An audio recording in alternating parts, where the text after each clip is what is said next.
The Moonpool by a Merritt. Imprint. This ebook is the product of many hours of hard work by volunteers for Standard eBooks, and builds on the hard work of other literature lovers made possible by the public domain.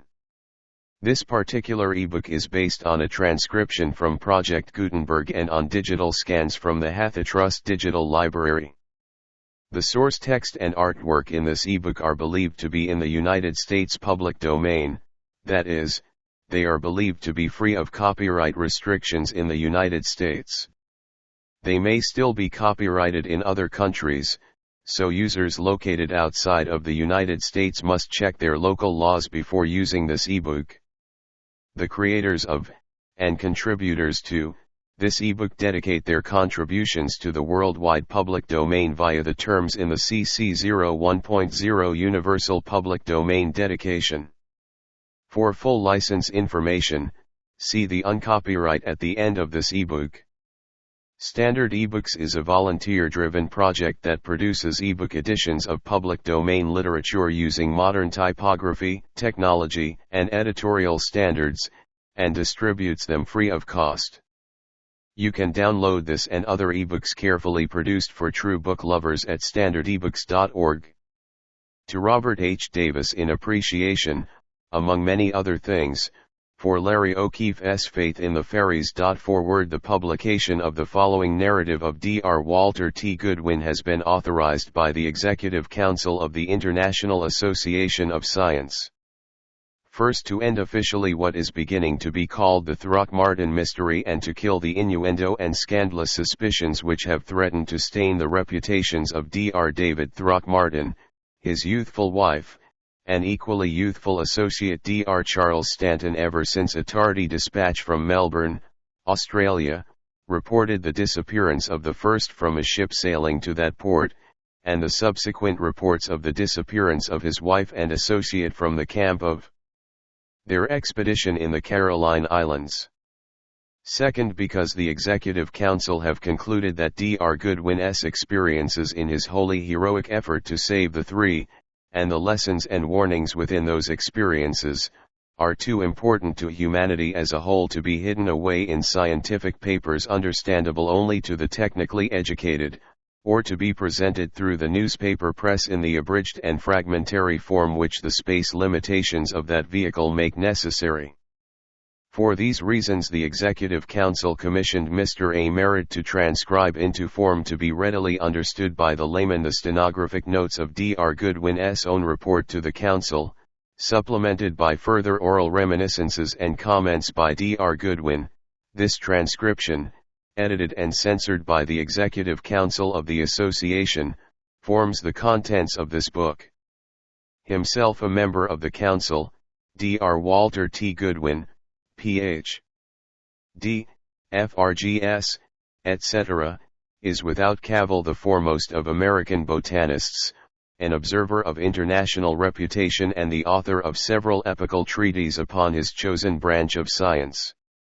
His story, amazing in the best sense of that word as it may be, is fully supported by proofs brought forward by him and accepted by the organization of which I have the honor to be president. What matter has been elided from this popular presentation because of the excessively menacing potentialities it contains, which unrestricted dissemination might develop, will be dealt with in purely scientific pamphlets of carefully guarded circulation. The International Association of Science per JBK, President Moon Pulley. The thing on the moon path. For 2 months I had been on the D'Entrecasteaux Islands gathering data for the concluding chapters of my book upon the flora of the volcanic islands of the South Pacific. The day before I had reached Port Moresby and had seen my specimens safely stored on board the Southern Queen.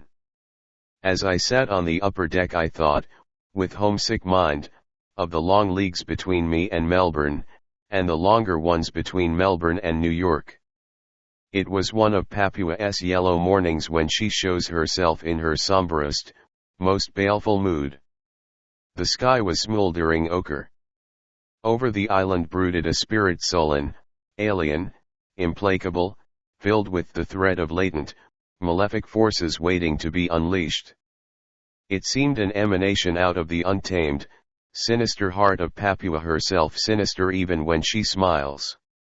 And now and then, on the wind, came a breath from virgin jungles, laden with unfamiliar odors, mysterious and menacing. It is on such mornings that Papua whispers to you of her immemorial ancientness and of her power. And, as every white man must, I fought against her spell. While I struggled, I saw a tall figure striding down the pier. A Kappa boy followed, swinging a new valise. There was something familiar about the tall man. As he reached the gangplank, he looked up straight into my eyes, stared for a moment, then waved his hand. And now I knew him. It was Dr. David Throckmortin. Throck he was to me always, one of my oldest friends and, as well, a mind of the first water whose power and achievements were for me a constant inspiration, as they were, I know, for scores other. Coincidentally with my recognition came a shock of surprise, definitely unpleasant. It was Throckmortin, but about him was something disturbingly unlike the man I had known long so well, and to whose little party I had bidden farewell less than a month before I myself had sailed for these seas. He had married only a few weeks before, Edith, the daughter of Professor William Fraser, younger by at least a decade than he, but at one with him in his ideals and as much in love, if it were possible, as Throckmortin. By virtue of her father's training a wonderful assistant, by virtue of her own sweet, sound heart, I use the word in its olden sense, lover. With his equally youthful associate Dr. Charles Stanton, and a Swedish woman, Thora Hafferson, who had been Edith Throckmortin's nurse from babyhood, they had set forth for the Nan-Madol, that extraordinary group of island ruins clustered along the eastern shore of Ponape in the Carolines. I knew that he had planned to spend at least a year among these ruins, not only of Ponape but of Lele, twin centers of a colossal riddle of humanity, a weird flower of civilization that blossomed ages before the seeds of Egypt were sown, of whose arts we know little enough and of whose science nothing. He had carried with him unusually complete equipment for the work he had expected to do, and which, he hoped, would be his monument. What then had brought Throckmortin to Port Moresby, and what was that change I had sensed in him? Hurrying down to the lower deck, I found him with the purser. As I spoke he turned, thrust out to me an eager hand, and then I saw what was that difference that had so moved me. He knew, of course, by my silence and involuntary shrinking, the shock my closer look had given me. His eyes filled, he turned brusquely from the purser, hesitated, then hurried off to his stateroom. "He looks rather queer, eh?" said the purser.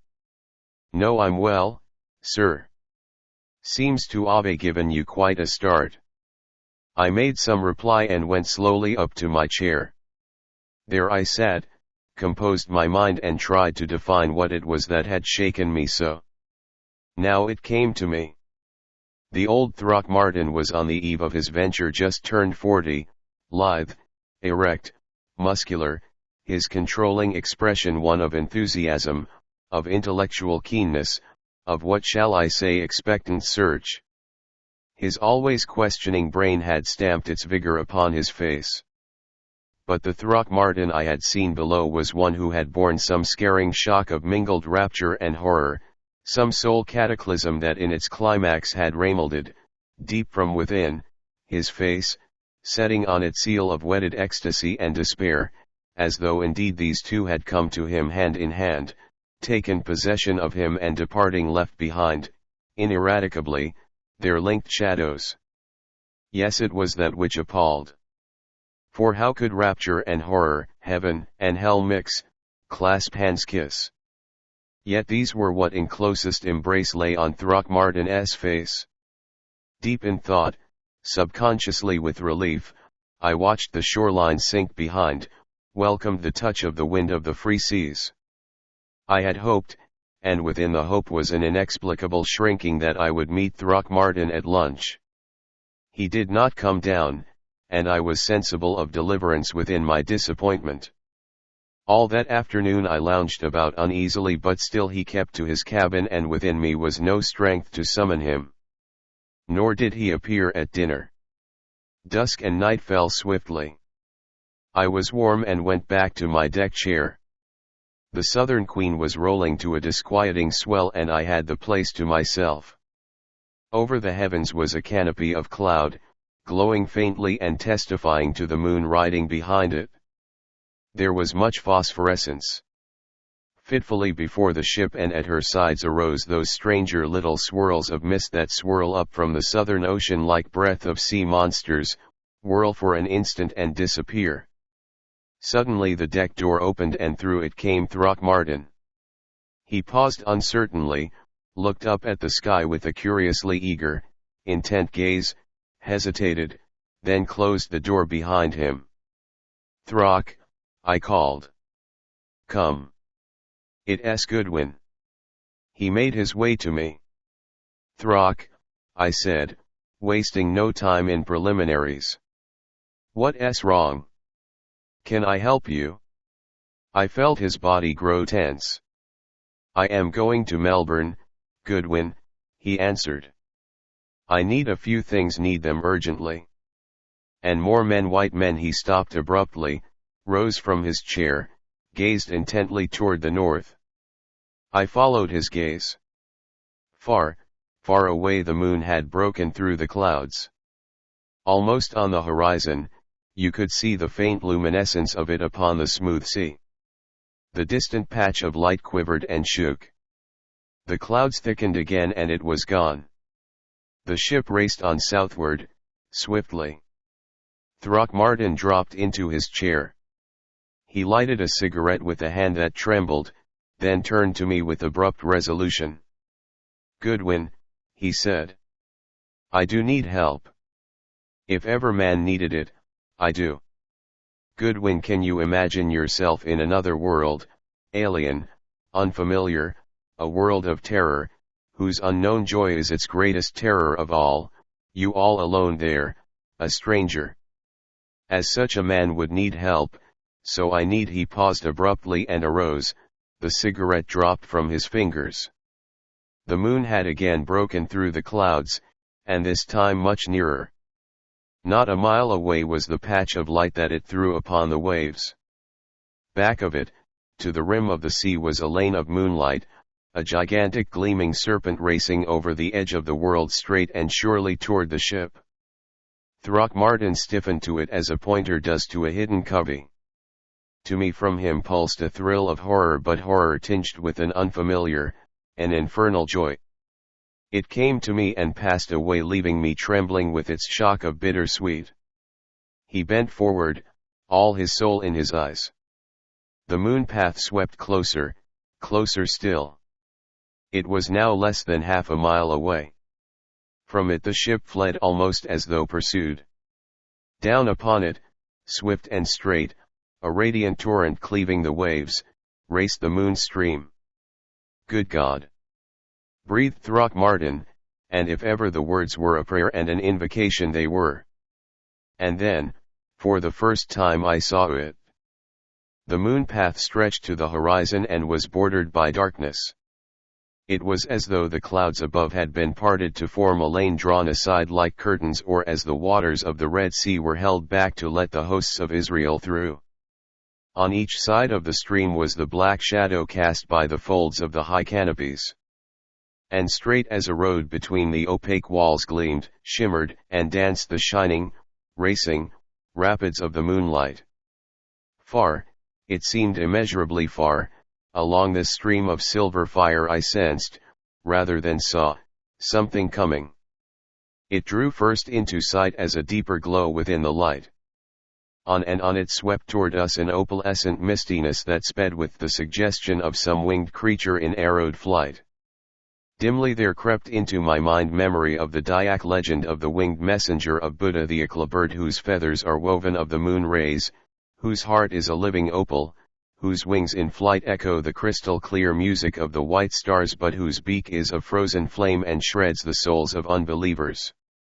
Closer it drew, and now there came to me sweet, insistent tinklings like pizzicati on violins of glass, crystal clear, diamonds melting into sounds. Now the thing was close to the end of the white path, close up to the barrier of darkness still between the ship and the sparkling head of the moon stream. Now it beat up against that barrier as a bird against the bars of its cage. It whirled with shimmering plumes, with swirls of lacy light, with spirals of living vapor.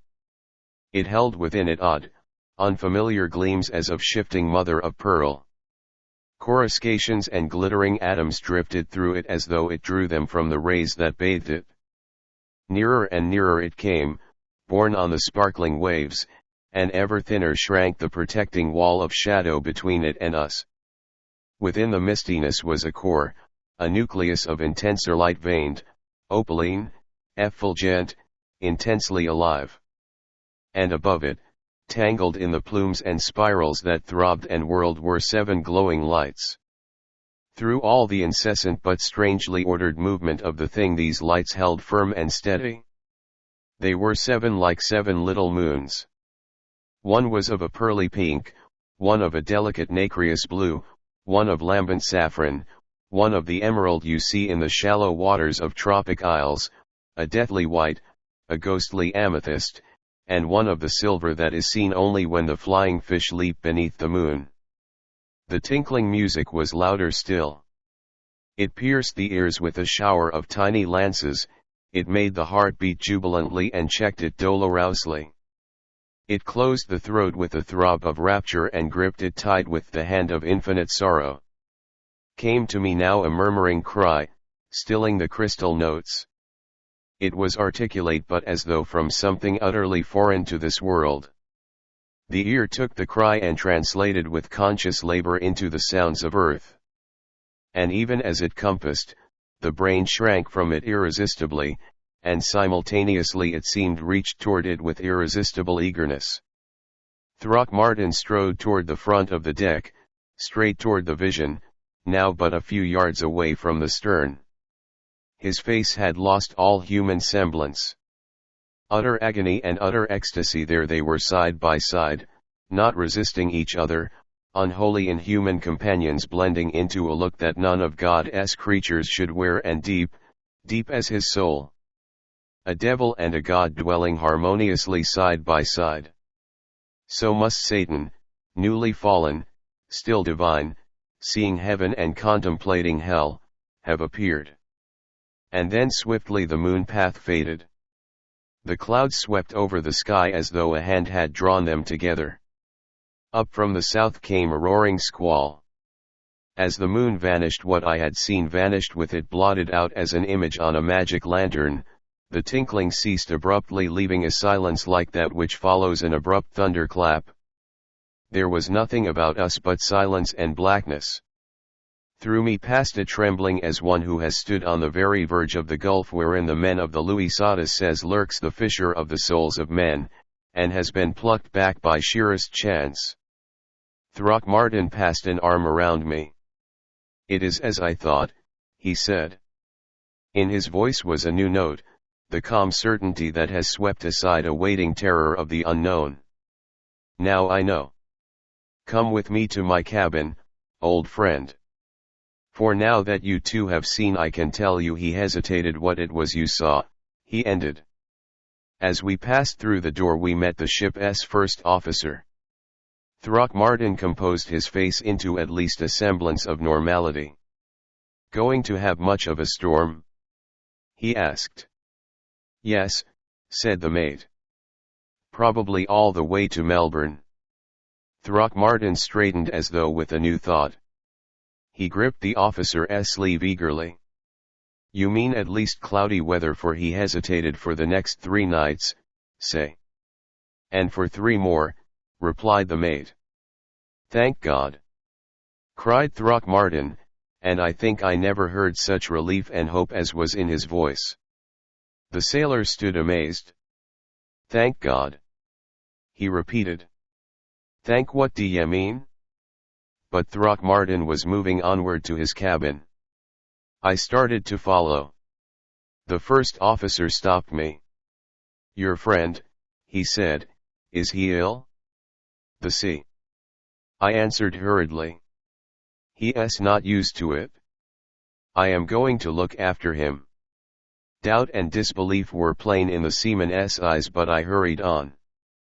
For I knew now that Throckmortin was ill indeed, but with a sickness the ship's doctor nor any other could heal. Point 2 Dead. All dead. He was sitting, face in hands, on the side of his berth as I entered. He had taken off his coat. Throck, I cried. What was it? What are you flying from, man? Where is your wife and Stanton? Dead. He replied monotonously. Dead. All dead. Then as I recoiled from him, all dead. Edith, Stanton, Thora dead or worse. And Edith in the moon pool with them, drawn by what you saw on the moon path that has put its brand upon me and follows me. He ripped open his shirt. Look at this, he said. Around his chest, above his heart, the skin was white as pearl. This whiteness was sharply defined against the healthy tint of the body. It circled him with an even cincture about 2 inches wide. Burn it? He said, and offered me his cigarette. I drew back. He gestured peremptorily. I pressed the glowing end of the cigarette into the ribbon of white flesh. He did not flinch, nor was there odor of burning, nor, as I drew the little cylinder away, any mark upon the whiteness. Feel it? He commanded again. I placed my fingers upon the band. It was cold like frozen marble. He drew his shirt around him. 2 things you have seen, he said. It and its mark. Seeing, you must believe my story. Goodwin, I tell you again that my wife is dead or worse, I do not know, the prey of what you saw. So, too, is Stanton, so Thora. How tears rolled down the seared face. Why did God let it conquer us? Why did he let it take my Edith? He cried in utter bitterness. Are there things stronger than God, do you think, Walter? I hesitated. Are there? Are there? His wild eyes searched me. I do not know just how you define God, I managed at last through my astonishment to make answer. If you mean the will to know, working through science. He waved me aside impatiently. Science, he said. What is our science against that? Or against the science of whatever devils that made it or made the way for it to enter this world of ours? With an effort he regained control. Goodwin, he said, do you know at all of the ruins on the Carolines, the Cyclopean, megalithic cities and harbors of Ponape and Lele, of Cuzai, of Rook and Hagaloo, and a score of other islets there? Particularly, do you know of the Nan-Madol and the Metallanum? Of the Metallanum I have heard and seen photographs, I said. They call it, don't they, the lost Venice of the Pacific? Look at this map, said Throckmortin. That, he went on, is Christian's chart of Metallanum Harbor and the Nan-Madol. Do you see the rectangles marked Nantucket? Yes, I said. There, he said, under those walls is the moon pool and the 7 gleaming lights that raise the dweller in the pool, and the altar and shrine of the dweller. And there in the moon pool with it lie Edith and Stanton and Thora. The dweller in the moon pool? I repeated half incredulously. The thing you saw, said Throckmortin solemnly. A solid sheet of rain swept the ports, and the Southern Queen began to roll on the rising swells. Throckmortin drew another deep breath of relief, and drawing aside a curtain peered out into the night. Its blackness seemed to reassure him. At any rate, when he sat again he was entirely calm. There are no more wonderful ruins in the world, he began almost casually. They take in some 50 islets and cover with their intersecting canals and lagoons about 12 square miles. Who built them? None knows. When were they built? Ages before the memory of present man, that is sure. 10,000, 20,000, 100,000 years ago the last more likely. All these islets, Walter, are squared, and their shores are frowning sea walls of gigantic basalt blocks hewn and put in place by the hands of ancient man. Each inner waterfront is faced with a terrace of those basalt blocks which stand out 6 feet above the shallow canals that meander between them. On the islets behind these walls are time-shattered fortresses, palaces, terraces, pyramids, immense courtyards strewn with ruins and all so old that they seem to wither the eyes of those who look on them. There has been a great subsidence. You can stand out of Medellin harbor for 3 miles and look down upon the tops of similar monolithic structures and walls 20 feet below you in the water. And all about, strung on their canals, are the bulwarked islets with their enigmatic walls peering through the dense growths of mangroves dead, deserted for incalculable ages, shunned by those who live near.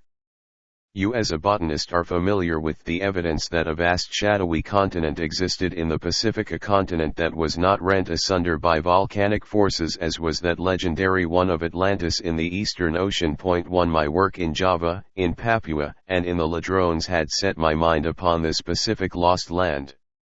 Just as the Azores are believed to be the last high peaks of Atlantis, so hints came to me steadily that Ponape and Lele and their basalt bulwarked islets were the last points of the slowly sunken western land clinging still to the sunlight, and had been the last refuge and sacred places of the rulers of that race which had lost their immemorial home under the rising waters of the Pacific.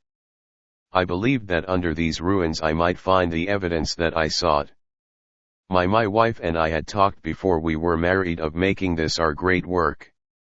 After the honeymoon we prepared for the expedition. Stanton was as enthusiastic as ourselves. We sailed, as you know, last May for fulfillment of my dreams. At Ponape we selected, not without difficulty, workmen to help us diggers.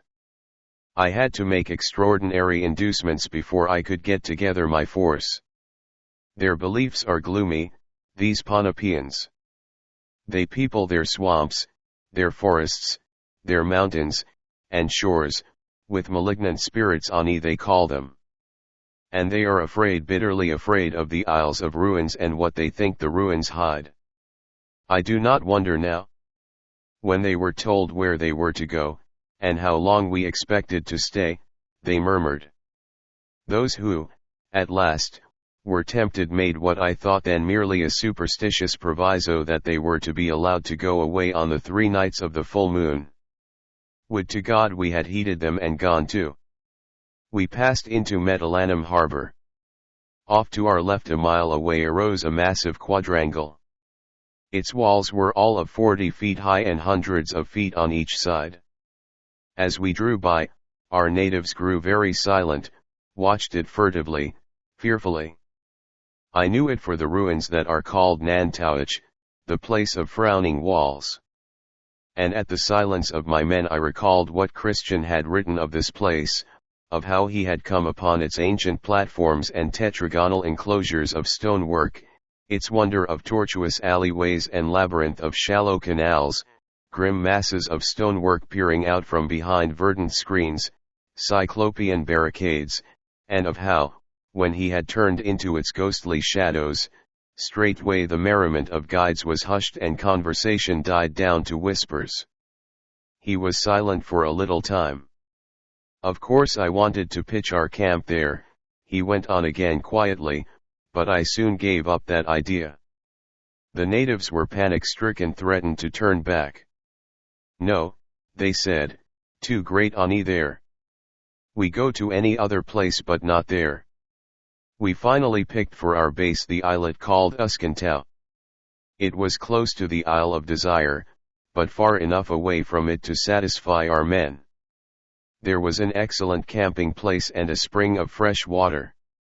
We pitched our tents, and in a couple of days the work was in full swing. 3. The Moon Rock I do not intend to tell you now, Throckmortin continued, the results of the next 2 weeks, nor of what we found. Later, if I am allowed, I will lay all that before you. It is sufficient to say that at the end of those 2 weeks I had found confirmation for many of my theories. The place, for all its decay and desolation, had not infected us with any touch of morbidity that is not Edith, Stanton, or myself. But Thora was very unhappy. She was a Swede, as you know, and in her blood ran the beliefs and superstitions of the Northland, some of them so strangely akin to those of this far southern land, beliefs of spirits of mountain and forest and water, werewolves and beings malign. From the first she showed a curious sensitivity to what, I suppose, may be called the influences of the place. She said it smelled of ghosts and warlocks. I laughed at her. Then 2 weeks slipped by, and at their end the spokesman for our natives came to us. The next night was the full of the moon, he said. He reminded me of my promise. They would go back to their village in the morning, they would return after the third night, when the moon had begun to wane. They left us sundry charms for our protection, and solemnly cautioned us to keep as far away as possible from Nantucket during their absence. Half exasperated, half amused, I watched them go. No work could be done without them, of course, so we decided to spend the days of their absence junketing about the southern islets of the group. We marked down several spots for subsequent exploration, and on the morning of the third day set forth along the east face of the breakwater for our camp on Uskantow, planning to have everything in readiness for the return of our men the next day. We landed just before dusk, tired and ready for our cots. It was only a little after 10 o'clock that Edith awakened me. "Listen," she said. "Lean over with your ear close to the ground." I did so, and seemed to hear, far, far below, as though coming up from great distances, a faint chanting. It gathered strength, died down, ended, began, gathered volume, faded away into silence. "It's the waves rolling on rocks somewhere," I said.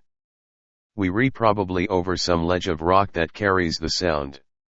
"It's the first time I've heard it," replied my wife doubtfully. We listened again. Then through the dim rhythms, deep beneath us, another sound came. It drifted across the lagoon that lay between us and Nantucket in little tinkling waves. It was music of a sort. I won't describe the strange effect it had upon me. "You've felt it, you mean on the deck?" I asked. Throckmortin nodded. "I went to the flap of the tent," he continued, "and peered out. As I did so, Stanton lifted his flap and walked out into the moonlight, looking over to the other islet and listening. I called to him. "That's the queerest sound," he said. He listened again. "Crystalline. Like little notes of translucent glass. Like the bells of crystal on the sistrums of Isis at Dendera Temple," he added half dreamily. We gazed intently at the island. Suddenly, on the seawall, moving slowly, rhythmically, we saw a little group of lights. Stanton laughed. "The beggars!" he exclaimed.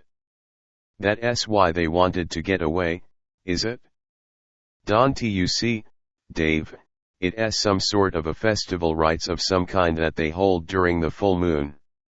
That's why they were so eager to have us keep away, too." The explanation seemed good. I felt a curious sense of relief, although I had not been sensible of any oppression. "Let us slip over," suggested Stanton, but I would not. "They're a difficult lot as it is," I said.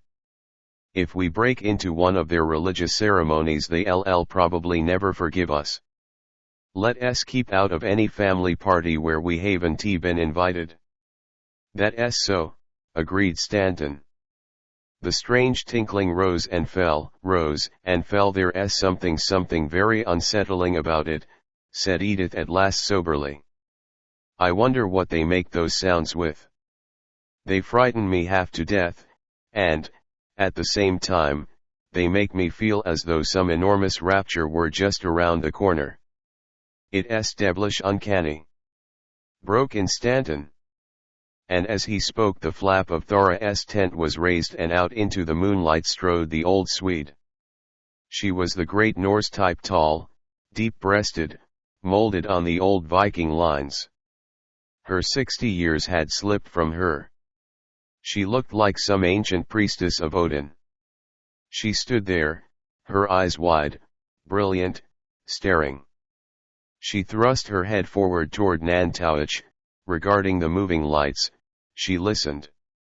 Suddenly she raised her arms and made a curious gesture to the moon. It was an archaic movement. She seemed to drag it from remote antiquity, yet in it was a strange suggestion of power. Twice she repeated this gesture and the tinklings died away. She turned to us. "Go," she said, and her voice seemed to come from far distances. "Go from here and quickly. Go while you may.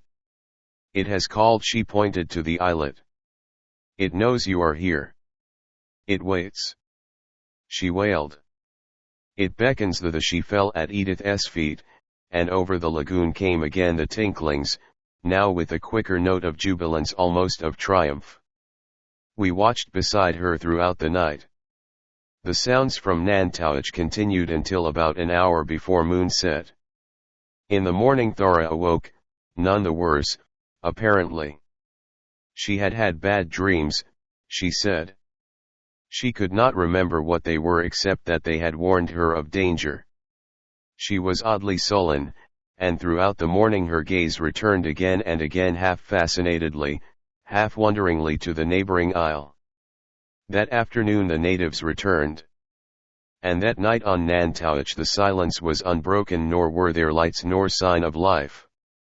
You will understand, Goodwin, how the occurrences I have related would excite the scientific curiosity. We rejected immediately, of course, any explanation admitting the supernatural. Our symptoms, let me call them, could all very easily be accounted for. It is unquestionable that the vibrations created by certain musical instruments have definite and sometimes extraordinary effect upon the nervous system. We accepted this as the explanation of the reactions we had experienced, hearing the unfamiliar sounds. Thora's nervousness, her superstitious apprehensions, had wrought her up to a condition of semi-somnambulistic hysteria. Science could readily explain her part in the night's scene. We came to the conclusion that there must be a passageway between Ponape and Nan-Madol known to the natives and used by them during their rites. We decided that on the next departure of our laborers we would set forth immediately to Nan-Madol. We would investigate during the day, and at evening my wife and Thora would go back to camp, leaving Stanton and me to spend the night on the island, observing from some safe hiding place what might occur. The moon waned, appeared crescent in the west, waxed slowly toward the full. Before the men left us they literally prayed us to accompany them. Their importunities only made us more eager to see what it was that, we were now convinced, they wanted to conceal from us. At least that was true of Stanton and myself. It was not true of Edith. She was thoughtful, abstracted, reluctant. When the men were out of sight around the turn of the harbor, we took our boat and made straight for Nan-Madol. Soon its mighty sea-wall towered above us. We passed through the water gate with its gigantic hewn prisms of basalt and landed beside a half-submerged pier. In front of us stretched a series of giant steps leading into a vast court strewn with fragments of fallen pillars. In the center of the court, beyond the shattered pillars, rose another terrace of basalt blocks, concealing, I knew, still another enclosure. And now, Walter, for the better understanding of what follows, and he hesitated. Should you decide later to return with me, or, if I am taken, to follow us, listen carefully to my description of this place. Nan-Madol is literally 3 rectangles. The first rectangle is the seawall, built up of monoliths hewn and squared, 20 feet wide at the top. To get to the gateway in the seawall you pass along the canal marked on the map between Nan'Tauch and the islet named Tau. The entrance to the canal is hidden by dense thickets of mangroves. Once through these the way is clear. The steps lead up from the landing of the sea gate through the entrance to the courtyard. This courtyard is surrounded by another basalt wall, rectangular, following with mathematical exactness the march of the outer barricades. The sea wall is from 30 to 40 feet high. Originally it must have been much higher, but there has been subsidence in parts. The wall of the first enclosure is 15 feet across the top and its height varies from 20 to 50 feet here, too. The gradual sinking of the land has caused portions of it to fall. Within this courtyard is the second enclosure. Its terrace, of the same basalt as the outer walls, is about 20 feet high.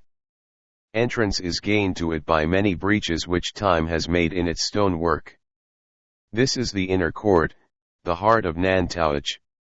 There lies the great central vault with which is associated the one name of living being that has come to us out of the mists of the past. The natives say it was the treasure house of Chow Te-Lur, a mighty king who reigned long before their fathers. As Chan is the ancient Ponapean word both for son and king, the name means, without doubt, place of the Sun King. It is a memory of a dynastic name of the race that ruled the Pacific continent, now vanished just as the rulers of ancient Crete took the name of Minos and the rulers of Egypt the name of Pharaoh. And opposite this place of the Sun King is the moon rock that hides the moon pool. It was Stanton who discovered the moon rock. We had been inspecting the inner courtyard. Edith and Thora were getting together our lunch. I came out of the vault of Chow Te-Lur to find Stanton before a part of the terrace studying it wonderingly. "What do you make of this?" he asked me as I came up. He pointed to the wall. I followed his finger and saw a slab of stone about 15 feet high and 10 wide. At first all I noticed was the exquisite nicety with which its edges joined the blocks about it. Then I realized that its color was subtly different, tinged with gray and of a smooth, peculiar deadness. "Looks more like calcite than basalt," I said. I touched it and withdrew my hand quickly, for at the contact every nerve in my arm tingled as though a shock of frozen electricity had passed through it. It was not cold as we know cold. It was a chill force. The phrase I have used, frozen electricity, describes it better than anything else. Stanton looked at me oddly. "So you felt it too," he said. I was wondering whether I was developing hallucinations like Thora. "Notice, by the way, that the blocks beside it are quite warm beneath the sun." We examined the slab eagerly. Its edges were cut as though by an engraver of jewels. They fitted against the neighboring blocks in almost a hairline. Its base was slightly curved, and fitted as closely as top and sides upon the huge stones on which it rested. And then we noted that these stones had been hollowed to follow the line of the grey stone's foot. There was a semicircular depression running from one side of the slab to the other. It was as though the grey rock stood in the center of a shallow cup, revealing half, covering half. Something about this hollow attracted me. I reached down and felt it. Goodwin, although the balance of the stones that formed it, like all the stones of the courtyard, were rough and age-worn, this was as smooth, as even-surfaced as though it had just left the hands of the polisher. "It's a door!" exclaimed Stanton. "It swings around in that little cup. That's what makes the hollow so smooth." "Maybe you rewrite," I replied. "But how the devil can we open it?" We went over the slab again, pressing upon its edges, thrusting against its sides. During one of those efforts I happened to look up and cried out. A foot above and on each side of the corner of the grey rock's lintel was a slight convexity, visible only from the angle at which my gaze struck it. We carried with us a small scaling ladder, and up this I went. The bosses were apparently nothing more than chiseled curvatures in the stone. I laid my hand on the one I was examining, and drew it back sharply. In my palm, at the base of my thumb, I had felt the same shock that I had in touching the slab below. I put my hand back. The impression came from a spot not more than an inch wide. I went carefully over the entire convexity, and 6 times more the chill ran through my arm. There were 7 circles an inch wide in the curved place, each of which communicated the precise sensation I have described. The convexity on the opposite side of the slab gave exactly the same results. But no amount of touching or of pressing these spots singly or in any combination gave the slightest promise of motion to the slab itself. "And yet they would open it," said Stanton positively. "Why do you say that?" I asked. "I don't know," he answered hesitatingly. "But something tells me so. Throck," he went on half earnestly, half laughingly, "the purely scientific part of me is fighting the purely human part of me. The scientific part is urging me to find some way to get that slab either down or open. The human part is just as strongly urging me to do nothing of the sort and get away while I can." He laughed again shamefacedly. "Which shall it be?" he asked, and I thought that in his tone the human side of him was ascendant. "It will probably stay as it is unless we blow it to bits," I said. "I thought of that," he answered, "and I wouldn't dare," he added soberly enough. And even as I had spoken there came to me the same feeling that he had expressed. It was as though something passed out of the grey rock that struck my heart as a hand strikes an impious lip. We turned away uneasily, and faced Thora coming through a breach on the terrace. "Miss Edith wants you quick," she began and stopped. Her eyes went past me to the grey rock. Her body grew rigid. She took a few stiff steps forward and then ran straight to it. She cast herself upon its breast, hands and face pressed against it. We heard her scream as though her very soul were being drawn from her, and watched her fall at its foot. As we picked her up I saw steal from her face the look I had observed when first we heard the crystal music of Nantucket, that unhuman mingling of opposites.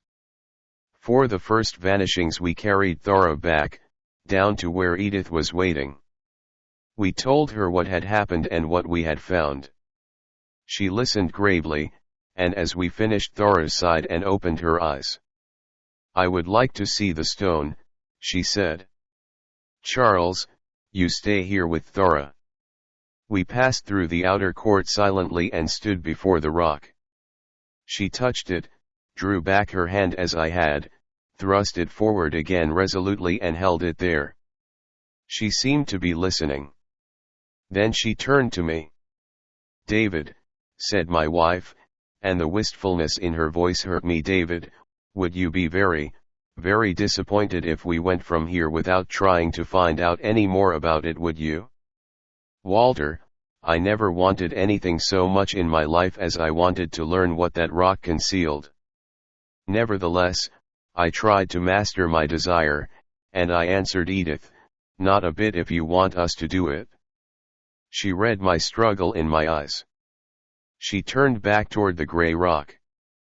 I saw a shiver pass through her. I felt a tinge of remorse and pity. "Edith," I exclaimed, "we'll go."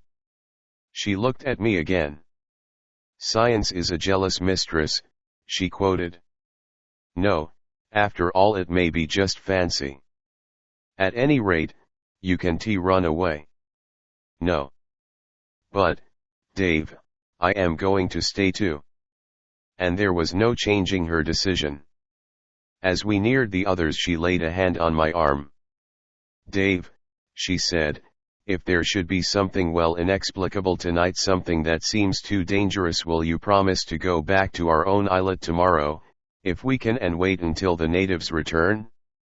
I promised eagerly. The desire to stay and see what came with the night was like a fire within me. We picked a place about 500 feet away from the steps leading into the outer court. The spot we had selected was well hidden. We could not be seen, and yet we had a clear view of the stairs and the gateway. We settled down just before dusk to wait for whatever might come. I was nearest the giant steps, next me Edith, then Thora, and last Stanton. Night fell. After a time the eastern sky began to lighten, and we knew that the moon was rising, grew lighter still, and the orb peeped over the sea, swam into full sight. I glanced at Edith and then at Thora. My wife was intently listening. Thora sat, as she had since we had placed ourselves, elbows on knees, her hands covering her face. And then from the moonlight flooding us there dripped down on me a great drowsiness. Sleep seemed to seep from the rays and fall upon my eyes, closing them inexorably. Edith's hand in mine relaxed. Stanton's head fell upon his breast and his body swayed drunkenly. I tried to rise to fight against the profound desire for slumber that pressed on me. And as I fought, Thora raised her head as though listening, and turned toward the gateway. There was infinite despair in her face and expectancy. I tried again to rise and a surge of sleep rushed over me. Dimly, as I sank within it, I heard a crystalline chiming, raised my lids once more with a supreme effort. Thora, bathed in light, was standing at the top of the stairs. Sleep took me for its very own, swept me into the heart of oblivion. Dawn was breaking when I wakened. Recollection rushed back, I thrust a panic-stricken hand out toward Edith, touched her and my heart gave a great leap of thankfulness. She stirred, sat up, rubbing dazed eyes. Stanton lay on his side, back toward us, head in arms. Edith looked at me laughingly. Heavens! What sleep! She said. Memory came to her. What happened? She whispered. What made us sleep like that? Stanton awoke. What's the matter? He exclaimed. You look as though you've been seeing ghosts. Edith caught my hands. Where's Thora? She cried. Before I could answer she had run out into the open, calling. Thora was taken, was all I could say to Stanton. Together we went to my wife, now standing beside the great stone steps, looking up fearfully at the gateway into the terraces. There I told them what I had seen before sleep had drowned me. And together then we ran up the stairs, through the court and to the grey rock. The slab was closed as it had been the day before, nor was there trace of its having opened. No trace? Even as I thought this, Edith dropped to her knees before it and reached towards something lying at its foot. It was a little piece of gay silk. I knew it for part of the kerchief Thora wore about her hair. She lifted the fragment. It had been cut from the kerchief as though by a razor edge, a few threads ran from it down toward the base of the slab, ran onto the base of the grey rock and under it. The grey rock was a door. And it had opened and Thora had passed through it. I think that for the next few minutes we all were a little insane. We beat upon that portal with our hands, with stones and sticks. At last reason came back to us. Goodwin, during the next 2 hours we tried every way in our power to force entrance through the slab. The rock resisted our drills. We tried explosions at the base with charges covered by rock. They made not the slightest impression on the surface, expending their force, of course, upon the slighter resistance of their coverings. Afternoon found us hopeless. Night was coming on and we would have to decide our course of action. I wanted to go to Ponape for help. But Edith objected that this would take hours and after we had reached there it would be impossible to persuade our men to return with us that night, if at all. What then was left? Clearly only one of two choices: to go back to our camp, wait for our men, and on their return try to persuade them to go with us to Nantucket. but this would mean the abandonment of Thora for at least 2 days. We could not do it, it would have been too cowardly. The other choice was to wait where we were for night to come, to wait for the rock to open as it had the night before, and to make a sortie through it for Thora before it could close again. Our path lay clear before us. We had to spend that night on Nan-Madol. We had, of course, discussed the sleep phenomena very fully. If our theory that lights, sounds, and Thora's disappearance were linked with secret religious rites of the natives, the logical inference was that the slumber had been produced by them, perhaps by vapors. You know as well as I, what extraordinary knowledge these Pacific peoples have of such things. Or the sleep might have been simply a coincidence and produced by emanations either gaseous or from plants, natural causes which had happened to coincide in their effects with the other manifestations. We made some rough and ready but effective respirators. As dusk fell, we looked over our weapons. Edith was an excellent shot with both rifle and pistol. We had decided that my wife was to remain in the hiding place. Stanton would take up a station on the far side of the stairway and I would place myself opposite him on the side near Edith. The place I picked out was less than 200 feet from her, and I could reassure myself now and then as to her safety as it looked down upon the hollow wherein she crouched. From our respective stations Stanton and I could command the gateway entrance. His position gave him also a glimpse of the outer courtyard. A faint glow in the sky heralded the moon. Stanton and I took our places. The moon dawn increased rapidly, the disk swam up, and in a moment it was shining in full radiance upon ruins and sea. As it rose there came a curious little sighing sound from the inner terrace. Stanton straightened up and stared intently through the gateway, rifle ready. "Stanton, what do you see?" I called cautiously. He waved a silencing hand. I turned my head to look at Edith. A shock ran through me.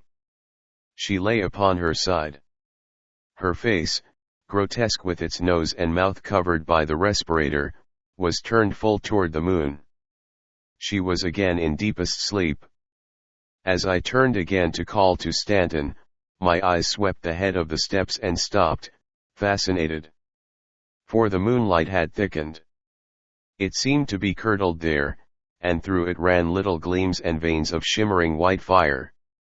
A languor passed through me. It was not the ineffable drowsiness of the preceding night. It was a sapping of all will to move.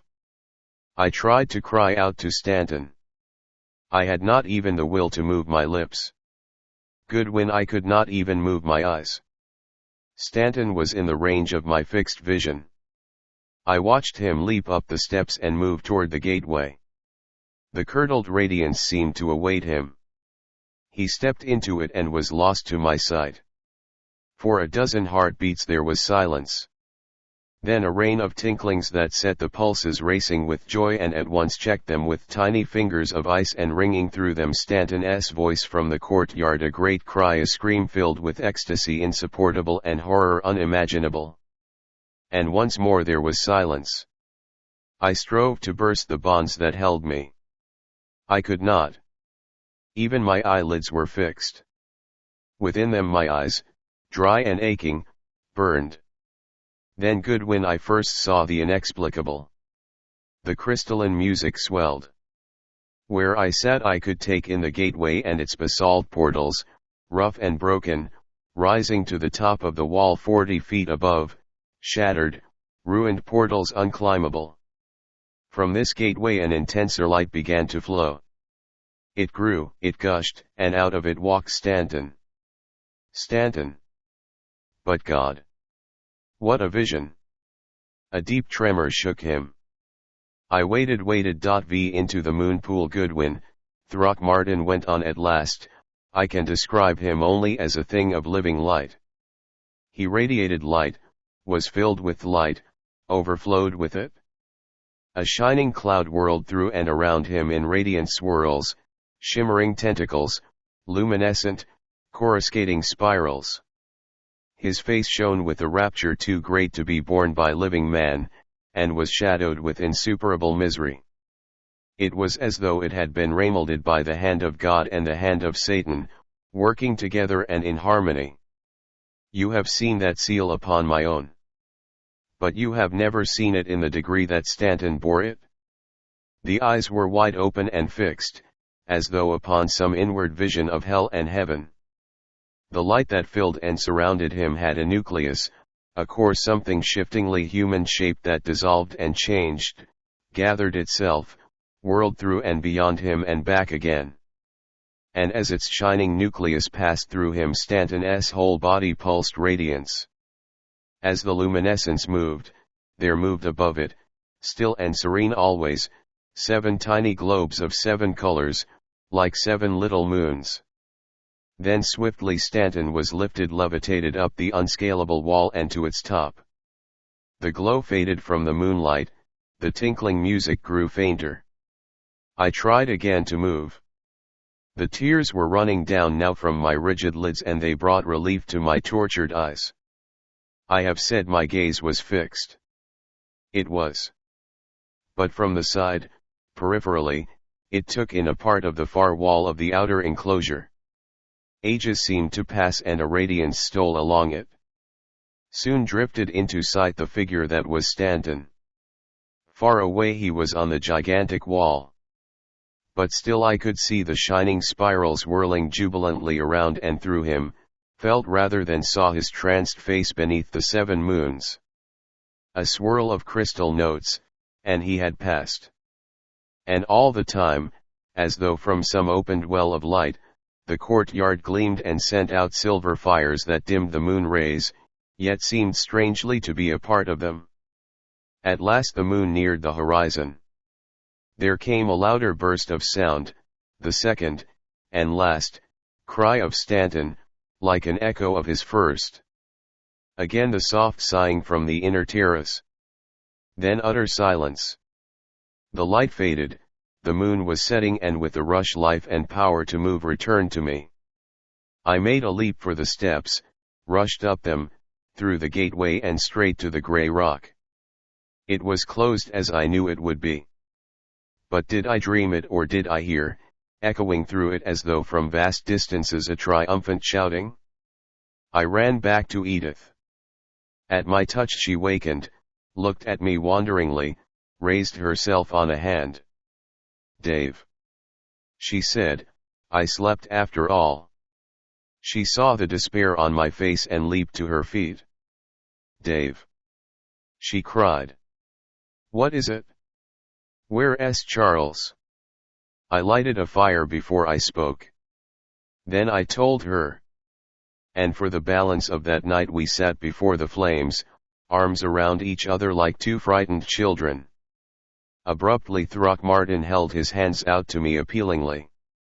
"Walter, old friend," he cried. "Don't look at me as though I were mad. It's truth, absolute truth." Wait, I comforted him as well as I could. After a little time he took up his story. "Never," he said, "did man welcome the sun as we did that morning. As soon as it had risen we went back to the courtyard. The walls whereon I had seen Stanton were black and silent. The terraces were as they had been. The grey slab was in its place. In the shallow hollow at its base was nothing. Nothing was there anywhere on the islet of Stanton, not a trace. What were we to do? Precisely the same arguments that had kept us there the night before held good now, and doubly good. We could not abandon these 2, could not go as long as there was the faintest hope of finding them, and yet for love of each other how could we remain? I loved my wife how much I never knew until that day, and she loved me as deeply. "It takes only one each night," she pleaded. "Beloved, let it take me." I wept, Walter. We both wept. "We will meet it together," she said. And it was thus at last that we arranged it.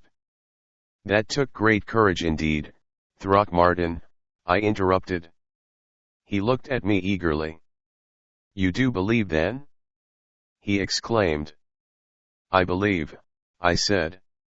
He pressed my hand with a grip that nearly crushed it.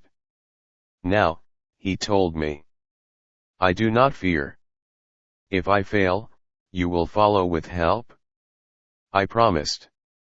We talked it over carefully, he went on, bringing to bear all our power of analysis and habit of calm, scientific thought. We considered minutely the time element in the phenomena. Although the deep chanting began at the very moment of moonrise, fully 5 minutes had passed between its full lifting and the strange sighing sound from the inner terrace. I went back in memory over the happenings of the night before. At least 10 minutes had intervened between the first heralding sigh and the intensification of the moonlight in the courtyard. And this glow grew for at least 10 minutes more before the first burst of the crystal notes. Indeed, more than half an hour must have elapsed, I calculated, between the moment the moon showed above the horizon and the first delicate onslaught of the tinklings. "Edith!" I cried. "I think I have it. The grey rock opens 5 minutes after upon the moonrise.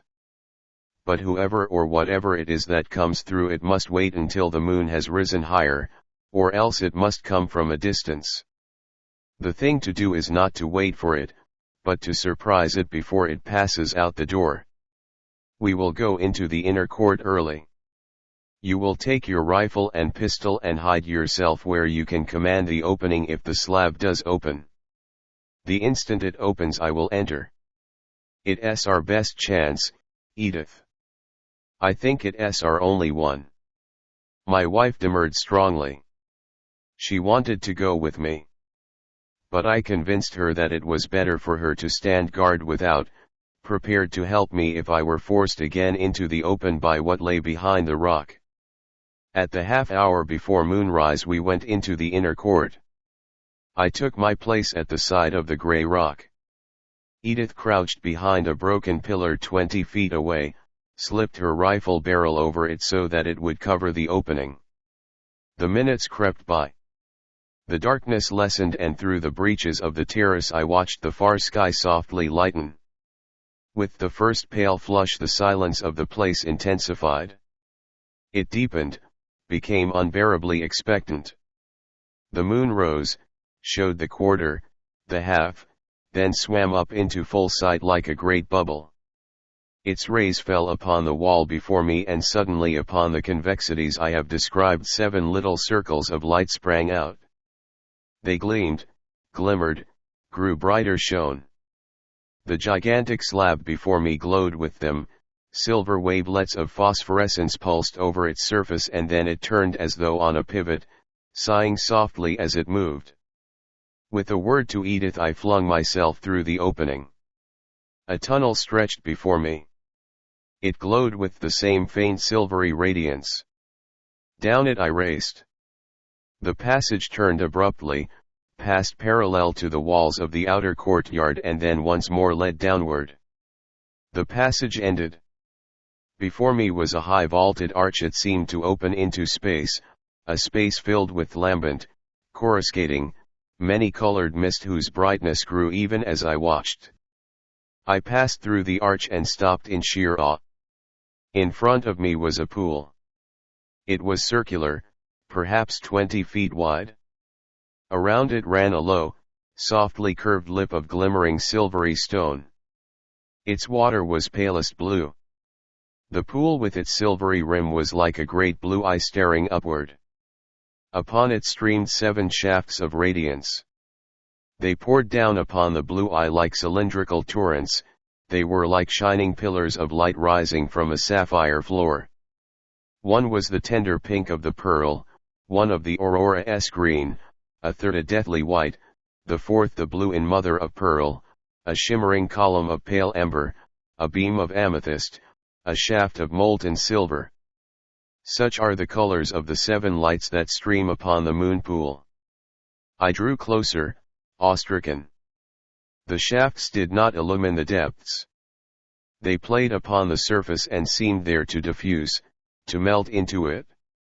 The pool drank them. Through the water tiny gleams of phosphorescence began to dart, sparkles and coruscations of pale incandescence.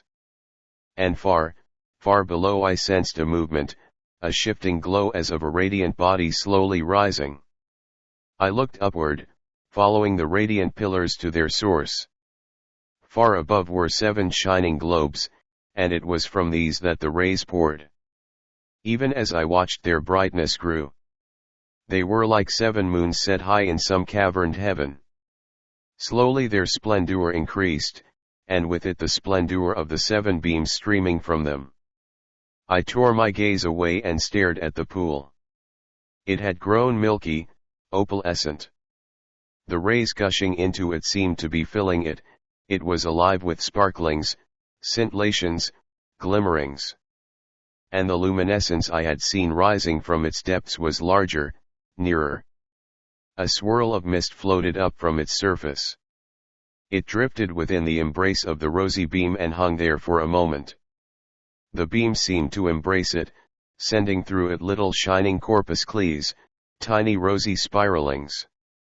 The mist absorbed the rays, was strengthened by them, gained substance. Another swirl sprang into the amber shaft, clung and fed there, moved swiftly toward the first and mingled with it. And now other swirls arose, here and there, too fast to be counted, hung poised in the embrace of the light streams, flashed and pulsed into each other. Thicker and thicker still they arose until over the surface of the pool was a pulsating pillar of opalescent mist steadily growing stronger, drawing within it life from the 7 beams falling upon it, drawing to it from below the darting, incandescent atoms of the pool. Into its center was passing the luminescence rising from the far depths. And the pillar glowed, throbbed, began to send out questing swirls and tendrils. There forming before me was that which had walked with Stanton, which had taken Thora, the thing I had come to find. My brain sprang into action. My hand threw up the pistol and I fired shot after shot into the shining core. As I fired, it swayed and shook, gathered again. I slipped a second clip into the automatic and another idea coming to me took careful aim at one of the globes in the roof. From thence I knew came the force that shaped this dweller in the pool. From the pouring rays came its strength. If I could destroy them I could check its forming. I fired again and again. If I hit the globes I did no damage. The little motes in their beams danced with the motes in the mist, troubled. That was all. But up from the pool like little bells, like tiny bursting bubbles of glass, swarmed the tinkling sounds, their pitch higher, all their sweetness lost, angry. And out from the inexplicable swept a shining spiral. It caught me above the heart, wrapped itself around me. There rushed through me a mingled ecstasy and horror. Every atom of me quivered with delight and shrank with despair. There was nothing loathsome in it. But it was as though the icy soul of evil and the fiery soul of good had stepped together within me. The pistol dropped from my hand. So I stood while the pool gleamed and sparkled, the streams of light grew more intense and the radiant thing that held me gleamed and strengthened. Its shining core had shape, but a shape that my eyes and brain could not define. It was as though a being of another sphere should assume what it might of human semblance, but was not able to conceal that what human eyes saw was but a part of it. It was neither man nor woman, it was unearthly and androgynous. Even as I found its human semblance it changed. And still the mingled rapture and terror held me. Only in a little corner of my brain dwelt something untouched, something that held itself apart and watched. Was it the soul? I have never believed, and yet over the head of the misty body there sprang suddenly out 7 little lights. Each was the color of the beam beneath which it rested. I knew now that the dweller was complete. I heard a scream. It was Edith's voice. It came to me that she had heard the shots and followed me. I felt every faculty concentrate into a mighty effort. I wrenched myself free from the gripping tentacle and it swept back. I turned to catch Edith, and as I did so fell. The radiant shape above the pool leaped swiftly and straight into it raced Edith, arms outstretched to shield me from it. God! She threw herself squarely within its splendor, he whispered. It wrapped its shining self around her. The crystal tinklings burst forth jubilantly. The light filled her, ran through and around her as it had with Stanton, and dropped down upon her face the look. But her rush had taken her to the very verge of the moon pool. She tottered, she fell with the radiance still holding her, still swirling and winding around and threw her into the moon pool. She sank, and with her went the dweller. I dragged myself to the brink. Far down was a shining, many-colored nebulous cloud descending, out of it peered Edith's face, disappearing, her eyes stared up at me and she vanished. Edith! I cried again. Edith, come back to me. And then a darkness fell upon me. I remember running back through the shimmering corridors and out into the courtyard. Reason had left me. When it returned I was far out at sea in our boat wholly estranged from civilization. A day later I was picked up by the schooner in which I came to Port Moresby. I have formed a plan, you must hear it, Goodwin. He fell upon his berth. I bent over him. Exhaustion and the relief of telling his story had been too much for him. He slept like the dead. All that night I watched over him. When dawn broke I went to my room to get a little sleep myself. But my slumber was haunted. The next day the storm was unabated. Throckmortin came to me at lunch. He had regained much of his old alertness. Come to my cabin, he said. There, he stripped his shirt from him. Something is happening, he said. The mark is smaller. It was as he said. I am escaping, he whispered jubilantly, just let me get to Melbourne safely, and then we'll see who'll win. For, Walter, I am not at all sure that Edith is dead as we know death nor that the others are. There is something outside experience, there's some great mystery. And all that day he talked to me of his plans. There's a natural explanation, of course, he said. My theory is that the moon rock is of some composition sensitive to the action of moon rays, somewhat as the metal selenium is to sun rays. The little circles over the top are, without doubt, its operating agency. When the light strikes them they release the mechanism that opens the slab, just as you can open doors with sun or electric light by an ingenious arrangement of selenium cells. Apparently it takes the strength of the full moon both to do this and to summon the dweller in the pool. We will first try a concentration of the rays of the waning moon upon these circles to see whether that will open the rock. If it does we will be able to investigate the pool without interruption from what emanates. Look, here on the chart are their locations. I have made this in duplicate for you in the event of something happening to me. And if I lose you'll come after us, Goodwin, with help 1 to. And again I promised. A little later he complained of increasing sleepiness. But it's just weariness, he said. Not at all like that other drowsiness. It's an hour till moonrise still, he yawned at last. Wake me up a good 15 minutes before. He lay upon the berth. I sat thinking. I came to myself with a guilty start. I had completely lost myself in my deep preoccupation. What time was it? I looked at my watch and jumped to the porthole. It was full moonlight, the orb had been up for fully half an hour. I strode over to Throckmortin and shook him by the shoulder. Up, quick, man! I cried. He rose sleepily. His shirt fell open at the neck and I looked, in amazement, at the white band around his chest. Even under the electric light it shone softly, as though little flecks of light were in it. Throckmortin seemed only half awake. He looked down at his breast, saw the glowing cincture, and smiled. "Yes," he said drowsily, "it's coming to take me back to Edith." "Well, I am glad." "Throckmortin!" I cried. "Wake up! Fight! Fight!" he said. "No use, come after us." He went to the port and sleepily drew aside the curtain. The moon traced a broad path of light straight to the ship. Under its rays the band around his chest gleamed brighter and brighter, shot forth little rays, seemed to writhe.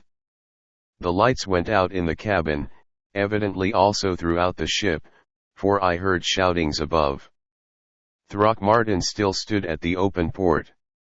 Over his shoulder I saw a gleaming pillar racing along the moon path toward us. Through the window cascaded a blinding radiance. It gathered Throckmortin to it, clothed him in a robe of living opalescence. Light pulsed through and from him. The cabin filled with murmurings, a wave of weakness swept over me, buried me in blackness. When consciousness came back, the lights were again burning brightly. But of Throckmortin there was no trace. The shining devil took them. My colleagues of the association, and you others who may read this my narrative, for what I did and did not when full realization returned, I must offer here, briefly as I can, an explanation, a defense if you will. My first act was to spring to the open port. The coma had lasted hours, for the moon was now low in the west. I ran to the door to sound the alarm. It resisted under my frantic hands, would not open. Something fell tinkling to the floor. It was the key, and I remembered then that Throckmortin had turned it before we began our vigil. With memory a hope died that I had not known was in me, the hope that he had escaped from the cabin, found refuge elsewhere on the ship. And as I stooped, fumbling with shaking fingers for the key, a thought came to me that drove again the blood from my heart, held me rigid. I could sound no alarm on the Southern Queen for Throckmortin. Conviction of my appalling helplessness was complete. The ensemble of the vessel from captain to cabin boy was, to put it conservatively, average. None, I knew, save Throckmortin and myself had seen the first apparition of the dweller. Had they witnessed the second?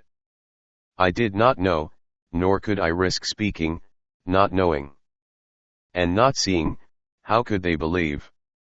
They would have thought me insane or worse, even, it might be, his murderer. I snapped off the electrics, waited and listened, opened the door with infinite caution and slipped, unseen, into my own stateroom. The hours until the dawn were eternities of waking nightmare.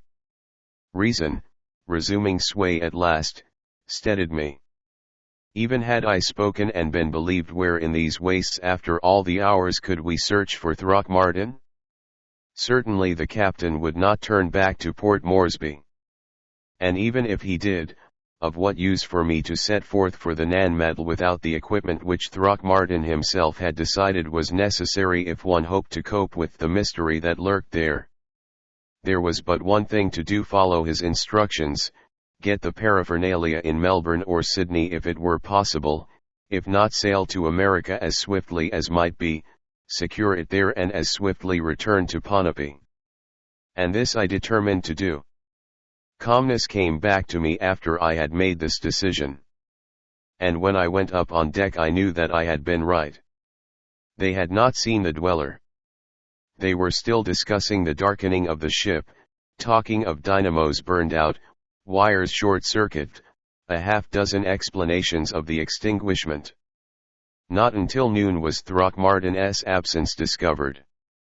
I told the captain that I had left him early in the evening, that, indeed, I knew him but slightly, after all. It occurred to none to doubt me, or to question me minutely. Why should it have? His strangeness had been noted, commented upon. All who had met him had thought him half mad. I did little to discourage the impression. And so it came naturally that on the log it was entered that he had fallen or leaped from the vessel some time during the night. A report to this effect was made when we entered Melbourne. I slipped quietly ashore, and in the press of the war news Throckmorton's supposed fate won only a few lines in the newspapers. My own presence on the ship and in the city passed unnoticed. I was fortunate in securing at Melbourne everything I needed except a set of Becquerel ray condensers, but these were the very keystone of my equipment. Pursuing my search to Sydney, I was doubly fortunate in finding a firm who were expecting these very articles in a consignment due them from the States within a fortnight. I settled down in strictest seclusion to await their arrival. And now it will occur to you to ask why I did not cable, during this period of waiting, to the association, demand aid from it. Or why I did not call upon members of the university staffs of either Melbourne or Sydney for assistance. At the least, why I did not gather, as Throckmortin had hoped to do, a little force of strong men to go with me to the Nan-Madol. To the first two questions I answer frankly, I did not dare. And this reluctance, this inhibition, every man jealous of his scientific reputation will understand. The story of Throckmortin, the happenings I had myself witnessed, were incredible, abnormal, outside the facts of all known science. I shrank from the inevitable disbelief, perhaps ridicule, nay, perhaps even the graver suspicion that had caused me to seal my lips while on the ship. Why I myself could only half believe. How then could I hope to convince others? And as for the third question, I could not take men into the range of such a peril without first warning them of what they might encounter, and if I did warn them it was checkmate. If it also was cowardice, well, I have atoned for it. But I do not hold it so, my conscience is clear. That fortnight and the greater part of another passed before the ship I awaited steamed into port. By that time, between my straining anxiety to be after Throckmortin, the despairing thought that every moment of delay might be vital to him and his, and my intensely eager desire to know whether that shining, glorious horror on the moon path did exist or had been hallucination, I was worn almost to the edge of madness. At last the condensers were in my hands.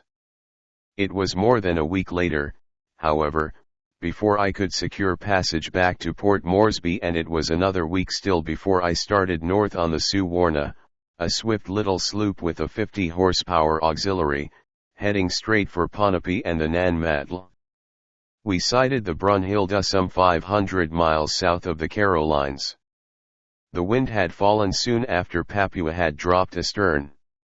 The Suwarna's ability to make her 12 knots an hour without it had made me very fully forgive her for not being as fragrant as the Javan flower for which she was named. Da Costa, her captain, was a garrulous Portuguese. His mate was a Canton man with all the marks of long and able service on some pirate junk. His engineer was a half-breed China Malay who had picked up his knowledge of power plants, heaven alone knew where, and, I had reason to believe, had transferred all his religious impulses to the American-built deity of mechanism he so faithfully served. The crew was made up of 6 huge, chattering Tonga boys. The Suwarna had cut through Finchave and Huon Gulf to the protection of the Bismarcks. She had threaded the maze of the archipelago tranquilly, and we were then rolling over the 1,000-mile stretch of open ocean with New Hanover far behind us and our boat's bow pointed straight toward Nucor of the Monte Verdes. After we had rounded Nucor we should, barring accident, reach Ponape in not more than 60 hours. It was late afternoon, and on the demure little breeze that marched behind us came far-flung sighs of spice trees and nutmeg flowers. The slow prodigious swells of the Pacific lifted us in gentle, giant hands and sent us as gently down the long, blue wave slopes to the next broad, upward slope. There was a spell of peace over the ocean, stilling even the Portuguese captain who stood dreamily at the wheel, slowly swaying to the rhythmic lift and fall of the sloop. There came a whining hail from the Tonga boy lookout draped lazily over the bow. "Sail he be long port side." Da Costa straightened and gazed while I raised my glass. The vessel was a scant mile away, and must have been visible long before the sleepy watcher had seen her. She was a sloop about the size of the Suwarna, without power. All sails set, even to a spinnaker she carried. She was making the best of the little breeze. I tried to read her name, but the vessel jibed sharply as though the hands of the man at the wheel had suddenly dropped the helm and then with equal abruptness swung back to her course. The stern came in sight, and on it I read Brunhilde. I shifted my glasses to the man at wheel. He was crouching down over the spokes in a helpless, huddled sort of way, and even as I looked the vessel veered again, abruptly as before. I saw the helmsman straighten up and bring the wheel about with a vicious jerk. He stood so for a moment, looking straight ahead, entirely oblivious of us, and then seemed again to sink down within himself.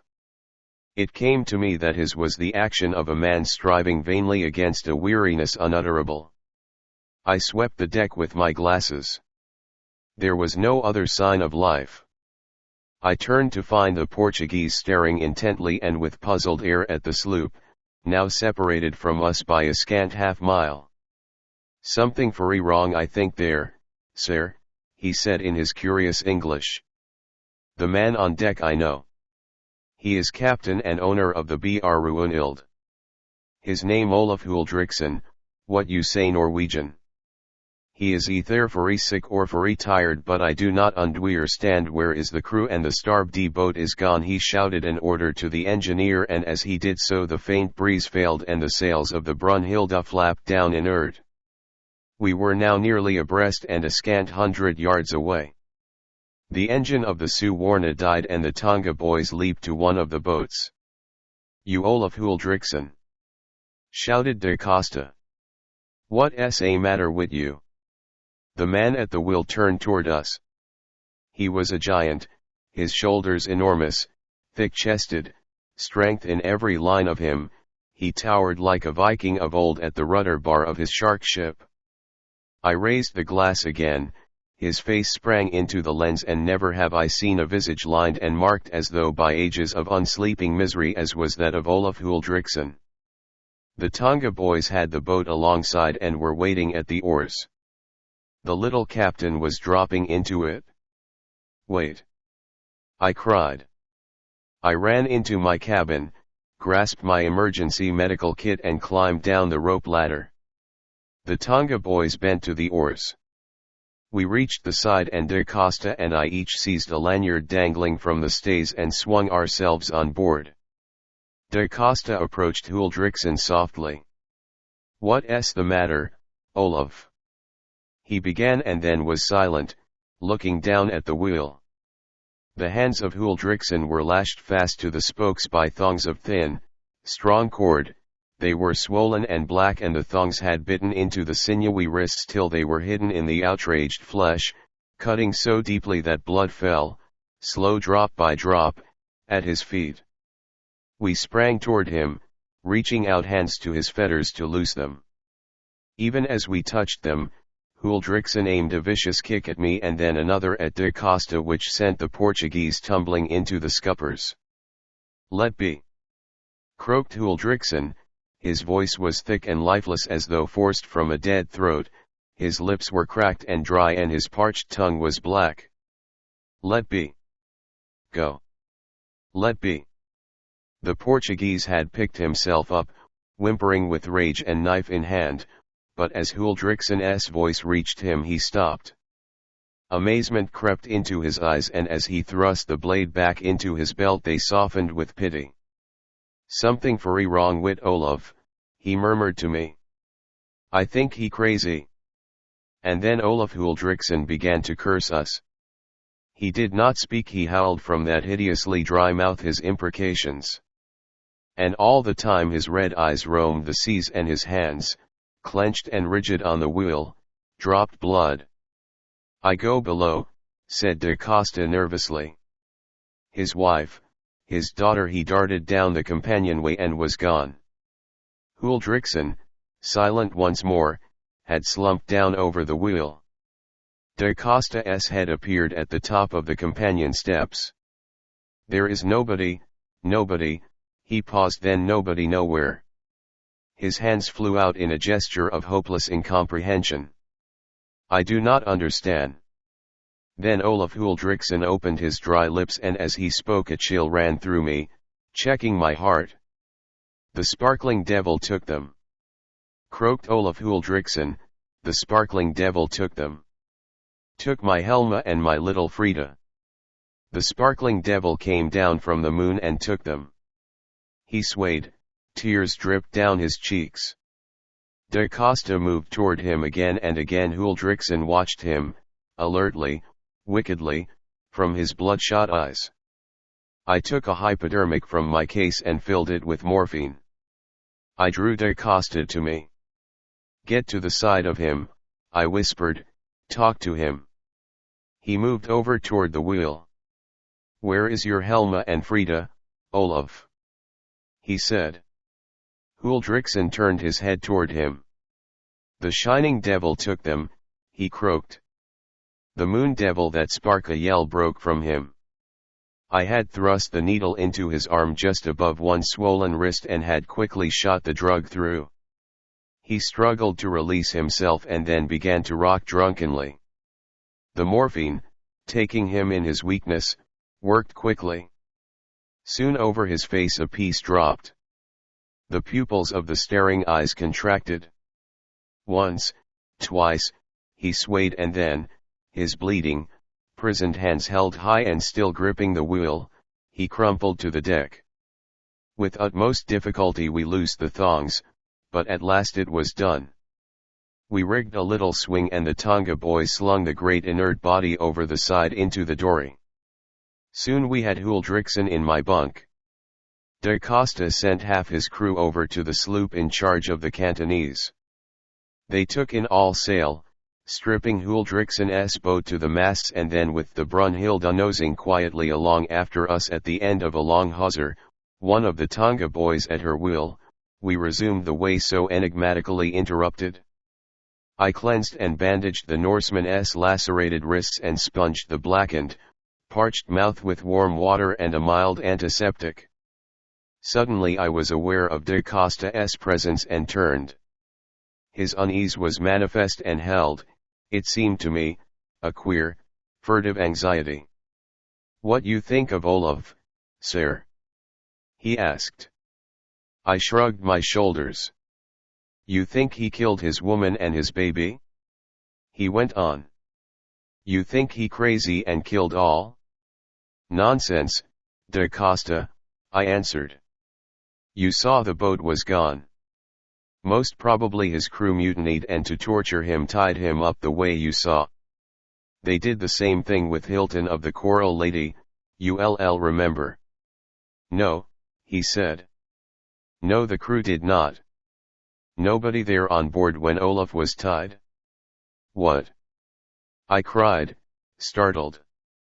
What do you mean? I mean, he said slowly, that Olaf tie himself. Wait. He went on at my incredulous gesture of dissent. Wait, I show you. He had been standing with hands behind his back, and now I saw that he held in them the cut thongs that had bound Huldrickson. They were blood-stained and each ended in a broad leather tip skillfully spliced into the cord. Look, he said, pointing to these leather ends. I looked and saw in them deep indentations of teeth. I snatched one of the thongs and opened the mouth of the unconscious man on the bunk. Carefully I placed the leather within it and gently forced the jaws shut on it. It was true. Those marks were where Olaf Huldrickson's jaws had gripped. Wait. Da Costa repeated, I show you. He took other cords and rested his hands on the supports of a chair back. Rapidly he twisted one of the thongs around his left hand, drew a loose knot, shifted the cord up toward his elbow. This left wrist and hand still free, and with them he twisted the other cord around the right wrist, drew a similar knot.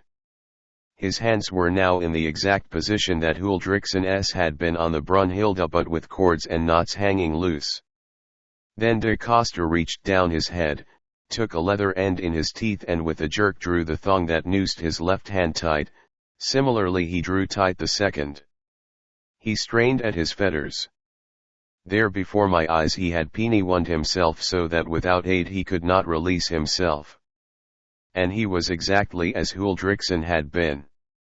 "You will have to cut me loose, sir," he said. "I cannot move them.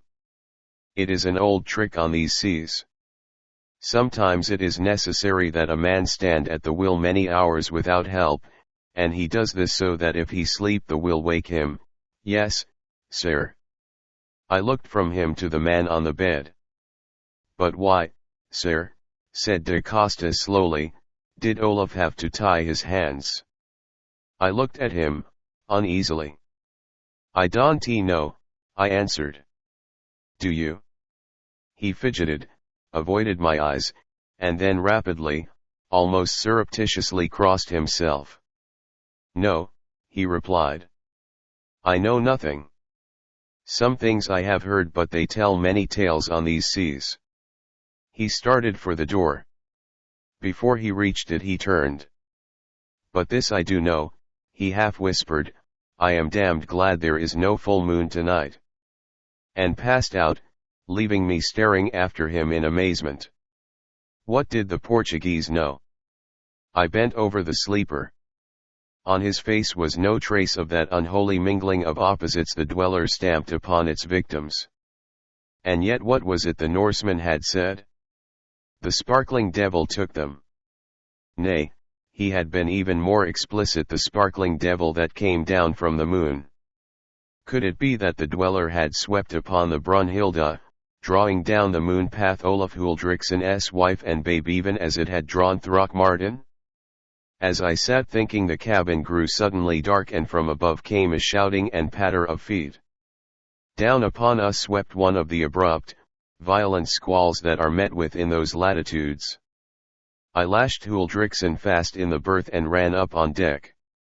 The long, peaceful swells had changed into angry, choppy waves from the tops of which the spindrift streamed in long stinging lashes. A half-hour passed, the squall died as quickly as it had arisen. The sea quieted. Over in the west, from beneath the tattered, flying edge of the storm, dropped the red globe of the setting sun, dropped slowly until it touched the sea rim. I watched it and rubbed my eyes and stared again. For over its flaming portal something huge and black moved, like a gigantic beckoning finger.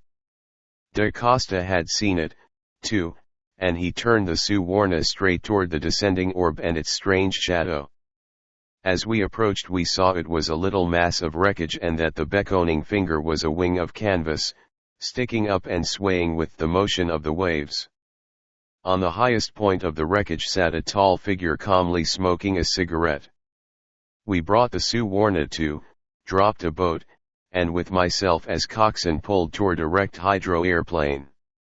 Its occupant took a long puff at his cigarette, waved a cheerful hand, shouted a greeting. And just as he did so a great wave raised itself up behind him, took the wreckage, tossed it high in a swelter of foam, and passed on. When we had steadied our boat, where wreck and man had been was nothing. There came a tug at the side, two muscular brown hands gripped it close to my left, and a sleek, black, wet head showed its top between them. Two bright, blue eyes that held deep within them a laughing deviltry looked into mine, and a long, lithe body drew itself gently over the thwart and seated its dripping self at my feet. "Much obliged," said this man from the sea. I knew somebody was sure to come along when the O'Keefe Banshee didn't show up. "The what?" I asked in amazement. "The O'Keefe Banshee. I am Larry O'Keefe. It's a far way from Ireland, but not too far for the O'Keefe Banshee to travel if the O'Keefe was going to click in." I looked again at my astonishing rescue. He seemed perfectly serious. "Have you a cigarette?" "Mine went out," he said with a grin, as he reached a moist hand out for the little cylinder, took it, lighted it. I saw a lean, intelligent face whose fighting jaw was softened by the wistfulness of the clean-cut lips and the honesty that lay side by side with the deviltry in the laughing blue eyes, nose of a thoroughbred with the suspicion of a tilt, long, well-knit, slender figure that I knew must have all the strength of fine steel, the uniform of a lieutenant in the Royal Flying Corps of Britain's Navy. He laughed, stretched out a firm hand, and gripped mine. "Thank you really ever so much, old man," he said. I liked Larry O'Keefe from the beginning, but I did not dream as the Tonga boys pulled us back to the Suwarnabhou that liking was to be forged into man's strong love for man by fires which souls such as his and mine and yours who read this could never dream. Larry O'Keefe, where are you now with your leprechauns and banshee, your heart of a child, your laughing blue eyes, and your fearless soul? Shall I ever see you again, Larry O'Keefe, dear to me as some best beloved younger brother?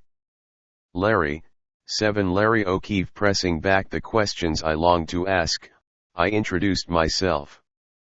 Oddly enough, I found that he knew me, or rather my work.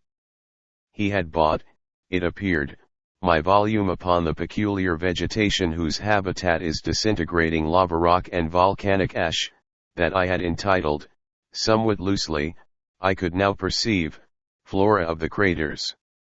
For he explained naively that he had picked it up, thinking it an entirely different sort of a book, a novel, in fact something like Meredith's Diana of the Crossways, which he liked greatly. He had hardly finished this explanation when we touched the side of the Suwarna, and I was forced to curb my curiosity until we reached the deck. "That thing you saw me sitting on," he said, after he had thanked the bowing little skipper for his rescue, "was all that was left of one of His Majesty's best little hydro airplanes after that cyclone threw it off as excess baggage. And by the way, about where are we?" Da Costa gave him our approximate position from the noon reckoning. O'Keefe whistled. "A good 300 miles from where I left the HMS Dolphin about 4 hours ago," he said. "That squall I rode in on was some whizzer. The Dolphin," he went on, calmly divesting himself of his soaked uniform, "was on her way to Melbourne. I'd been yearning for a joyride and went up for an alleged scouting trip. Then that blow shot out of nowhere, picked me up, and insisted that I go with it. About an hour ago I thought I saw a chance to zoom up and out of it. I turned, and blick went my right wing, and down I dropped. I don't know how we can notify your ship, Lieutenant O'Keefe," I said. "We have no wireless." "Dr. Goodwin," said Da Costa, "we could change our course, sir." "Perhaps, thanks, but not a bit of it," broke in O'Keefe. "Lord alone knows where the Dolphin is now. Fancy she'll be nosing around looking for me. Anyway, she's just as apt to run into you as you into her. Maybe we'll strike something with a wireless, and I'll trouble you to put me aboard." He hesitated. "Where are you bound, by the way?" he asked. "For Ponape," I answered. "No wireless there," mused O'Keefe. "Beastly hole. Stopped a week ago for fruit. Natives seemed scared to death at us or something. What are you going there for?" Da Costa darted a furtive glance at me. It troubled me. O'Keefe noted my hesitation. "Oh, I beg your pardon," he said. "Maybe I oughtn't to have asked that." "It's no secret, Lieutenant," I replied. "I am about to undertake some exploration work, a little digging among the ruins on the Nan-Madol." I looked at the Portuguese sharply as I named the place. A pallor crept beneath his skin, and again he made swiftly the sign of the cross, glancing as he did so fearfully to the north. I made up my mind then to question him when opportunity came. He turned from his quick scrutiny of the sea and addressed O'Keefe. "There's nothing on board to fit you, Lieutenant." "Oh, just give me a sheet to throw around me, Captain, said O'Keefe and followed him. Darkness had fallen, and as the two disappeared into Da Costa's cabin I softly opened the door of my own and listened. Huldriksen was breathing deeply and regularly. I drew my electric flash, and shielding its rays from my face, looked at him. His sleep was changing from the heavy stupor of the drug into one that was at least on the borderland of the normal. The tongue had lost its arid blackness and the mouth secretions had resumed action. Satisfied as to his condition, I returned to deck. O'Keefe was there, looking like a spectre in the cotton sheet he had wrapped about him. A deck table had been cleated down and one of the Tonga boys was setting it for our dinner. Soon the very creditable larder of the Suwarn addressed the board, and O'Keefe, Da Costa, and I attacked it. The night had grown close and oppressive. Behind us the forward light of the Brunhilde glided and the binnacle lamp threw up a faint glow in which her black helmsman's face stood out mistily. O'Keefe had looked curiously a number of times at our tow, but had asked no questions. "You're not the only passenger we picked up today," I told him. "We found the captain of that sloop, lashed to his wheel, nearly dead with exhaustion, and his boat deserted by everyone except himself." "What was the matter?" asked O'Keefe in astonishment. "We don't know," I answered. "He fought us, and I had to drug him before we could get him loose from his lashings. He is sleeping down in my berth now. His wife and little girl ought to have been on board, the captain here says, but they weren't. Wife and child gone," exclaimed O'Keefe. "From the condition of his mouth he must have been alone at the wheel and without water at least 2 days and nights before we found him," I replied. "And as for looking for anyone on these waters after such a time, it's hopeless." "That's true," said O'Keefe. "But his wife and baby. Poor devil." He was silent for a time, and then, at my solicitation, began to tell us more of himself. He had been little more than 20 when he had won his wings and entered the war. He had been seriously wounded at Ypres during the 3rd year of the struggle, and when he recovered the war was over. Shortly after that his mother had died. Lonely and restless, he had re-entered the air service, and had remained in it ever since. And though the war's long over, I get homesick for the Lark's land with the German planes playing tunes on their machine guns and their Archies tickling the soles of my feet, he sighed. If you in love, love to the limit, and if you hate, why hate like the devil, and if it's a fight you in, get where it's hottest and fight like hell if you don't. Life's not worth the living, sighed he. I watched him as he talked, feeling my liking for him steadily increasing. If I could but have a man like this beside me on the path of unknown peril upon which I had set my feet, I thought, wistfully. We sat and smoked a bit, sipping the strong coffee the Portuguese made so well. Da Costa at last relieved the Cantonese at the wheel. O'Keefe and I drew chairs up to the rail. The brighter stars shone out dimly through a hazy sky, gleams of phosphorescence tipped the crests of the waves and sparkled with an almost angry brilliance as the bow of the Suwarned tossed them aside. O'Keefe pulled contentedly at a cigarette. The glowing spark lighted the keen, boyish face and the blue eyes, now black and brooding under the spell of the tropic night. "Are you American or Irish, O'Keefe?" I asked suddenly. "Why?" He laughed. "Because," I answered, "from your name and your service I would suppose you Irish, but your command of pure Americanism makes me doubtful." He grinned amiably. "I'll tell you how that is," he said. "My mother was an American, a Grace, of Virginia. My father was the O'Keefe, of Coleraine. And these two loved each other so well that the heart they gave me is half Irish and half American. My father died when I was 16. I used to go to the States with my mother every other year for a month or two. But after my father died we used to go to Ireland every other year. And there you are, I am as much American as I am Irish. When I am in love, or excited, or dreaming, or mad I have the brogue. But for the everyday purpose of life I like the United States talk, and I know Broadway as well as I do Bynavenick Lane, and the Sound as well as St. Patrick's Channel, educated a bit at Eton, a bit at Harvard, always too much money to have to make any, in love lots of times, and never a heartache after that wasn't a pleasant one, and never a real purpose in life until I took the King's shilling and earned my wings, something over 30, and that's me Larry O'Keefe. But it was the Irish O'Keefe who sat out there waiting for the banshee, I laughed. It was that, he said somberly, and I heard the brogue creep over his voice like velvet and his eyes grew brooding again.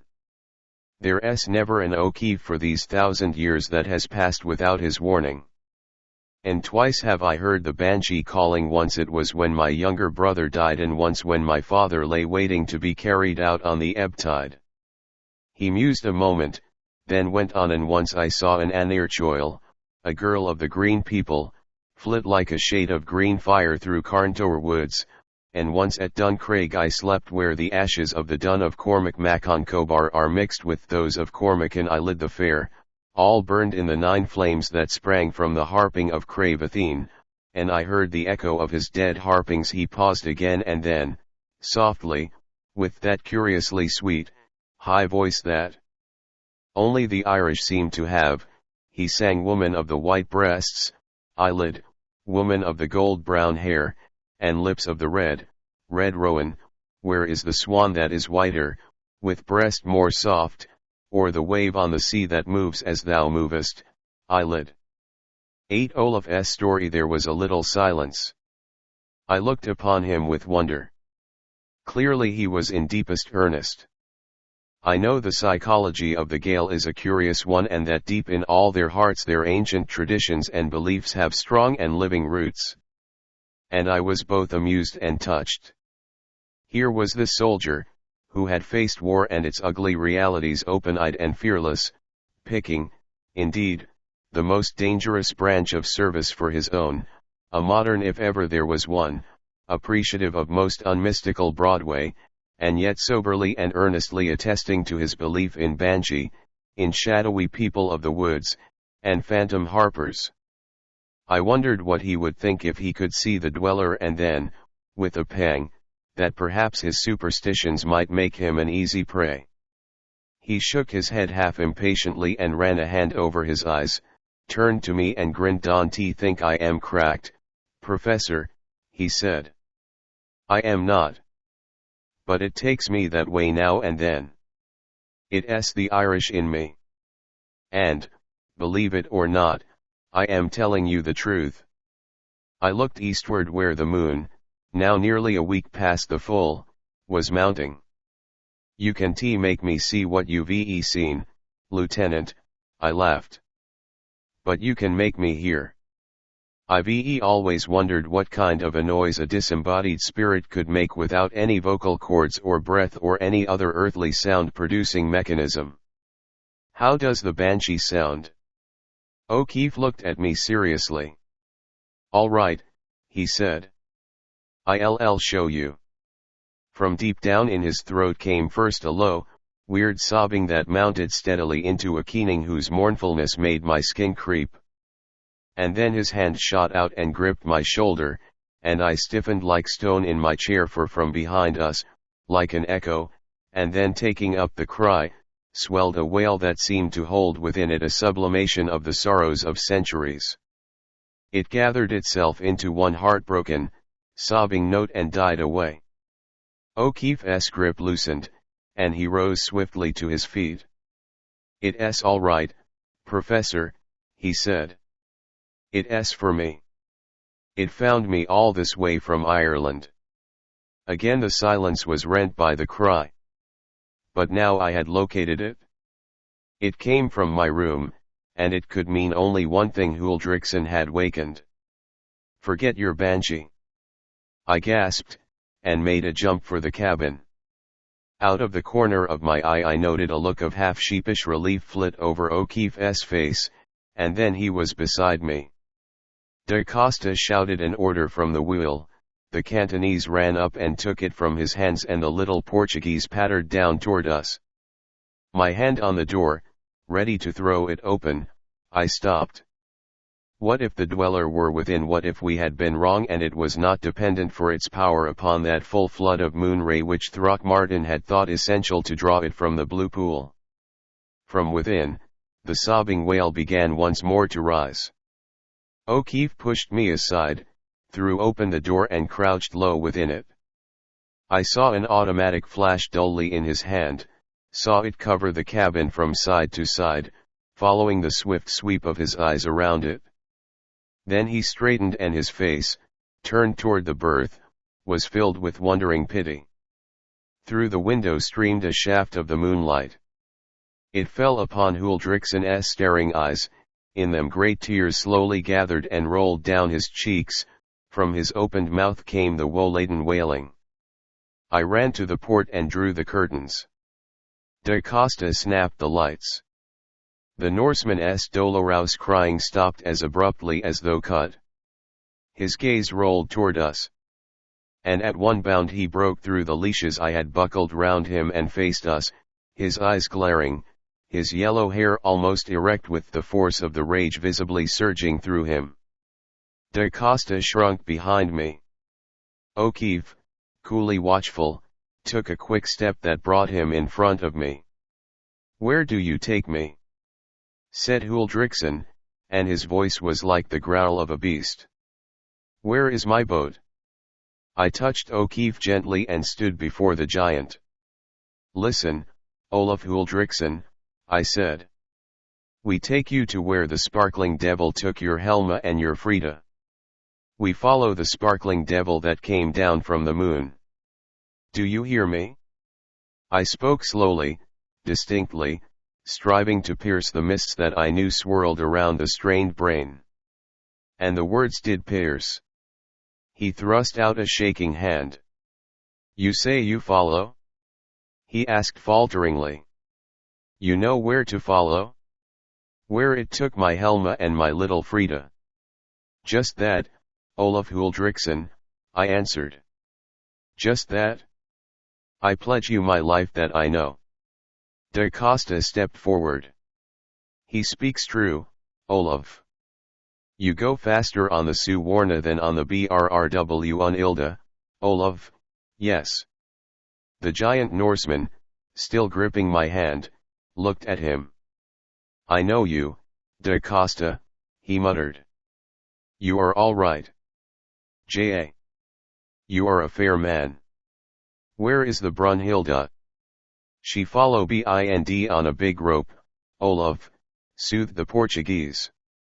"Soon you see her. But now lie down and tell us, if you can, why you tie yourself to your will and what it is that happen, Olaf. If you'll tell us how the sparkling devil came it will help us all when we get to where it is, Huldrixen," I said. On O'Keefe's face there was an expression of well-nigh ludicrous doubt and amazement. He glanced from one to the other.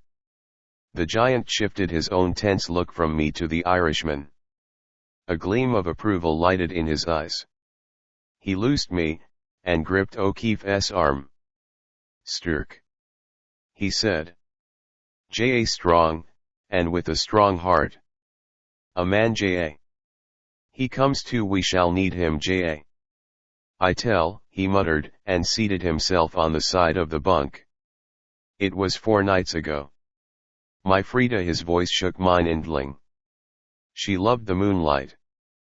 I was at the wheel and my Frida and my Helma they were behind me. The moon was behind us and the Brunhilde was like a swan boat sailing down with the moonlight sending her, J.A. I heard my Frida say, 'I see Anissa coming down the track of the moon.' And I hear her mother laugh, low, like a mother does when her indling dreams. I was happy that night with my Helma and my Frida, and the Brunhilde sailing like a swan boat, J.A. I heard the child say, 'The Nissa comes fast.' And then I heard a scream from my Helma, a great scream like a mare when her foal is torn from her. I spun around fast, I dropped the wheel and spun fast. I saw he covered his eyes with his hands. The Portuguese had crept close to me, and I heard him panting like a frightened dog. I saw a white fire spring over the rail, whispered Olaf Huldrickson.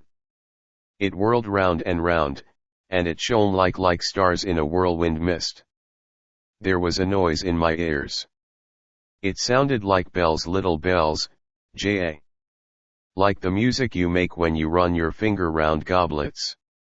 It made me sick and dizzy, the hell noise.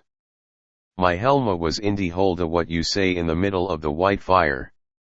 She turned her face to me and she turned it on the child, and my Helma's face burned into my heart. Because it was full of fear, and it was full of happiness of glade. I tell you that the fear in my Helma's face made me ice. Here he beat his breast with clenched hand, but the happiness in it burned on me like fire. And I could not move, I could not move. I said, in here. He touched his head. I said, it is Loki come out of Helvede. But he cannot take my Helma, for Christ lives, and Loki has no power to hurt my Helma or my Frida. Christ lives. Christ lives. I said. But the sparkling devil did not let my Helma go. It drew her to the rail, half over it. I saw her eyes upon the child, and a little she broke away and reached to it. And my Frida jumped into her arms. And the fire wrapped them both and they were gone. A little I saw them whirling on the moon track behind the Brunhilde and they were gone. The sparkling devil took them. Loki was loosed, and he had power. I turned the Brunhilde, and I followed where my Helma and mine Indling had gone. My boys crept up and asked me to turn again. But I would not. They dropped a boat and left me. I steered straight on the path. I lashed my hands to the wheel that sleep might not loose them. I steered on and on and on. Where was the God I prayed when my wife and child were taken? Cried Olaf Huldrickson, and it was as though I heard Throckmortin asking that same bitter question. I have left him as he left me, I pray now to Thor and to Odin, who can fetter Loki. He sank back, covering again his eyes. Olaf, I said, what you have called the sparkling devil has taken once dear to me. I, too, was following it when we found you. You shall go with me to its home, and there we will try to take from it your wife and your child and my friends as well. But now that you may be strong for what is before us, you must sleep again. Olaf Huldrickson looked upon me, and in his eyes was that something which souls must see in the eyes of him the old Egyptians called the searcher of hearts in the judgment hall of Osiris. You speak truth, he said at last slowly. I will do what you say. He stretched out an arm at my bidding. I gave him a second injection. He lay back and soon he was sleeping. I turned toward Da Costa. His face was livid and sweating, and he was trembling pitiably. O'Keefe stirred. You did that mighty well, Dr. Goodwin, he said. So well that I almost believed you myself. What did you think of his story, Mr. O'Keefe? I asked. His answer was almost painfully brief and colloquial. Nuts, he said. I was a little shocked, I admit. I think he's crazy, Dr. Goodwin, he corrected himself, quickly. What else could I think? I turned to the little Portuguese without answering. There's no need for any anxiety tonight, Captain, I said. Take my word for it. You need some rest yourself. Shall I give you a sleeping draught? I do wish you would, Dr. Goodwin, sir, he answered gratefully.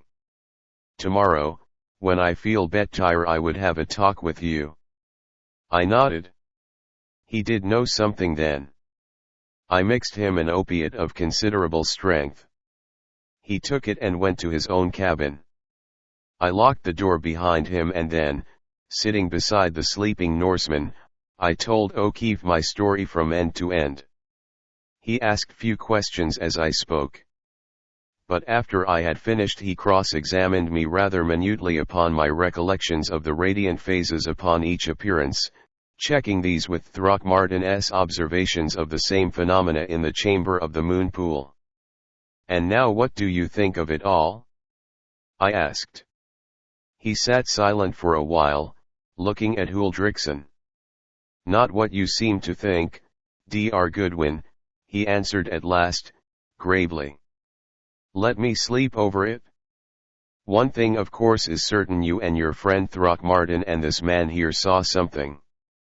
But he was silent again and then continued with a kindness that I found vaguely irritating, but I've noticed that when a scientist gets superstitious it takes very hard. "Here's a few things I can tell you now though," he went on while I struggled to speak. "I pray in my heart that we'll meet neither the dolphin nor anything with wireless on board going up. Because, Dr. Goodwin, I'd dearly love to take a crack at your dweller." "And another thing," said O'Keefe. "After this cut out the trimmings, Doc, and call me plain Larry, for whether I think you crazy or whether I don't, you there with the nerve, Professor, and I am for you." "Good night," said Larry and took himself out to the deck hammock he had insisted upon having slung for him, refusing the captain's importunities to use his own cabin. And it was with extremely mixed emotions as to his compliment that I watched him go. Superstitious.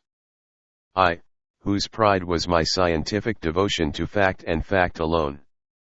Superstitious, and this from a man who believed in banshees and ghostly harpers and Irish wood nymphs and no doubt in leprechauns and all their tribe. Half laughing, half irritated, and wholly happy in even the part promise of Larry O'Keefe's comradeship on my venture, I arranged a couple of pillows, stretched myself out on 2 chairs and took up my vigil beside Olaf Huldriksen. 9 A lost page of Earth. When I awakened the sun was streaming through the cabin porthole. Outside a fresh voice lilted. I lay on my 2 chairs and listened. The song was one with the wholesome sunshine and the breeze blowing stiffly and whipping the curtains. It was Larry O'Keefe at his matins. The little red lark is shaking his wings, straight from the breast of his love he springs.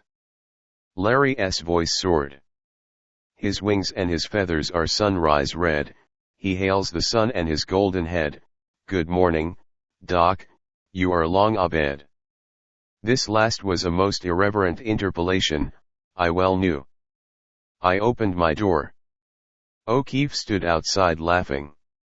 The Suwarna, her engines silent, was making fine headway under all sail, the Brunhilde skipping in her wake cheerfully with half her canvas up.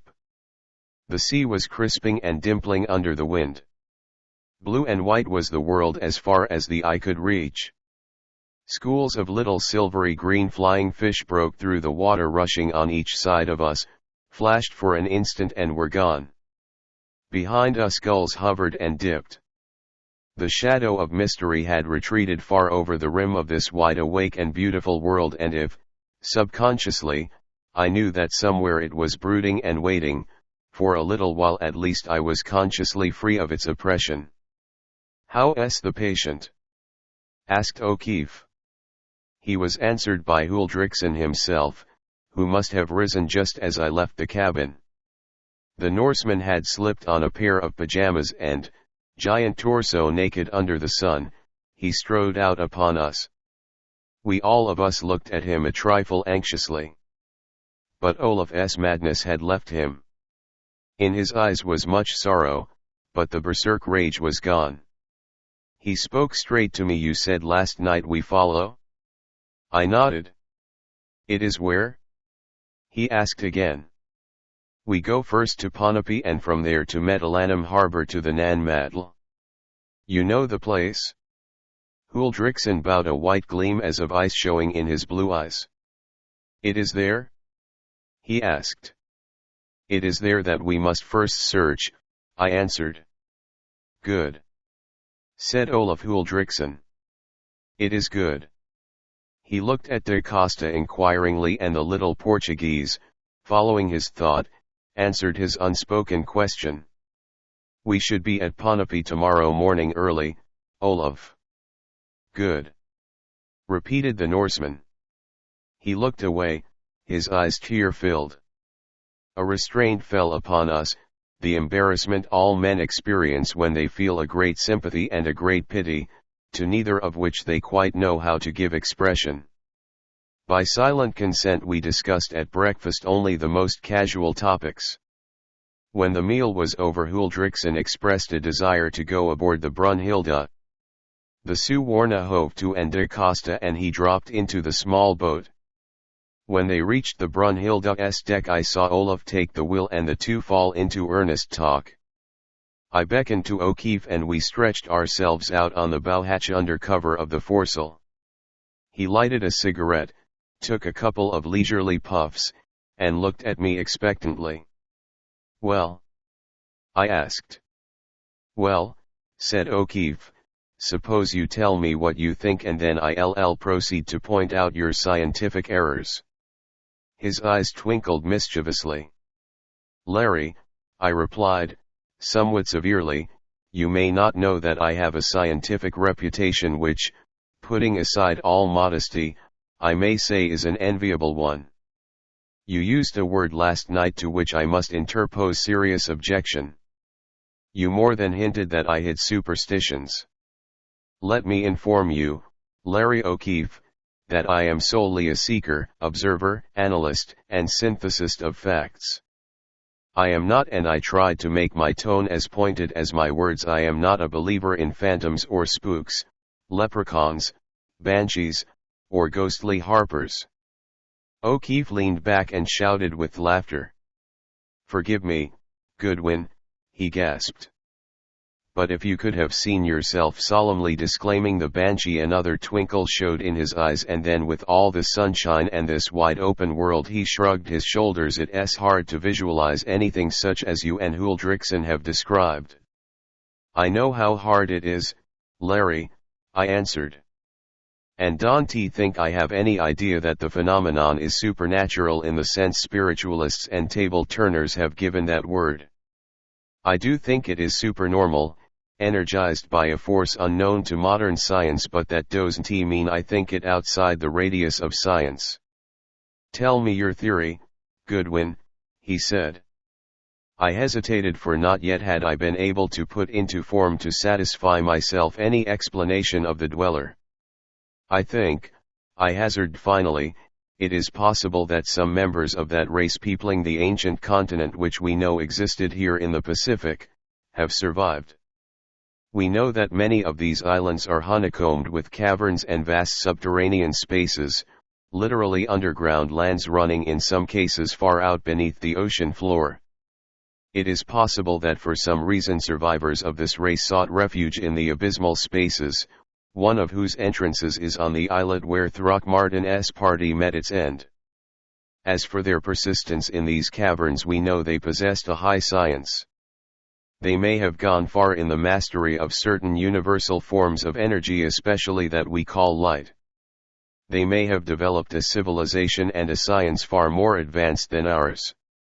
What I call the dweller may be one of the results of this science. Larry, it may well be that this lost race is planning to emerge again upon Earth's surface. And is sending out your dweller as a messenger, a scientific dove from their ark? I chose to overlook the banter in his question. Did you ever hear of the Kamets? I asked him. He shook his head. In Papua, I explained, there is a widespread and immeasurably old tradition that imprisoned under the hills is a race of giants who once ruled this region when it stretched from sun to sun before the moon god drew the waters over it. I quote from the legend. Not only in Papua but throughout Malaysia you find this story. And, so the tradition runs, these people the Kamets will one day break through the hills and rule the world. Make over the world is the literal translation of the constant phrase in the tale. It was Herbert Spencer who pointed out that there is a basis of fact in every myth and legend of man. It is possible that these survivors I am discussing form Spencer's fact basis for the Malaysian legend. Point 2. This much is sure: the moon door, which is clearly operated by the action of moon rays upon some unknown element or combination, and the crystals through which the moon rays pour down upon the pool, their prismatic columns, are humanly made mechanisms. So long as they are humanly made, and so long as it is this flood of moonlight from which the dweller draws its power of materialization, the dweller itself, if not the product of the human mind, is at least dependent upon the product of the human mind for its appearance. Wait a minute, Goodwin, interrupted O'Keefe. Do you mean to say you think that this thing is made of moonshine? Moonlight, I replied, is, of course, reflected sunlight. But the rays which pass back to Earth after their impact on the moon's surface are profoundly changed. The spectroscope shows that they lose practically all the slower vibrations we call red and infrared, while the extremely rapid vibrations we call the violet and ultraviolet are accelerated and altered. Many scientists hold that there is an unknown element in the moon, perhaps that which makes the gigantic luminous trails that radiate in all directions from the lunar crater Tycho, whose energies are absorbed by and carried on the moon rays. At any rate, whether by the loss of the vibrations of the red or by the addition of this mysterious force, the light of the moon becomes something entirely different from mere modified sunlight, just as the addition or subtraction of one other chemical in a compound of several makes the product a substance with entirely different energies and potentialities. Now these rays, Larry, are given perhaps still another mysterious activity by the globes through which Throckmortin said they passed in the chamber of the moon pool. The result is the necessary factor in the formation of the dweller. There would be nothing scientifically improbable in such a process. Kubelsky, the great Russian physicist, produced crystalline forms exhibiting every faculty that we call vital by subjecting certain combinations of chemicals to the action of highly concentrated rays of various colors.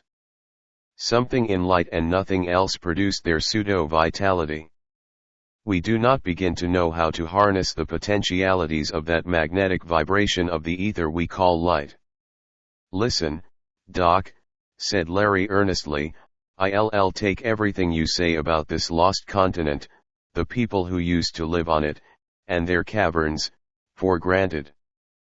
But by the sword of Brian Boru, you'll never get me to fall for the idea that a bunch of moonshine can handle a big woman such as you say Throckmortin's Thorough was, nor a two-fisted man such as you say Throckmortin was, nor Huldrixon's wife, and I'll bet she was one of those strapping big northern women too. You'll never get me to believe that any bunch of concentrated moonshine could handle them and take them waltzing off along a moonbeam back to wherever it goes. No, Doc, not on your life. Even Tennessee moonshine couldn't do that nix. All right, O'Keefe, I answered, now very much irritated indeed. What's your theory? And I could not resist adding fairies. Professor, he grinned, if that thing's a fairy it's Irish, and when it sees me it'll be so glad there'll be nothing to it. I was lost, strayed, or stolen, Larry Avick, it'll say, and I was so homesick for the old sod I was desperate, it'll say, and take me back quick before I do any more harm. It'll tell me, and that's the truth. Now don't get me wrong. I believe you all saw something all right. But what I think you saw was some kind of gas. All this region is volcanic, and islands and things are constantly poking up from the sea. It's probably gas, a volcanic emanation, something new to us, and that drives you crazy. Lots of kinds of gas do that.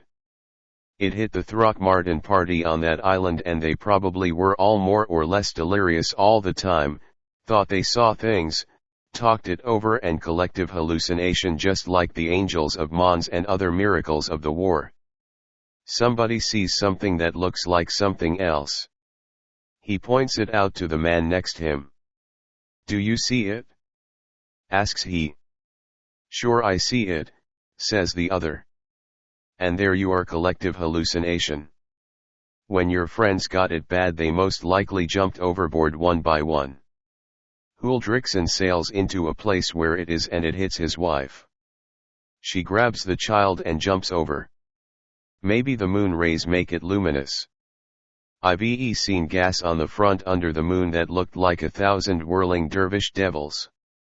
Yes, and you could see the devil's faces in it. And if it got into your lungs, nothing could ever make you think you hadn't seen real devils. For a time I was silent. Larry, I said at last, whether you are right or I am right, I must go to the Nan-Madol. Will you go with me, Larry? Goodwin, he replied, I surely will. I am as interested as you are. If we don't run across the dolphin, I'll stick. I'll leave word at Ponape, to tell them where I am should they come along. If they report me dead for a while, there's nobody to care. So that's all right. Only, old man, be reasonable. You've thought over this so long, you re-going bug, honestly you are. And again, the gladness that I might have Larry O'Keefe with me, was so great that I forgot to be angry. The Moonpool de Costa, who had come aboard unnoticed by either of us, now tapped me on the arm. Dr. Goodwin, he said, can I see you in my cabin, sir? At last, then, he was going to speak. I followed him. Doctor, he said, when we had entered, this is a very strange thing that has happened to Olaf. Very strange. And the natives of Ponape, they have been very much excited lately. Of what they fear I know nothing, nothing. Again that quick, furtive crossing of himself. But this I have to tell you. There came to me from Ranelagh last month a man, a Russian, a doctor, like you. His name it was Merritt enough. I take him to Ponape and the natives there, they will not take him to the Nan-Madol where he wished to go, no. So I take him. We leave in a boat, with much instrument carefully tied up. I leave him there with the boat and the food. He tell me to tell no one and pay me not to. But you are a friend and Olaf he depend much upon you, and so I tell you, sir. You know nothing more than this, da Costa? I asked. Nothing of another expedition? No, he shook his head vehemently. Nothing more. Hear the name Throckmortin while you were there? I persisted. No, his eyes were steady as he answered, but the pallor had crept again into his face. I was not so sure. But if he knew more than he had told me, why was he afraid to speak? My anxiety deepened, and later I sought relief from it by repeating the conversation to O'Keefe. A Russian, he said. Well, they can be damned nice, or damned otherwise. Considering what you did for me, I hope I can look him over before the dolphin shows up. Next morning we raised Ponape, without further incident, and before noon the Suwarna and the Brunhilde had dropped anchor in the harbor. Upon the excitement and manifest dread of the natives, when we sought among them for carriers and workmen to accompany us, I will not dwell. It is enough to say that no payment we offered could induce a single one of them to go to the Nan-Madol. Nor would they say why. Finally it was agreed that the Brunhilde should be left in charge of a half-breed Chinaman, whom both da Costa and Huldrixon knew and trusted. We piled her longboat up with my instruments and food and camping equipment. The Suwarna took us around to Medellin harbor, and there, with the tops of ancient sea walls deep in the blue water beneath us, and the ruins looming up out of the mangroves, a scant mile from us, left us. Then with Huldrixon manipulating our small sail, and Larry at the rudder, we rounded the titanic wall that swept down into the depths, and turned at last into the canal that Throckmortin, on his map, had marked as that which, running between frowning Nantucket and its satellite islet, Tau, led straight to the gate of the place of ancient mysteries. And as we entered that channel we were enveloped by a silence so intense, so weighted that it seemed to have substance, an alien silence that clung and stifled and still stood aloof from us the living. It was a stillness, such as might follow the long tramping of millions into the grave. It was paradoxical as it may be filled with the withdrawal of life. Standing down in the chambered depths of the Great Pyramid I had known something of such silence but never such intensity as this. Larry felt it and I saw him look at me askance. If Olaf, sitting in the bow, felt it, too, he gave no sign. His blue eyes, with again the glint of ice within them, watched the channel before us. As we passed, there arose upon our left sheer walls of black basalt blocks, cyclopean, towering 50 feet or more, broken here and there by the sinking of their deep foundations. In front of us the mangroves widened out and filled the canal. On our right the lesser walls of Tau, somber blocks smoothed and squared and set with a cold, mathematical nicety that filled me with vague awe, slipped by. Through breaks I caught glimpses of dark ruins and of great fallen stones that seemed to crouch and menace us, as we passed. Somewhere there, hidden, were the 7 globes that poured the moon fire down upon the moon pool.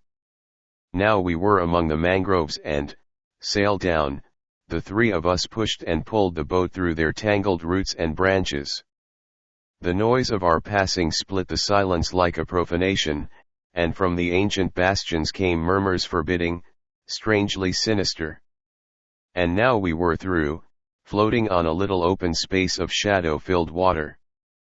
Before us lifted the gateway of Nantoich, gigantic, broken, incredibly old, shattered portals through which had passed men and women of Earth's dawn, old with the weight of years that pressed leadenly upon the eyes that looked upon it, and yet was in some curious indefinable way menacingly defiant. Beyond the gate, back from the portals, stretched a flight of enormous basalt slabs, a giant's stairway indeed, and from each side of it marched the high walls that were the dweller's pathway. None of us spoke as we grounded the boat and dragged it upon a half-submerged pier. And when we did speak it was in whispers. "What next?" asked Larry. "I think we ought to take a look around," I replied in the same low tones. "We'll climb the wall here and take a flash about. The whole place ought to be plain as day from that height." Huldriksen, his blue eyes alert, nodded. With the greatest difficulty we clambered up the broken blocks.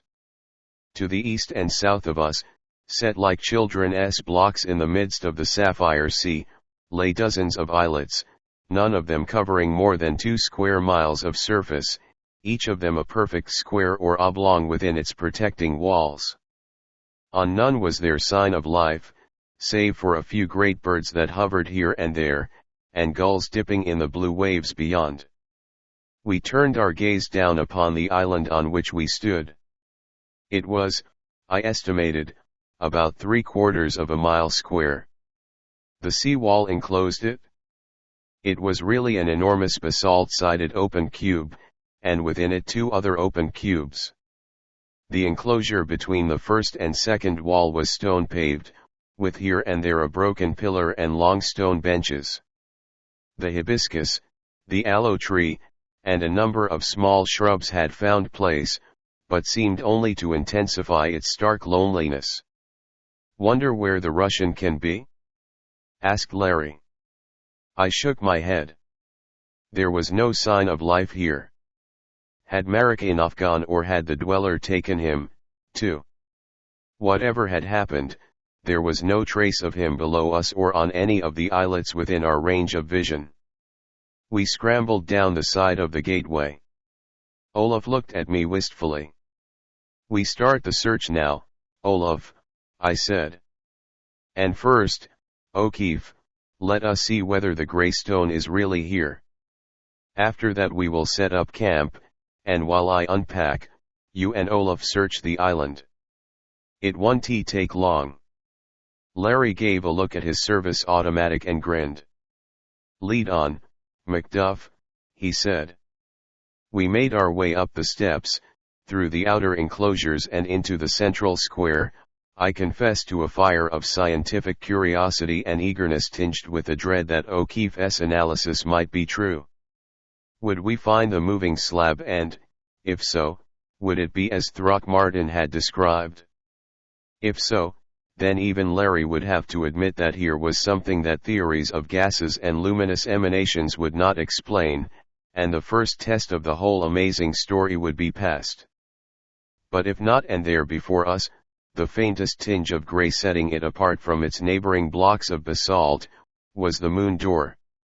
There was no mistaking it. This was, in very deed, the portal through which Throckmortin had seen pass that gloriously dreadful apparition he called the Dweller. At its base was the curious, seemingly polished cup-like depression within which, my lost friend had told me, the opening door swung. What was that portal more enigmatic than was ever Sphinx? And what lay beyond it? What did that smooth stone, whose wan deadness whispered of ages-old corridors of time opening out into alien, unimaginable vistas, hide? It had cost the world of science Throckmortin's great brain as it had cost Throckmortin those he loved.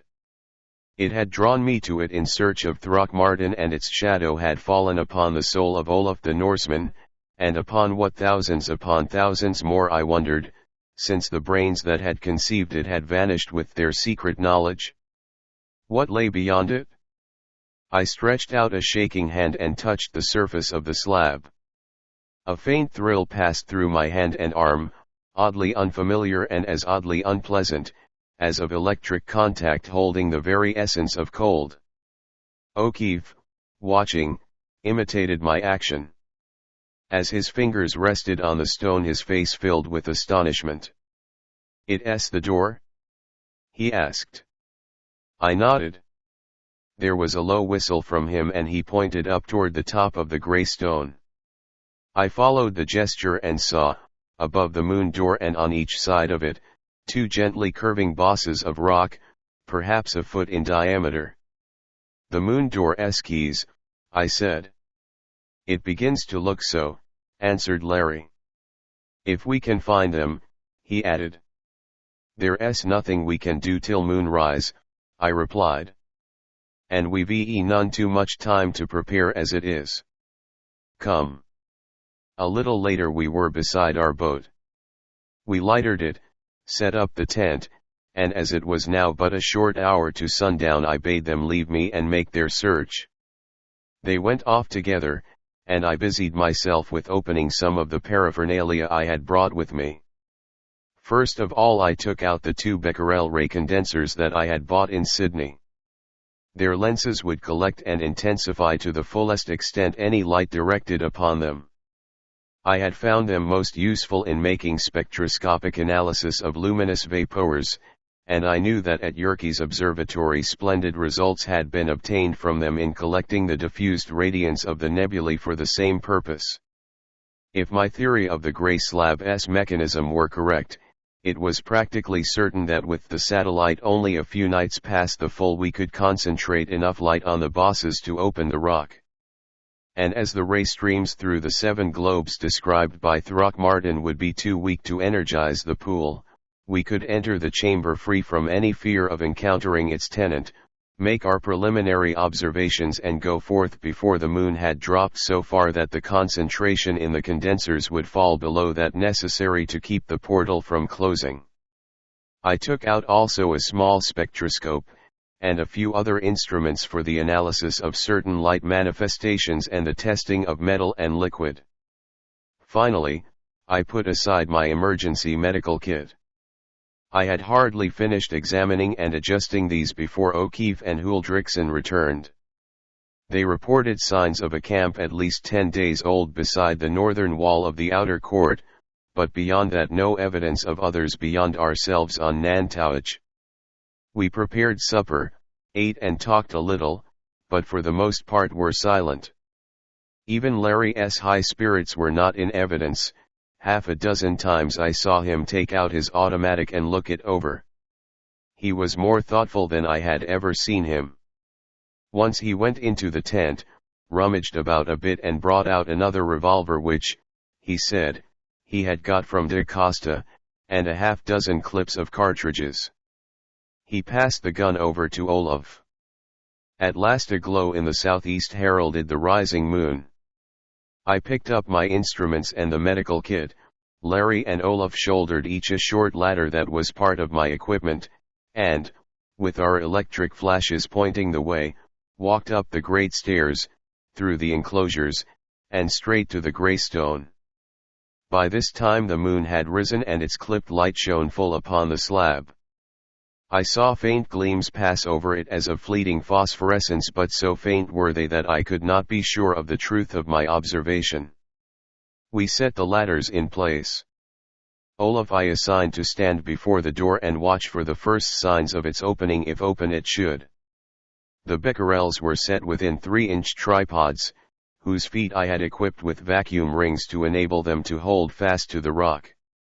I scaled one ladder and fastened a condenser over the boss, descended, sent Larry up to watch it, and, ascending the second ladder, rapidly fixed the other in its place.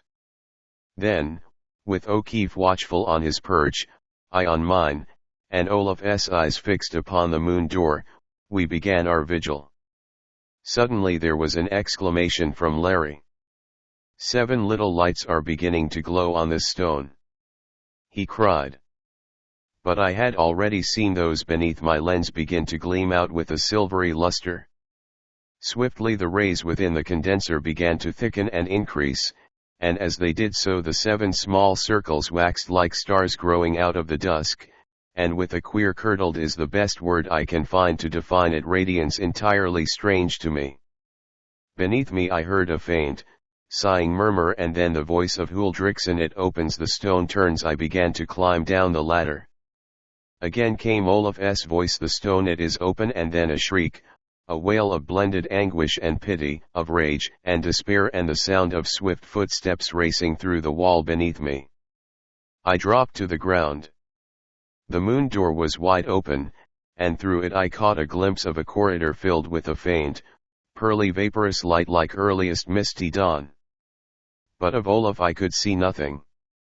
And even as I stood, gaping, from behind me came the sharp crack of a rifle. The glass of the condenser at Larry's side flew into fragments. He dropped swiftly to the ground, the automatic in his hand flashed once, twice, into the darkness. And the moon door began to pivot slowly, slowly back into its place. I rushed toward the turning stone with the wild idea of holding it open. As I thrust my hands against it there came at my back a snarl and an oath, and Larry staggered under the impact of a body that had flung itself straight at his throat. He reeled at the lip of the shallow cup at the base of the slab, slipped upon its polished curve, fell and rolled with that which had attacked him, kicking and writhing, straight through the narrowing portal into the passage. Forgetting all else, I sprang to his aid. As I leaped I felt the closing edge of the moon door graze my side. Then, as Larry raised a fist, brought it down upon the temple of the man who had grappled with him and rose from the twitching body unsteadily to his feet, I heard shuddering past me a mournful whisper, spun about as though some giant's hand had whirled me. The end of the corridor no longer opened out into the moonlit square of ruined Nantucket. It was barred by a solid mass of glimmering stone. The moon door had closed. O'Keefe took a stumbling step toward the barrier behind us. There was no mark of juncture with the shining walls, the slab fitted into the sides as closely as a mosaic. "It's shut all right," said Larry. "But if there's a way in, there's a way out. Anyway, Doc, we rewrite in the pew we've been heading for, so why worry?" He grinned at me cheerfully. The man on the floor groaned, and he dropped to his knees beside him. "Merritt, enough!" he cried. At my exclamation he moved aside, turning the face so I could see it. It was clearly Russian, and just as clearly its possessor was one of unusual force and intellect. The strong, massive brow with orbital ridge unusually developed, the dominant, high-bridged nose, the straight lips with their more than suggestion of latent cruelty, and the strong lines of the jaw beneath a black, pointed beard all gave evidence that here was a personality beyond the ordinary. "Couldn't he be anybody else?" said Larry, breaking in on my thoughts. "He must have been watching us over there from Chowtaller's vault all the time." Swiftly he ran practiced hands over his body, then stood erect, holding out to me two wicked-looking magazine pistols and a knife. "He got one of my bullets through his right forearm, too," he said. "Just a flesh wound, but it made him drop his rifle." "Some arsenal, our little Russian scientist, what?" I opened my medical kit. The wound was a slight one, and Larry stood looking on as I bandaged it. "Got another one of those condensers?" he asked, suddenly. "And do you suppose Olaf will know enough to use it?" "Larry," I answered, "Olaf's not outside. He's in here somewhere." His jaw dropped. "The hell you say?" he whispered. "Didn't you hear him shriek when the stone opened?" I asked. "I heard him yell, yes," he said. "But I didn't know what was the matter. And then this wildcat jumped me." He paused and his eyes widened. "Which way did he go?" he asked swiftly. I pointed down the faintly glowing passage. "There's only one way," I said. "Watch that bird close," hissed O'Keefe, pointing to Merritt, and pistol in hand stretched his long legs and raced away. I looked down at the Russian. His eyes were open, and he reached out a hand to me. I lifted him to his feet. "I have heard," he said. "We follow, quick. If you will take my arm, please, I am shaken yet." Yes, I gripped his shoulder without a word, and the two of us set off down the corridor after O'Keefe. Merritt was gasping, and his weight pressed upon me heavily, but he moved with all the will and strength that were in him. As we ran, I took hasty note of the tunnel. Its sides were smooth and polished, and the light seemed to come not from their surfaces, but from far within them, giving to the walls an elusive aspect of distance and depth, rendering them in a peculiarly weird way spacious. The passage turned, twisted, ran down, turned again. It came to me that the light that illumined the tunnel was given out by tiny points deep within the stone, sprang from the points ripplingly and spread upon their polished faces. There was a cry from Larry far ahead. "Olaf!" I gripped Merritt's arm closer and we sped on. Now we were coming fast to the end of the passage. Before us was a high arch, and through it I glimpsed a dim, shifting luminosity as of mist filled with rainbows. We reached the portal and I looked into a chamber that might have been transported from that enchanted palace of the Jinn King that rises beyond the magic mountains of Kaf. Before me stood O'Keefe, and a dozen feet in front of him, Huldriksen, with something clasped tightly in his arms. The Norseman's feet were at the verge of a shining, silvery lip of stone within whose oval lay a blue pool. And down upon this pool, staring upward like a gigantic eye, fell 7 pillars of phantom light, one of them amethyst, one of rose, another of white, a fourth of blue, and 3 of emerald, of silver, and of amber. They fell each upon the azure surface, and I knew that these were the 7 streams of radiance, within which the dweller took shape, now but pale ghosts of their brilliancy when the full energy of the moon stream raced through them. Huldriksen bent and placed on the shining silver lip of the pool that which he held, and I saw that it was the body of a child. He set it there so gently, bent over the side and thrust a hand down into the water. And as he did so he moaned and lurched against the little body that lay before him. Instantly the form moved and slipped over the verge into the blue. Huldriksen threw his body over the stone, hands clutching, arms thrust deep down, and from his lips issued a long-drawn, heart-shriveling wail of pain and of anguish that held in it nothing human. Close on its wake came a cry from Merritt. "Catch him!" shouted the Russian. "Drag him back! Quick!" He leaped forward, but before he could half clear the distance, O'Keefe had leaped too, had caught the Norseman by the shoulders and toppled him backward, where he lay whimpering and sobbing. And as I rushed behind Merritt, I saw Larry lean over the lip of the pool and cover his eyes with a shaking hand, saw the Russian peer into it with real pity in his cold eyes. Then I stared down myself into the moon pool, and there, sinking, was a little maid whose dead face and fixed, terror-filled eyes looked straight into mine, and ever sinking slowly, slowly vanished. And I knew that this was Olaf's Frida, his beloved Indling. But where was the mother, and where had Olaf found his babe? The Russian was first to speak. "You have nitroglycerin there, yes?" he asked, pointing toward my medical kit that I had gripped unconsciously and carried with me during the mad rush down the passage. I nodded and drew it out. "Hypodermic," he ordered next, curtly, took the syringe, filled it accurately with its 1/100th of a grain dosage, and leaned over Huldriksen. He rolled up the sailor's sleeves halfway to the shoulder. The arms were white with somewhat of that weird semi-translucence that I had seen on Throckmortin's breast where a tendril of the dweller had touched him, and his hands were of the same whiteness like a baroque pearl. Above the line of white, Merritt thrust the needle. "He will need all his heart can do," he said to me. Then he reached down into a belt about his waist and drew from it a small, flat flask of what seemed to be lead.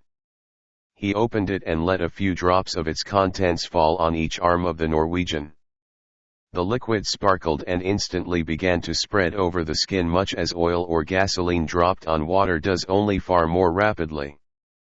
And as it spread it drew a sparkling film over the marbled flesh and little wisps of vapor rose from it. The Norseman's mighty chest heaved with agony. His hands clenched. The Russian gave a grunt of satisfaction at this, dropped a little more of the liquid, and then, watching closely, grunted again and leaned back.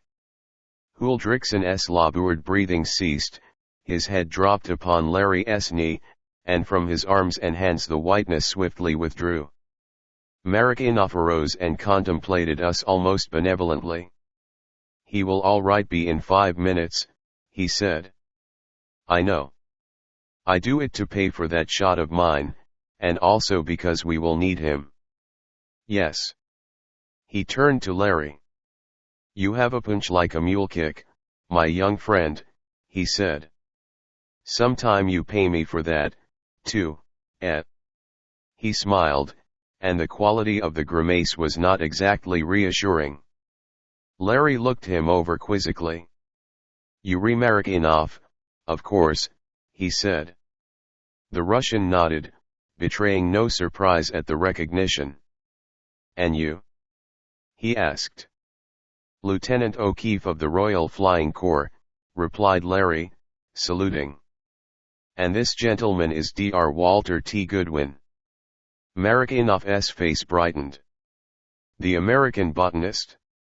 he queried. I nodded. "Ah," cried Merritt eagerly, "but this is fortunate. Long I have desired to meet you. Your work, for an American, is most excellent, surprising. But you are wrong in your theory of the development of the angiospermy from Psychedioidea dakotensis." All wrong," I was interrupting him with considerable heat, for my conclusions from the fossil Psychedioidea I knew to be my greatest triumph, when Larry broke in upon me rudely. "Say," he spluttered, "am I crazy or are you? What in damnation kind of a place and time is this to start an argument like that? Angiospermy, is it?" exclaimed Larry. "Hell." Merritt again regarded him with that irritating air of benevolence. "You have not the scientific mind, Young friend, he said. The punch, yes. But so has the mule. You must learn that only the fact is important, not you, not me, not this. He pointed to Huldrixen or its sorrows. Only the fact, whatever it is real, yes. But he turned to me another time. Huldrixen interrupted him. The big seaman had risen stiffly to his feet and stood with Larry's arm supporting him. He stretched out his hands to me. I saw her, he whispered. I saw mine Frida when the stone swung. She lay there just at my feet. I picked her up and I saw that mine Frida was dead. But I hoped and I thought maybe mine Helma was somewhere here, too, so I ran with mine Indling. Here his voice broke. I thought maybe she was not dead, he went on. And I saw that he pointed to the moon pool and I thought I would bathe her face and she might live again. And when I dipped my hands within, the life left them, and cold, deadly cold, ran up through them into my heart. And mine Frida, she fell. He covered his eyes, and dropping his head on O'Keefe's shoulder, stood, racked by sobs that seemed to tear at his very soul. 11 The flame-tipped shadows. Marikinoff nodded his head solemnly as Olaf finished. Duh. He said. That which comes from here took them both, the woman and the child. Duh. They came clasped within it and the stone shut upon them. But why it left the child behind I do not understand. How do you know that? I cried in amazement. Because I saw it, answered Marikinoff simply. Not only did I see it, but hardly had I time to make escape through the entrance before it passed whirling and murmuring, and its bell sounds all joyous. Duh. It was what you call the squeak close, that. Wait a moment, I said, stilling Larry with a gesture. Do I understand you to say that you were within this place? Marikinoff actually beamed upon me. Duh, Dr. Goodwin, he said, I went in when that which comes from it went out. I gaped at him, stricken dumb. Into Larry's bellicose attitude crept a suggestion of grudging respect. Olaf, trembling, watched silently. Dr. Goodwin and my impetuous young friend, you, went on Marikinoff after a moment's silence, and I wondered vaguely why he did not include Huldrixen in his address. It is time that we have an understanding. I have a proposal to make to you also. It is this: we are what you call a bad boat, and all of us are in it. Duh. We need all hands, is it not so? Let us put together our knowledge and our brains and resources, and even a punch of a mule is a resource. He looked wickedly at O'Keefe, and pull our boat into quiet waters again. After that, all very well, Marikinoff, interjected Larry, but I don't feel very safe in any boat with somebody capable of shooting me through the back. Marikinoff waved a deprecatory hand. It was natural that, he said, logical, duh. Here is a very great secret, perhaps many secrets to my country invaluable. He paused, shaken by some overpowering emotion. The veins in his forehead grew congested, the cold eyes blazed, and the guttural voice harshened. I do not apologize and I do not explain, rasped Marikinoff. But I will tell you, duh. Here is my country sweating blood in an experiment to liberate the world. And here are the other nations ringing us like wolves and waiting to spring at our throats at the least sign of weakness. And here are you, Lieutenant O'Keefe of the English Wolves, and you Dr. Goodwin of the Yankee Pack, and here in this place may be that will enable my country to win its war for the worker. What are the lives of you two and the sailor to that? Less than the flies I crush with my hand, less than midges in the sunbeam. He suddenly gripped himself. But that is not now the important thing, he resumed, almost coldly. Not that nor my shooting. Let us squarely the situation face. My proposal is so that we join interests, and what you call see it through together, find our way through this place and those secrets learn of which I have spoken, if we can. And when that is done we will go our ways, to his own land each, to make use of them for our lands as each of us may. On my part, I offer my knowledge and it is very valuable, Dr. Goodwin, and my training. You and Lieutenant O'Keefe do the same, and this man Olaf, what he can of his strength, for I do not think his usefulness lies in his brains, no.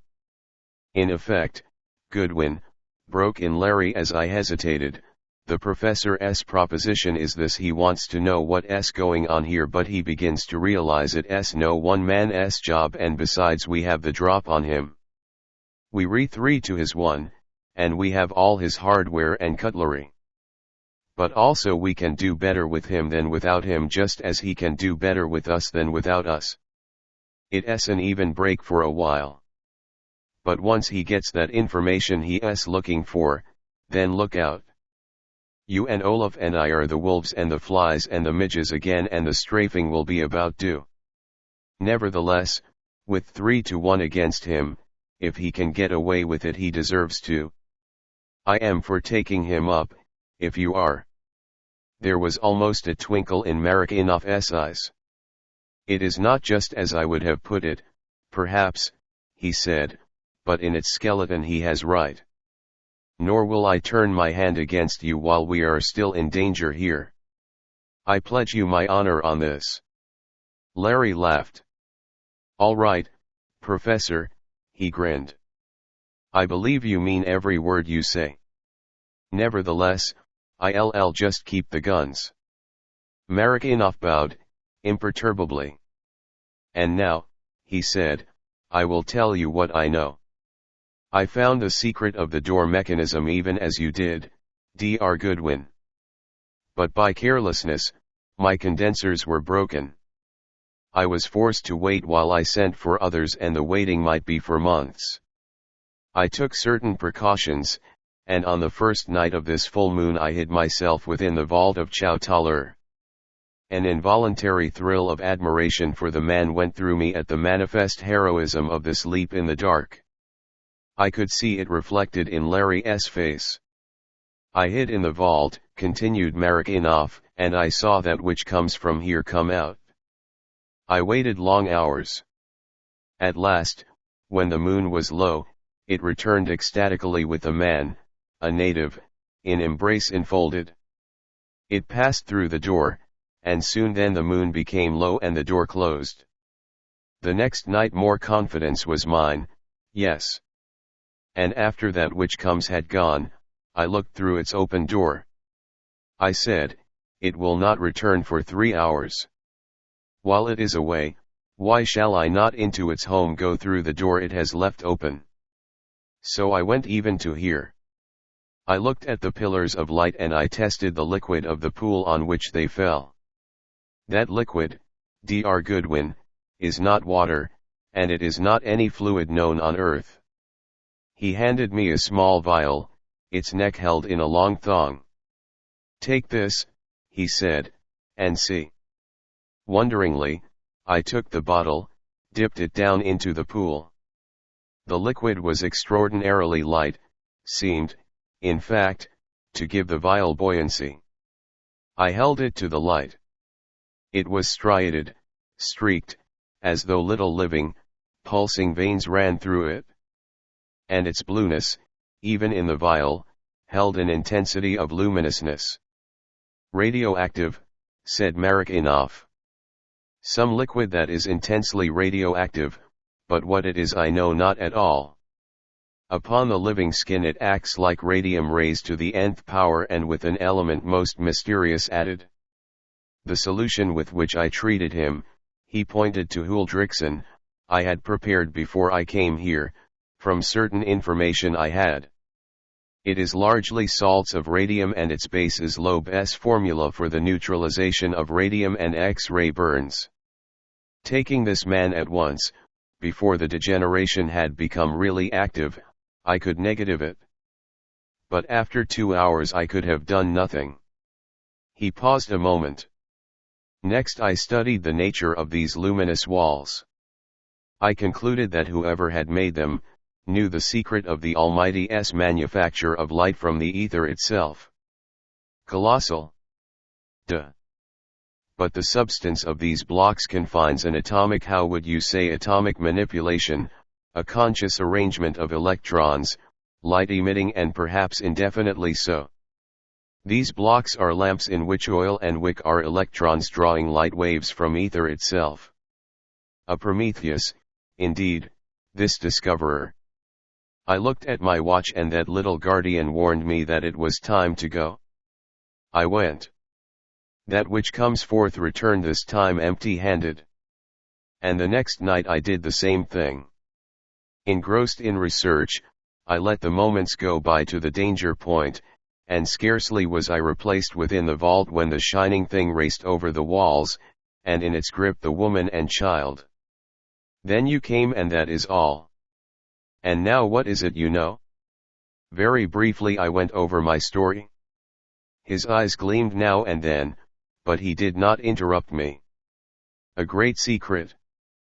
A colossal secret. He muttered, when I had ended. We cannot leave it hidden. The first thing to do is to try the door, said Larry, matter of fact.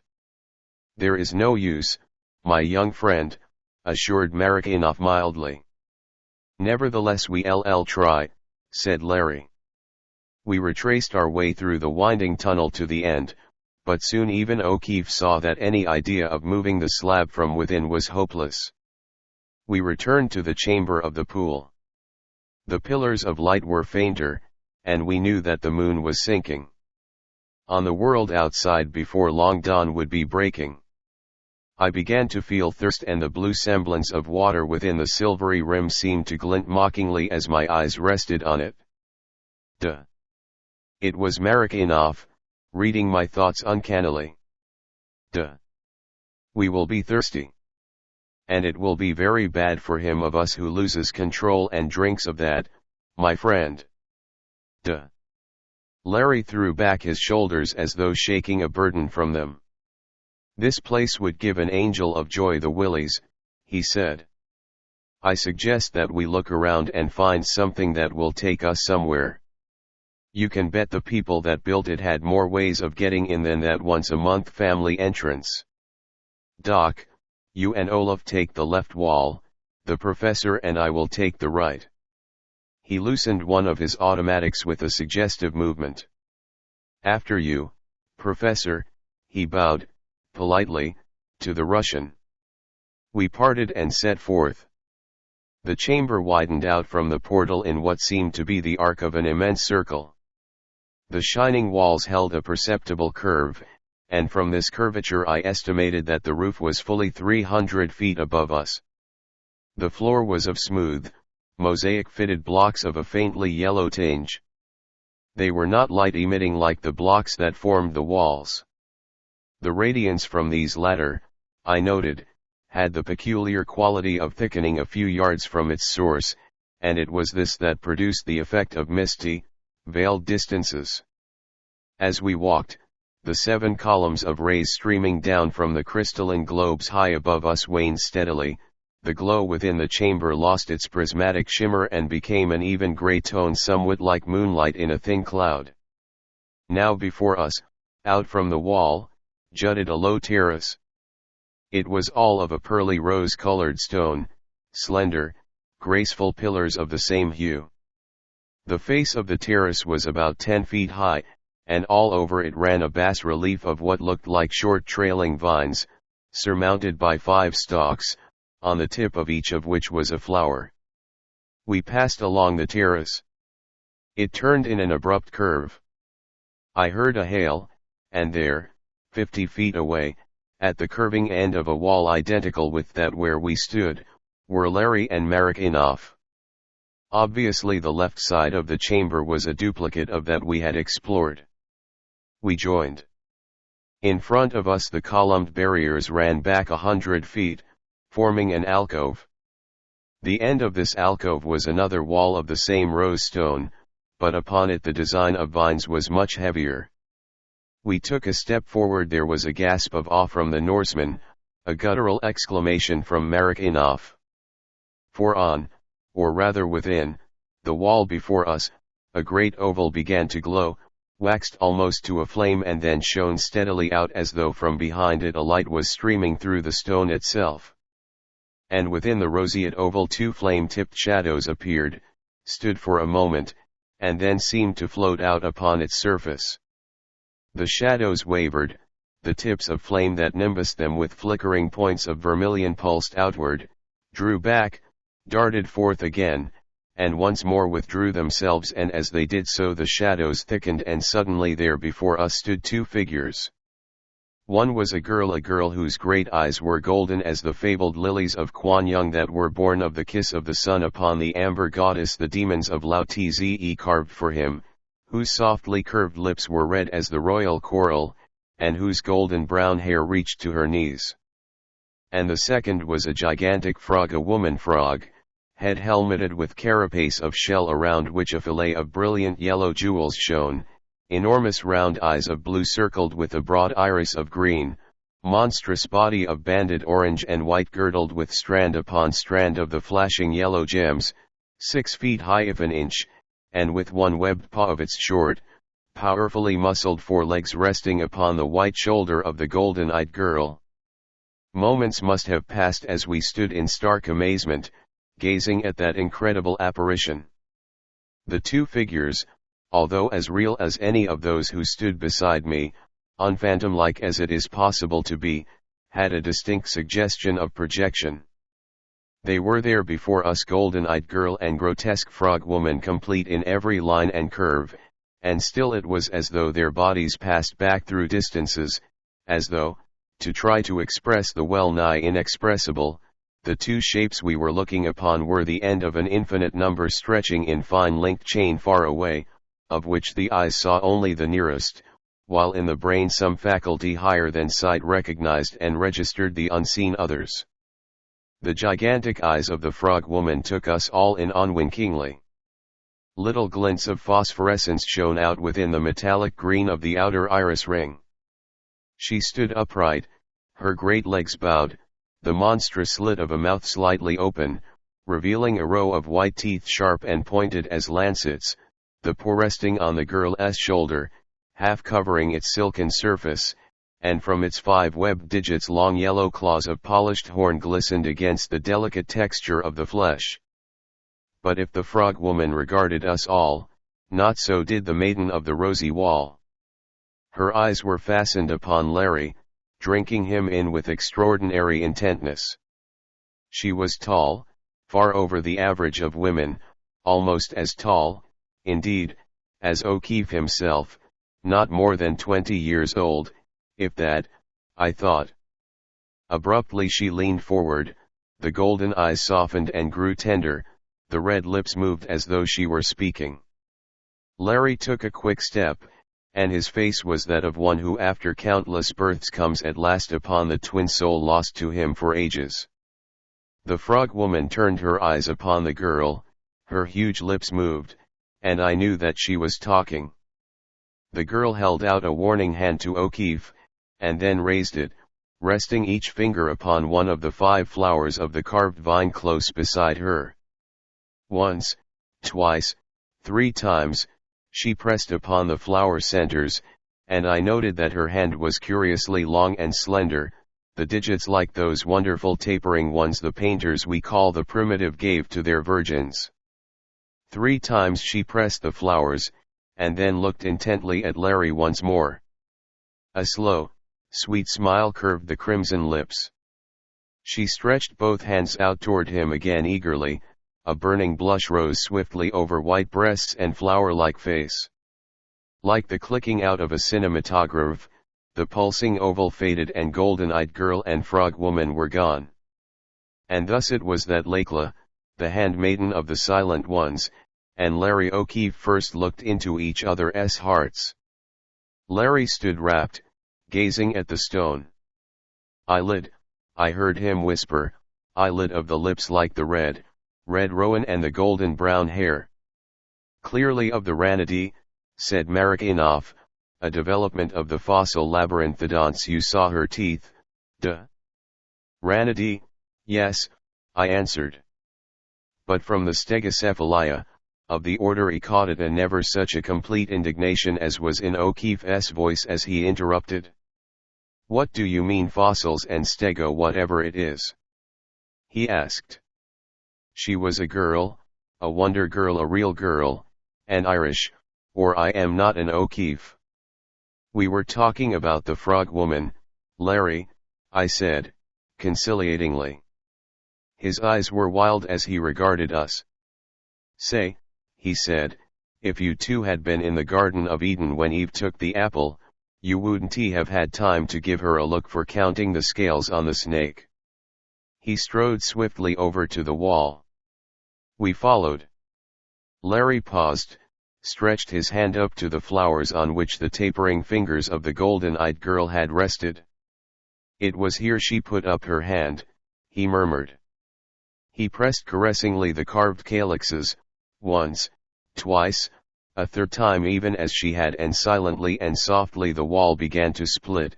On each side a great stone pivoted slowly, and before us a portal stood, opening into a narrow corridor glowing with the same rosy luster that had gleamed around the flame-tipped shadows.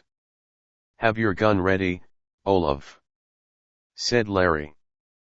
"We follow Golden Eyes," he said to me. "Follow," I echoed stupidly. "Follow," he said. "She came to show us the way." "Follow. I'd follow her through 1,000 hells." And with Olaf at one end, O'Keefe at the other, both of them with automatics in hand, and Merritt and I between them, we stepped over the threshold. At our right, a few feet away, the passage ended abruptly in a square of polished stone, from which came faint rose radiance. The roof of the place was less than 2 feet over O'Keefe's head. A yard at left of us lifted a 4-foot-high, gently curved barricade, stretching from wall to wall, and beyond it was blackness, an utter and appalling blackness that seemed to gather itself from infinite depths. The rose glow in which we stood was cut off by the blackness as though it had substance. It shimmered out to meet it, and was checked as though by a blow. Indeed, so strong was the suggestion of sinister, straining force within the rayless opacity that I shrank back, and Merritt enough with me. Not so O'Keefe. Olaf beside him, he strode to the wall and peered over. He beckoned us. "Flash your pocket light down there," he said to me, pointing into the thick darkness below us. The little electric circle quivered down as though afraid, and came to rest upon a surface that resembled nothing so much as clear, black ice. I ran the light across here and there. The floor of the corridor was of a substance so smooth, so polished, that no man could have walked upon it. It sloped downward at a slowly increasing angle. "We'd have to have non-skid chains and brakes on our feet to tackle that," mused Larry. Abstractedly he ran his hands over the edge on which he was leaning. Suddenly they hesitated and then gripped tightly. "That's a queer one," he exclaimed. His right palm was resting upon a rounded protuberance, on the side of which were 3 small circular indentations. "A queer one," he repeated, and pressed his fingers upon the circles.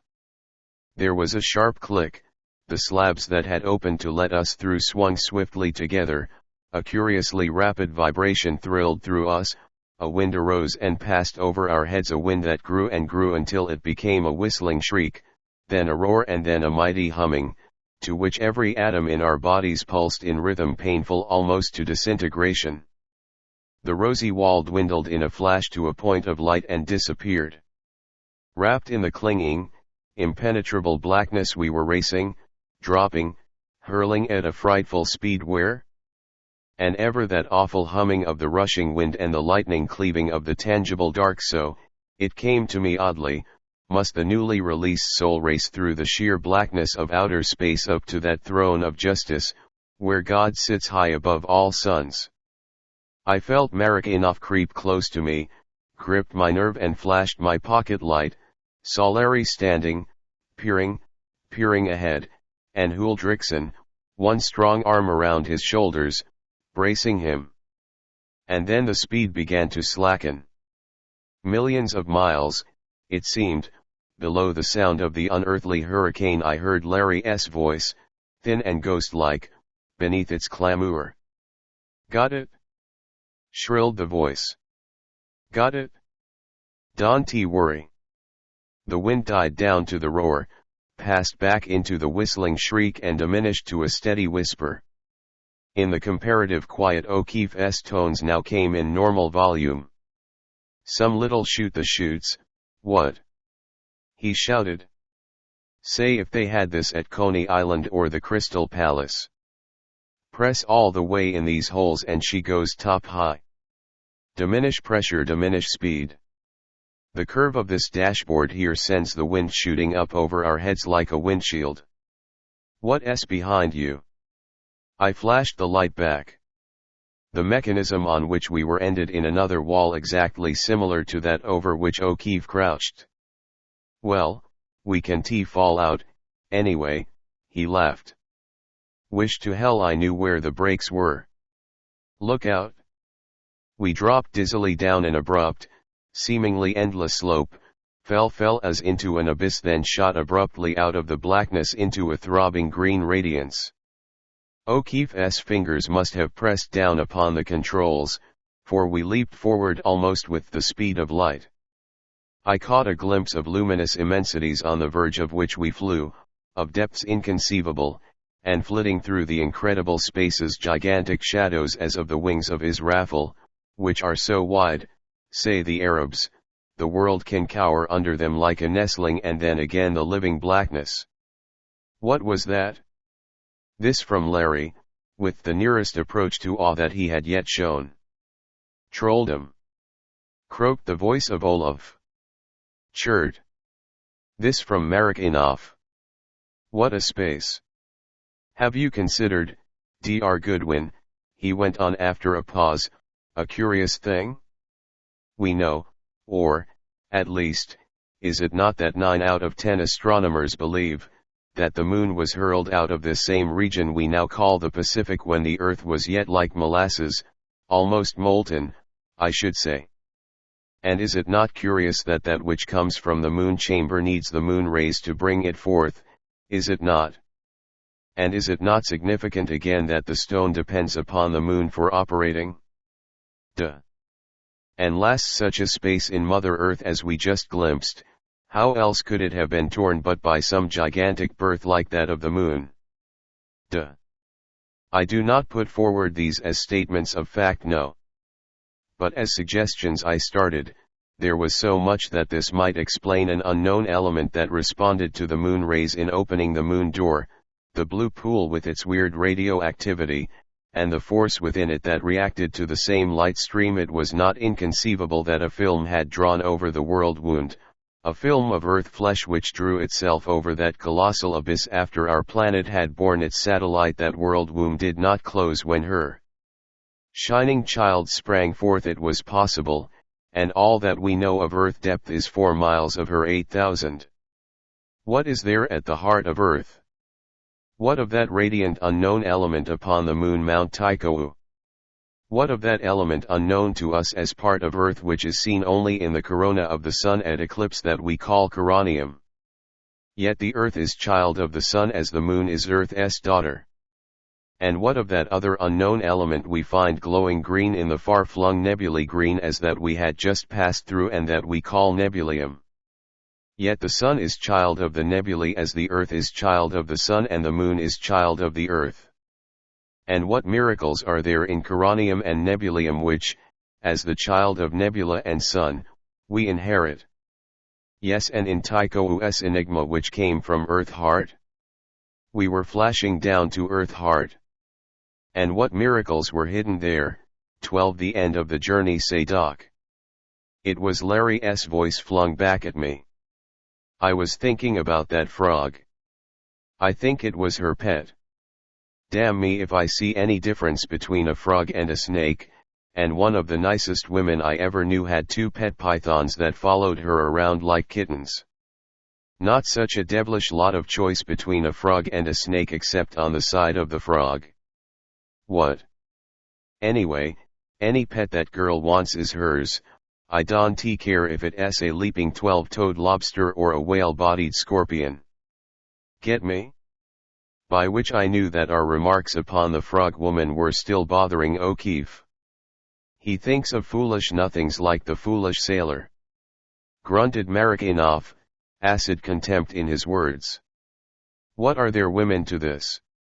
He swept out a hand, and as though at a signal the car poised itself for an instant, then dipped, literally dipped down into sheer space, schemed forward in what was clearly curved flight, rose as upon a sweeping upgrade, and then began swiftly to slacken its fearful speed. Far ahead a point of light showed, grew steadily, we were within it, and softly all movement ceased. How acute had been the strain of our journey I did not realize until I tried to stand and sank back, leg muscles too shaky to bear my weight. The car rested in a slit in the center of a smooth-walled chamber perhaps 20 feet square. The wall facing us was pierced by a low doorway through which we could see a flight of steps leading downward. The light streamed through a small opening, the base of which was twice a tall man's height from the floor. A curving flight of broad, low steps led up to it. And now it came to my steadying brain that there was something puzzling, peculiar, strangely unfamiliar about this light. It was silvery, shaded faintly with a delicate blue and flushed lightly with a nacreous rose, but a rose that differed from that of the terraces of the pool chamber as the rose within the opal differs from that within the pearl. In it were tiny, gleaming points like the motes in a sunbeam, but sparkling white like the dust of diamonds, and with a quality of vibrant vitality, they were as though they were alive. The light cast no shadows. A little breeze came through the oval and played about us. It was laden with what seemed the mingled breath of spice flowers and pines. It was curiously vivifying, and in it the diamond atoms of light shook and danced. I stepped out of the car, the Russian following, and began to ascend the curved steps toward the opening, at the top of which O'Keefe and Olaf already stood. As they looked out I saw both their faces change, Olaf's with awe, O'Keefe's with incredulous amaze. I hurried to their side. At first all that I could see was space, a space filled with the same coruscating effulgence that pulsed about me. I glanced upward, obeying that instinctive impulse of earth folk that bids them seek within the sky for sources of light. There was no sky, at least no sky such as we know. All was a sparkling nebulosity rising into infinite distances as the azure above the day world seems to fill all the heavens. Through it ran pulsing waves and flashing javelin rays that were like shining shadows of the aurora, echoes, octaves lower, of those brilliant arpeggios and chords that play about the poles. My eyes fell beneath its splendor. I stared outward. Miles away, gigantic luminous cliffs sprang sheer from the limits of a lake whose waters were of milky opalescence. It was from these cliffs that the spangled radiance came, shimmering out from all their lustrous surfaces. To left and to right, as far as the eye could see, they stretched, and they vanished in the auroral nebulosity on high. "Look at that!" exclaimed Larry. I followed his pointing finger.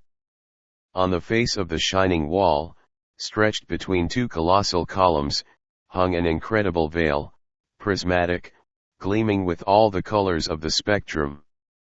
It was like a web of rainbows woven by the fingers of the daughters of the Jinn. In front of it and a little at each side was a semicircular pier, or, better, a plaza of what appeared to be glistening, pale yellow ivory. At each end of its half-circle clustered a few low-walled, rose-stone structures, each of them surmounted by a number of high, slender pinnacles. We looked at each other, I think, a bit helplessly and back again through the opening. We were standing, as I have said, at its base. The wall in which it was set was at least 10 feet thick, and so, of course, all that we could see of that which was without were the distances that revealed themselves above the outer ledge of the oval. "Let us take a look at what's under us," said Larry. He crept out upon the ledge and peered down, the rest of us following. 100 yards beneath us stretched gardens that must have been like those of many columned Iram, which the ancient Hittite king had built for his pleasure ages before the deluge, and which Allah, so the Arab legend tells, took and hid from man, within the Sahara, beyond all hope of finding, jealous because they were more beautiful than his in paradise. Within them flowers and groves of laced, fern-like trees, pillared pavilions nestled. The trunks of the trees were of emerald, of vermilion, and of azure blue, and the blossoms, whose fragrance was borne to us, shone like jewels. The graceful pillars were tinted delicately. I noted that the pavilions were double in a way, two-storied, and that they were oddly splotched with circles, with squares, and with oblongs of opacity. Noted too that over many this opacity stretched like a roof, yet it did not seem material, rather was it impenetrable shadow. Down through the city of gardens ran a broad shining green thoroughfare, glistening like glass and spanned at regular intervals with graceful, arched bridges. The road flashed to a wide square, where rose, from a base of that same silvery stone that formed the lip of the moon pool, a titanic structure of 7 terraces, and along it flitted objects that bore a curious resemblance to the shell of the nautilus. Within them were human figures. And upon tree-bordered promenades on each side walked others. Far to the right we caught the glint of another emerald-paved road. And between the two the gardens grew sweetly down to the hither side of that opalescent water across which were the radiant cliffs and the curtain of mystery. Thus it was that we first saw the city of the dweller, blessed and accursed as no place on earth, or under or above earth has ever been, or, that force willing which some call God, ever again shall be. Churd, whispered Marikinoff. Incredible. Trolldom, gasped Olaf Huldrickson. It is trolldom. Listen, Olaf, said Larry. Cut out that trolldom stuff. There's no trolldom, or fairies, outside Ireland. Get that? And this isn't Ireland. And, buck up, Professor. This to Marikinoff. What you see down there are people, just plain people. And wherever there's people is where I live. Get me? There's no way in but in and no way out but out, said O'Keefe. And there's the stairway. Eggs are eggs no matter how they recooked, and people are just people, fellow travelers, no matter what dish they are in, he concluded. Come on. With the 3 of us close behind him, he marched toward the entrance point. 13 Yolara, priestess of the Shining One, you'd better have this handy, Doc. O'Keefe paused at the head of the stairway and handed me one of the automatics he had taken from Marikinoff. Shall I not have one also? Rather anxiously asked the latter. When you need it you'll get it, answered O'Keefe. I'll tell you frankly, though, Professor, that you'll have to show me before I trust you with a gun. You shoot too straight from cover. The flash of anger in the Russian's eyes turned to a cold consideration. You say always just what is in your mind, Lieutenant O'Keefe, he mused. That I shall remember. Later I was to recall this odd observation, and Marikinoff was to remember indeed. In single file, O'Keefe at the head and Olaf bringing up the rear, we passed through the portal. Before us dropped a circular shaft, into which the light from the chamber of the oval streamed liquidly. Set in its sides the steps spiraled, and down them we went, cautiously. The stairway ended in a circular well, silent with no trace of exit. The rounded stones joined each other evenly hermetically. Carved on one of the slabs was one of the 5 flowered vines. I pressed my fingers upon the calyxes, even as Larry had within the moon chamber.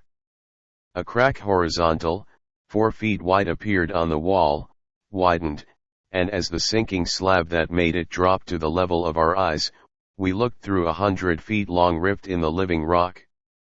The stone fell steadily and we saw that it was a cyclopean wedge set within the slit of the passageway. It reached the level of our feet and stopped. At the far end of this tunnel, whose floor was the polished rock that had, a moment before, fitted hermetically into its roof, was a low, narrow triangular opening through which light streamed. "Nowhere to go but out?" grinned Larry. "And I'll bet Golden Eyes is waiting for us with a taxi." He stepped forward. We followed, slipping, sliding along the glassy surface, and I, for one, had a lively apprehension of what our fate would be should that enormous mass rise before we had emerged. We reached the end, crept out of the narrow triangle that was its exit. We stood upon a wide ledge carpeted with a thick yellow moss. I looked behind and clutched O'Keefe's arm. The door through which we had come had vanished. There was only a precipice of pale rock, on whose surfaces great patches of the amber moss hung, around whose base our ledge ran, and whose summits, if summits it had, were hidden, like the luminous cliffs, in the radiance above us. "Nowhere to go but ahead, and Golden Eyes hasn't he kept her date?" laughed O'Keefe, but somewhat grimly. We walked a few yards along the ledge and, rounding a corner, faced the end of one of the slender bridges. From this vantage point the oddly shaped vehicles were plain, and we could see they were, indeed, like the shell of the Nautilus and elfinly beautiful. Their drivers sat high upon the forward whirl. Their bodies were piled high with cushions, upon which lay women half swathed in gay silken webs. From the pavilioned garden smaller channels of glistening green ran into the Broadway, much as automobile runways do on Earth, and in and out of them flashed the fairy shells. There came a shout from one. Its occupants had glimpsed us. They pointed, others stopped and stared. One shell turned and sped up a runway, and quickly over the other side of the bridge came a score of men. They were dwarfed, none of them more than 5 feet high, prodigiously broad of shoulder, clearly enormously powerful. "Trald," muttered Olaf, stepping beside O'Keefe, pistol swinging free in his hand. But at the middle of the bridge the leader stopped, waved back his men, and came toward us alone, palms outstretched in the immemorial, universal gesture of truce. He paused, scanning us with manifest wonder. We returned the scrutiny with interest. The dwarf's face was as white as Olaf's, far whiter than those of the other 3 of us, the features clean-cut and noble, almost classical, the wide-set eyes of a curious greenish-gray, and the black hair curling over his head like that on some old Greek statue. Dwarf though he was, there was no suggestion of deformity about him. The gigantic shoulders were covered with a loose green tunic that looked like fine linen. It was caught in at the waist by a broad girdle studded with what seemed to be Amazonites. In it was thrust a long curved poniard resembling the Malaysian kris. His legs were swathed in the same green cloth as the upper garment. His feet were sandaled. My gaze returned to his face, and in it I found something subtly disturbing, an expression of half-malicious gaiety that underlay the wholly prepossessing features like a vague threat, a mocking deviltry that hinted at entire callousness to suffering or sorrow, something of the spirit that was vaguely alien and disquieting. He spoke and, to my surprise, enough of the words were familiar to enable me clearly to catch the meaning of the whole. They were Polynesian, the Polynesian of the Samoans, which is its most ancient form, but in some indefinable way archaic. Later I was to know that the tongue bore the same relation to the Polynesian of today as does not that of Chaucer, but of the Venerable Bede, to modern English. Nor was this to be so astonishing, when with the knowledge came the certainty that it was from it the language we call Polynesian sprang. "From whence do you come, strangers, and how found you your way here?" said the green dwarf. I waved my hand toward the cliff behind us. His eyes narrowed incredulously. He glanced at its drop, upon which even a mountain goat could not have made its way, and left. "We came through the rock," I answered his thought. "And we come in peace," I added. "And may peace walk with you," he said half derisively, "if the Shining One wills it." He considered us again. "Show me, strangers, where you came through the rock," he commanded. We led the way to where we had emerged from the well of the stairway. "It was here," I said, tapping the cliff. "But I see no opening," he said suavely. "It closed behind us," I answered, and then, for the first time, realized how incredible the explanation sounded. The derisive gleam passed through his eyes again. But he drew his poniard and gravely sounded the rock. "You give a strange turn to our speech," he said. "It sounds strangely, indeed as strange as your answers." He looked at us quizzically. "I wonder where you learned it?" "Well, all that you can explain to the Aphiomae." His head bowed and his arms swept out in a wide salaam. "Be pleased to come with me," he ended abruptly. "In peace?" I asked. "In peace," he replied, then slowly, "with me at least." "Oh, come on, Doc!" cried Larry. "As long as we here, let us see the sights. Allons mon vieux!" he called gaily to the green dwarf. The latter, understanding the spirit, if not the words, looked at O'Keefe with a twinkle of approval, turned then to the great Norseman and scanned him with admiration, reached out and squeezed one of the immense biceps. "Lager will welcome you, at least," he murmured as though to himself. He stood aside and waved a hand courteously, inviting us to pass. We crossed. At the base of the span one of the elfin shells was waiting. Beyond, scores had gathered, their occupants evidently discussing us in much excitement. The green dwarf waved us to the piles of cushions and then threw himself beside us. The vehicle started off smoothly, the now silent throng making way, and swept down the green roadway at a terrific pace and wholly without vibration, toward the seven-terraced tower. As we flew along I tried to discover the source of the power, but I could not then. There was no sign of mechanism, but that the shell responded to some form of energy was certain, the driver grasping a small lever which seemed to control not only our speed, but our direction. We turned abruptly and swept up a runway through one of the gardens, and stopped softly before a pillared pavilion. I saw now that these were much larger than I had thought. The structure to which we had been carried covered, I estimated, fully an acre. Oblong, with its slender, varicolored columns spaced regularly, its walls were like the sliding screens of the Japanese shoji. The green dwarf hurried us up a flight of broad steps flanked by great carved serpents, winged and scaled. He stamped twice upon mosaicked stones between two of the pillars, and a screen rolled aside, revealing an immense hall scattered about with low divans on which lolled a dozen or more of the dwarfish men, dressed identically as he. They sauntered up to us leisurely, the surprised interest in their faces tempered by the same inhumanly gay malice that seemed to be characteristic of all these people we had as yet seen.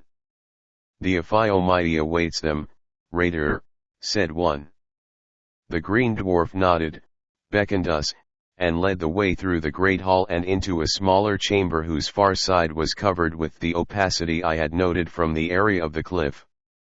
I examined the blackness with lively interest. It had neither substance nor texture, it was not matter, and yet it suggested solidity, an entire cessation, a complete absorption of light, an ebon veil at once immaterial and palpable. I stretched, involuntarily, my hand out toward it, and felt it quickly drawn back. "Do you seek your end so soon?" whispered Raider. "But I forget you do not know," he added. "On your life touch not the blackness, ever." He stopped, for abruptly in the density a portal appeared, swinging out of the shadow like a picture thrown by a lantern upon a screen.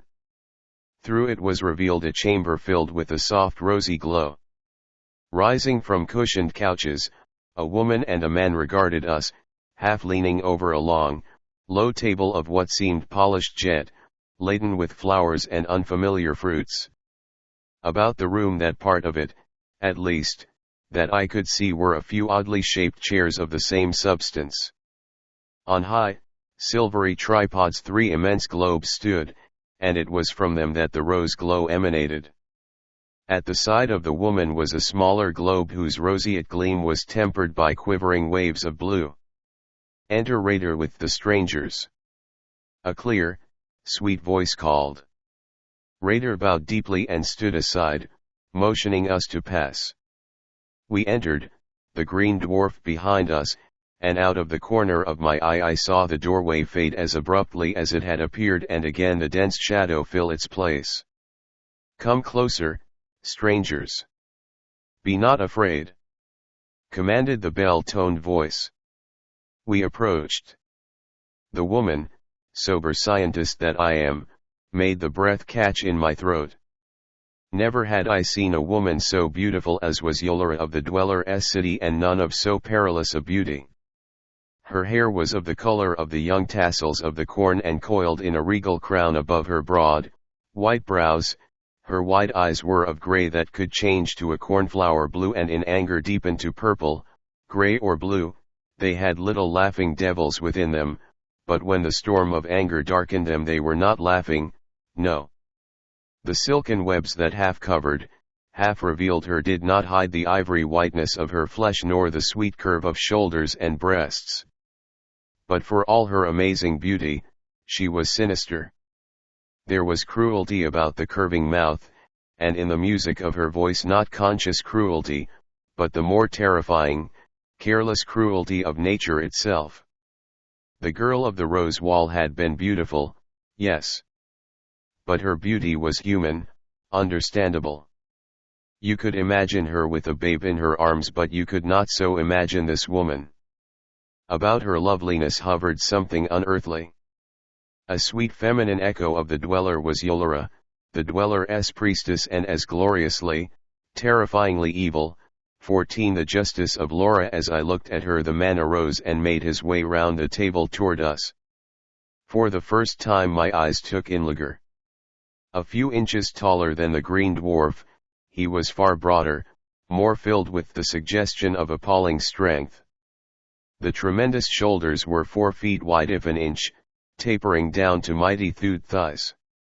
The muscles of his chest stood out beneath his tunic of red. Around his forehead shone a chaplet of bright blue stones, sparkling among the thick curls of his silver ash hair.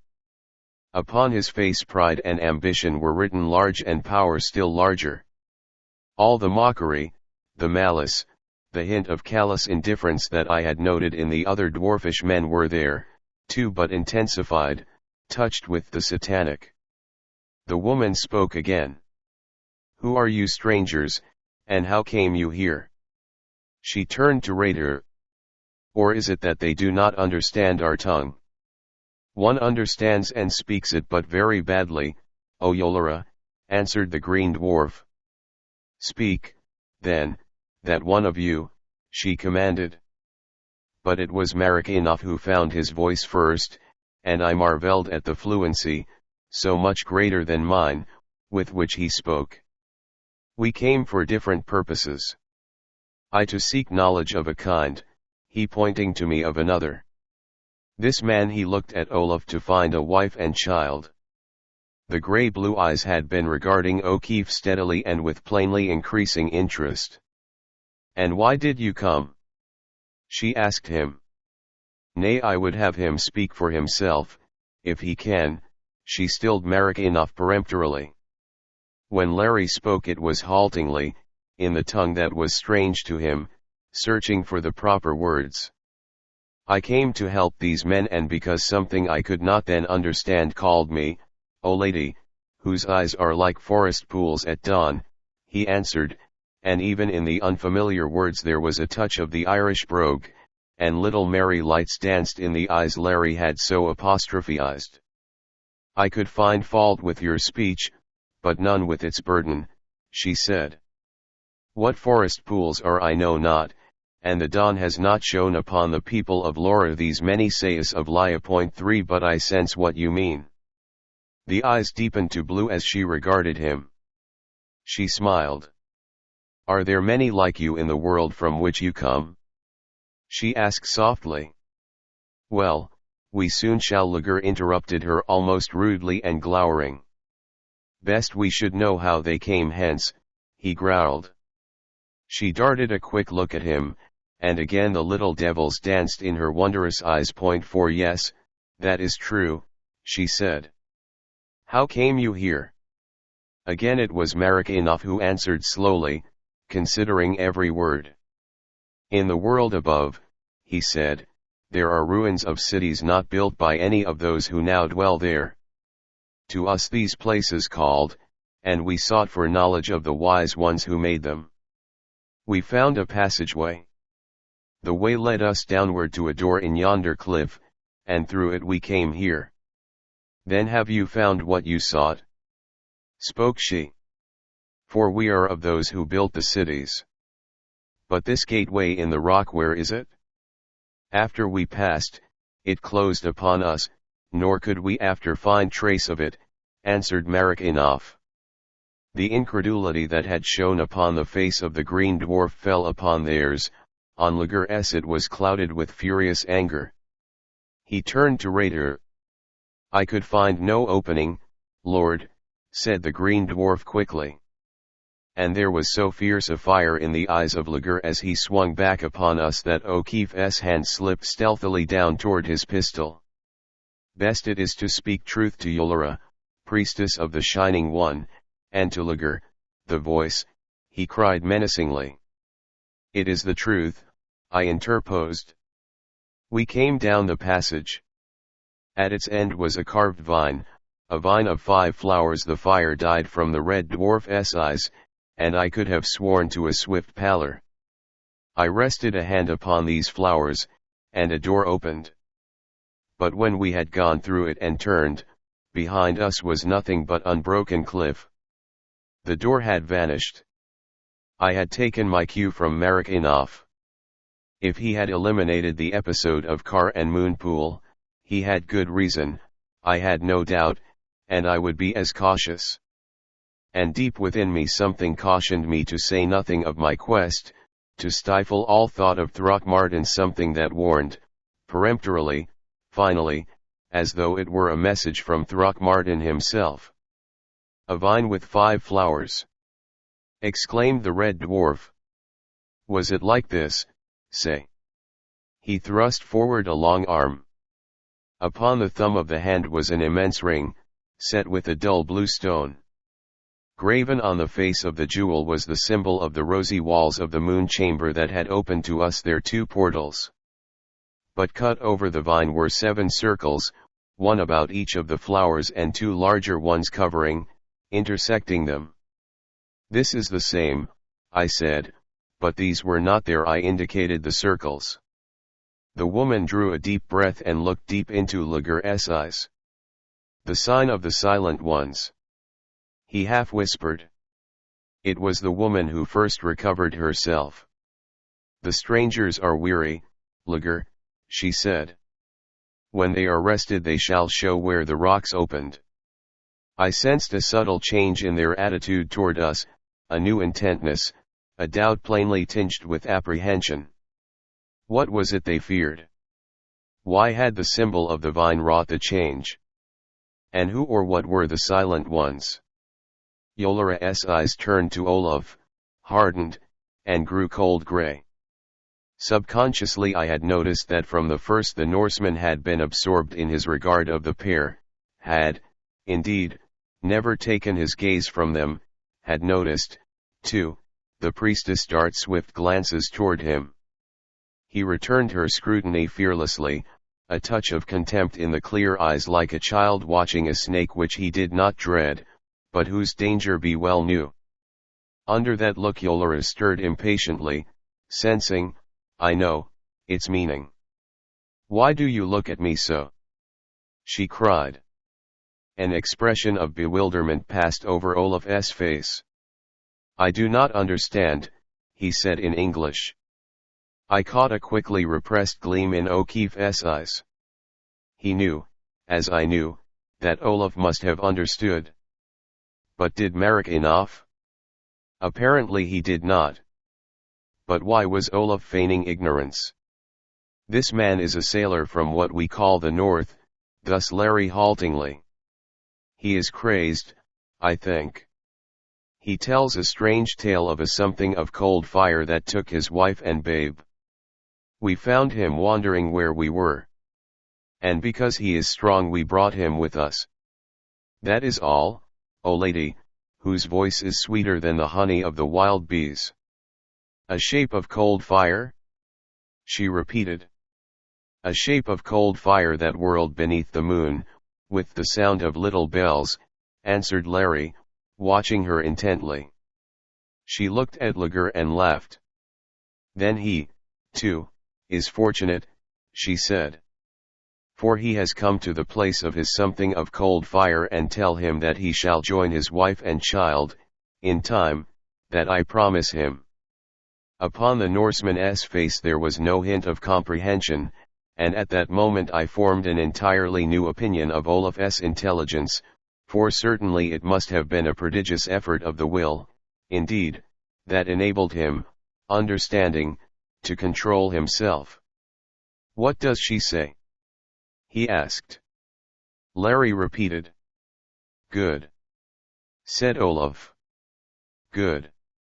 He looked at Yolera with well-assumed gratitude. Lager, who had been scanning his bulk, drew close.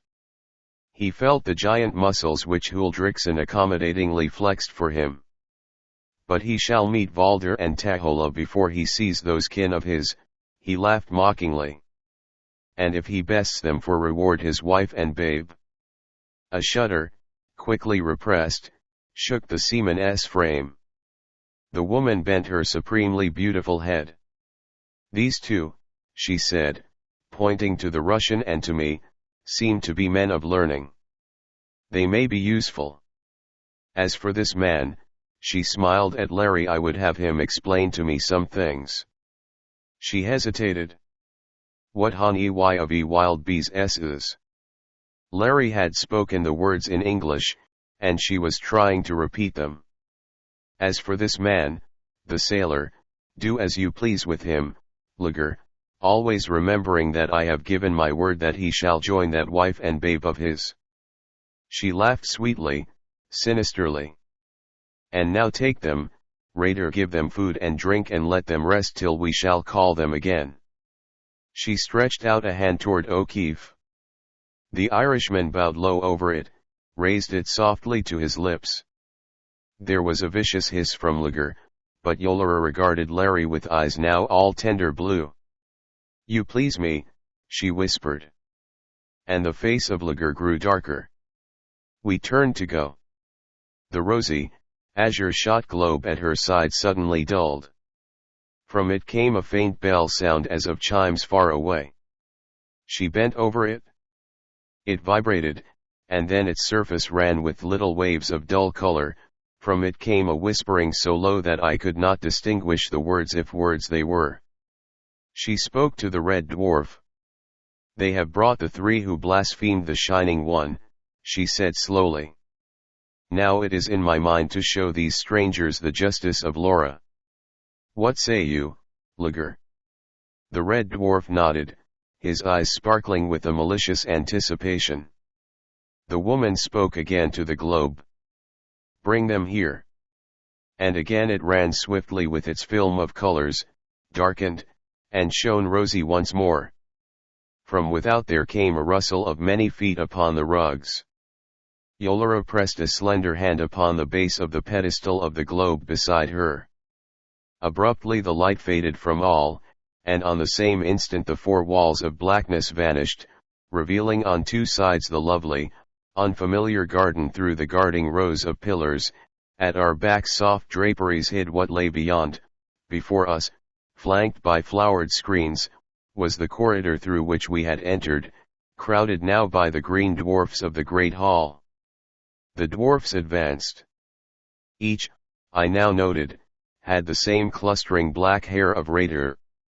They separated, and from them stepped three figures, a youth of not more than 20, short, but with the great shoulders of all the males we had seen of this race, a girl of 17, I judged, white-faced, a head taller than the boy, her long, black hair disheveled, and behind these two a stunted, gnarled shape whose head was sunk deep between the enormous shoulders, whose white beard fell like that of some ancient gnome down to his waist, and whose eyes were a white flame of hate.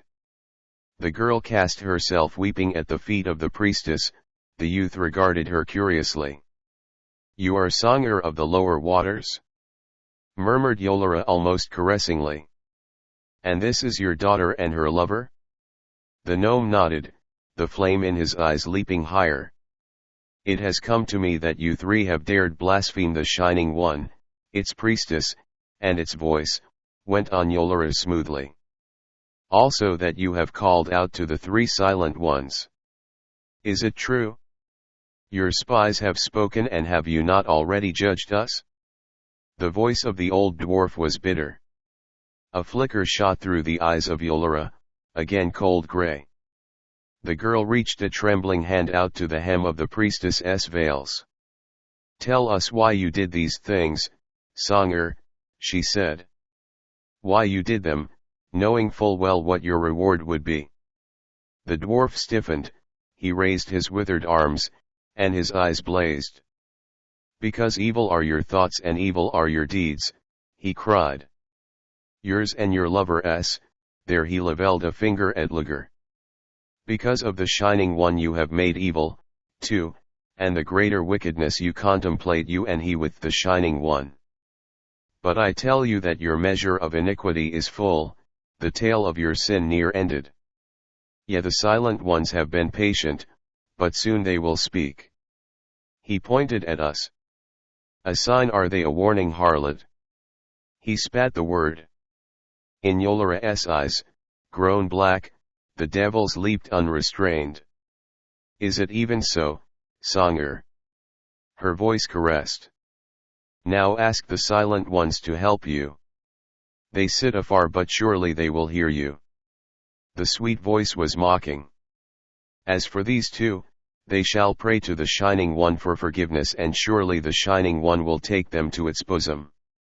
As for you, you have lived long enough, Songer. Pray to the silent ones, Songer, and pass out into the nothingness you."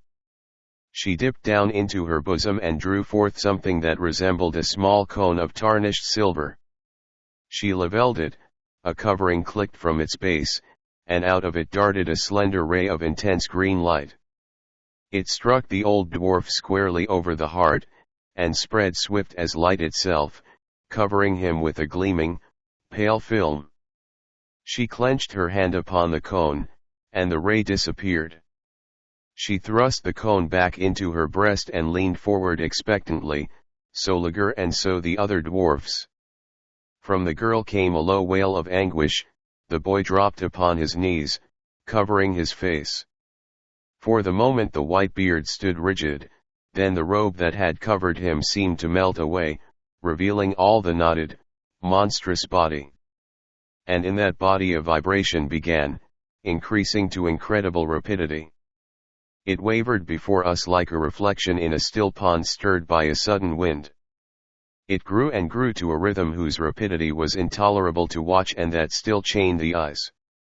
The figure grew indistinct, misty. Tiny sparks in infinite numbers leaped from it like, I thought, the radiant shower of particles hurled out by radium when seen under the microscope.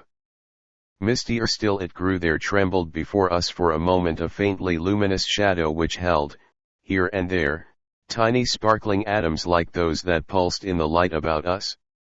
The glowing shadow vanished, the sparkling atoms were still for a moment and shot away, joining those dancing others. Where the gnome-like form had been but a few seconds before there was nothing. O'Keefe drew a long breath, and I was sensible of a prick cling along my scalp. Yolera leaned toward us. "You have seen," she said. Her eyes lingered tigerishly upon Olaf's pallid face. "Heed," she whispered. She turned to the men in green, who were laughing softly among themselves. "Take these two, and go," she commanded. "The justice of Laura," said the Red Dwarf. "The justice of Laura and the Shining One under Thanero." Upon the utterance of the last word I saw Merritt start violently. The hand at his side made a swift, surreptitious gesture, so fleeting that I hardly caught it. The Red Dwarf stared at the Russian, and there was amazement upon his face. Swiftly as Merritt, he returned it. "Yolera," the Red Dwarf spoke, "it would please me to take this man of wisdom to my own place for a time. The giant I would have, too." The woman awoke from her brooding, nodded. "As you will, Lager," she said. And as, shaken to the core, we passed out into the garden into the full throbbing of the light, I wondered if all the tiny sparkling diamond points that shook about us had once been men like Songer of the lower waters, and felt my very soul grow sick. 15 The angry, whispering globe our way led along a winding path between banked masses of softly radiant blooms, groups of feathery ferns whose plumes were starred with fragrant white and blue florets, slender creepers swinging from the branches of the strangely trunked trees, bearing along their threads orchid-like blossoms both delicately frail and gorgeously flamboyant. The path we trod was an exquisite mosaic pastel greens and pinks upon a soft gray base, garlands of nimbused forms like the flaming rose of the Rosicrucians held in the mouths of the flying serpents.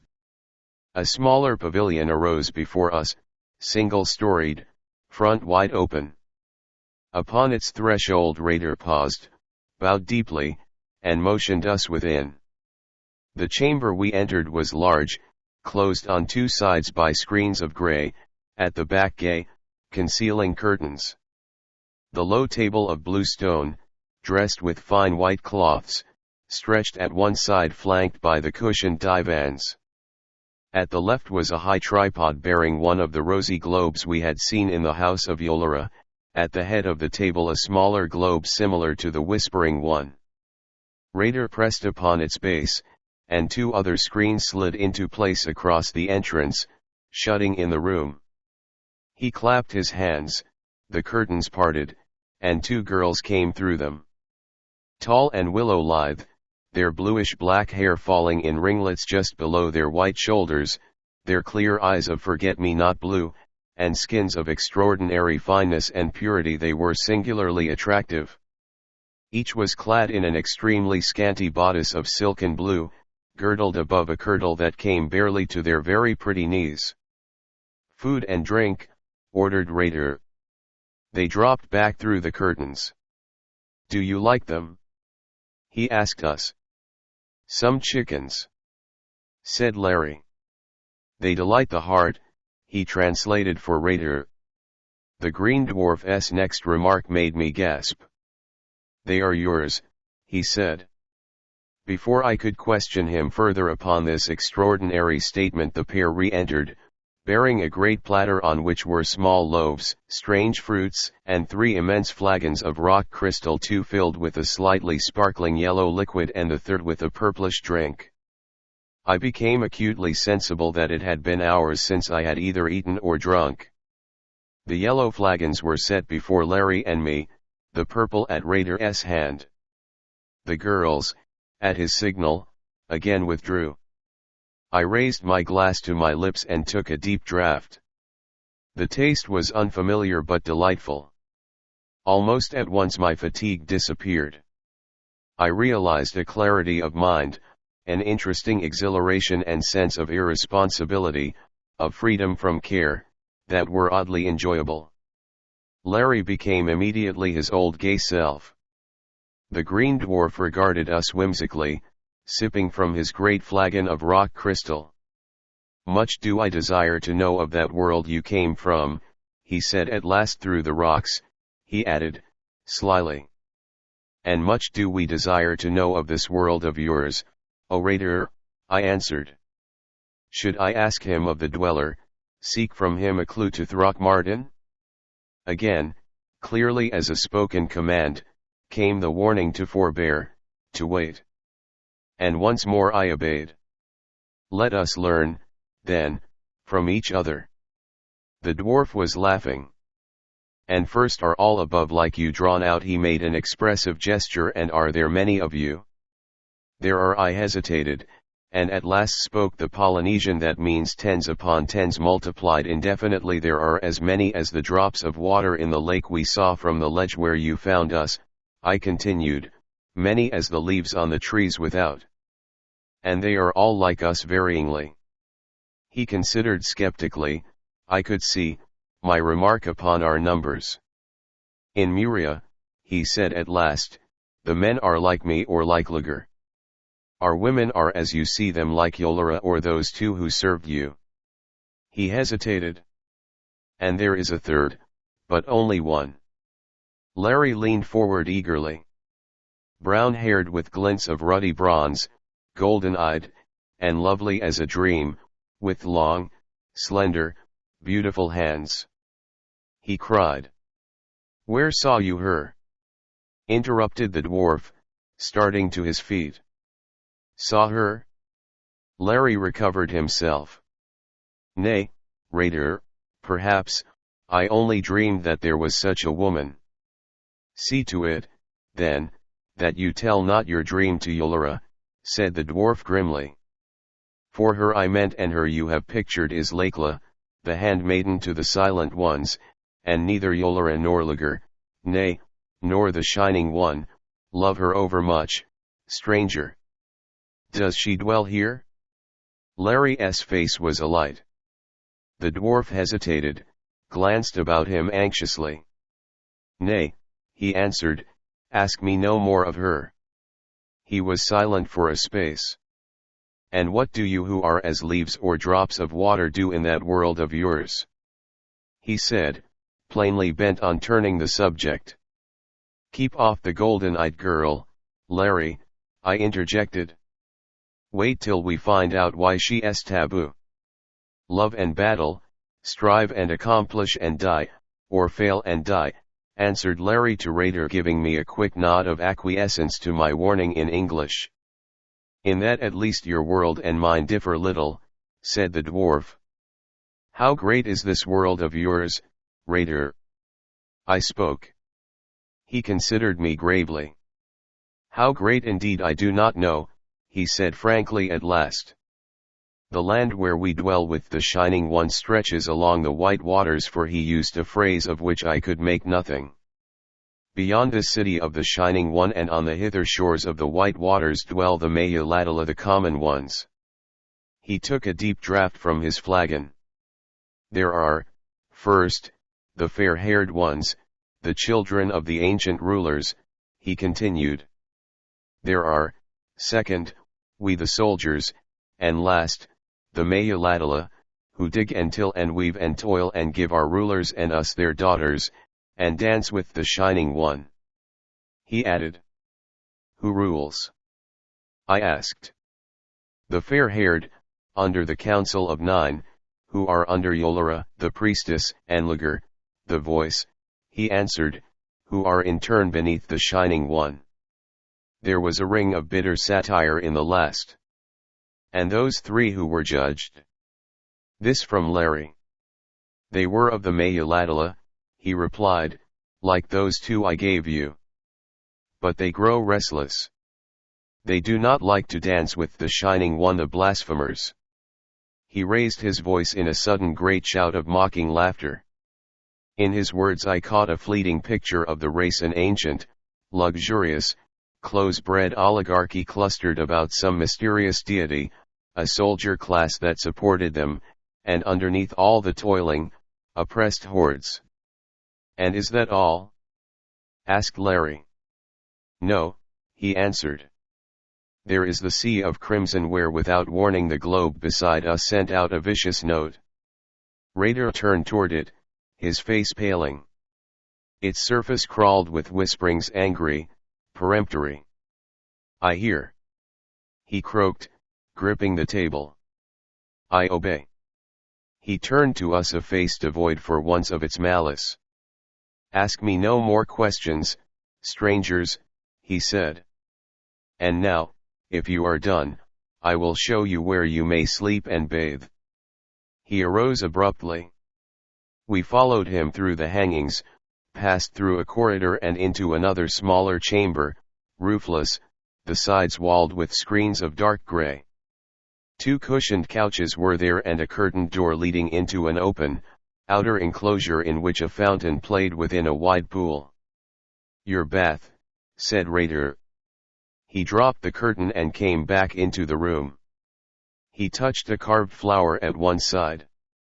There was a tiny sighing from overhead, and instantly across the top spread a veil of blackness, impenetrable to light but certainly not to air, for through it pulsed little breaths of the garden fragrances. The room filled with a cool twilight, refreshing, sleep-inducing. The green dwarf pointed to the couches. "Sleep," he said. "Sleep and fear nothing. My men are on guard outside." He came closer to us, the old mocking gaiety sparkling in his eyes. "But I spoke too quickly," he whispered. "Whether it is because the Almighty fears their tongues," or he laughed at Larry. "The maids are not yours." Still laughing, he vanished through the curtains of the room of the fountain before I could ask him the meaning of his curious gift, its withdrawal, and his most enigmatic closing remarks. Back in the great old days of Ireland, thus Larry breaking into my thoughts raptly, the brogue thick, there was Carroll Mac Carroll Swift Spear. And Carroll wronged Kevin of Emhanabide, of the blood of Angus, of the great people, when he was sleeping in the likeness of a pale reed. Then Kevin put this penance on Carroll, that for a year Carroll should wear his body in Emhanabide, which is the land of Faerie, and for that year Kevin should wear the body of Carroll. And it was done. In that year Carroll met Emar of the birds that are one white, one red, and one black, and they loved, and from that love sprang Ailill their son. And when Ailill was born, he took a reed flute, and first he played slumber on Carroll, and then he played old age, so that Carroll grew white and withered. Then Ailill played again, and Carroll became a shadow, then a shadow of a shadow, then a breath, and the breath went out upon the wind. He shivered. Like the old gnome, he whispered, that they called Songer of the lower waters. He shook his head as though he cast a dream from him. Then, all alert, but that was in Ireland ages agone. And there's nothing like that here, Doc. He laughed. It doesn't scare me one little bit, old boy. The pretty devil lady's got the wrong slant.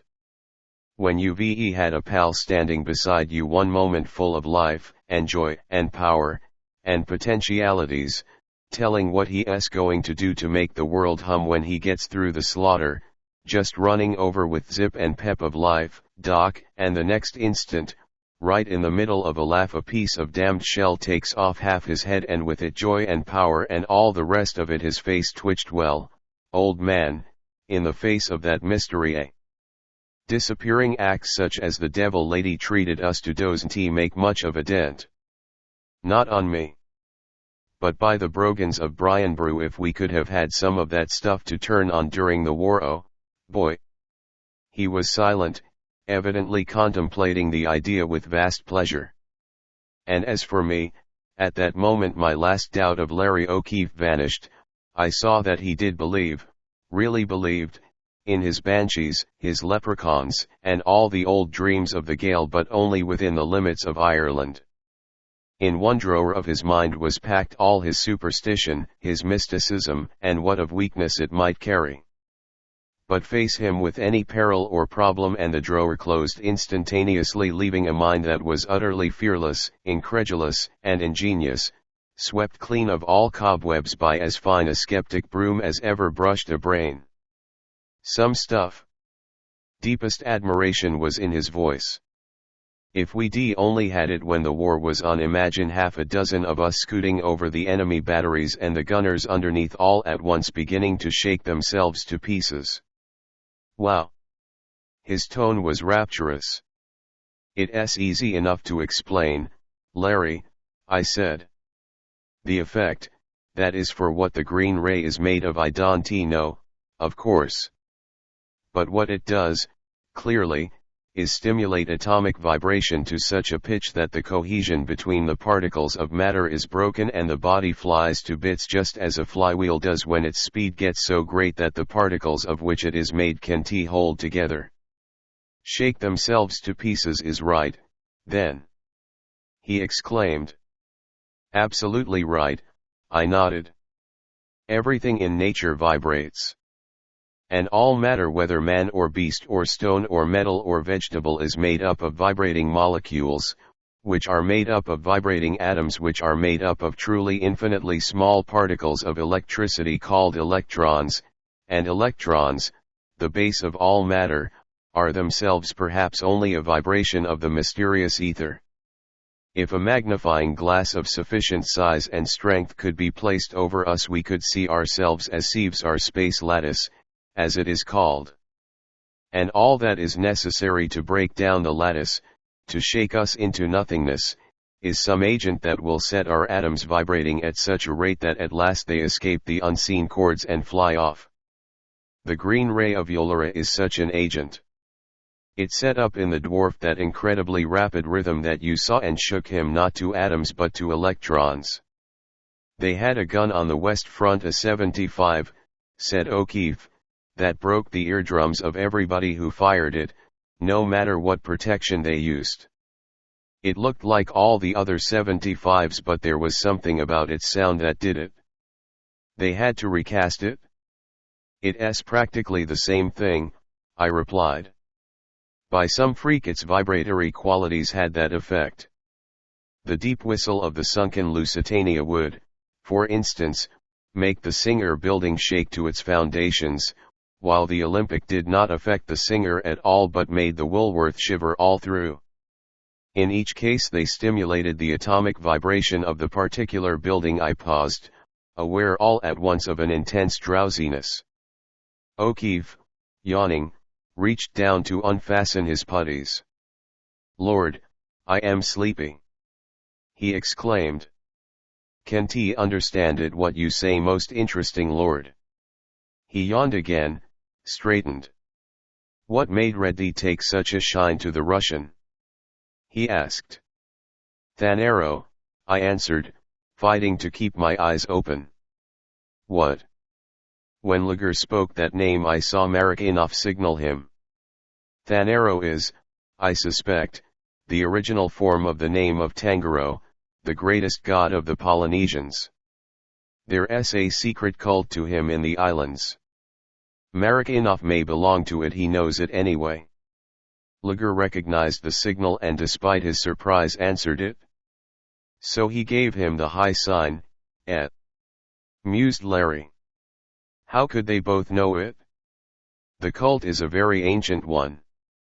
Undoubtedly it had its origin in the dim beginnings before these people migrated here, I replied. It's a link, one of the few links between up there and the lost past trouble then, mumbled Larry. Hell brewing. I smell it, say, Doc, is this sleepiness natural? Wonder where my gas mask is, he added, half incoherently. But I myself was struggling desperately against the drugged slumber pressing down upon me. Lakela. I heard O'Keefe murmur. Lakela of the golden eyes, no, I lit the fare. He made an immense effort, half raised himself, grinned faintly. Thought this was paradise when I first saw it, Doc, he sighed. But I know now, if it is, no man's land was the greatest place on earth for a honeymoon. They be got us, Doc, he sank back. Good luck, old boy, wherever you re-going. His hand waved feebly. Glad knew you. Hope see you gain. His voice trailed into silence. Fighting, Fighting with every fiber of brain and nerve against the sleep, I felt myself being steadily overcome.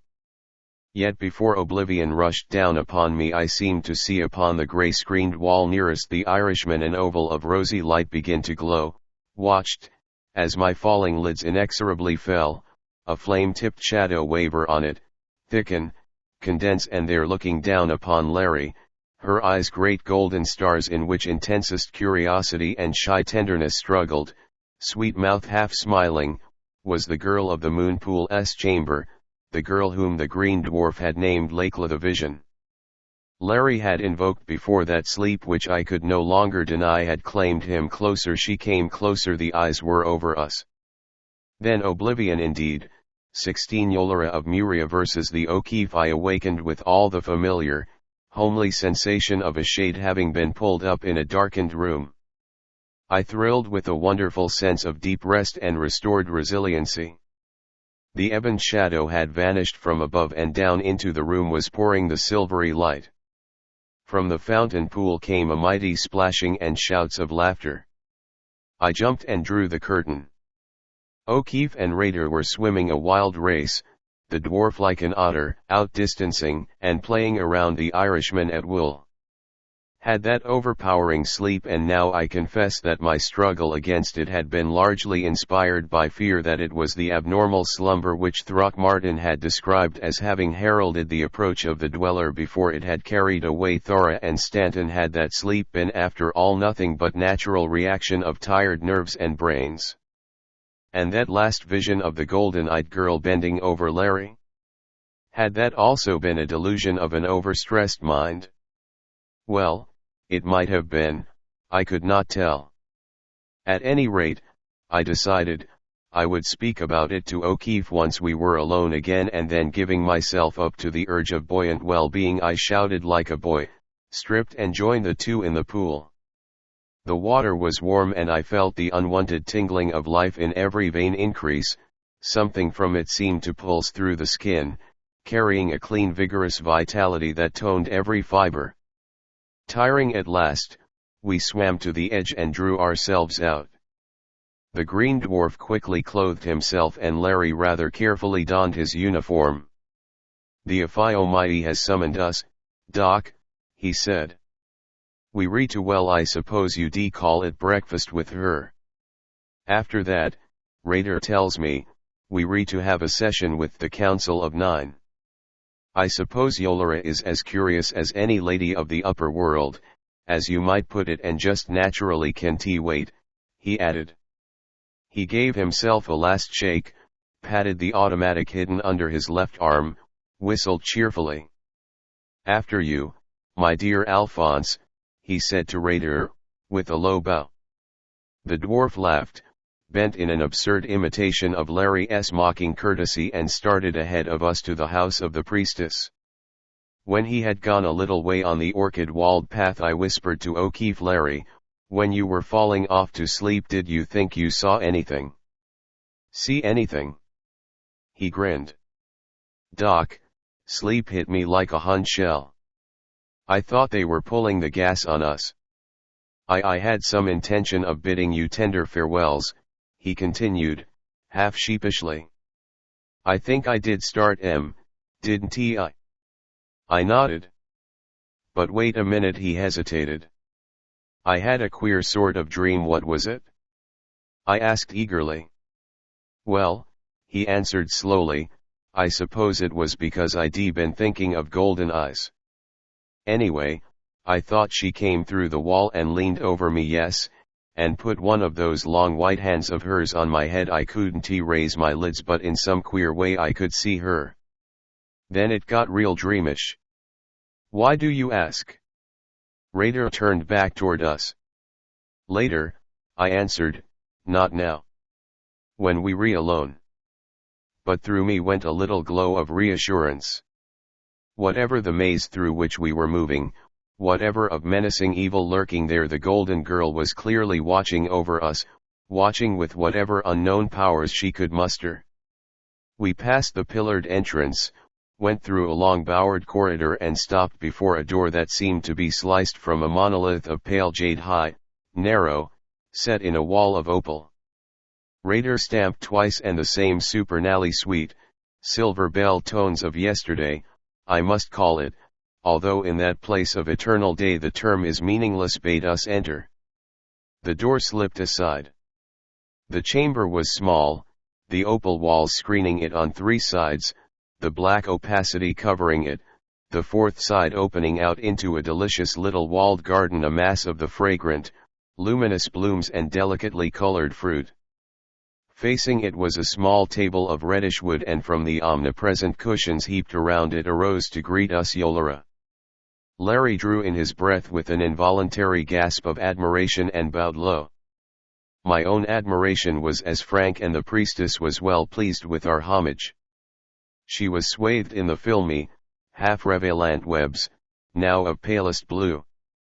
The corn silk hair was caught within a wide meshed golden net in which sparkled tiny brilliants, like blended sapphires and diamonds.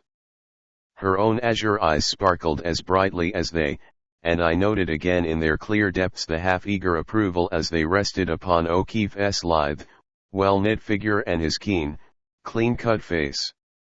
The high-arched, slender feet rested upon soft sandals whose gauzy withes laced the exquisitely formed leg to just below the dimpled knee. "Some giddy wonder!" exclaimed Larry, looking at me and placing a hand over his heart. "Put her on a New York roof and she'd empty Broadway. Take the cue from me, Doc." He turned to Yolera, whose face was somewhat puzzled. I said, "O lady whose shining hair is a web for hearts, that in our world your beauty would dazzle the sight of men as would a little woman's sun." He said, in the florid imagery to which the tongue lends itself so well. A flush stole up through the translucent skin. The blue eyes softened and she waved us toward the cushions. Black-haired maids stole in, placing before us the fruits, the little loaves and a steaming drink, some with the color and odor of chocolate. I was conscious of outrageous hunger. "What are you named, strangers?" she asked. "This man is named Goodwin," said O'Keefe. "As for me, call me Larry." "Nothing like getting acquainted quick," he said to me, but kept his eyes upon Yolera as though he were voicing another honeyed phrase. "And so she took it, for you must teach me your tongue," she murmured. "Then shall I have two words where now I have one to tell you of your loveliness," he answered. "And also that I'll take time," he spoke to me. "Essential occupation out of which we can be drafted to make these fun-loving folk any Roman holiday. Get me?" "Larry," mused Yolera. "I like the sound. It is sweet," and indeed it was as she spoke it. "And what is your land named, Larry?" she continued. "And Goodwin's?" She caught the sound perfectly. "My land, O lady of loveliness, is to Ireland and America, is but one America." She repeated the two names slowly, over and over. We seized the opportunity to attack the food, halting half guiltily as she spoke again. "Oh, but you are hungry," she cried. "Eat then." She leaned her chin upon her hands and regarded us, whole fountains of questions brimming up in her eyes. "How is it, Larry, that you have two countries and Goodwin but one?" she asked, at last unable to keep silent longer. "I was born in Ireland, he in America.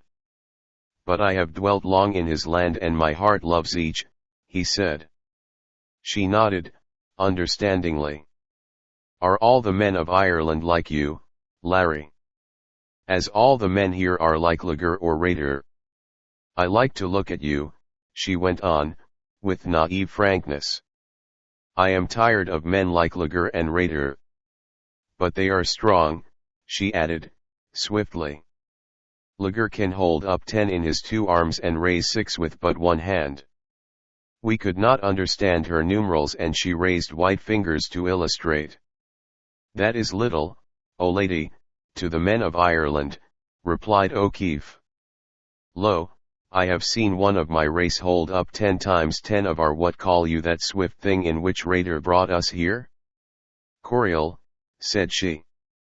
Hold up 10 times 20 of our coriols with but 2 fingers, and these coriols of ours coria, said she. And these coria of ours are each greater in weight than 10 of yours.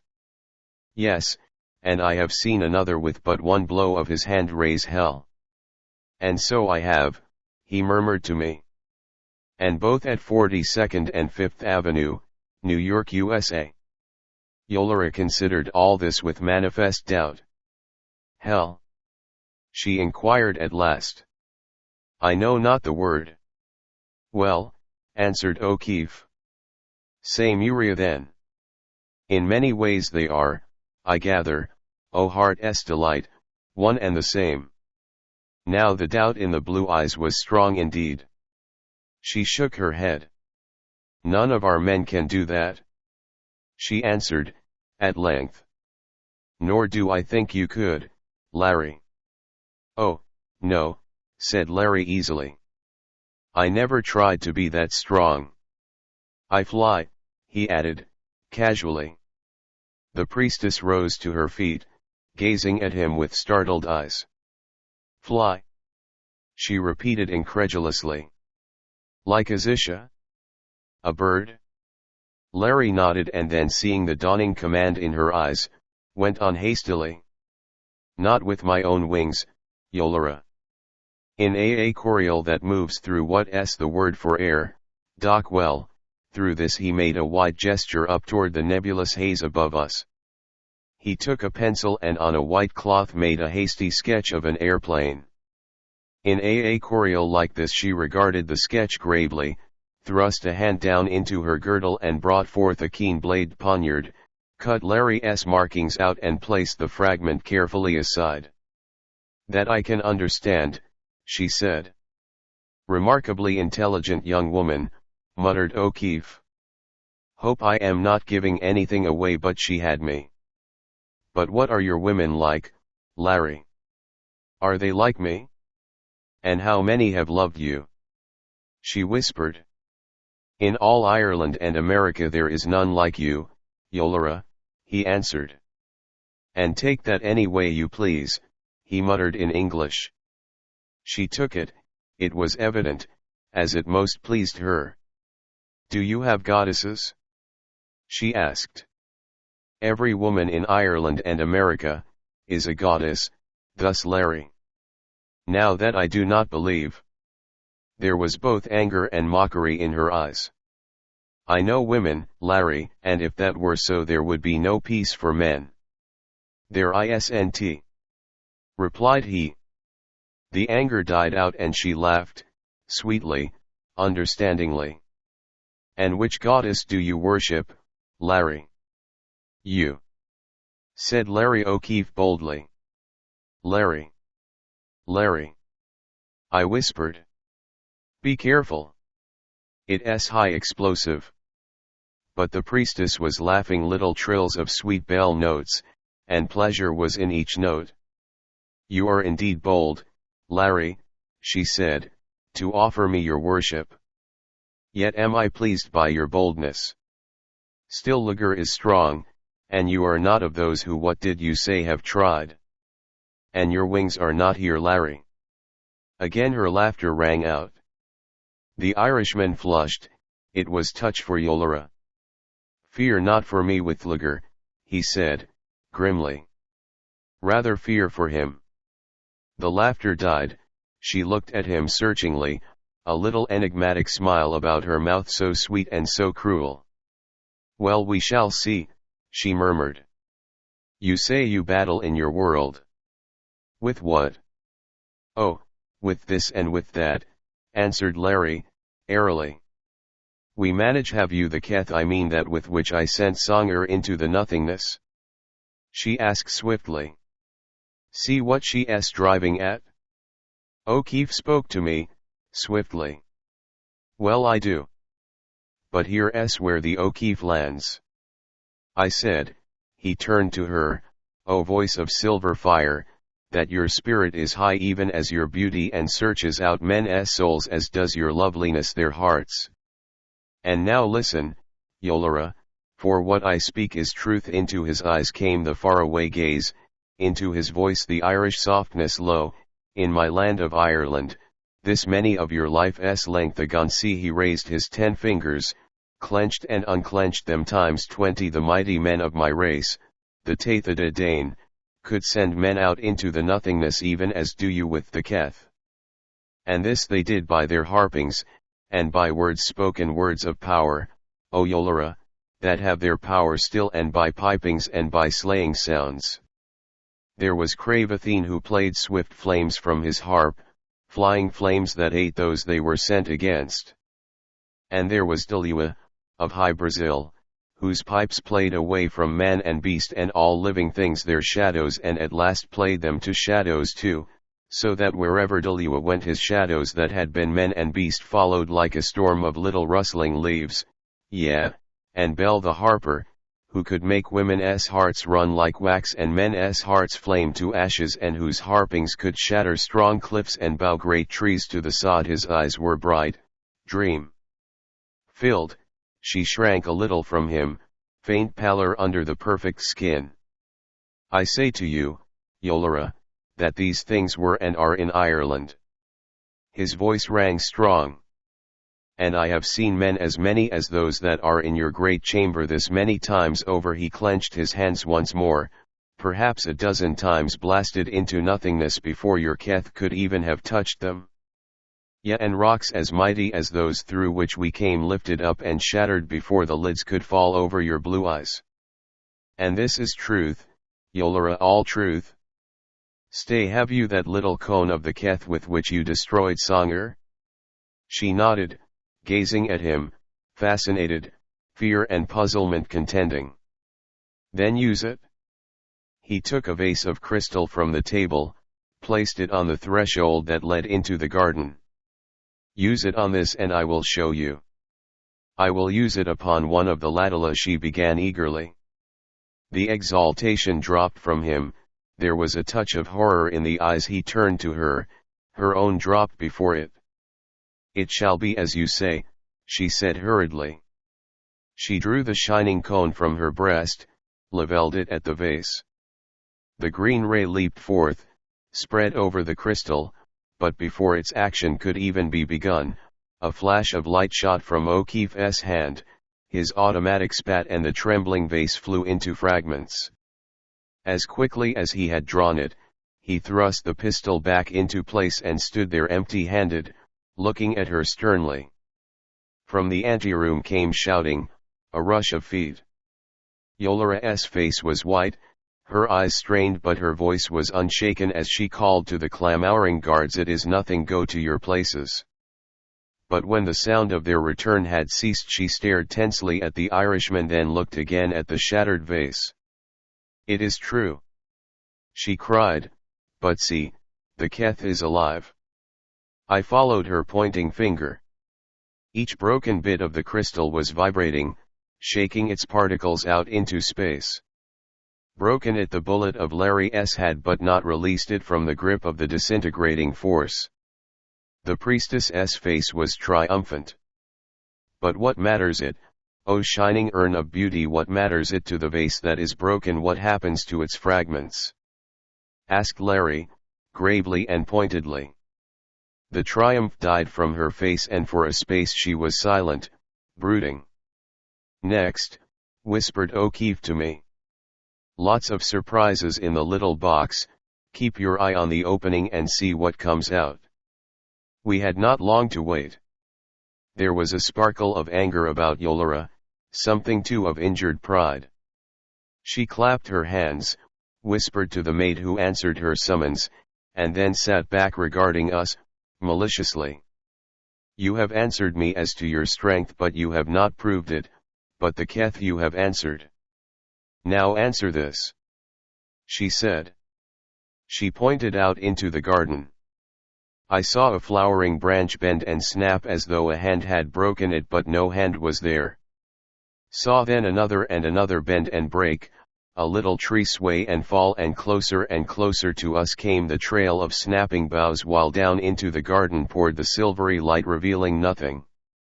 Now a great ewer beside a pillar rose swiftly in air and hurled itself crashing at my feet. Cushions close to us swirled about as though in the vortex of a whirlwind.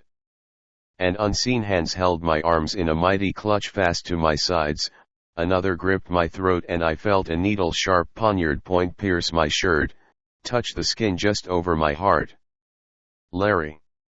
I cried, despairingly. I twisted my head, saw that he too was caught in this grip of the invisible. But his face was calm, even amused. "Keep cool, Doc," he said. "Remember, she wants to learn the language." Now from Yolora burst chime upon chime of mocking laughter. She gave a command, the hands loosened, the poniard withdrew from my heart. Suddenly, as I had been caught, I was free and unpleasantly weak and shaky.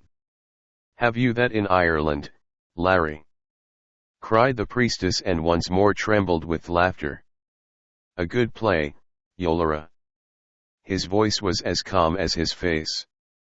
"But they did that in Ireland even before Dulua piped away his first man's shadow. And in Goodwin's land they make ships Coria that go on water so you can pass by them and see only sea and sky, and those water Coria are each of them many times greater than this whole palace of yours." But the priestess laughed on. "It did get me a little," whispered Larry. "That wasn't quite up to my mark. But God! If we could find that trick out and take it back with us." "Not so, Larry," Yolora gasped, through her laughter. "Not so. Goodwin's cry betrayed you." Her good humor had entirely returned. She was like a mischievous child pleased over some successful trick, and like a child she cried, "I'll show you." Signaled again, whispered to the maid who, quickly returning, laid before her a long metal case. Yolora took from her girdle something that looked like a small pencil, pressed it and shot a thin stream of light, for all the world like an electric flash, upon its hasp. The lid flew open. Out of it she drew 3 flat, oval crystals, faint rose in hue. She handed one to O'Keefe and one to me. "Look," she commanded, placing the third before her own eyes.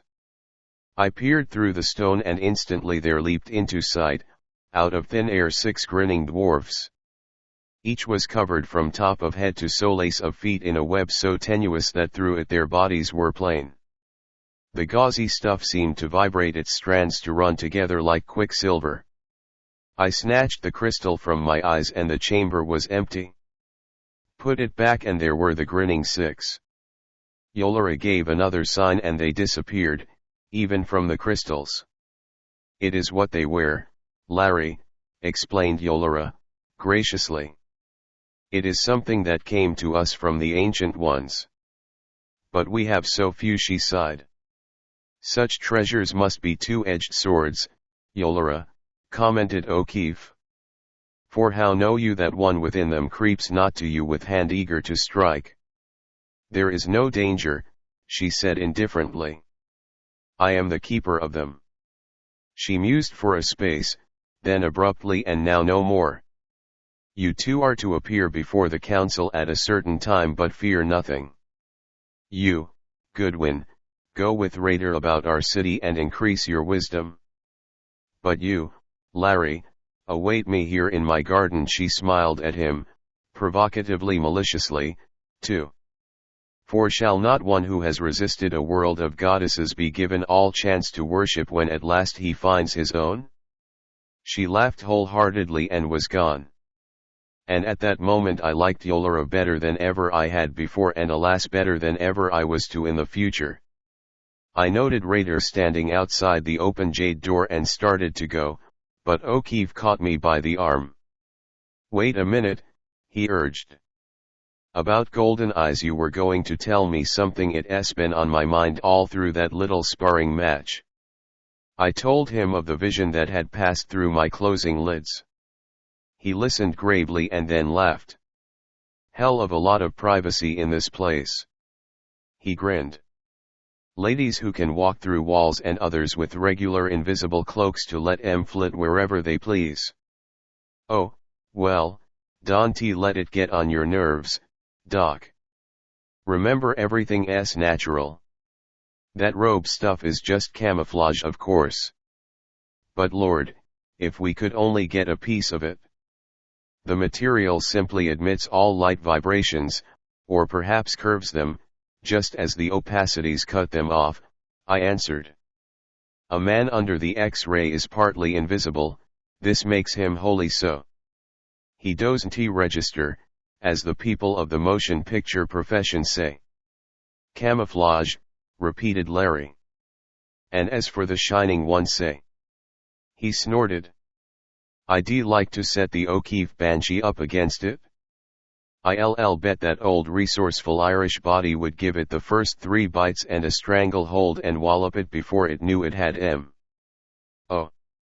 Wow. Boy howdy. I heard him still chuckling gleefully over this vision as I passed along the opal wall with the green dwarf. A shell was awaiting us. I paused before entering it to examine the polished surface of runway and great road. It was obsidian volcanic glass of pale emerald, unflawed, translucent, with no sign of block or juncture. I examined the shell. What makes it go? I asked Raider. At a word from him, the driver touched a concealed spring and an aperture appeared beneath the control lever, of which I have spoken in a preceding chapter. Within was a small cube of black crystal, through whose sides I saw, dimly, a rapidly revolving, glowing ball, not more than 2 inches in diameter. Beneath the cube was a curiously shaped, slender cylinder winding down into the lower body of the Nautilus whirl. Watch, said Raider.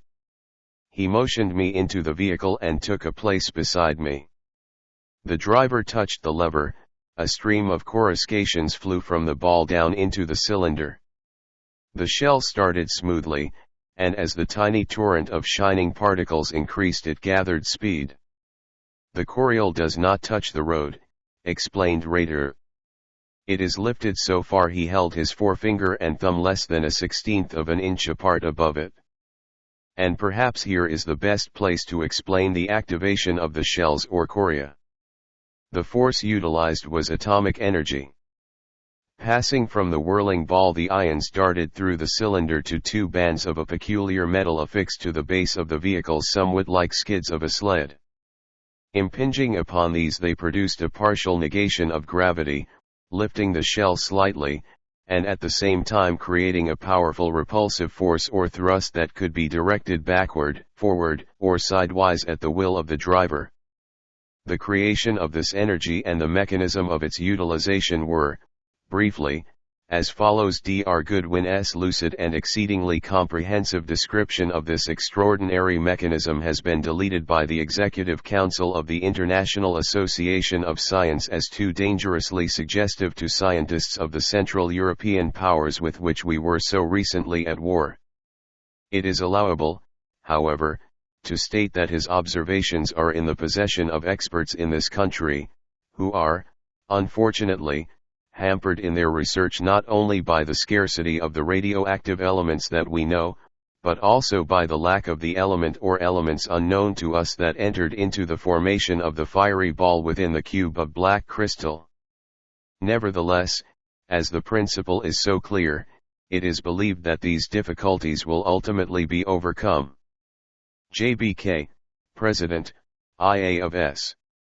The wide, glistening road was gay with the coria. They darted in and out of the gardens, within them the fair-haired, extraordinarily beautiful women on their cushions were like princesses of Elfland, caught in gorgeous fairy webs, resting within the hearts of flowers. In some shells were flaxen-haired dwarfish men of Laguerre's type, sometimes black-polled brother officers of Raider, often raven-tressed girls, plainly handmaidens of the women, and now and then beauties of the lower folk went by with one of the blonde dwarfs. We swept around a turn that made of the jewel-like roadway an enormous horseshoe and, speedily, upon our right the cliffs through which we had come in our journey from the moon pool began to march forward beneath their mantles of moss. They formed a gigantic abutment, a titanic salient. It had been from the very front of this salient's invading angle that we had emerged. On each side of it the precipices, faintly glowing, drew back and vanished into distance. The slender, graceful bridges under which we schemed ended at openings in the upflung, far walls of verdure. Each had its little garrison of soldiers. Through some of the openings a rivulet of the green obsidian river passed. These were roadways to the farther country, to the land of the Ladala, Raider told me, adding that none of the lesser folk could cross into the pavilion city unless summoned or with pass. We turned the bend of the road and flew down that farther emerald ribbon we had seen from the great oval. Before us rose the shining cliffs and the lake. A half-mile, perhaps, from these the last of the bridges flung itself. It was more massive and about it hovered a spirit of ancientness lacking in the other spans. Also its garrison was larger and at its base the tangent way was guarded by two massive structures, somewhat like blockhouses, between which it ran. Something about it aroused in me an intense curiosity. "Where does that road lead, Raider?" I asked.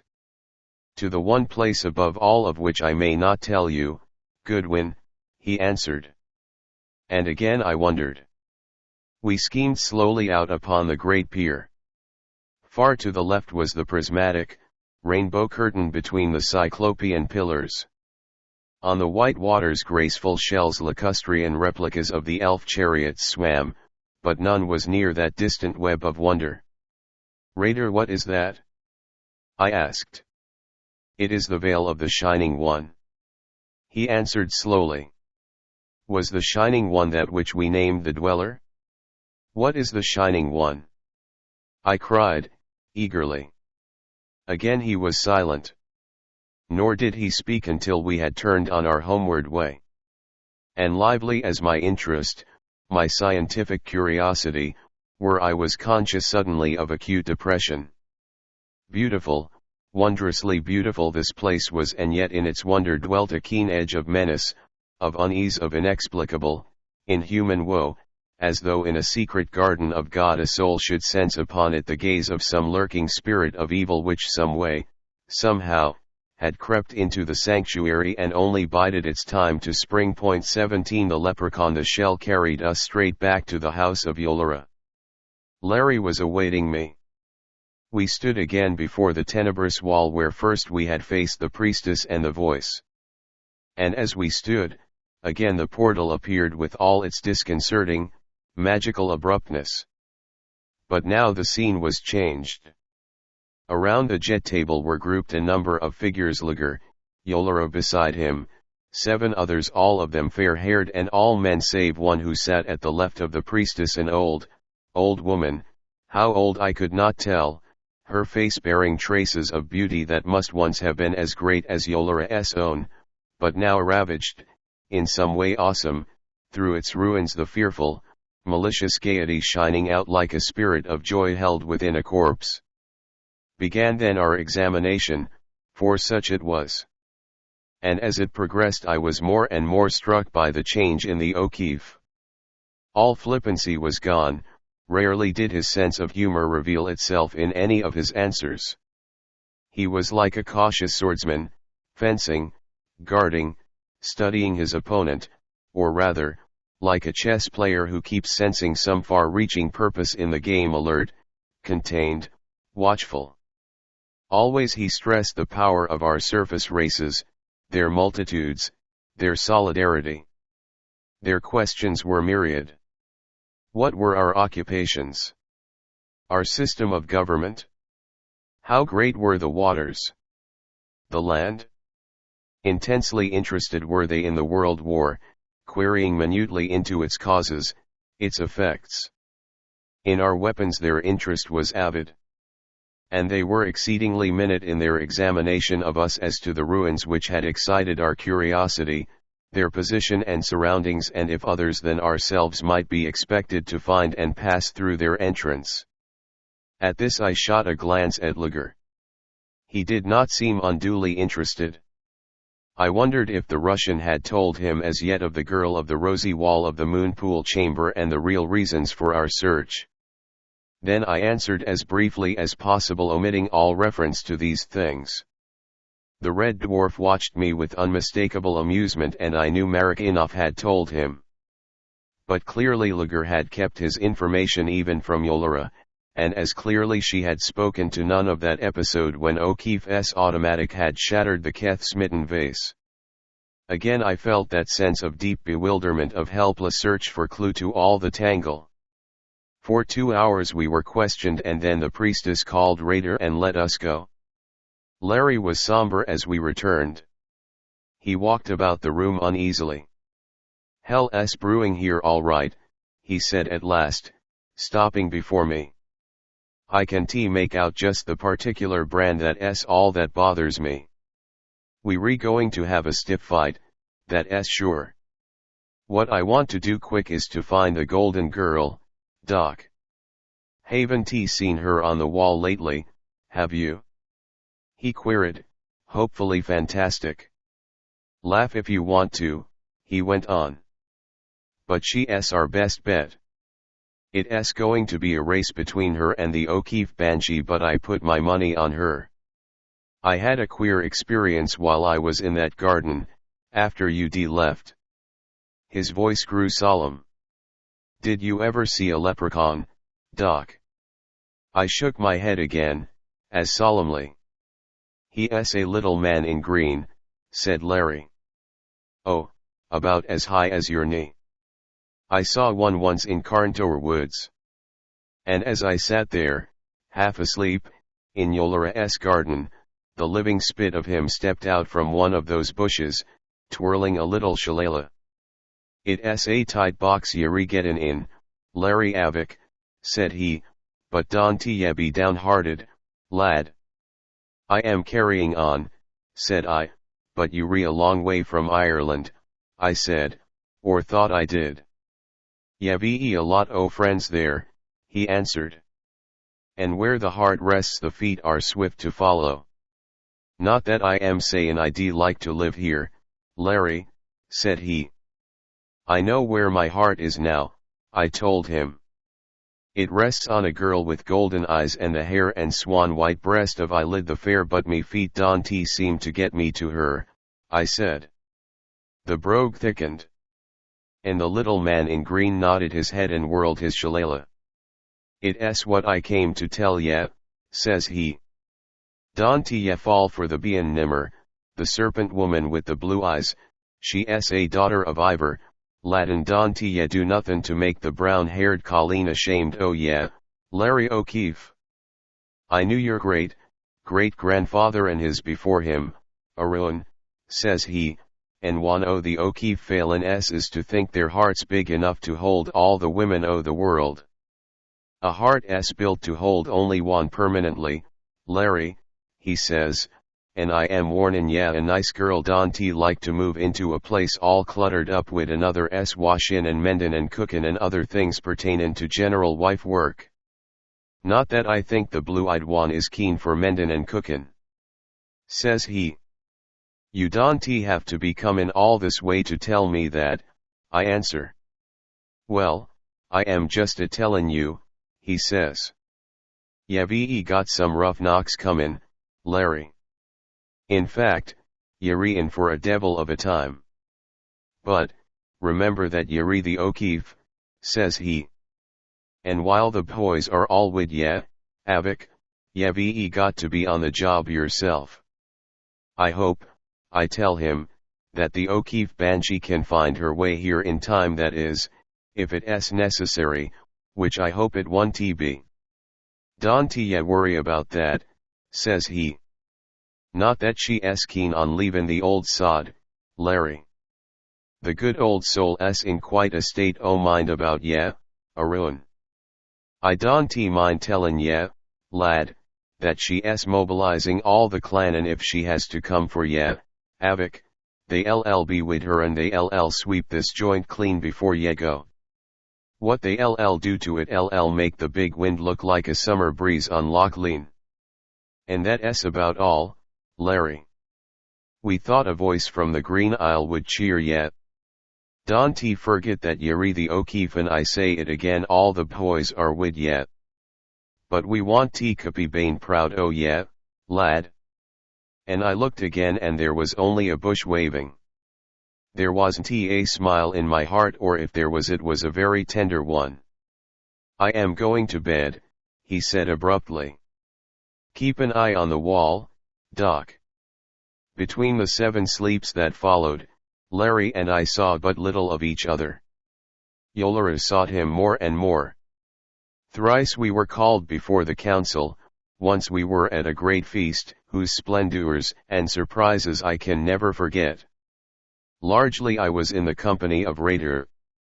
Together we two passed the green barriers into the dwelling place of the Ladala. They seemed provided with everything needful for life. But everywhere was an oppressiveness, a gathering together of hate, that was spiritual rather than material, as tangible as the latter and far, far more menacing. They do not like to dance with the Shining One, was Raider's constant and only reply to my efforts to find the cause. Once I had concrete evidence of the mood. Glancing behind me, I saw a white, vengeful face peer from behind a tree trunk, a hand lift, a shining dart speed from it straight toward Raider's back. Instinctively I thrust him aside. He turned upon me angrily. I pointed to where the little missile lay, still quivering, on the ground. He gripped my hand. That, some day I will repay, he said. I looked again at the thing. At its end was a tiny cone covered with a glistening, gelatinous substance. Raider pulled from a tree beside us a fruit somewhat like an apple. Look, he said. He dropped it upon the dart, and at once, before my eyes, in less than 10 seconds, the fruit had rotted away. That's what would have happened to Raider but for you, friend, he said. Come now, between this and the prelude to the latter half of the drama, whose history this narrative is only scattering and necessarily fragmentary observations. First, the nature of the ebon opacities, blocking out the spaces between the pavilion pillars or covering their tops like roofs. These were magnetic fields, light absorbers, negativing the vibrations of radiance, literally screens of electric force which formed as impervious a barrier to light as would have screens of steel. They instantaneously made night appear in a place where no night was. But they interposed no obstacle to air or to sound. They were extremely simple in their inception, no more miraculous than is glass, which, inversely, admits the vibrations of light, but shuts out those coarser ones we call air and, partly, those others which produce upon our auditory nerves the effects we call sound. Briefly, their mechanism was this, for the same reason that Dr. Goodwin's exposition of the mechanism of the atomic engines was deleted. His description of the light-destroying screens has been deleted by the Executive Council. JBF, President, IA of S. There were two favored classes of the Ladala: the soldiers and the dream makers. The dream makers were the most astonishing social phenomena, I think, of all. Denied by their circumscribed environment the wider experiences of us of the outer world, the Murians had perfected an amazing system of escape through the imagination. They were, too, intensely musical. Their favorite instruments were double flutes, immensely complex pipe organs, harps, great and small. They had another remarkable instrument made up of a double octave of small drums which gave forth percussions remarkably disturbing to the emotional centers. It was this love of music that gave rise to one of the few truly humorous incidents of our caverned life. Larry came to me, it was just after our fourth sleep, I remember.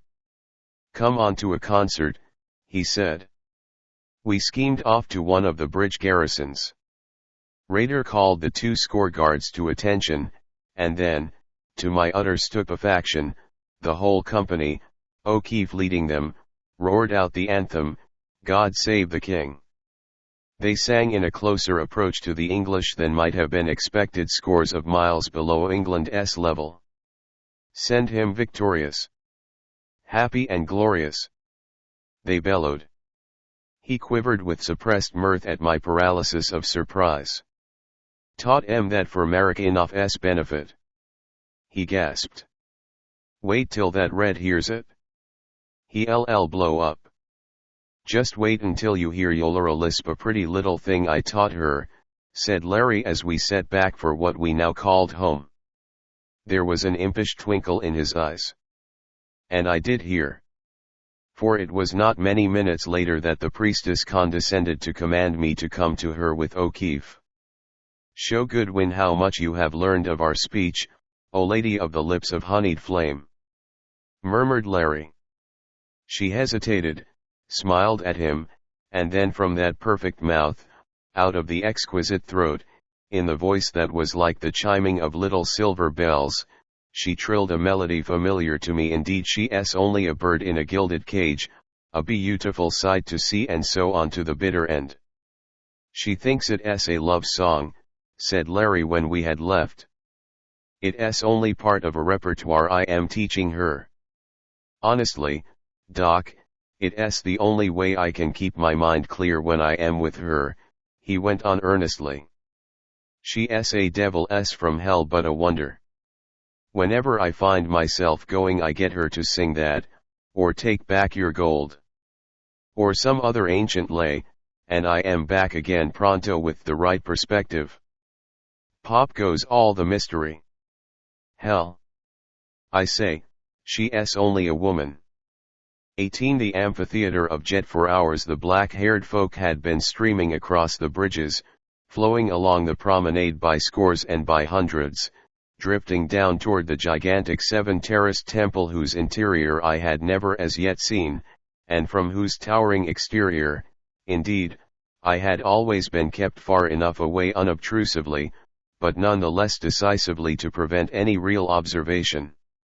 The structure, I had estimated, nevertheless, could not reach less than 1,000 feet above its silvery base, and the diameter of its circular foundation was about the same.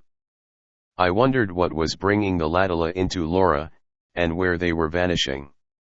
All of them were flower-crowned with the luminous, lovely blooms, old and young, slender, mocking-eyed girls, dwarfed youths, mothers with their babes, gnomed oldsters on they poured, silent for the most part and sullen a sullenness that held acid bitterness even as their subtle, half-sinister, half-gay malice seemed tempered into little keen-edged flames, oddly, menacingly defiant. There were many of the green-clad soldiers along the way, and the garrison of the only bridge span I could see had certainly been doubled. Wondering still, I turned from my point of observation and made my way back to our pavilion, hoping that Larry, who had been with Yolera for the past 2 hours, had returned.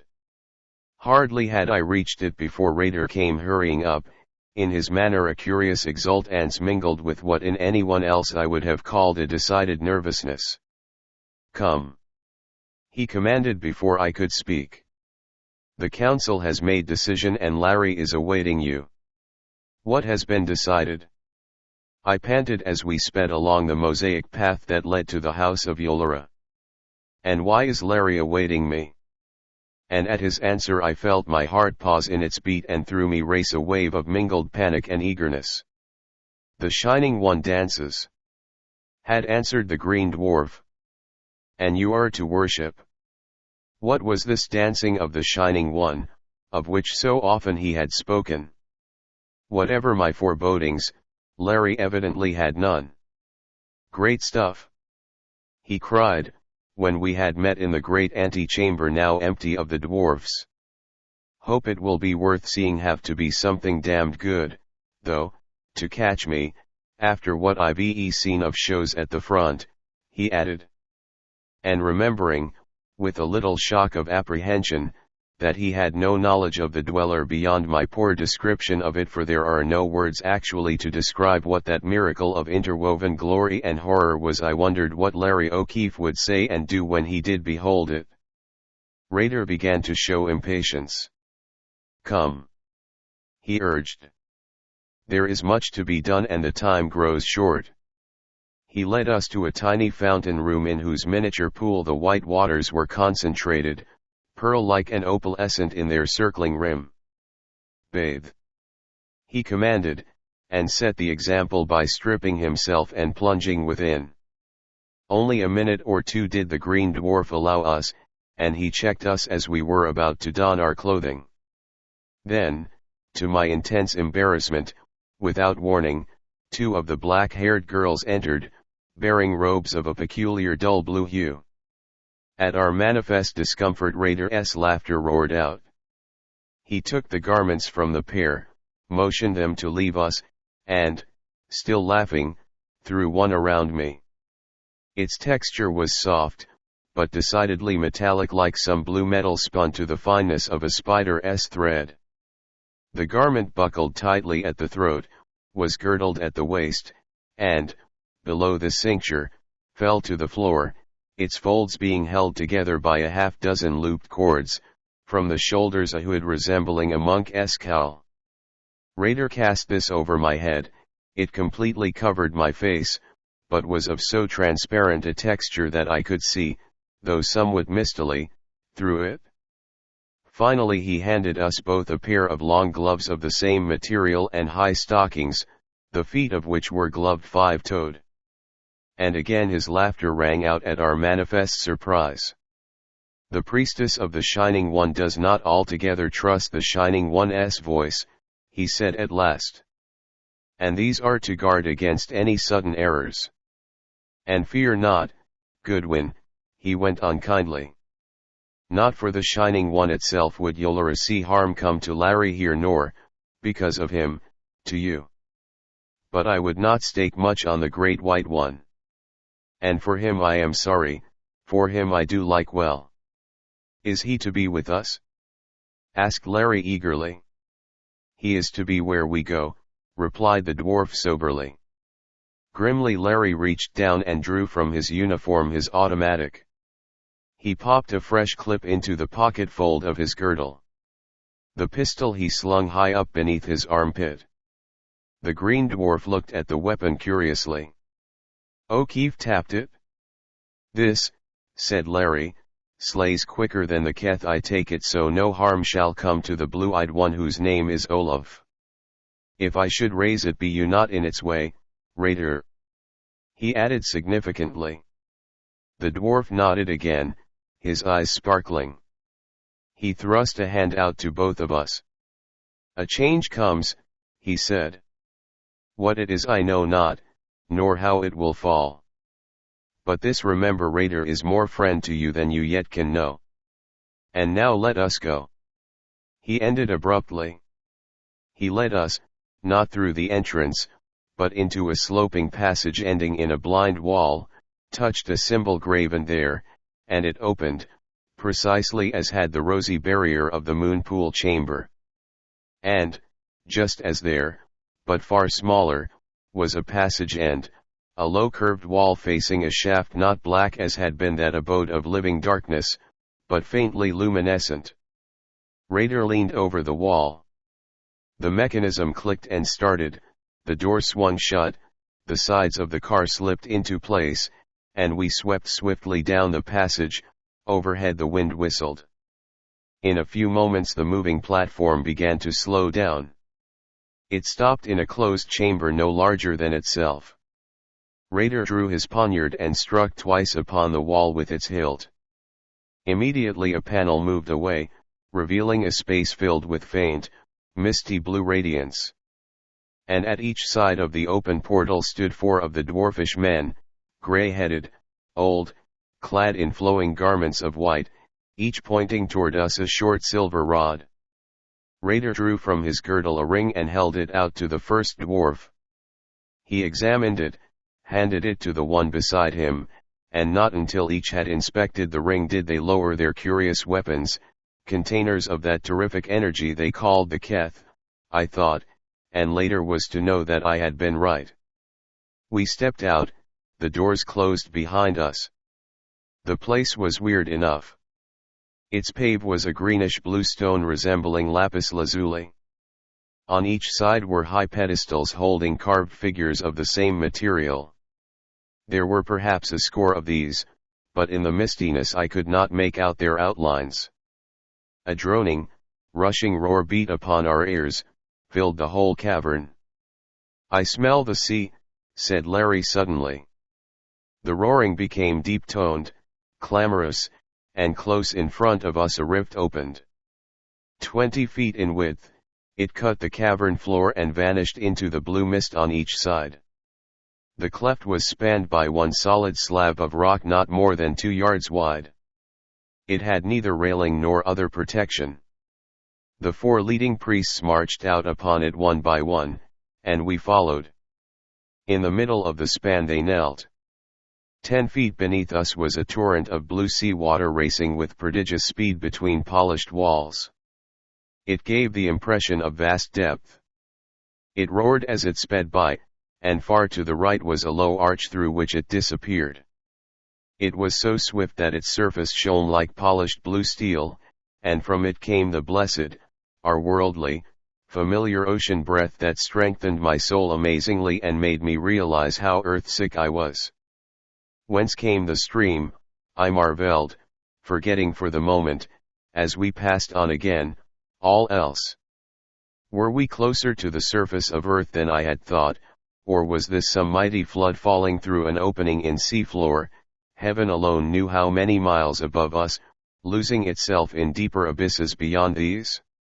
How near and how far this was from the truth I was to learn, and never did truth come to man in more dreadful guise. The roaring fell away, the blue haze lessened. In front of us stretched a wide flight of steps, huge as those which had led us into the courtyard of Nantucket through the ruined sea gate. We scaled it, it narrowed, from above light poured through a still narrower opening. Side by side Larry and I passed out of it. We had emerged upon an enormous platform of what seemed to be glistening ivory. It stretched before us for 100 yards or more and then shelved gently into the white waters.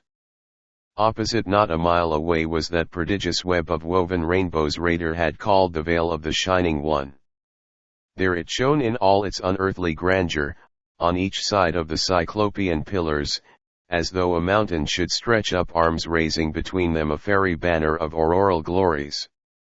Beneath it was the curved, scimitar sweep of the pier with its clustered, gleaming temples. Before that brief, fascinated glance was done, there dropped upon my soul a sensation as of brooding weight intolerable, a spiritual oppression as though some vastness was falling, pressing, stifling me. I turned and Larry caught me as I reeled. "Steady. Steady, old man," he whispered. At first all that my staggering consciousness could realize was an immensity, an immeasurable uprearing that brought with it the same throat-gripping vertigo as comes from gazing downward from some great height, then a blur of white faces, intolerable shinings of hundreds upon thousands of eyes. Huge, incredibly huge, a colossal amphitheater of jet, a stupendous semicircle, held within its mighty arc the ivory platform on which I stood. It reared itself almost perpendicularly hundreds of feet up into the sparkling heavens, and thrust down on each side its ebon bulwarks like monstrous paws. Now, the giddiness from its sheer greatness passing, I saw that it was indeed an amphitheater sloping slightly backward tier after tier, and that the white blur of faces against its blackness, the gleaming of countless eyes, were those of myriads of the people who sat silent, flower garlanded, their gaze focused upon the rainbow curtain and sweeping over me like a torrent, tangible, appalling. 500 feet beyond, the smooth, high retaining wall of the amphitheater raised itself above it the first terrace of the seats, and above this, dividing the tiers for another 50,000 feet upward, set within them like a panel, was a dead black surface in which shone faintly with a bluish radiance a gigantic disk, above it and around it a cluster of innumerable smaller ones. On each side of me, bordering the platform, were scores of small pillared alcoves, a low wall stretching across their fronts, delicate, fretted grills shielding them, save where in each lattice an opening stared. It came to me that they were like those stalls in ancient Gothic cathedrals wherein for centuries had kneeled paladins and people of my own race on earth's fair face. And within these alcoves were gathered, score upon score, the elfin beauties, the dwarfish men of the fair-haired folk. At my right, a few feet from the opening through which we had come, a passageway led back between the fretted stalls. Halfway between us and the massive base of the amphitheater a dais rose.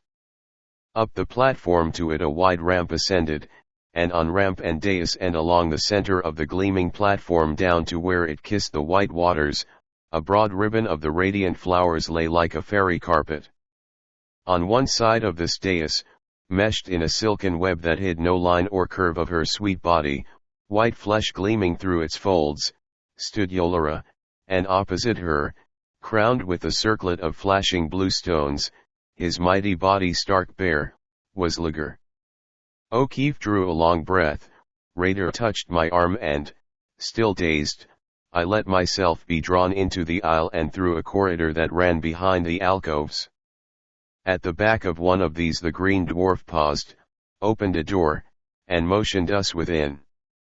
Entering, I found that we were exactly opposite where the ramp ran up to the dais and that Yolara was not more than 50 feet away. She glanced at O'Keefe and smiled. Her eyes were ablaze with little dancing points of light, her body seemed to palpitate, the rounded delicate muscles beneath the translucent skin to run with joyful little eager waves. Larry whistled softly. "There's Merritt enough," he said. I looked where he pointed. Opposite us sat the Russian, clothed as we were, leaning forward, his eyes eager behind his glasses, but if he saw us he gave no sign.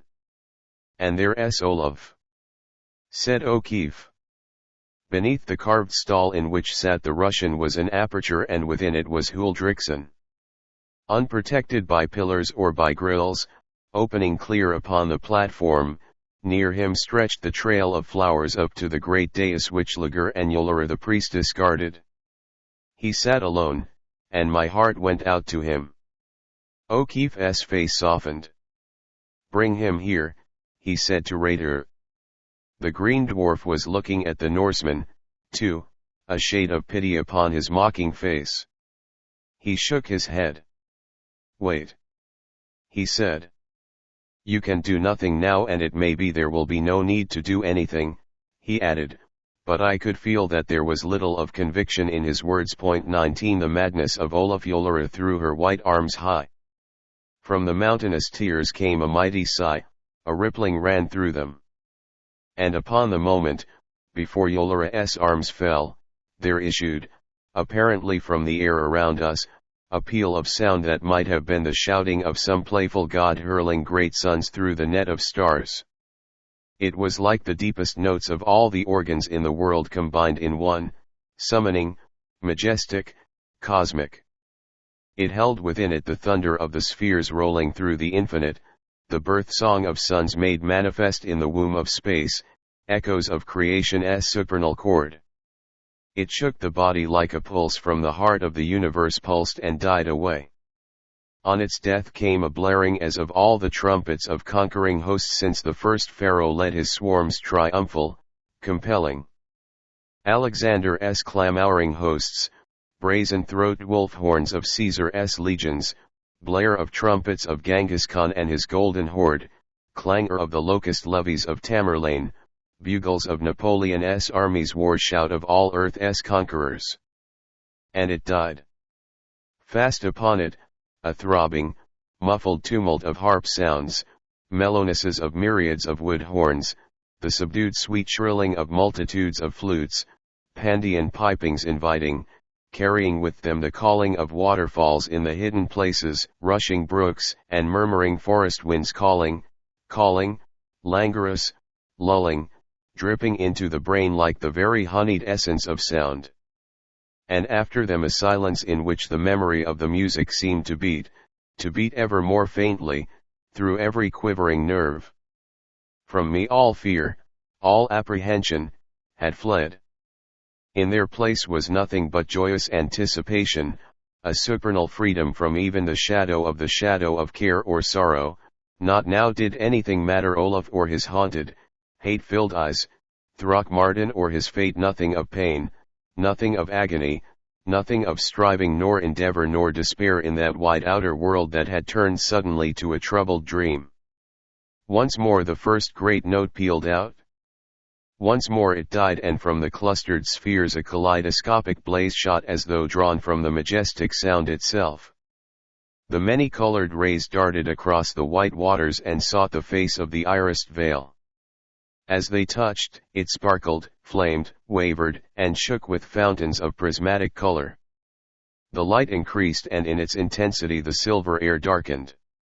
Faded into shadow that white mosaic of flower-crowned faces set in the amphitheater of jet, and vast shadows dropped upon the high-flung tiers and shrouded them. But on the skirts of the rays the fretted stalls in which we sat with the fair-haired ones blazed out, iridescent, like jewels. I was sensible of an acceleration of every pulse, a wild stimulation of every nerve. I felt myself being lifted above the world close to the threshold of the high gods. Soon their essence and their power would stream out into me. I glanced at Larry. His eyes were wild with life. I looked at Olaf, and in his face was none of this, only hate, and hate, and hate. The peacock waves streamed out over the waters, cleaving the seeming darkness, a rainbow path of glory. And the veil flashed as though all the rainbows that had ever shone were burning within it. Again the mighty sound pealed. Into the center of the veil the light drew itself, grew into an intolerable brightness, and with a storm of tinklings, a tempest of crystalline notes, a tumult of tiny chimings, through it sped the Shining One. Straight down that radiant path, its high-flung plumes of feathery flame shimmering, its coruscating spirals whirling, its 7 globes of 7 colors shining above its glowing core, it raced toward us. The hurricane of bells of diamond glass were jubilant, joyous. I felt O'Keefe grip my arm, Yolara threw her white arms out in a welcoming gesture, I heard from the tear a sigh of rapture, and in it a poignant, wailing undertone of agony. Over the waters, down the light stream, to the end of the ivory pier, flew the Shining One. Through its crystal pizzicati drifted inarticulate murmurings deadly sweet, stilling the heart and setting it leaping madly. For a moment it paused, poised itself, and then came whirling down the flower path to its priestess, slowly, ever more slowly. It hovered for a moment between the woman and the dwarf, as though contemplating them, turned to her with its storm of tinklings softened, its murmurings infinitely caressing.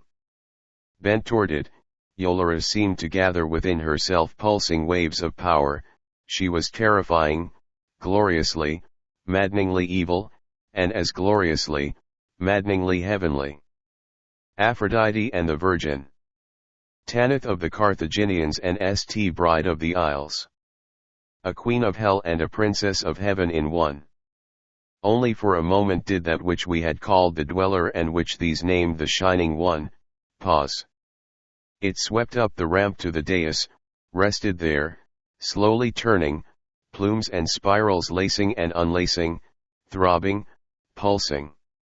Now its nucleus grew plainer, stronger, human in a fashion, and all inhuman, neither man nor woman, neither god nor devil, subtly partaking of all.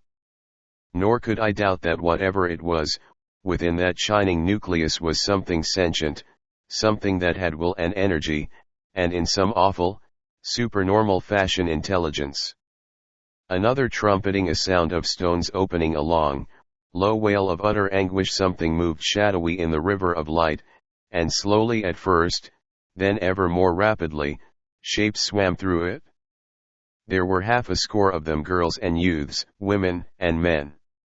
The Shining One poised itself, regarded them. They drew closer, and in the eyes of each and in their faces was the bud of that awful intermingling of emotions, of joy and sorrow, ecstasy and terror, that I had seen in full blossom on Throckmortin's. The thing began again, its murmurings now infinitely caressing, coaxing like the song of a siren from some witched star. And the bell sounds rang out compellingly, calling, calling, calling. I saw Olaf lean far out of his place, saw, half consciously, at Lager's signal, 3 of the dwarfs creep in and take places, unnoticed, behind him.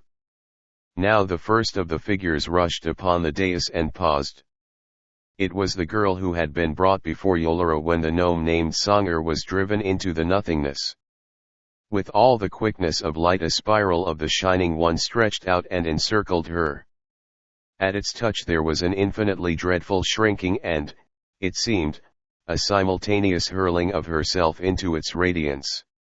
As it wrapped its swirls around her, permeated her, the crystal chorus burst forth tumultuously, through and through her the radiance pulsed. Began then that infinitely dreadful, but infinitely glorious, rhythm they called the dance of the Shining One. And as the girl swirled within its sparkling mists, another and another flew into its embrace, until, at last, the dais was an incredible vision, a mad star's witch's Sabbath, an altar of white faces and bodies gleaming through living flame, transfused with rapture insupportable and horror that was hellish, and ever, radiant plumes and spirals expanding. The core of the Shining One waxed, growing greater as it consumed, as it drew into and through itself the life force of these lost ones. So they spun, interlaced, and there began to pulse from them life, vitality, as though the very essence of nature was filling us. Dimly I recognized that what I was beholding was vampirism inconceivable. The banked tears chanted. The mighty sounds pealed forth. It was a saturnalia of demigods. Then, whirling, bell notes storming, the Shining One withdrew slowly from the dais down the ramp, still embracing, still interwoven with those who had thrown themselves into its spirals. They drifted with it as though half carried in dreadful dance, white faces sealed forever into that semblance of those who held within linked God and devil. I covered my eyes. I heard a gasp from O'Keefe, opened my eyes and sought his, saw the wildness vanish from them as he strained forward. Olaf had leaned far out, and as he did so the dwarfs beside him caught him, and whether by design or through his own swift, involuntary movement, thrust him half into the dweller's path. The dweller paused in its gyrations, seemed to watch him. The Norseman's face was crimson, his eyes blazing. He threw himself back and, with one defiant shout, gripped one of the dwarfs about the middle and sent him hurtling through the air, straight at the radiant thing. A whirling mass of legs and arms, the dwarf flew, then in mid-flight stopped as though some gigantic invisible hand had caught him, and was dashed down upon the platform not a yard from the Shining One. Like a broken spider he moved feebly once, twice. From the dweller shot a shimmering tentacle, touched him, recoiled. Its crystal tinklings changed into an angry chiming. From all about jeweled stalls and jet peak came a sigh of incredulous horror. Lager leaped forward. On the instant Larry was over the low barrier between the pillars, rushing to the Norseman's side. And even as they ran there was another wild shout from Olaf, and he hurled himself out, straight at the throat of the dweller. But before he could touch the Shining One, now motionless, and never was the thing more horrible than then, with the purely human suggestion of surprise plain in its poise, Larry had struck him aside. I tried to follow and was held by Raider. He was trembling, but not with fear. In his face was incredulous hope, inexplicable eagerness. "Wait," he said. "Wait." The Shining One stretched out a slow spiral, and as it did so I saw the bravest thing man has ever witnessed. Instantly O'Keefe thrust himself between it and Olaf, pistol out. The tentacle touched him, and the dull blue of his robe flashed out into blinding, intense azure light. From the automatic in his gloved hand came 3 quick bursts of flame straight into the thing. The dweller drew back, the bell sounds swelled. Liger paused, his hand darted up, and in it was one of the silver Keth cones. But before he could flash it upon the Norseman, Larry had unlooped his robe, thrown its fold over Olaf, and, holding him with one hand away from the shining one, thrust with the other his pistol into the dwarf's stomach. His lips moved, but I could not hear what he said. But Liger understood, for his hand dropped. Now Yolera was there. All this had taken barely more than 5 seconds. She thrust herself between the 3 men and the dweller. She spoke to it and the wild buzzing died down, the gay crystal tinklings burst forth again. The thing murmured to her, began to whirl faster, faster past down the ivory pier, out upon the waters, bearing with it, meshed in its light, the sacrifices swept on ever more swiftly, triumphantly, and turning, with its ghastly crew, vanished through the veil. Abruptly the polychromatic path snapped out. The silver light poured in upon us. From all the amphitheater arose a clamour, a shouting. Marikinoff, his eyes staring, was leaning out, listening. Unrestrained now by Raider, I vaulted the wall and rushed forward. But not before I had heard the green dwarf murmur, "There is something stronger than the shining one. 2 things, yet a strong heart and hate." Olaf, panting, eyes glazed, trembling, shrank beneath my hand. "The devil that took my Helma," I heard him whisper. "The shining devil. Both these men," Liger was raging, "they shall dance with the shining one. And this one, too." He pointed at me malignantly. "This man is mine," said the priestess, and her voice was menacing. She rested her hand on Larry's shoulder. "He shall not dance. No, nor his friend. I have told you I care not for this one." She pointed to Olaf. "Neither this man, nor this," said Larry, "shall be harmed. This is my word, Yolera." "Even so," she answered quietly, "my lord." I saw Marikinoff stare at O'Keefe with a new and curiously speculative interest. Liger's eyes grew hellish, he raised his arms as though to strike her. Larry's pistol prodded him rudely enough. "No rough stuff now, kid," said O'Keefe in English. The red dwarf quivered, turned, caught a robe from a priest standing by, and threw it over himself. The Ladala, shouting, gesticulating, fighting with the soldiers, were jostling down from the tiers of jet. "Come," commanded Yolera. Her eyes rested upon Larry. "Your heart is great, indeed, my lord," she murmured, and her voice was very sweet. "Come." "This man comes with us, Yolera," said O'Keefe, pointing to Olaf. "Bring him," she said. "Bring him, only tell him to look no more upon me as before," she added fiercely. Beside her the 3 of us passed along the stalls, where sat the fair-haired, now silent, at gaze, as though in the grip of some great doubt. Silently Olaf strode beside me. Raider had disappeared. Down the stairway, through the hall of turquoise mist, over the rushing sea stream we went and stood beside the wall through which we had entered. The white-robed ones had gone. Yolera pressed, the portal opened. We stepped upon the car, she took the lever, we raced through the faintly luminous corridor to the house of the priestess. And one thing now I knew, sick at heart and soul, the truth had come to me: no more need to search for Throckmortin. Behind that veil, in the lair of the dweller, dead alive like those we had just seen swim in its shining train, was he, and Edith, Stanton and Thora and Olaf Huldriksson's wife. The car came to rest, the portal opened, Yoloro leaped out lightly, beckoned and flitted up the corridor. She paused before an ebon screen. At a touch it vanished, revealing an entrance to a small blue chamber, glowing as though cut from the heart of some gigantic sapphire, bare, save that in its center, upon a low pedestal, stood a great globe fashioned from milky rock crystal. Upon its surface were faint tracings as of seas and continents, but, if so, either of some other world or of this world in immemorial past, for in no way did they resemble the mapped coastlines of our earth. Poised upon the globe, rising from it out into space, locked in each other's arms, lips to lips, were two figures, a woman and a man, so exquisite, so lifelike, that for the moment I failed to realize that they, too, were carved of the crystal.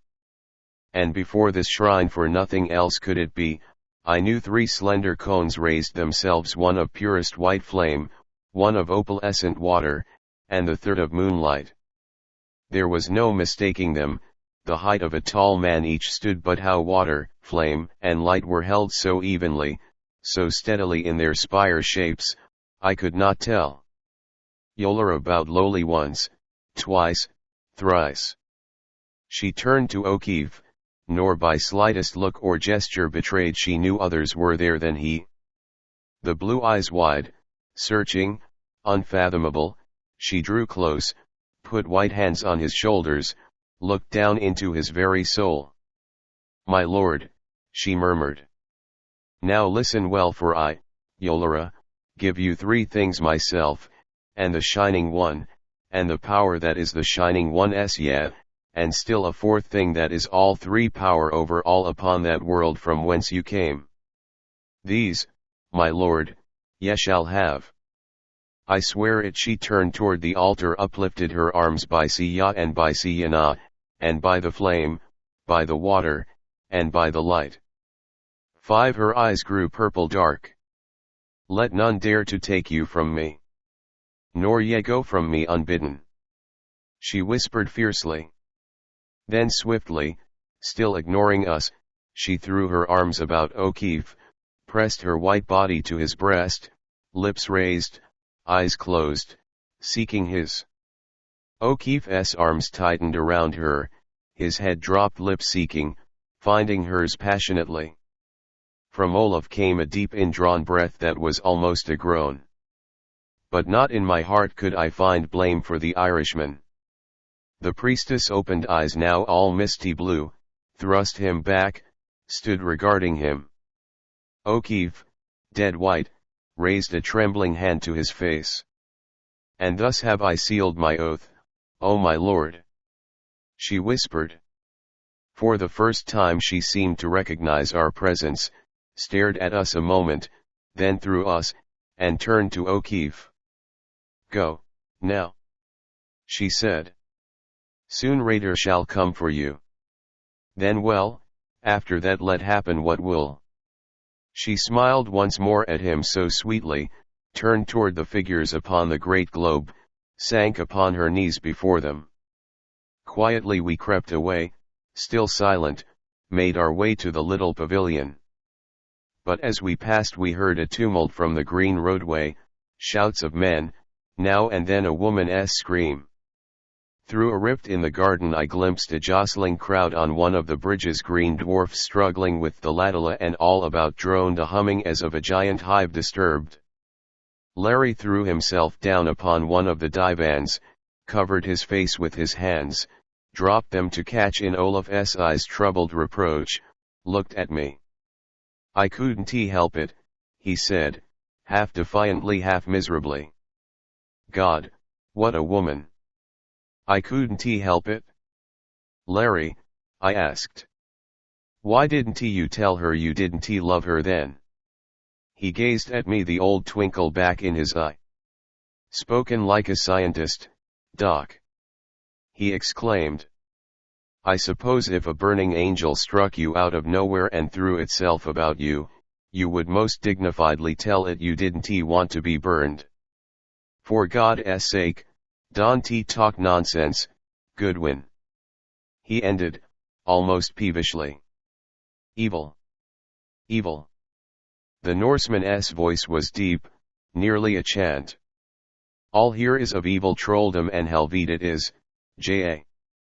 And that she Javelsk of beauty, what is she but harlot of that shining devil they worship? I, Olaf Huldrickson, know what she meant when she held out to you power over all the world, J.A. As if the world had not devils enough in it now? What? The cry came from both O'Keefe and myself at once. Olaf made a gesture of caution, relapsed into sullen silence.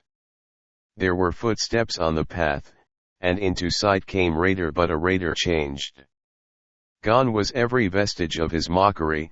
Curiously solemn, he saluted O'Keefe and Olaf with that salute which, before this, I had seen given only to Yolera and to Lager.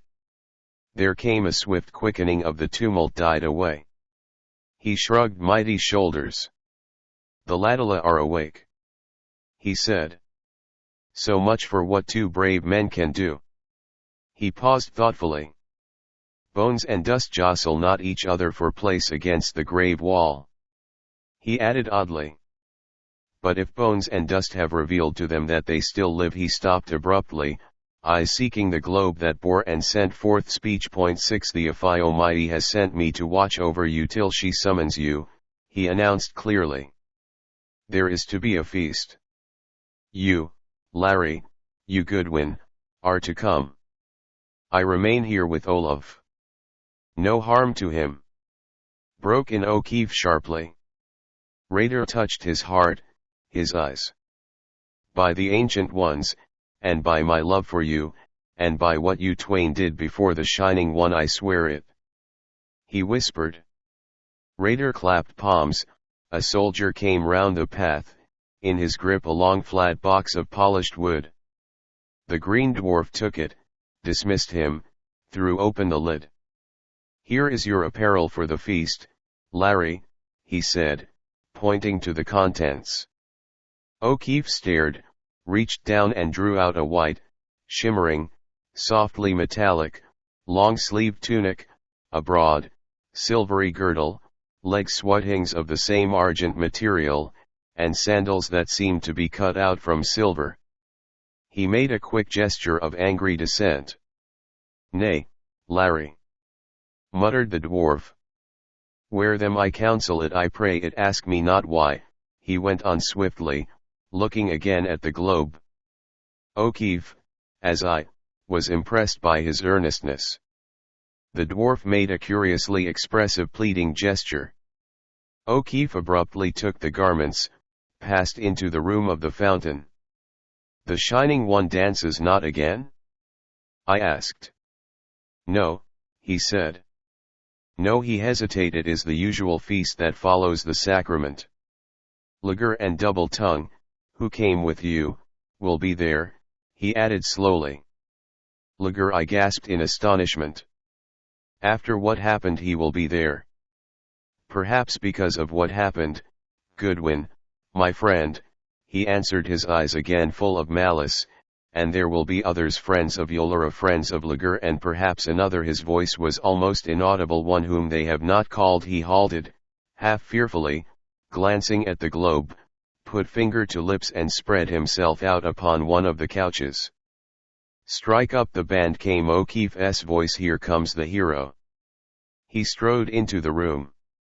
I am bound to say that the admiration in Raider's eyes was reflected in my own, and even, if involuntarily, in Olaf's. A son of Siena, whispered Raider. He knelt, took from his girdle pouch a silk-wrapped something, unwound it and, still kneeling, drew out a slender poniard of gleaming white metal, hilted with the blue stones.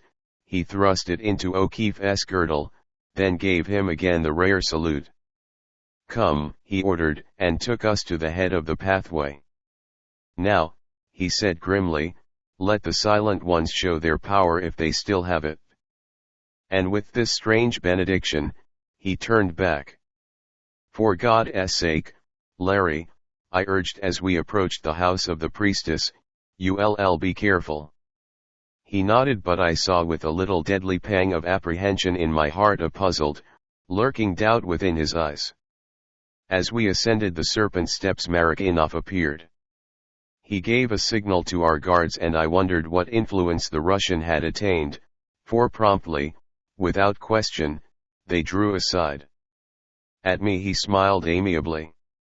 "Have you found your friends yet?" he went on, and now I sensed something deeply sinister in him. "No. It is too bad." "Well, don't give up hope." He turned to O'Keefe. "Lieutenant, I would like to speak to you alone." "I've no secrets from Goodwin," answered O'Keefe. "So?" queried Marikhanov, suavely. He bent, whispered to Larry. The Irishman started, eyed him with a certain shocked incredulity, then turned to me. "Just a minute, Doc," he said, and I caught the suspicion of a wink. They drew aside, out of earshot. The Russian talked rapidly. Larry was all attention. Marikhanov's earnestness became intense. O'Keefe interrupted, appeared to question. Marikhanov glanced at me, and as his gaze shifted from O'Keefe, I saw a flame of rage and horror blaze up in the latter's eyes. At last the Irishman appeared to consider gravely, nodded as though he had arrived at some decision, and Marikhanov thrust his hand to him. And only I could have noticed Larry's shrinking, his microscopic hesitation before he took it, and his involuntary movement, as though to shake off something unclean, when the clasp had ended. Marikhanov, without another look at me, turned and went quickly within. The guards took their places. I looked at Larry inquiringly. "Don't ask a thing now, Doc," he said tensely. "Wait till we get home. But we've got to get damned busy and quick. I'll tell you that now." The tempting of Larry. We paused before thick curtains, through which came the faint murmur of many voices. They parted, out came two ushers. I suppose they were in cuirasses and kilts that reminded me somewhat of chain mail, the first armor of any kind here that I had seen. They held open the folds. The chamber, on whose threshold we stood, was far larger than either anteroom or hall of audience. Not less than 300 feet long and half that in depth. From end to end of it ran two huge semicircular tables, paralleling each other, divided by a wide aisle, and heaped with flowers, with fruits, with viands unknown to me, and glittering with crystal flagons, beakers, goblets of as many hues as the blooms. On the gay cushioned couches that flanked the tables, lounging luxuriously, were scores of the fair-haired ruling class, and there rose a little buzz of admiration, oddly mixed with a half-startled amaze, as their gaze fell upon O'Keefe in all his silvery magnificence. Everywhere the light-giving globes sent their roseate radiance. The cuirassed dwarfs led us through the aisle. Within the arc of the inner half-circle was another glittering board, an oval. But of those seated there, facing us, I had eyes for only one Yolera. She swayed up to greet O'Keefe, and she was like one of those white lily maids, whose beauty Huanku, the sage, says made the Gobi first a paradise, and whose lusts later the burned-out desert that it is. She held out hands to Larry, and on her face was passion unashamed, unhiding. She was Circe, but Circe conquered. Webs of filmiest white clung to the rose-leaf body. Twisted through the corn silk hair a threaded circlet of pale sapphires shone, but they were pale beside Yolera's eyes. O'Keefe bent, kissed her hands, something more than mere admiration flaming from him. She saw and, smiling, drew him down beside her. It came to me that of all, only these two, Yolera and O'Keefe, were in white, and I wondered, then with a tightening of nerves ceased to wonder as there entered Lager. He was all in scarlet, and as he strode forward a silence fell, a tense, strained silence. His gaze turned upon Yolera, rested upon O'Keefe, And instantly his face grew dreadful. There is no other word than that for it. Merritt leaned forward from the center of the table, near whose end I sat, touched, and whispered to him swiftly. With appalling effort the red dwarf controlled himself. He saluted the priestess ironically, I thought, took his place at the further end of the oval. And now I noted that the figures between were the seven of that council of which the Shining One's priestess and voice were the heads. The tension relaxed, but did not pass, as though a storm cloud should turn away, but still lurk, threatening. My gaze ran back. This end of the room was draped with the exquisitely colored, graceful curtains looped with gorgeous garlands. Between curtains and table, where sat Larry and the nine, a circular platform, perhaps 10 yards in diameter, raised itself a few feet above the floor, its gleaming surface half covered with the luminous petals, fragrant, delicate. On each side below it, were low carven stools. The curtains parted and softly entered girls bearing their flutes, their harps, the curiously emotion-exciting, octave drums. They sank into their places. They touched their instruments, a faint, languorous measure throbbed through the rosy air. The stage was set. What was to be the play? Now about the tables passed other dusky-haired maids, fair bosoms bare, their scanty kirtles looped high, pouring out the wines for the feasters. My eyes sought O'Keefe. Whatever it had been that Merritt had said, clearly it now filled his mind even to the exclusion of the wondrous woman beside him. His eyes were stern, cold, and now and then, as he turned them toward the Russian, filled with a curious speculation. Yolara watched him, frowned, gave a low order to the Heba behind her.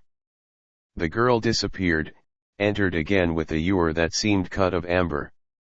The priestess poured from it into Larry's glass a clear liquid that shook with tiny sparkles of light. She raised the glass to her lips, handed it to him. Half smiling, half abstractedly, he took it, touched his own lips where hers had kissed, drained it. A nod from Yolara and the maid refilled his goblet. At once there was a swift transformation in the Irishman. His abstraction vanished, the sternness fled, his eyes sparkled. He leaned caressingly toward Yolara, whispered. Her blue eyes flashed triumphantly, her chiming laughter rang. She raised her own glass, but within it was not that clear drink that filled Larry's.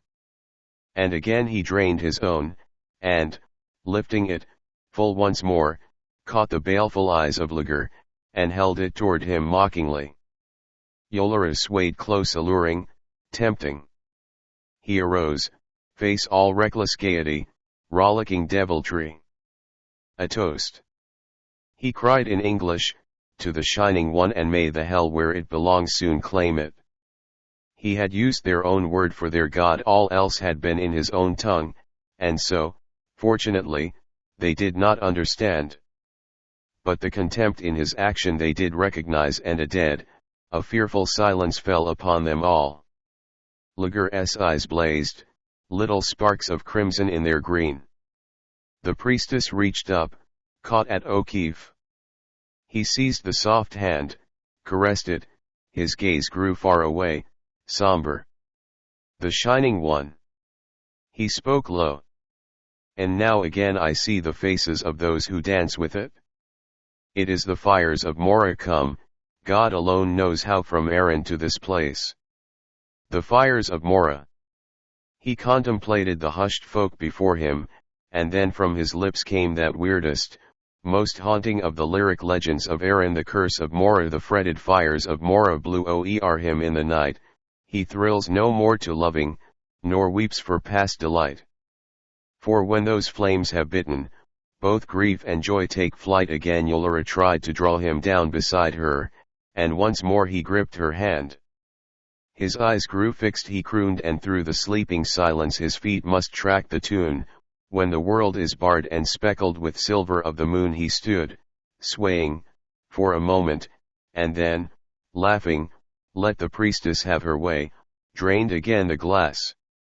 And now my heart was cold, indeed, for what hope was there left with Larry mad, wild drunk? The silence was unbroken, elfin women and dwarfs glancing furtively at each other. But now Yolera arose, face set, eyes flashing grey. Hear you, the council, and you, Lager, and all who are here, she cried. Now I, the priestess of the Shining One, take, as is my right, my mate. And this is he. She pointed down upon Larry. He glanced up at her. Can't he quite make out what you say, Yolera? He muttered thickly. But say anything you like, I love your voice. I turned sick with dread. Yolera's hand stole softly upon the Irishman's curls caressingly. You know the law, Yolera. Lager's voice was flat, deadly. You may not mate with other than your own kind. And this man is a stranger, a barbarian, food for the Shining One. Literally, he spat the phrase. No, not of our kind, Lager higher. Yolera answered serenely. Lo, a son of Siya and of Siyana. A lie. Roared the Red Dwarf. A lie. The Shining One revealed it to me, said Yolera sweetly. And if ye believe not, Lager, go ask of the Shining One if it be not truth. There was bitter, nameless menace in those last words, and whatever their hidden message to Lager, it was potent. He stood, choking, face hell-shadowed. Marikinoff leaned out again, whispered. The Red Dwarf bowed, now wholly ironically, resumed his place and his silence. And again I wondered, icy-hearted, what was the power the Russian had so to sway Lager. What says the council? Yolera demanded, turning to them. Only for a moment they consulted among themselves. Then the woman, whose face was a ravaged shrine of beauty, spoke. The will of the priestess is the will of the council, she answered. Defiance died from Yolera's face. She looked down at Larry tenderly. He sat swaying, crooning. Bid the priests come, she commanded, then turned to the silent room. By the rights of Siya and Siyana, Yolera takes their son for her mate. And again her hand stole down possessingly, serpent soft, to the drunken head of the O'Keefe. The curtains parted widely. Through them filed, 2 by 2, 12 hooded figures clad in flowing robes of the green one sees in forest vistas of opening buds of dawning spring. Of each pair one bore clasped to breast a globe of that milky crystal in the sapphire shrine room, the other a harp, small, shaped somewhat like the ancient clarsach of the Druids. 2 by 2 they stepped upon the raised platform, placed gently upon it each their globe, and 2 by 2 crouched behind them. They formed now a star of 6 points about the petaled dais, and, simultaneously, they drew from their faces the covering cowls. I half rose youths and maidens, these of the fair-haired, and youths and maids more beautiful than any of those I had yet seen, for upon their faces was little of that disturbing mockery to which I have been forced so often, because of the deep impression it made upon me, to refer. The ashen gold of the maiden priestess's hair was wound about their brows in shining coronals. The pale locks of the youths were clustered within circlets of translucent, glimmering gems like moonstones. And then, crystal globe alternately before and harp alternately held by youth and maid, they began to sing. What was that song? I do not know nor ever shall. Archaic, ancient beyond thought, it seemed not with the ancientness of things that for uncounted ages have been but wind-driven dust. Rather was it the ancientness of the golden youth of the world, love-lilts of earth younglings, with light of newborn suns drenching them, corals of young stars mating in space, murmurings of April gods and goddesses. A languor stole through me. The rosy lights upon the tripods began to die away, and as they faded the milky globes gleamed forth brighter, ever brighter. Yolara rose, stretched a hand to Larry, led him through the sextuple groups, and stood face to face with him in the center of their circle. The rose light died, all that immense chamber was black, save for the circle of the glowing spheres. Within this their milky radiance grew brighter. The song whispered away.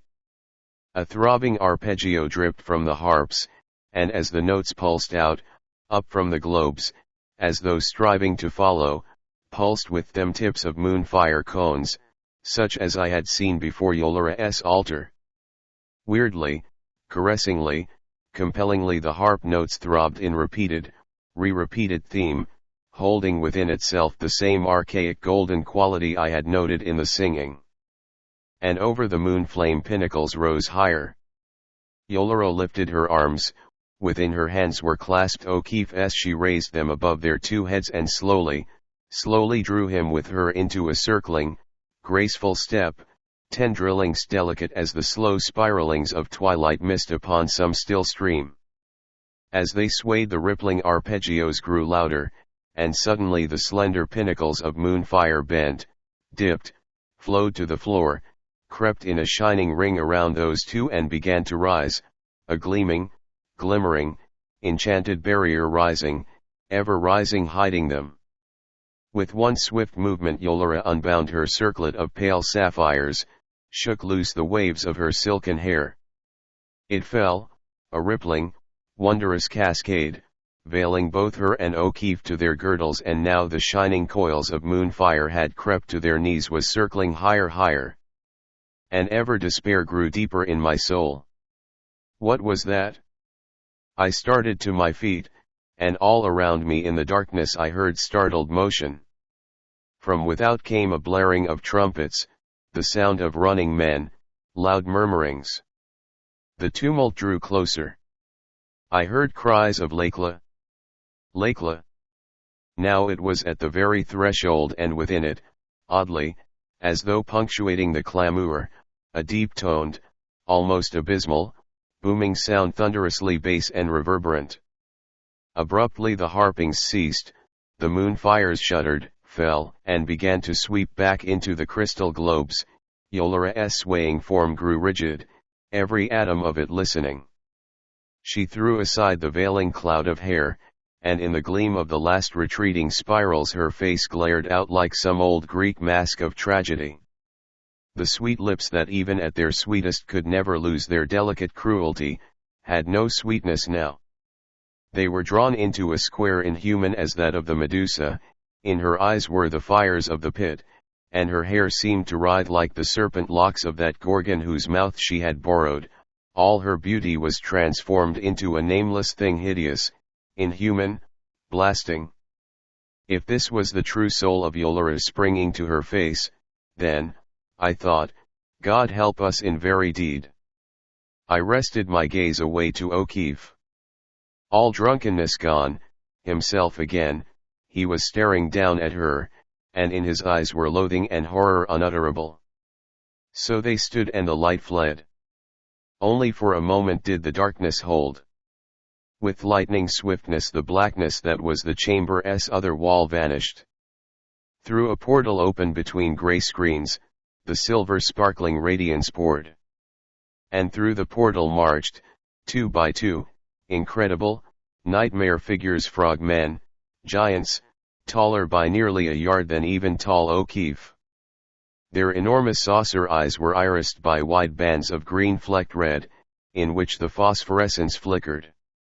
Their long muzzles, lips half open in monstrous grin, held rows of glistening, slender, lancet-sharp fangs. Over the glaring eyes arose a horny helmet, a carapace of black and orange scales, studded with foot-long lance-headed horns. They lined themselves like soldiers on each side of the wide table aisle, and now I could see that their horny armor-covered shoulders and backs, ran across the chest in a knobbed cuirass, and at wrists and heels jutted out into curved, murderous spurs. The webbed hands and feet ended in yellow, spade-shaped claws.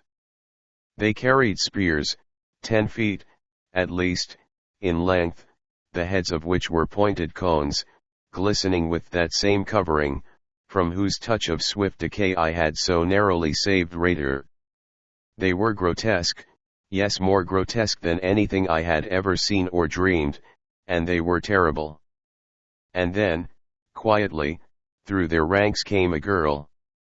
Behind her, enormous pouch at his throat swelling in and out menacingly, in one paw a tree-like, spike-studded mace, a frog man, huger than any of the others, guarding.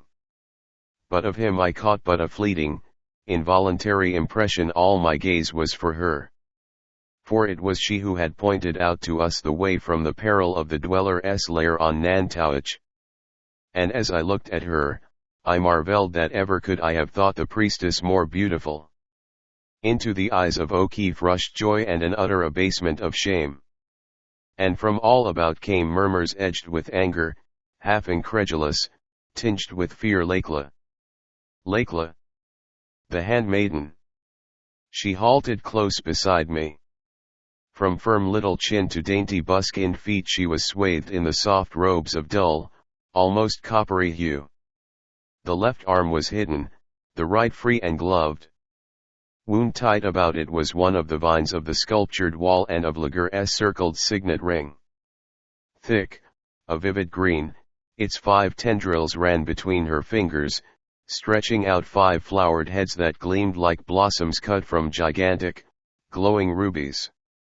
So she stood contemplating Yolera.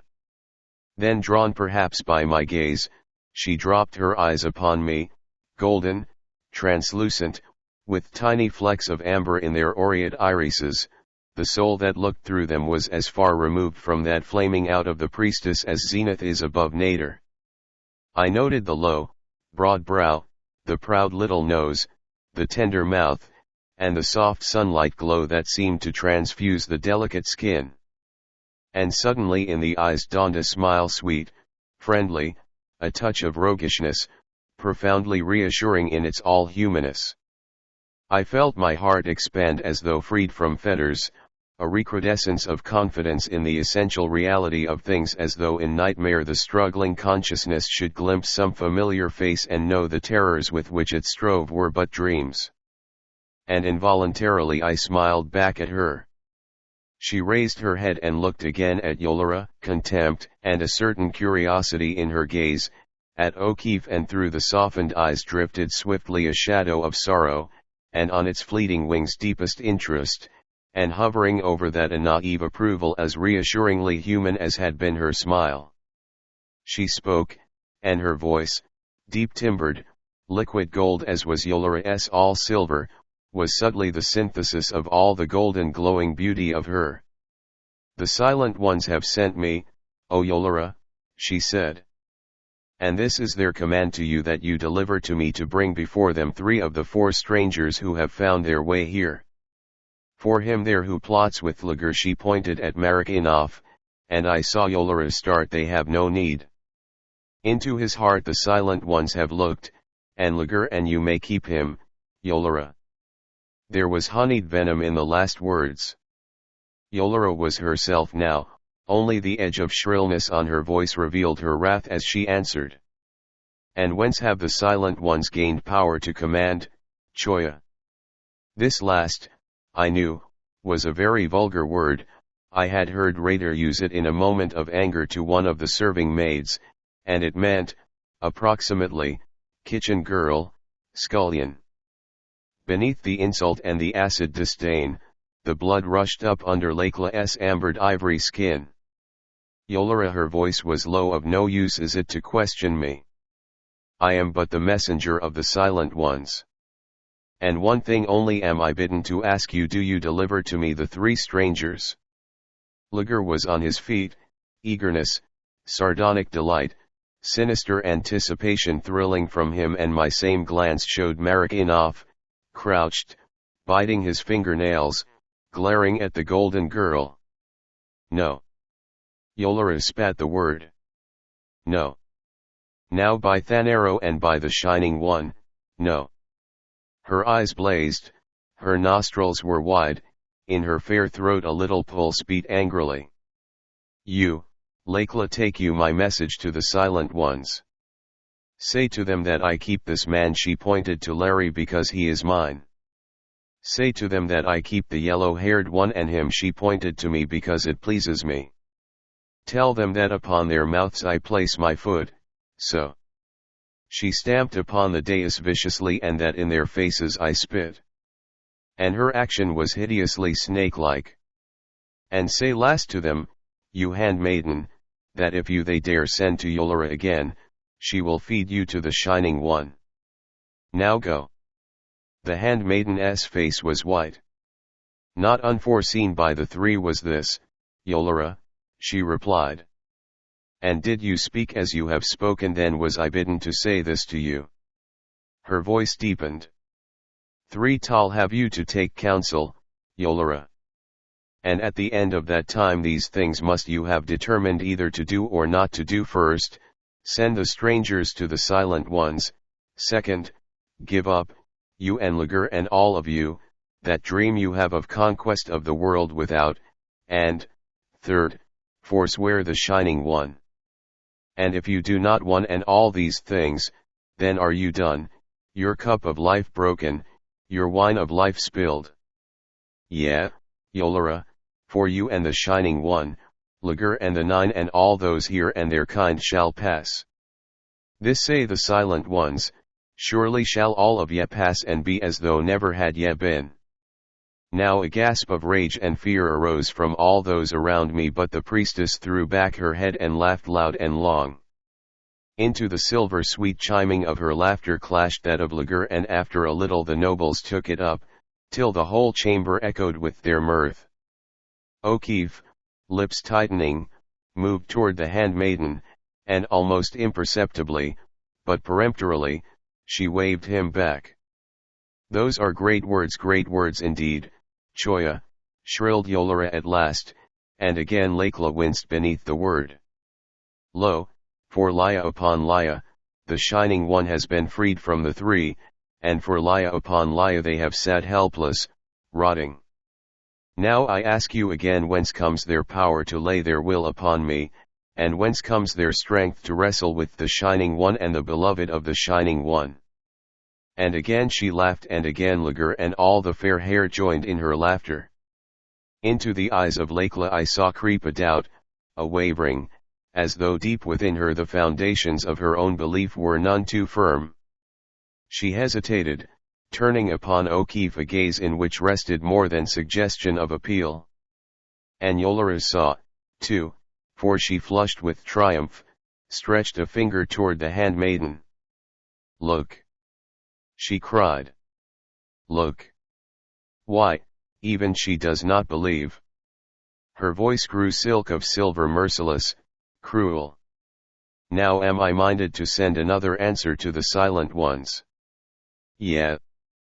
But not by you, Lakla, by these. She pointed to the frogmen, and, swift as light, her hand darted into her bosom, bringing forth the little shining cone of death.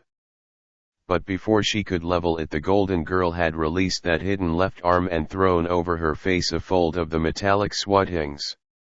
Swifter than Yolera, she raised the arm that held the vine, and now I knew this was no inert blossoming thing. It was alive. It writhed down her arm, and its 5 rube-scent flower heads thrust out toward the priestess, vibrating, quivering, held in leash only by the light touch of the handmaiden at its very end. From the swelling throat pouch of the monster behind her came a succession of the reverberant boomings. The frogmen wheeled, raised their lances, levelled them at the throng. Around the reaching ruby flowers a faint red mist swiftly grew. The silver cone dropped from Yolera's rigid fingers, her eyes grew stark with horror, all her unearthly loveliness fled from her, she stood pale-lipped. The handmaiden dropped the protecting veil, and now it was she who laughed. It would seem, then, Yolera, that there is a thing of the Silent Ones ye fear. She said. Well, the kiss of the Yekta I promise you in return for the embrace of your Shining One. She looked at Larry, long, searchingly, and suddenly again with all that effect of sunlight bursting into dark places, her smile shone upon him. She nodded, half gaily, looked down upon me, the little merry light dancing in her eyes, waved her hand to me. She spoke to the giant frogman. He wheeled behind her as she turned, facing the priestess, club upraised, fangs glistening. His troop moved not a jot, spears held high. Lakla began to pass slowly almost, I thought, tauntingly, and as she reached the portal Larry leaped from the dais. "Alana!" he cried. "You'll not believe in me just when I've found you."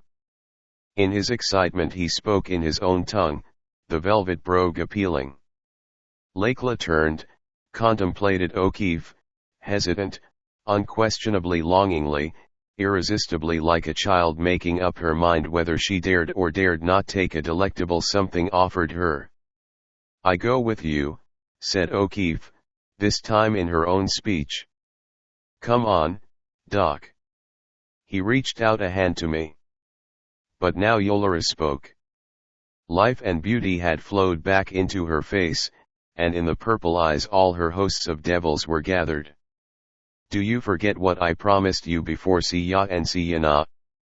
And do you think that you can leave me as though I were a choya like her?" She pointed to Lakla. "Do you now, listen, Yolara," Larry interrupted almost plaintively.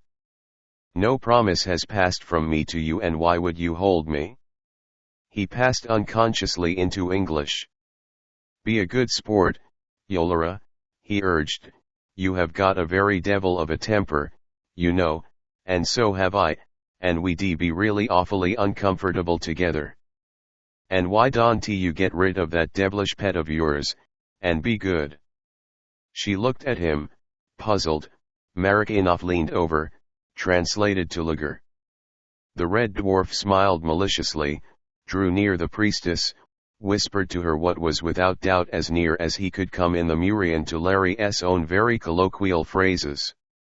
Yolara's lips writhed. "Hear me, Lakla," she cried. "Now would I not let you take this man from me were I to dwell 10,000 laya in the agony of the Yekta's kiss. This I swear to you by Thanaro, by my heart, and by my strength, and may my strength wither, my heart rot in my breast, and Thanaro forget me if I do." "Listen," Yolara began O'Keefe again. "Be silent, you." It was almost a shriek. And her hand again sought in her breast for the cone of rhythmic death. Lager touched her arm, whispered again. The glint of guile shone in her eyes, she laughed softly, relaxed. "The silent ones, Lakla, bade you say that they allowed me 3 tal to decide," she said suavely. "Go now in peace, Lakla, and say that Yolara has heard, and that for the 3 tal they allow her she will take counsel." The handmaiden hesitated. "The silent ones have said it," she answered at last. "Stay you here, strangers." The long lashes drooped as her eyes met O'Keefe's, and a hint of blush was in her cheeks. "Stay you here, strangers, till then. But, Yolara, see you on that heart and strength you have sworn by, that they come to no harm, else that which you have invoked shall come upon you swiftly indeed, and that I promise you," she added. Their eyes met, clashed, burned into each other, black flame from Abaddon and golden flame from Paradise. "Remember," said Lakla, and passed through the portal. The gigantic frogman boomed a thunderous note of command, his grotesque guards turned and slowly followed their mistress, and last of all passed out the monster with the mace. XXI Larry's defiance. A clamour arose from all the chambers, stilled in an instant by a motion of Yolara's hand. She stood silent, regarding O'Keefe with something other now than blind wrath, something half regretful, half beseeching. But the Irishman's control was gone. "Yolara," his voice shook with rage, and he threw caution to the wind, "now hear me. I go where I will and when I will. Here shall we stay until the time she named is come. And then we follow her, whether you will or not. And if any should have thought to stop us, tell them of that flame that shattered the vase, he added grimly. The wistfulness died out of her eyes, leaving them cold. But no answer made she to him. What Lekla has said, the council must consider, and at once. The priestess was facing the nobles. Now, friends of mine, and friends of Lager, must all feud, all rancor, between us and. She glanced swiftly at Lager. The Ladala are stirring, and the silent ones threaten. Yet fear not, for are we not strong under the Shining One? And now leave us. Her hand dropped to the table, and she gave, evidently, a signal, for in marched a dozen or more of the green dwarfs.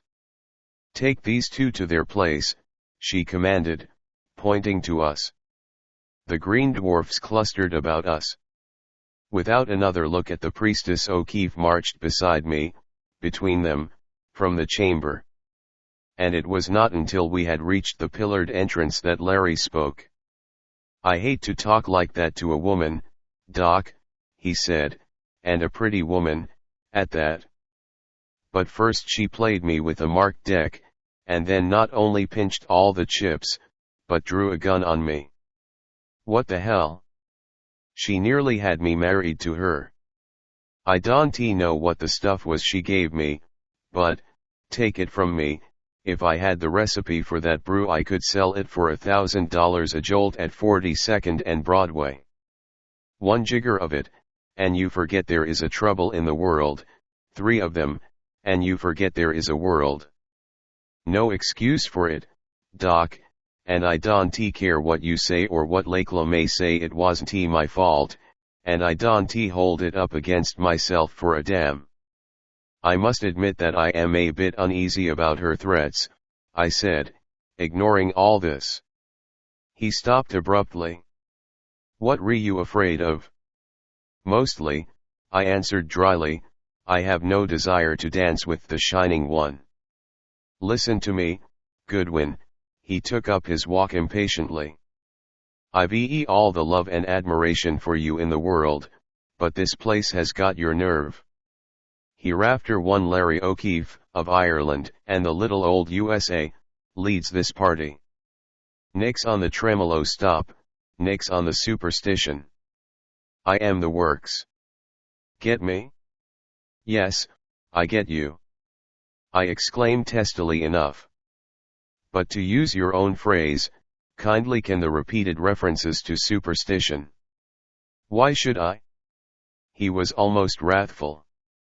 You scientific people build up whole philosophies on the basis of things you never saw, and you scoff at people who believe in other things that you think they never saw and that don't come under what you label scientific. You talk about paradoxes. Why, your scientist, who thinks he is the most skeptical, the most materialistic aggregation of atoms ever gathered at the exact mathematical center of Missouri, has more blind faith than a dervish, and more credulity, more superstition, than a cross-eyed smoke beating it past a country graveyard in the dark of the moon. Larry! I cried, dazed. Olaf's no better, he said. But I can make allowances for him. He's a sailor. No, sir. What this expedition needs is a man without superstition. And remember this. The leprechaun promised that I'd have full warning before anything happened. And if we do have to go out, we'll see that banshee bunch clean up before we do, and pass in a blaze of glory. And don't forget it. Hereafter I am in charge. By this time we were before our pavilion, and neither of us in a very amiable mood, I am afraid. Raider was awaiting us with a score of his men. Let none pass in here without authority, and let none pass out unless I accompany them, he ordered brusquely. Summon one of the swiftest of the Courier and have it wait in readiness, he added, as though by afterthought. But when we had entered and the screens were drawn together, his manner changed. All eagerness, he questioned us. Briefly we told him of the happenings at the feast, of Lekla's dramatic interruption, and of what had followed. 3 tal, he said musingly, 3 Tal the silent ones have allowed, and Yolera agreed. He sank back, silent and thoughtful. 7 Ja. It was Olaf. Ja. I told you the shining devil's mistress was all evil. Ja. Now I begin again that tale I started when he came. He glanced toward the preoccupied raider. And tell him not what I say should he ask. For I trust none here in trolldom, save the Jungfrau the White Virgin. After the oldster was adspread, Olaf once more used that expressive Norwegian word for the dissolving of songer. I knew that it was a time for cunning. I said to myself, if they think I have no ears to hear, they will speak, and it may be I will find a way to save my Helma and Dr. Goodwin's friends, too. Ja. And they did speak. The red Trold asked the Russian how came it he was a worshipper of Thanero. I could not resist a swift glance of triumph toward O'Keefe. And the Russian, rumbled Olaf, said that all his people worshipped Thanero and had fought against the other nations that denied him. And then we had come to Lager's palace. They put me in rooms, and there came to me men who rubbed and oiled me and loosened my muscles. The next day I wrestled with a great dwarf they called Valdir. He was a mighty man, and long we struggled, and at last I broke his back. And Lager was pleased, so that I sat with him at feast and with the Russian, too. And again, not knowing that I understood them, they talked. The Russian had gone fast and far. They talked of Lager as emperor of all Europe, and Merritt enough under him. They spoke of the green light that shook life from the oldster, and Lager said that the secret of it had been the ancient ones and that the council had not too much of it. But the Russian said that among his race were many wise men who could make more once they had studied it. And the next day I wrestled with a great dwarf named Tahola, mightier far than Valdir. Him I threw after a long time, and his back also I broke. Again Lager was pleased. And again we sat at table, he and the Russian and I. This time they spoke of something these Trold have which opens up a Svielk abysses into which all in its range drops up into the sky. What? I exclaimed. I know about them, said Larry. Wait. Lager had drunk much, went on Olaf. He was boastful. The Russian pressed him to show this thing. After a while the red one went out and came back with a little golden box. He and the Russian went into the garden. I followed them. There was a lilhaj amount of stones in that garden on which grew flowers and trees. Lager pressed upon the box, and a spark no bigger than a sand grain leaped out and fell beside the stones. Lager pressed again, and a blue light shot from the box and lighted on the spark. The spark that had been no bigger than a grain of sand grew and grew as the blue struck it. And then there was a sighing, a wind blew and the stones and the flowers and the trees were not. They were forsvind vanished. Then Lager, who had been laughing, grew quickly sober, for he thrust the Russian back far back. And soon down into the garden came tumbling the stones and the trees, but broken and shattered, and falling as though from a great height. And Lager said that of this something they had much, for its making was a secret handed down by their own forefathers and not by the ancient ones. They feared to use it, he said, for a spark thrice as large as that he had used would have sent all that garden falling upward and might have opened a way to the outside. Before he said just this before we are ready to go out into it. The Russian questioned much, but Lager sent for more drink and grew merrier and threatened him, and the Russian was silent through fear. Thereafter I listened when I could, and little more I learned, but that little enough. J.A. Lager is hot for conquest, so Yolera and so the council. They tire of it here and the silent ones make their minds not too easy, no, even though they jeer at them. And this they plan to rule our world with their shining devil. The Norseman was silent for a moment, then voice deep, trembling trolldom is awake, Helvete crouches at Earthgate whining to be loosed into a world already devil-ridden. And we are but 3. I felt the blood drive out of my heart. But Larry S. was the fighting face of the O'Keefes of 1,000 years. Raider glanced at him, arose, stepped through the curtains, returned swiftly with the Irishman's uniform.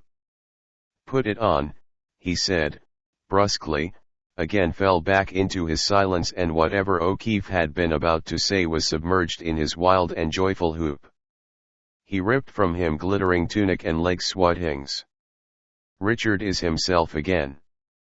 He shouted, and each garment as he donned it, fanned his old devil-may-care confidence to a higher flame. The last scrap of it on, he drew himself up before us. Bow down, ye devils! He cried. Bang your heads on the floor and do homage to Larry I, Emperor of Great Britain, autocrat of all Ireland, Scotland, England, and Wales, and adjacent waters and islands. Kneel, ye scuds, kneel. Larry, I cried, are you going crazy? Not a bit of it, he said. I am that and more if Comrade Merritt is on the level. Whoop. Bring forth the royal jewels and put a whole new bunch of golden strings in Tara's harp and down with the sassy knock forever. Whoop. He did a wild jig. Lord, how good the old togs feel, he grinned. The touch of has gone to my head. But it's straight stuff I am telling you about my empire. He sobered. Not that it's not serious enough at that. A lot that Olaf S. told us I've surmised from hints dropped by Yolara. But I got the full key to it from the Red himself when he stopped me just before he reddened, well, just before I acquired that brand new brand of souse.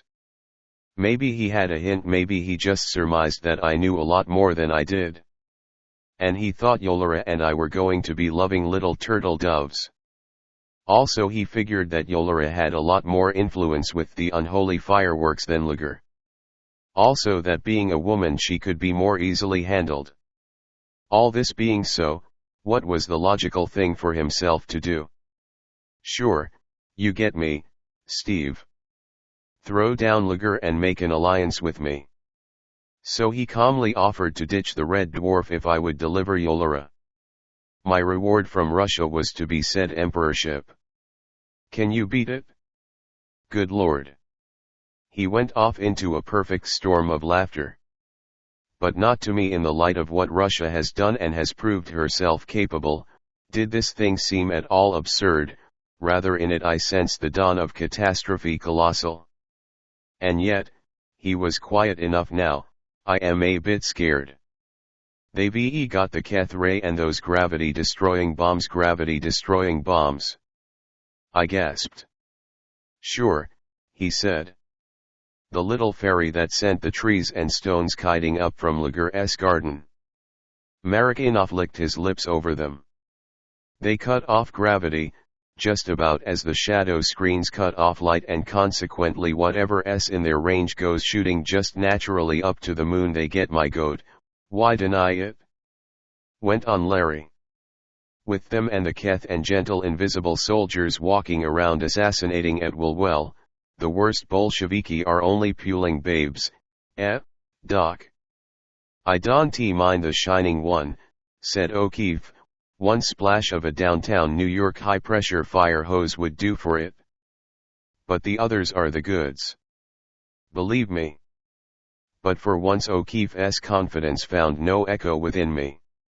Not lightly, as he did, I hold that dread mystery, the Dweller, and a vision passed before me, a vision of an apocalypse undreamed by the evangelist. A vision of the Shining One swirling into our world, a monstrous, glorious flaming pillar of incarnate, eternal evil of peoples passing through its radiant embrace into that hideous, unearthly life in death which I had seen enfold the sacrifices of armies trembling into dancing atoms of diamond dust beneath the green ray's rhythmic death of cities rushing out into space upon the wings of that other demoniac force which Olaf had watched at work of a haunted world through.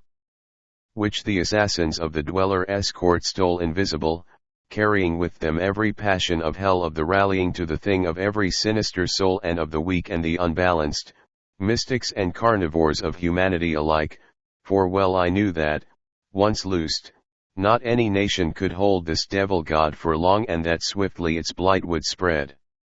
And then a world that was all colossal reek of cruelty and terror, a welter of lusts, of hatreds and of torment, a chaos of horror in which the dweller waxing ever stronger, the ghastly hordes of those it had consumed growing ever greater, wreaked its inhuman will. At the last a ruined planet, a cosmic plague, spinning through the shuddering heavens, its verdant plains, its murmuring forests, its meadows, and its mountains manned only by a countless crew of soulless, mindless dead alive, their shells illumined with the dweller's infernal glory, and flaming over this vampirized earth like a flare from some hell far, infinitely far, beyond the reach of man's farthest flung imagining the dweller. Raider jumped to his feet, walked to the whispering globe. He bent over its base, did something with its mechanism, beckoned to us. The globe swam rapidly, faster than ever I had seen it before. A low humming arose, changed into a murmur, and then from it I heard Lager's voice clearly. "It is to be war then?" There was a chorus of assent from the council. I thought, "I will take the tall one named Larry." It was the priestess's voice. "After the three tall, you may have him, Lager, to do with as you will." "No." It was Lager's voice again, but with a rasp of anger. "All must die." "He shall die, again Yolara. But I would that first he see Lakla pass, and that she know what is to happen to him." "No. I started for this was Marek enough. Now is no time, Yolara, for one's own desires. This is my counsel. At the end of the three Tal Lakla will come for our answer. Your men will be in ambush, and they will slay her and her escort quickly with the Keth. But not till that is done must the three be slain, and then quickly. With Lakla dead we shall go forth to the Silent Ones, and I promise you that I will find the way to destroy them." "It is well." It was Lager. "It is well, Yolara." It was a woman's voice, and I knew it for that old one of ravaged beauty. "Cast from your mind whatever is in it for this stranger, either of love or hatred. In this the counsel is with Lager and the man of wisdom." There was a silence. Then came the priestess's voice, sullen but beaten. "It is well. Let the three be taken now by Raider to the temple and given to the high priest Satyr thus Lager until what we have planned comes to pass." Raider gripped the base of the globe. Abruptly it ceased its spinning. He turned to us as though to speak, and even as he did so its bell note sounded peremptorily, and on it the color films began to creep at their accustomed pace. "I hear," the green dwarf whispered. "They shall be taken there at once." The globe grew silent. He stepped toward us. "You have heard," he turned to us. "Not on your life, Raider," said Larry. "Nothing doing." And then in the Murian's own tongue, "We follow Lakla, Raider. And you lead the way." He thrust the pistol close to the green dwarf's side. Raider did not move. "Of what use, Larry?" he said, quietly. "Me you can slay, but in the end you will be taken. Life is not held so dear in Muria that my men out there or those others who can come quickly will let you by, even though you slay many. And in the end they will overpower you." There was a trace of irresolution in O'Keefe's face. "And," added Raider, "if I let you go I dance with the Shining One or worse." O'Keefe's pistol hand dropped. "You re a good sport, Raider, and far be it from me to get you in bad," he said. "Take us to the temple when we get there. Well, your responsibility ends, doesn't it?" The green dwarf nodded, on his face a curious expression. Was it relief? Or was it emotion higher than this? He turned curtly. "Follow," he said. We passed out of that gay little pavilion that had come to be home to us even in this alien place. The guards stood at attention. "You, Satoya, stand by the globe," he ordered one of them.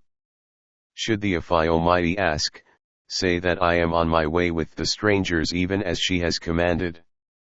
We passed through the lines to the Coriol standing like a great shell at the end of the runway leading into the green road. "Wait you here," he said curtly to the driver. The green dwarf ascended to his seat, sought the lever, and we swept on and out upon the glistening obsidian. Then Raider faced us and laughed. "Larry," he cried, "I love you for that spirit of yours. And did you think that Raider would carry to the temple prison a man who would take the chances of torment upon his own shoulders to save him? Or you, Goodwin, who saved him from the rotting death? For what did I take the Coriol or lift the veil of silence that I might hear what threatened you?" He swept the Coriol to the left, away from the temple approach. "I am done with Lager and with Yolara and the Shining One," cried Raider. "My hand is for you three and for Lakla and those to whom she is handmaiden."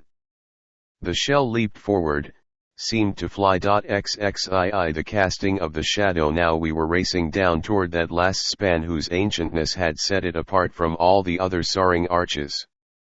The shell's speed slackened, we approached warily. "We pass there?" asked O'Keefe. The green dwarf nodded, pointing to the right where the bridge ended in a broad platform held high upon two gigantic piers, between which ran a spur from the glistening road. Platform and bridge were swarming with men at arms. They crowded the parapets, looking down upon us curiously but with no evidence of hostility. Raider drew a deep breath of relief. "We don't have to break our way through, then?" There was disappointment in the Irishman's voice. "No use, Larry." Smiling, Raider stopped the Coriol just beneath the arch and beside one of the piers. "Now, listen well. They have had no warning, hence does Yolara still think us on the way to the temple. This is the gateway of the portal and the gateway is closed by the shadow. Once I commanded here and I know its laws.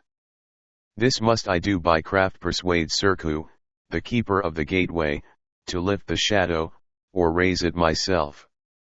And that will be hard, and it may well be that in the struggle life will be stripped of us all. Yet is it better to die fighting than to dance with the Shining One." He swept the shell around the pier. Opened a wide plaza paved with the volcanic glass, but black as that down which we had sped from the chamber of the moon pool. It shone like a mirrored lakelet of jet.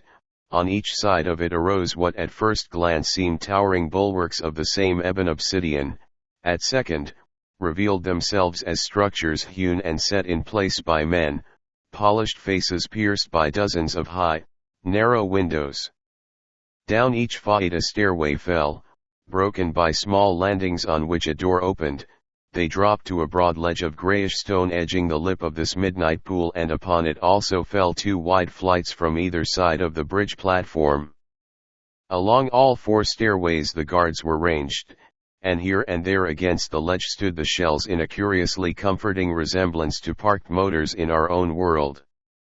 The somber walls bulked high, curved and ended in two obelisk pillars from which, like a tremendous curtain, stretched a barrier of that tenebrous gloom which, though weightless as shadow itself, I now knew to be as impenetrable as the veil between life and death.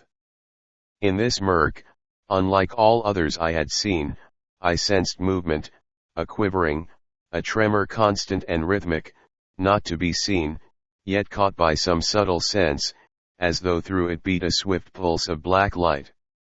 The green dwarf turned the Coriol slowly to the edge at the right, crept cautiously on toward where, not more than 100 feet from the barrier, a low, wide entrance opened in the fort. Guarding its threshold stood two guards, armed with broad swords, double-handed, terminating in a wide lunette mouthed with murderous fangs. These they raised in salute, and through the portal strode a dwarf huge as Raider, dressed as he and carrying only the poniard that was the badge of office of Muria's captainry. The green dwarf swept the shell expertly against the ledge, leaped out. "Greeting, Surku," he answered. "I was but looking for the Coria of Lakela." "Lakela?" exclaimed Surku. "Why, the handmaiden passed with her Akanai a va ago." "Passed?" The astonishment of the green dwarf was so real that half was I myself deceived. "You let her pass?" "Certainly I let her pass, but under the green dwarf's stern gaze the truculence of the guardian faded." "Why should I not?" he asked, apprehensively. "Because Yolara commanded otherwise," answered Raider, coldly. "There came no command to me." Little beads of sweat stood out on Surku's forehead. "Surku," interrupted the green dwarf swiftly, "truly is my heart wrung for you. This is a matter of Yolara and of Lagur and the council, yes, even of the Shining One. And the message was sent, and the fate, mayhap, of all Muria rested upon your obedience and the return of Lakela with these strangers to the council. Now truly is my heart wrung, for there are few I would less like to see dance with the Shining One than you, Surku," he ended, softly. Livid now was the gateway's guardian, his great frame shaking. "Come with me and speak to Yolara," he pleaded. "There came no message, tell her wait, Surku." There was a thrill as of inspiration in Raider's voice. "This Coriol is of the swiftest, Lakela's are of the slowest. With Lakela scarce a va ahead we can reach her before she enters the portal. Lift you the shadow, we will bring her back, and this will I do for you, Surku." Doubt tempered Surku's panic. "Why not go alone, Raider, leaving the strangers here with me?" he asked, and I thought not unreasonably. "Nay, then." The green dwarf was brusque. "Lakela will not return unless I carry to her these men as evidence of our good faith. Come, we will speak to Yolara and she shall judge you." He started away, but Surku caught his arm. "No, Raider, no," he whispered, again panic-stricken. "Go you as you will. But bring her back. Speed, Raider." He sprang toward the entrance. I lift the shadow into the green dwarf's poise crept a curious, almost a listening, alertness. He leaped to Surku's side. "I go with you," I heard. "Some little I can tell you they were gone." "Fine work," muttered Larry. "Nominated for a Citizen of Ireland when we get out of this." One Raider of the shadow trembled, shuddered into nothingness. The obelisked outposts that had held it framed a ribbon of roadway, high banked with verdure, vanishing in green distances. And then from the portal sped a shriek, a death cry. It cut through the silence of the ebon pit like a whimpering arrow. Before it had died, down the stairways came pouring the guards. Those at the threshold raised their swords and peered within. Abruptly Raider was between them. One dropped his hilt and gripped him. The green dwarf's poniard flashed and was buried in his throat. Down upon Raider's head swept the second blade. A flame leaped from O'Keefe's hand and the sword seemed to fling itself from its wielder's grasp. Another flash and the soldier crumpled. Raider threw himself into the shell, darted to the high seat, and straight between the pillars of the shadow we flew. There came a crackling, a darkness of vast wings flinging down upon us. The Coriol's flight was checked as by a giant's hand. The shell swerved sickeningly, there was an oddly metallic splintering, it quivered, shot ahead. Dizzily I picked myself up and looked behind. The shadow had fallen, but too late, a bare instant too late. And shrinking as we fled from it, still it seemed to strain like some fettered Afrit from Ebli, throbbing with wrath, seeking with every malign power it possessed to break its bonds and pursue. Not until long after were we to know that it had been the dying hand of Surku, groping out of oblivion, that had cast it after us as a fowler upon an escaping bird. Snappy work, Raider. It was Larry speaking. But they cut the end off your bus all right? A full quarter of the hindward whirl was gone, sliced off cleanly. Raider noted it with anxious eyes. That is bad, he said, but not too bad perhaps. All depends upon how closely Lager and his men can follow us. He raised a hand to O'Keefe in salute. But to you, Larry, I owe my life. Not even the Keth could have been as swift to save me as that death flame of yours, friend. The Irishman waved an airy hand. Circa the green dwarf drew from his girdle the blood-stained poniard. Circa I was forced to slay. Even as he raised the shadow, the globe gave the alarm. Lager follows with twice 10 times 10 of his best. He hesitated. Though we have escaped the shadow, it has taken toll of our swiftness. May we reach the portal before it closes upon Lakela, but if we do not. He paused again. Well, I know a way, but it is not one I am gay to follow, no. He snapped open the aperture that held the ball flaming within the dark crystal, peered at it anxiously. I crept to the torn end of the coriol. The edges were crumbling, disintegrated. They powdered in my fingers like dust. Mystified still, I crept back where Larry, sheer happiness pouring from him, was whistling softly and polishing up his automatic. His gaze fell upon Olaf's grim, sad face and softened. Buck up, Olaf, he said.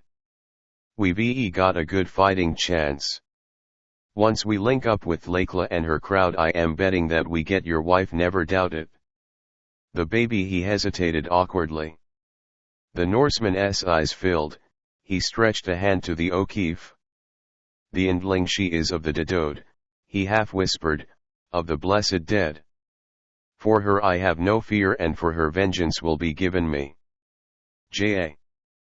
But my Helma, she is of the dead alive, like those we saw whirling like leaves in the light of the shining devil, and I would that she too were of Dedode and at rest. I do not know how to fight the shining devil, no. His bitter despair welled up in his voice. Olaf, Larry's voice was gentle. We'll come out on top, I know it. Remember one thing.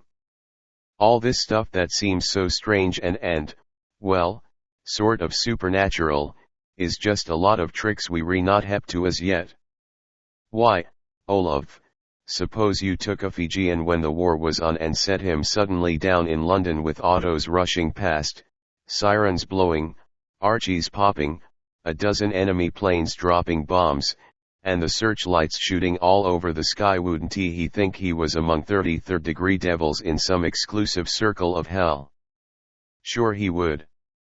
And yet everything he saw would be natural, just as natural as all this is, once we get the answer to it.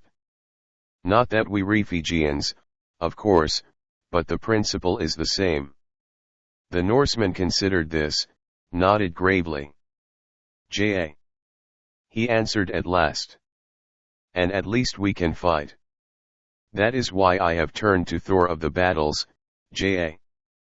And one have I hope in for mine Helma the White Maiden. Since I have turned to the old gods, it has been made clear to me that I shall slay Lager, and that the Hex, the evil witch Yolara, shall also die. But I would talk with the White Maiden. All right, said Larry, but just don't be afraid of what you don't understand. There's another thing. He hesitated, nervously. There's another thing that may startle you a bit when we meet up with Lakela. Her frogs. Like the frog woman we saw on the wall? Asked Olaf. Yes, went on Larry, rapidly. It's this way. I figure that the frogs grow rather large where she lives, and they a bit different too. Well, Lakela's got a lot of 'em trained. Carry spears and clubs and all that junk, just like trained seals or monkeys or so on in the circus. Probably a custom of the place. Nothing queer about that, Olaf. Why people have all kinds of pets: armadillos and snakes and rabbits, kangaroos, and elephants and tigers. Remembering how the frog woman had stuck in Larry's mind from the outset, I wondered whether all this was not more to convince himself than Olaf. Why, I remember a nice girl in Paris who had 4 pet pythons, he went on. But I listened no more, for now I was sure of my surmise. The road had begun to thrust itself through high-flung, sharply pinnacled masses and rounded outcroppings of rock on which clung patches of the amber moss. The trees had utterly vanished, and studding the moss-carpeted plains were only clumps of a willowy shrub from which hung, like grapes, clusters of white waxen blooms. The light too had changed. Gone were the dancing, sparkling atoms, and the silver had faded to a soft, almost ashen grayness. Ahead of us marched a rampart of coppery cliffs rising, like all these mountainous walls we had seen, into the immensities of haze. Something long drifting in my subconsciousness turned to startled realization. The speed of the shell was slackening. The aperture containing the ionizing mechanism was still open. I glanced within. The whirling ball of fire was not dimmed, but its coruscations, instead of pouring down through the cylinder, swirled and eddied and shot back as though trying to re-enter their source. Raider nodded grimly. "The shadow takes its toll," he said. We topped a rise. Larry gripped my arm. "Look!" he cried, and pointed.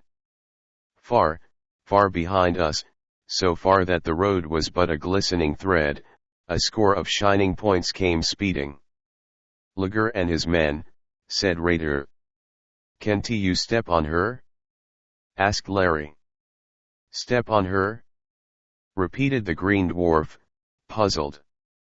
"Give her more speed, push her," explained O'Keefe. Raider looked about him. The coppery ramparts were close, not more than 3 or 4 miles distant. In front of us the plain lifted in a long rolling swell, and up this the Coriol essayed to go with a terrifying lessening of speed. Faintly behind us came shootings, and we knew that Lager drew close. Nor anywhere was there sign of Lakela nor her frogmen. Now we were halfway to the crest. The shell barely crawled, and from beneath it came a faint hissing. It quivered, and I knew that its base was no longer held above the glassy surface but rested on it. "One last chance!" exclaimed Raider. He pressed upon the control lever and wrenched it from its socket. Instantly the sparkling ball expanded, whirling with prodigious rapidity and sending a cascade of coruscations into the cylinder. The shell rose, leaped through the air, the dark crystal split into fragments, the fiery ball dulled, died, but upon the impetus of that last thrust we reached the crest. Poised there for a moment, I caught a glimpse of the road dropping down the side of an enormous moss-covered, bowl-shaped valley whose sharply curved sides ended abruptly at the base of the towering barrier. Then down the steep, powerless to guide or to check the shell, we plunged in a meteor rush straight for the annihilating adamantine breasts of the cliffs.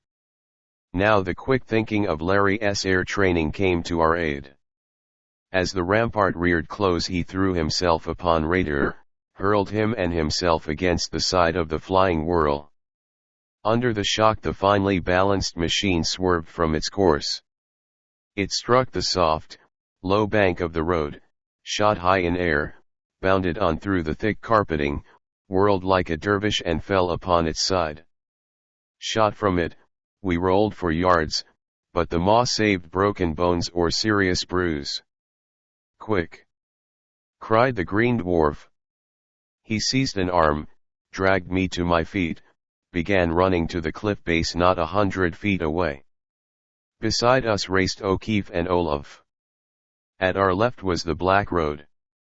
It stopped abruptly, was cut off by a slab of polished crimson stone 100 feet high, and as wide, set within the coppery face of the barrier. On each side of it stood pillars, cut from the living rock and immense, almost, as those which held the rainbow veil of the dweller. Across its face weaved innumerable carvings, but I had no time for more than a glance. The green dwarf gripped my arm again. "Quick!" he cried again. "The handmaiden has passed."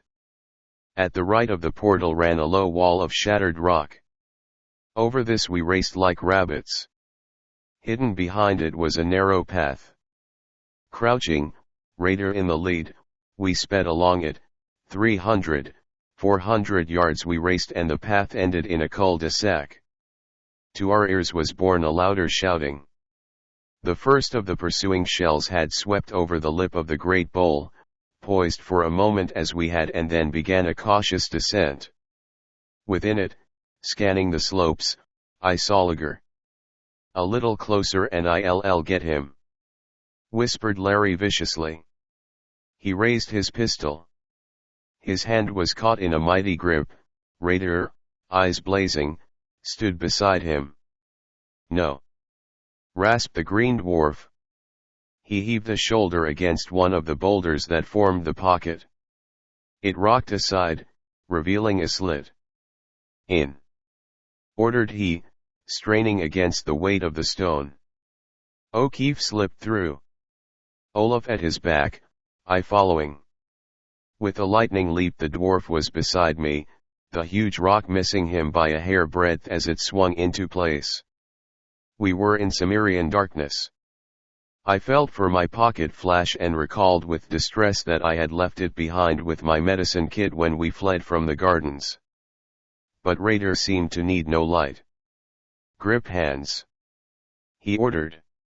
We crept, single file, holding to each other like children, through the black. At last the green dwarf paused. "Await me here," he whispered. "Do not move. And for your lives be silent." And he was gone. XXIII dragon worm and moss death for a small eternity. To me at least we waited. Then as silent as ever the green dwarf returned. "It is well," he said, some of the strain gone from his voice. "Grip hands again, and follow." "Wait a bit, Raider," this was Larry. "Does Liger know the side entrance? If he does, why not let Olaf and me go back to the opening and pick them off as they come in? We could hold the lot, and in the meantime you and Goodwin could go after Lakela for help." "Liger knows the secret of the portal if he dare use it," answered the captain, with a curious indirection. "And now that they have challenged the Silent Ones, I think he will dare. Also, he will find our tracks, and it may be that he knows this hidden way. Well, for God's sake." O'Keefe's appalled bewilderment was almost ludicrous. "If he knows all that, and you knew all that, why didn't you let me click him when I had the chance?" "Larry," the green dwarf was oddly humble. "It seemed good to me, too, at first. And then I heard a command, heard it clearly, to stop you, that Liger die not now, lest a greater vengeance fail." "Command? From whom?" The Irishman's voice distilled out of the blackness the very essence of bewilderment. "I thought," Raider was whispering, "I thought it came from the Silent Ones." "Superstition," groaned O'Keefe in utter exasperation. "Always superstition. What can you do against it?" "Never mind, Raider." His sense of humor came to his aid. "It's too late now, anyway. Where do we go from here, old dear?" He laughed. "We tread the path of one I am not fain to meet," answered Raider. "But if meet we must, point the death tubes at the pale shield he bears upon his throat, and send the flame into the flower of cold fire that is its center, nor look into his eyes." Again Larry gasped, and I with him. "It's getting too deep for me, Doc," he muttered dejectedly. "Can you make head or tail of it?" "No," I answered, shortly enough, "but Raider fears something, and that's his description of it." "Sure," he replied, "only it's a code I don't understand." I could feel his grin. All right for the flower of cold fire, Raider, and I want to look into his eyes, he went on cheerfully.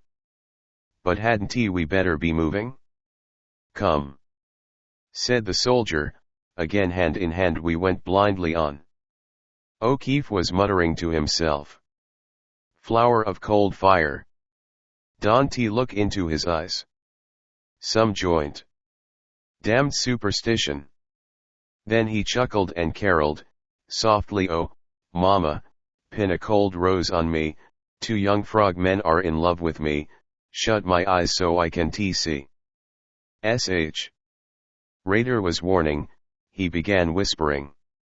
For half of ea we go along a way of death. From its peril we pass into another against whose dangers I can guard you. But in part this is in view of the roadway and it may be that Lager will see us. If so, we must fight as best we can. If we pass these 2 roads safely, then is the way to the Crimson Sea clear, nor need we fear Lager nor any.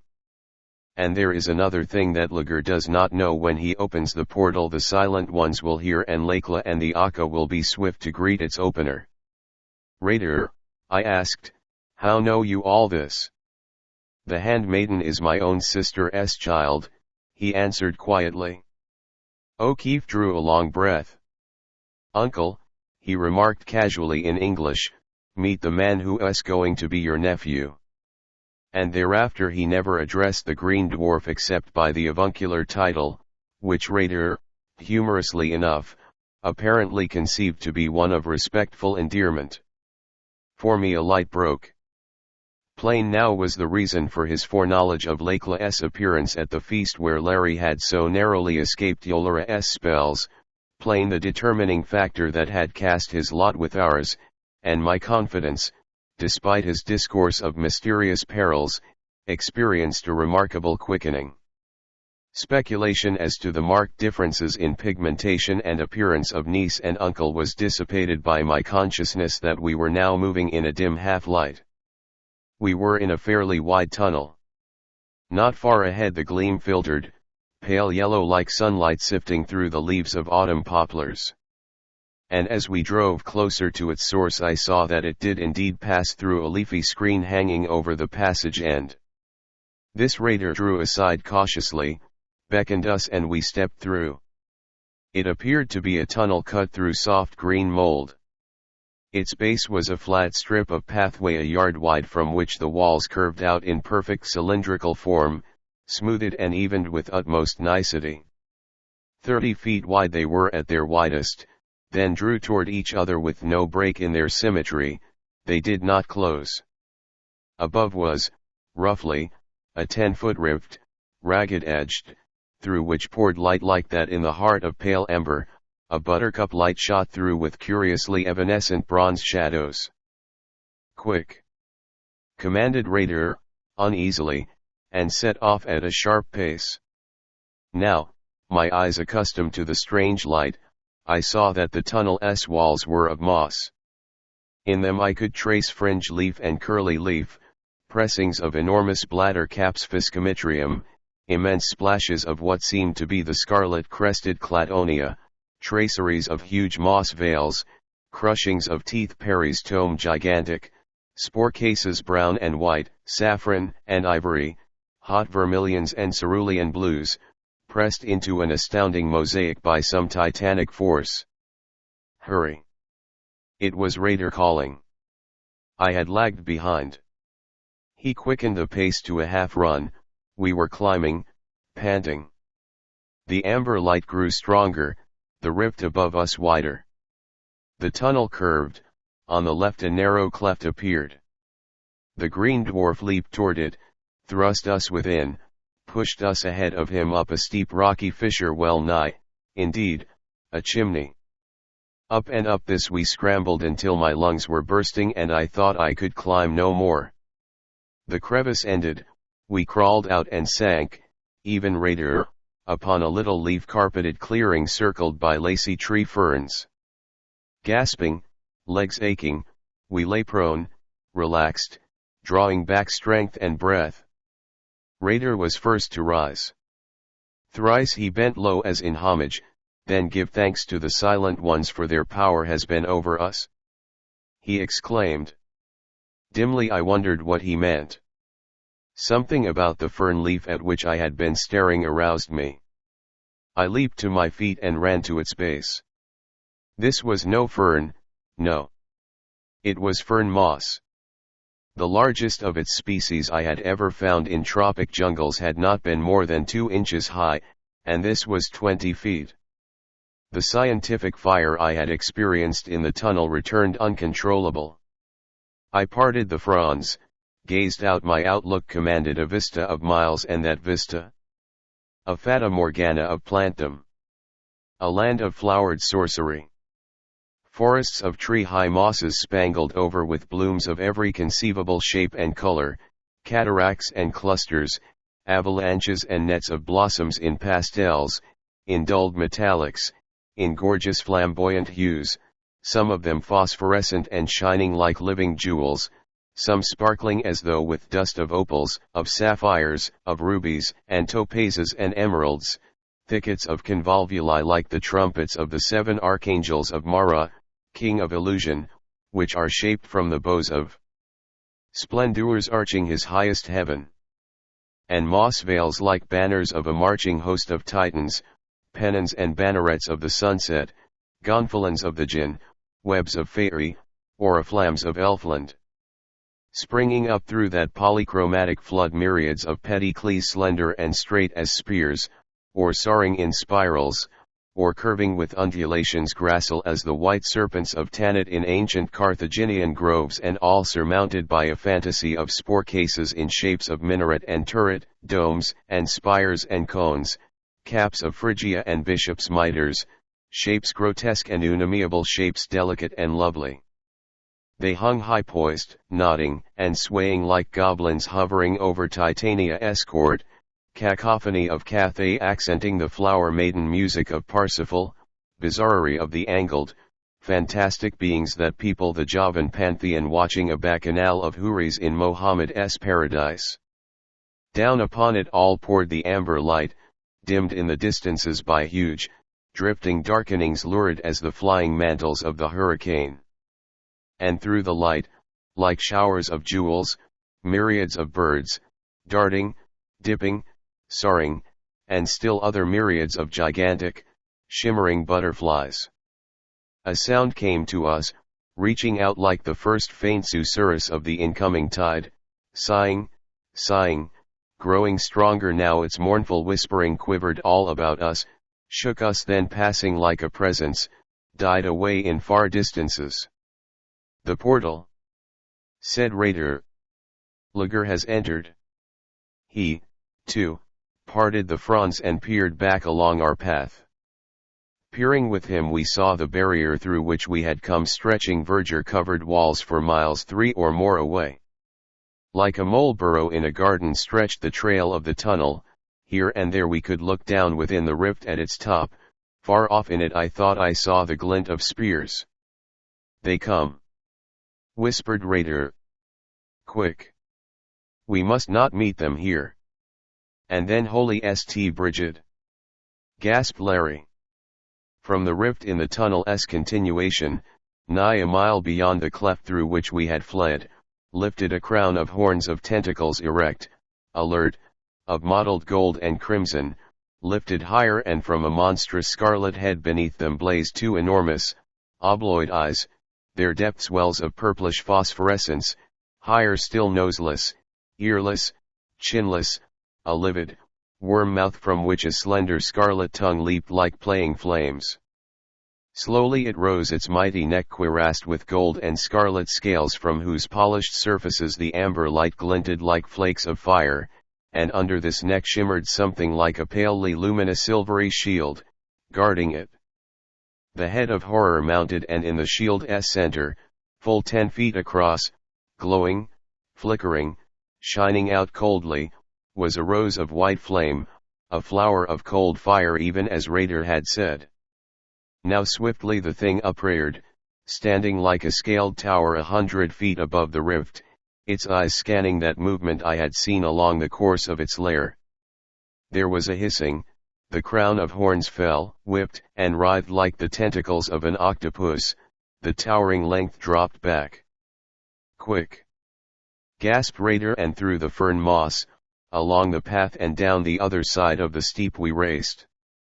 Behind us for an instant there was a rushing as of a torrent, a faraway, faint, agonized screaming silence. No fear now from those who followed, whispered the green dwarf, pausing. Sainted St. Patrick. O'Keefe gazed ruminatively at his automatic. And he expected me to kill that with this. Well, as Fergus O'Connor said when they sent him out to slaughter a wild bull with a potato knife, "Ya ll never realize how I appreciate the confidence ye show in me." "What was it, Doc?" he asked. "The dragon worm," Raider said. "It was Helvetorm, the hell worm," groaned Olaf. "There you go again," blazed Larry, but the green dwarf was hurrying down the path and swiftly we followed, Larry muttering, Olaf mumbling, behind me. The green dwarf was signaling us for caution. He pointed through a break in a grove of 50-foot cedar mosses. We were skirting the glassy road. Scanning it, we found no trace of Lager and wondered whether he too had seen the worm and had fled. Quickly we passed on, drew away from the Coria path. The mosses began to thin, less and less they grew, giving way to low clumps that barely offered us shelter. Unexpectedly another screen of fern moss stretched before us. Slowly Raider made his way through it and stood hesitating. The scene in front of us was oddly weird and depressing, in some indefinable way dreadful. Why, I could not tell, but the impression was plain. I shrank from it. Then, self-analyzing, I wondered whether it could be the uncanny resemblance the heaps of curious mossy fungi scattered about had to beast and bird, yes, and to man, that was the cause of it. Our path ran between a few of them. To the left they were thick. They were viridescent, almost metallic-hued bird antique. Curiously indeed were they, like distorted images of dog and deer-like forms, of birds, of dwarfs, and here and there the simulacra of the giant frogs. Spore cases, yellowish-green, as large as miters and much resembling them in shape, protruded from the heaps. My repulsion grew into a distinct nausea. Raider turned to us a face whiter far than that with which he had looked upon the dragon worm. "Now for your lives," he whispered, "tread softly here as I do and speak not at all." He stepped forward on tiptoe, slowly with utmost caution. We crept after him, past the heaps beside the path, and as I passed my skin crept and I shrank and saw the others shrink too with that unamiable loathing, nor did the green dwarf pause until he had reached the brow of a small hillock 100 yards beyond. And he was trembling. "Now what are we up against?" grumbled O'Keefe. The green dwarf stretched a hand, stiffened, gazed over to the left of us beyond a lower hillock upon whose broad crest lay a file of the moss shapes. They fringed it, their miters having a grotesque appearance of watching what lay below. The glistening road lay there, and from it came a shout. A dozen of the Coria clustered, filled with Lager's men, and in one of them Lager himself, laughing wickedly. There was a rush of soldiers, and up the low hillock raced a score of them toward us. "Run!" shouted Raider. "Not much," grunted Larry, and took swift aim at Lager. The automatic spat, Olaf's echoed. Both bullets went wild, for Lager, still laughing, threw himself into the protection of the body of his shell. But following the shots, from the file of moss heaps on the crest, came a series of muffled explosions. Under the pistol's concussions the mitered caps had burst, and instantly all about the running soldiers grew a cloud of tiny, glistening white spores, like a little cloud of puffball dust many times magnified. Through this cloud I glimpsed their faces, stricken with agony. Some turned to fly, but before they could take a second step stood rigid. The spore cloud drifted and eddied about them, rained down on their heads and half-bare breasts, covered their garments and swiftly they began to change. Their features grew indistinct, merged. The glistening white spores that covered them turned to a pale yellow, grew greenish, spread and swelled, darkened. The eyes of one of the soldiers glinted for a moment and then were covered by the swift growth. Where but a few moments before had been men were only grotesque heaps, swiftly melting, swiftly rounding into the semblance of the mounds that lay behind us and already beginning to take on their gleam of ancient viridescence. The Irishman was gripping my arm fiercely, the pain brought me back to my senses. "Olaf's right," he gasped. "This is hell. I am sick." And he was, frankly and without restraint. Lager and his others awakened from their nightmare, piled into the Coria, wheeled, raced away. "On," said Raider thickly. "Two perils have we passed, the silent ones watch over us."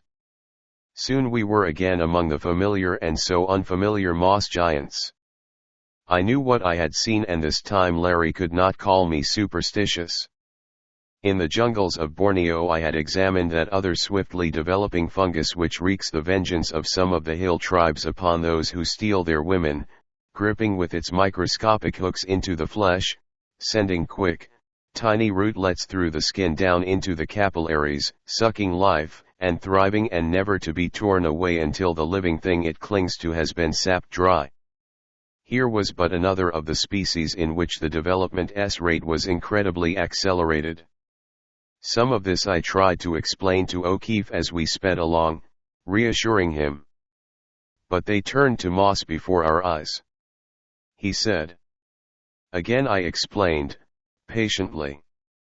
But he seemed to derive no comfort at all from my assurances that the phenomena were entirely natural and, aside from their more terrifying aspect, of peculiar interest to the botanist.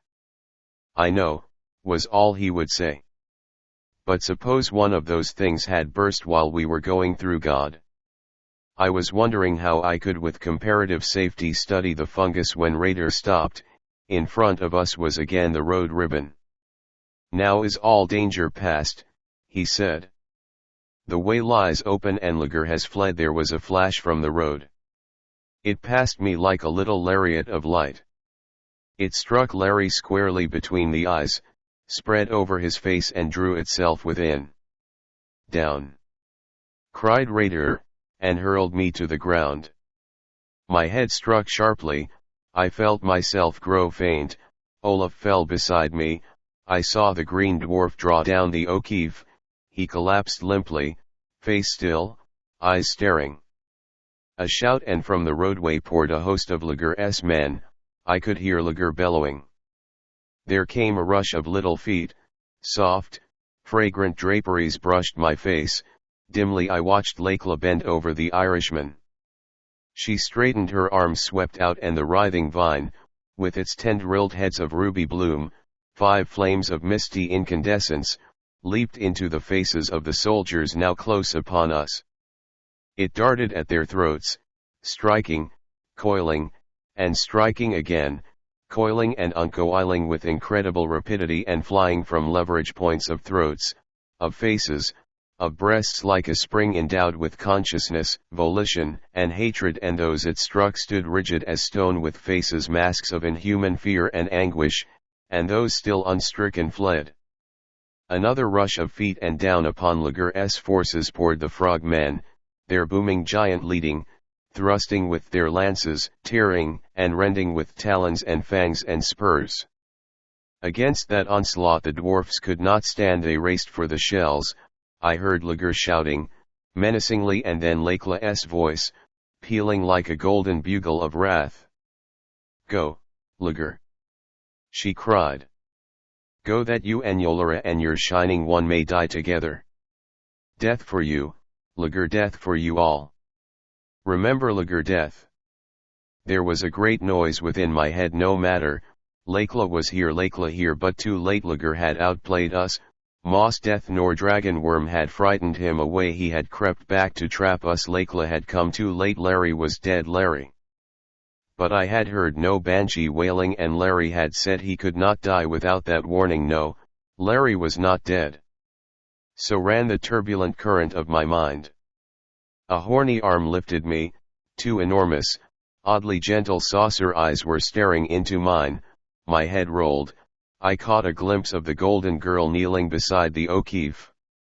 The noise in my head grew thunderous, was carrying me away on its thunder, swept me into soft, blind darkness. XXIV the crimson sea, I was in the heart of a rose pearl, swinging, no, I was in a rosy dawn cloud, pendulous in space.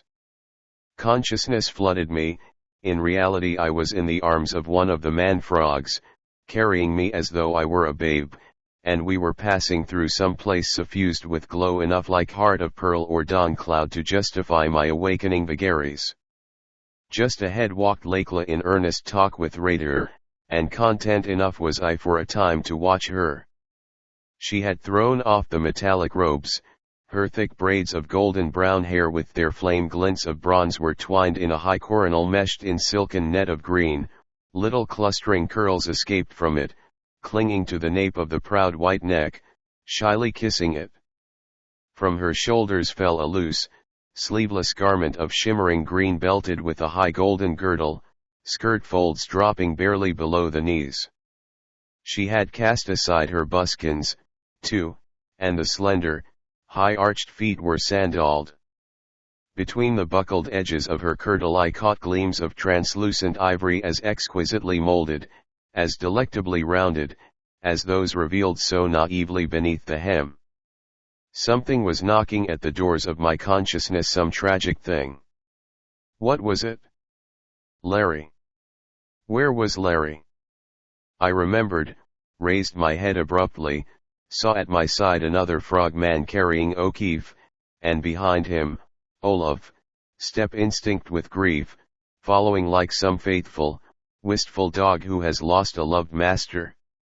Upon my movement the monster bearing me halted, looked down inquiringly, uttered a deep, booming note that held the quality of interrogation.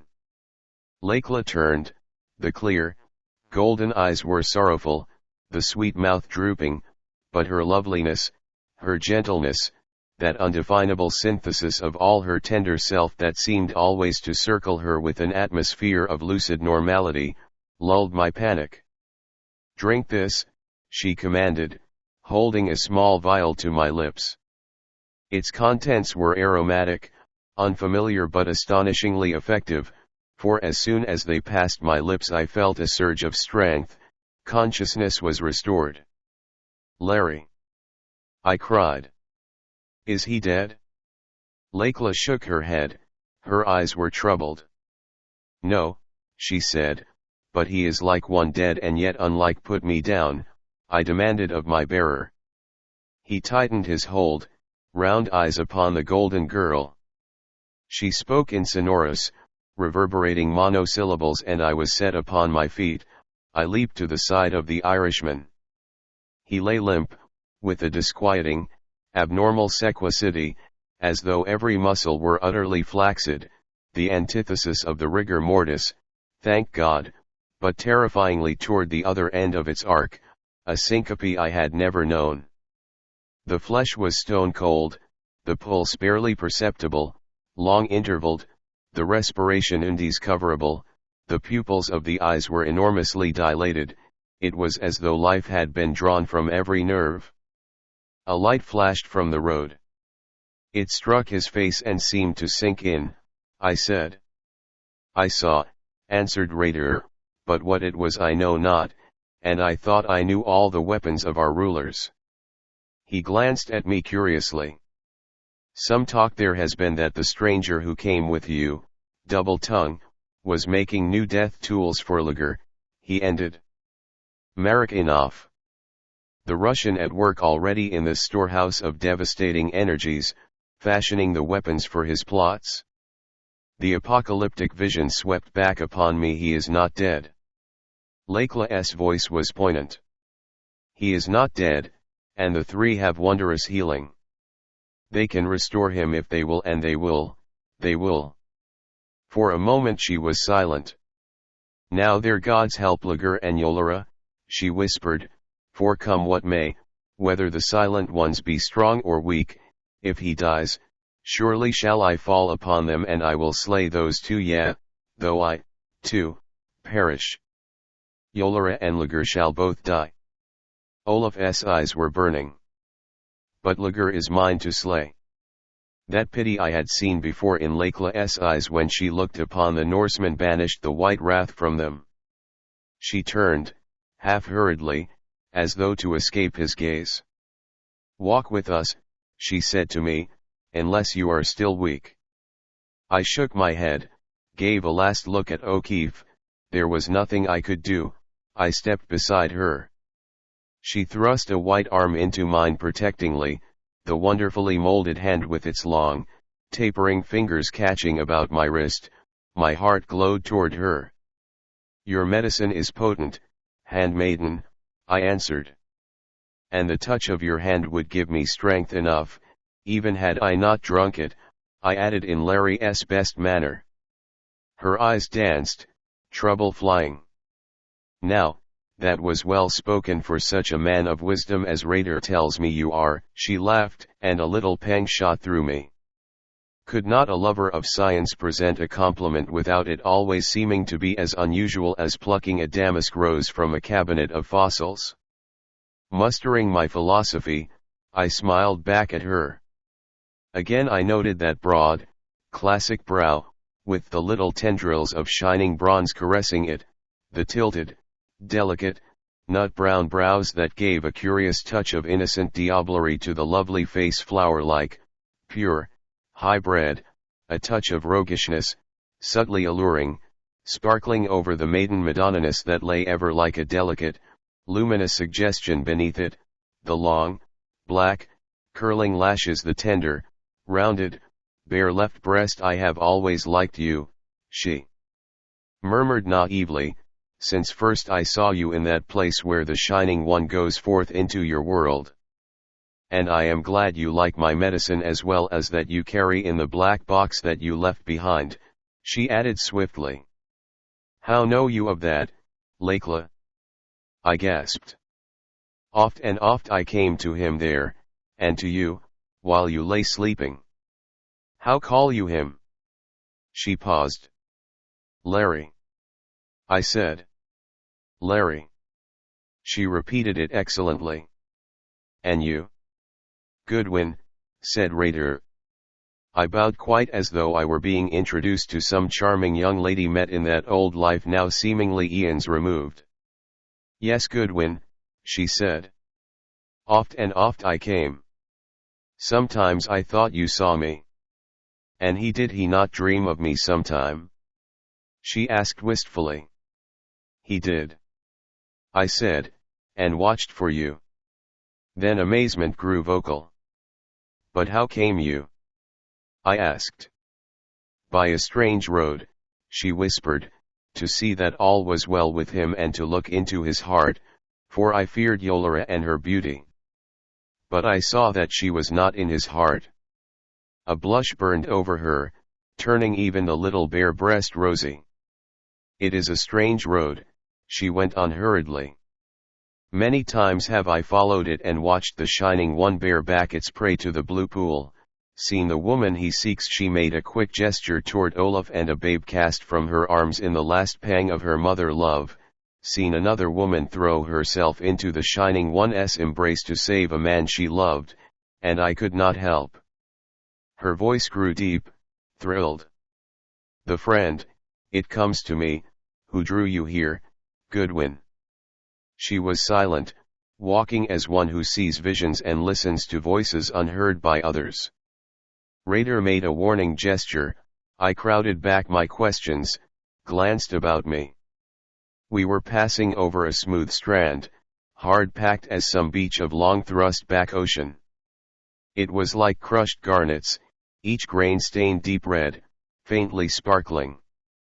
On each side were distances, the floor stretching away into them, bare of vegetation stretching on and on into infinitudes of rosy mist, even as did the space above. Flanking and behind us marched the giant batrachians, 50 of them at least, black scale and crimson scale lustrous and gleaming in the rosaceous radiance, saucer eyes shining circles of phosphorescence green, purple, red, spurs clicking as they crouched along with a gait at once grotesque and formidable. Ahead the mist deepened into a ruddier glow, through it a long, dark line began to appear, the mouth I thought of the caverned space through which we were going. It was just before us, over us we stood bathed in a flood of rubescence. A sea stretched before us, a crimson sea, gleaming like that lost lacquer of royal coral, and the flame dragon's blood which Fu Sj set upon the bower he built for his stolen sun maiden, that going toward it she might think it the sun itself rising over the summer seas.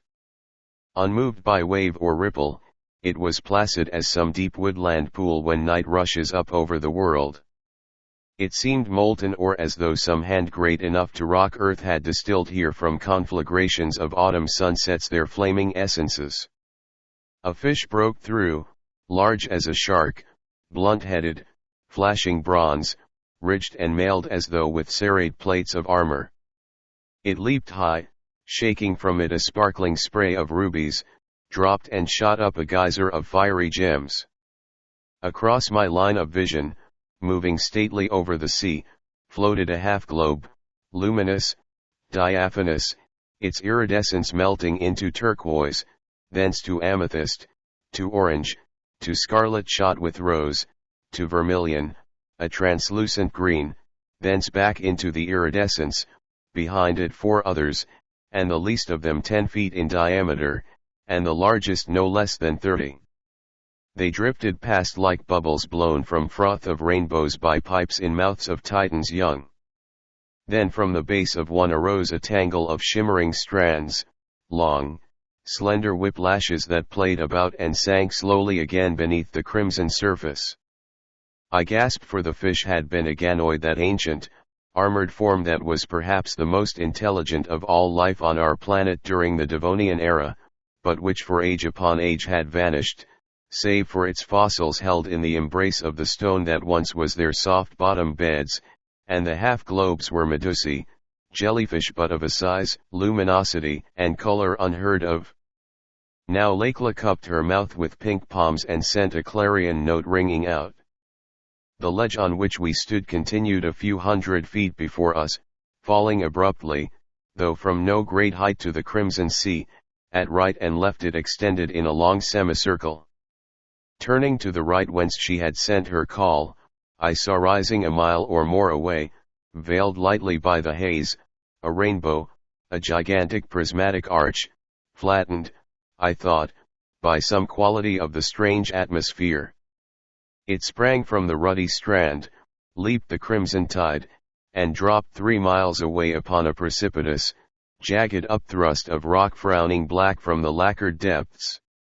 And surmounting a higher ledge beyond this upthrust a huge dome of dull gold, cyclopean, striking eyes and mind with something unhumanly alien, baffling, sending the mind groping, as though across the deserts of space, from some far-flung star, should fall upon us lynx sounds, coherent certainly, meaningful surely, vaguely familiar yet never to be translated into any symbol or thought of our own particular planet. The sea of crimson lacquer, with its floating moons of luminous color, this bow of prismed stone leaping to the weird isle crowned by the anomalous, aureate excrescence, the half-human batrachians, the elfland through which we had passed, with all its hidden wonders and terrors. I felt the foundations of my cherished knowledge shaking. Was this all a dream? Was this body of mine lying somewhere, fighting a fevered death, and all these but images floating through the breaking chambers of my brain? My knees shook, involuntarily I groaned. Lakela turned, looked at me anxiously, slipped a soft arm behind me, held me till the vertigo passed. "Patience," she said. "The bearers come. Soon you shall rest." I looked. Down toward us from the bow's end were leaping swiftly another score of the frogmen. Some bore litters, high-handled, not unlike palanquins Asgard. Olaf stood beside me, eyes burning, pointing to the arch. Bifrost Bridge, sharp as sword edge, over which souls go to Valhalla. And she is a Valkyr, a sword maiden, J.A. I gripped the Norseman's hand. It was hot, and a pang of remorse shot through me. If this place had so shaken me, how must it have shaken Olaf? It was with relief that I watched him, at Lakla's gentle command, drop into one of the litters and lie back, eyes closed, as two of the monsters raised its yoke to their scaled shoulders. Nor was it without further relief that I myself lay back on the soft velvety cushions of another. The cavalcade began to move. Lakla had ordered O'Keefe placed beside her, and she sat, knees crossed Orient fashion, leaning over the pale head on her lap, the white, tapering fingers straying fondly through his hair. Presently I saw her reach up, slowly unwind the coronal of her tresses, shake them loose, and let them fall like a veil over her and him. Her head bent low, I heard a soft sobbing. I turned away my gaze, lorn enough in my own heart, God knew, XXV the three silent ones. The arch was closer, and in my awe I forgot for the moment Larry and aught else. For this was no rainbow, no thing born of light and mist, no Bifrost Bridge of myth, no.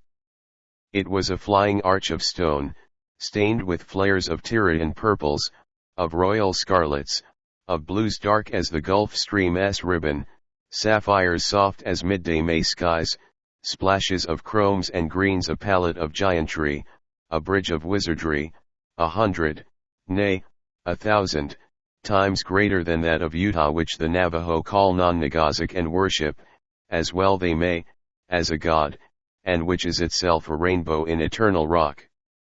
It sprang from the ledge and winged its prodigious length in one low arc over the sea's crimson breast, as though in some ancient paroxysm of earth it had been hurled molten, crystallizing into that stupendous span and still flaming with the fires that had molded it. Closer we came and closer, while I watched spellbound. Now we were at its head, and the litter bearers swept upon it. All of 500 feet wide it was, surface smooth as a city road, sides low-walled, curving inward as though in the jetting out of its making the edges of the plastic rock had curled.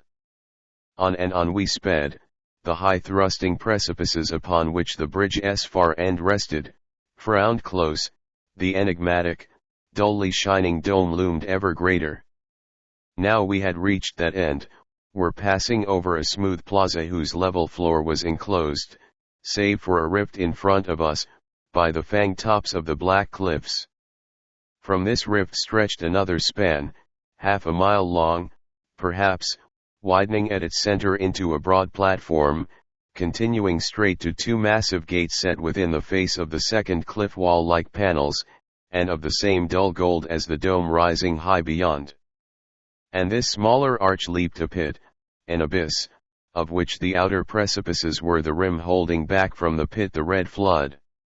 We were rapidly approaching, now upon the platform, my bearers were striding closely along the side. I leaned far out, a giddiness seized me. I gazed down into depth upon vertiginous depth, an abyss indeed, an abyss dropping to world's base like that in which the Babylonians believed writhed Talat, the serpent mother of chaos, a pit that struck down into earth's heart itself. Now, what was that distance upon unfathomable distance below? A stupendous glowing like the green fire of life itself. What was it like? I had it. It was like the corona of the sun in eclipse, that burgeoning that makes of our luminary when moon veils it, an incredible blossoming of splendors in the black heavens. And strangely, it was like the dweller's beauty when with its dazzling spiralings and writhings it raced amid its storm of crystal bell sounds. The abyss was behind us, we had paused at the golden portals, they swung inward. A wide corridor filled with soft light was before us, and on its threshold stood bizarre, yellow gems gleaming, huge muzzle wide in what was evidently meant for a smile of welcome, the woman frog of the moonpool wall. Lakla raised her head, swept back the silken tent of her hair and gazed at me with eyes misty from weeping. The frog woman crept to her side, gazed down upon Larry, spoke to the golden girl in a swift stream of the sonorous, reverberant monosyllables, and Lakla answered her in kind. The webbed digits swept over O'Keefe's face, felt at his heart. She shook her head and moved ahead of us up the passage. Stillborn in the litters we went on, winding, ascending until at last they were set down in a great hall carpeted with soft fragrant rushes and into which from high narrow slits streamed the crimson light from without. I jumped over to Larry. There had been no change in his condition, still the terrifying limpness, the slow, infrequent pulsation. Raider and Olaf and the fever now seemed to be gone from him came and stood beside me, silent. "I go to the 3, said Lakla. "Wait you here." She passed through a curtaining, then as swiftly as she had gone she returned through the hangings, tresses braided, a swatting of golden gauze about her. "Raider," she said, "bear you Larry, for into your heart the silent ones would look. And fear nothing," she added at the green dwarf's disconcerted, almost fearful start. Raider bowed, was thrust aside by Olaf. "No," said the Norseman, "I will carry him." He lifted Larry like a child against his broad breast. The dwarf glanced quickly at Lakla. She nodded. "Come," she commanded, and held aside the folds. Of that journey I have few memories. I only know that we went through corridor upon corridor, successions of vast halls and chambers, some carpeted with the rushes, others with rugs into which the feet sank as into deep, soft meadows, spaces illumined by the rubrous light, and spaces in which softer lights held sway. We paused before a slab of the same crimson stone as that the green dwarf had called the portal, and upon its polished surface weaved the same unamiable symbols. The golden girl pressed upon its side, it slipped softly back, a torrent of opalescence gushed out of the opening, and as one in a dream I entered. We were, I knew, just under the dome, but for the moment, caught in the flood of radiance, I could see nothing. It was like being held within a fire opal so brilliant, so flashing, was it? I closed my eyes, opened them, the Lamman Sea cascaded from the vast curves of the globular walls. In front of me was a long, narrow opening in them, through which, far away, I could see the end of the wizard's bridge and the ledged mouth of the cavern through which we had come. Against the light from within beat the crimson light from without and was checked as though by a barrier. I felt Lakla's touch, turned. 100 paces away was a dais, its rim raised a yard above the floor. From the edge of this rim streamed upward a steady, coruscating mist of the opalescence, veined even as was that of the dweller's shining core and shot with milky shadows like curdled moonlight. Up it stretched like a wall. Over it, from it, down upon me, gazed 3 faces too clearly male, one a woman's. At the first I thought them statues, and then the eyes of them gave the lie to me, for the eyes were alive, terribly, and if I could admit the word supernaturally alive. They were thrice the size of the human eye and triangular, the apex of the angle upward, black as jet, pupilless, filled with tiny, leaping red flames. Over them were foreheads, not as ours high and broad and visored, their sides drawn forward into a vertical ridge, a prominence, an upright wedge, somewhat like the visored heads of a few of the great lizards, and the heads, long, narrowing at the back, were fully twice the size of mankind's. Upon the brows were caps, and with a fearful certainty I knew that they were not caps, long, thick strands of gleaming yellow, feathered scales thin as sequins. Sharp, curving noses like the beaks of the giant condors, mouths thin, austere, long, powerful, pointed chins, the flesh of the faces white as the whitest marble, and wreathing up to them, covering all their bodies, the shimmering, curdled, misty fires of opalescence. Olaf stood rigid, my own heart leaped wildly. What were these beings? I forced myself to look again, and from their gaze streamed a current of reassurance, of goodwill, nay, of intense spiritual strength. I saw that they were not fierce, not ruthless, not inhuman, despite their strangeness. No, they were kindly, in some unmistakable way, benign and sorrowful, so sorrowful. I straightened, gazed back at them fearlessly. Olaf drew a deep breath, gazed steadily too, the hardness, the despair wiped from his face. Now Lakela drew closer to the dais, the three pairs of eyes searched hers, the woman's with an ineffable tenderness. Some message seemed to pass between the three and the golden girl. She bowed low, turned to the Norseman. "Place Larry there," she said softly, "there at the feet of the silent ones." She pointed into the radiant mist. Olaf started, hesitated, stared from Lakela to the three, searched for a moment their eyes, and something like a smile drifted through them. He stepped forward, lifted O'Keefe, set him squarely within the covering light. It wavered, rolled upward, swirled about the body, steadied again, and within it there was no sign of Larry.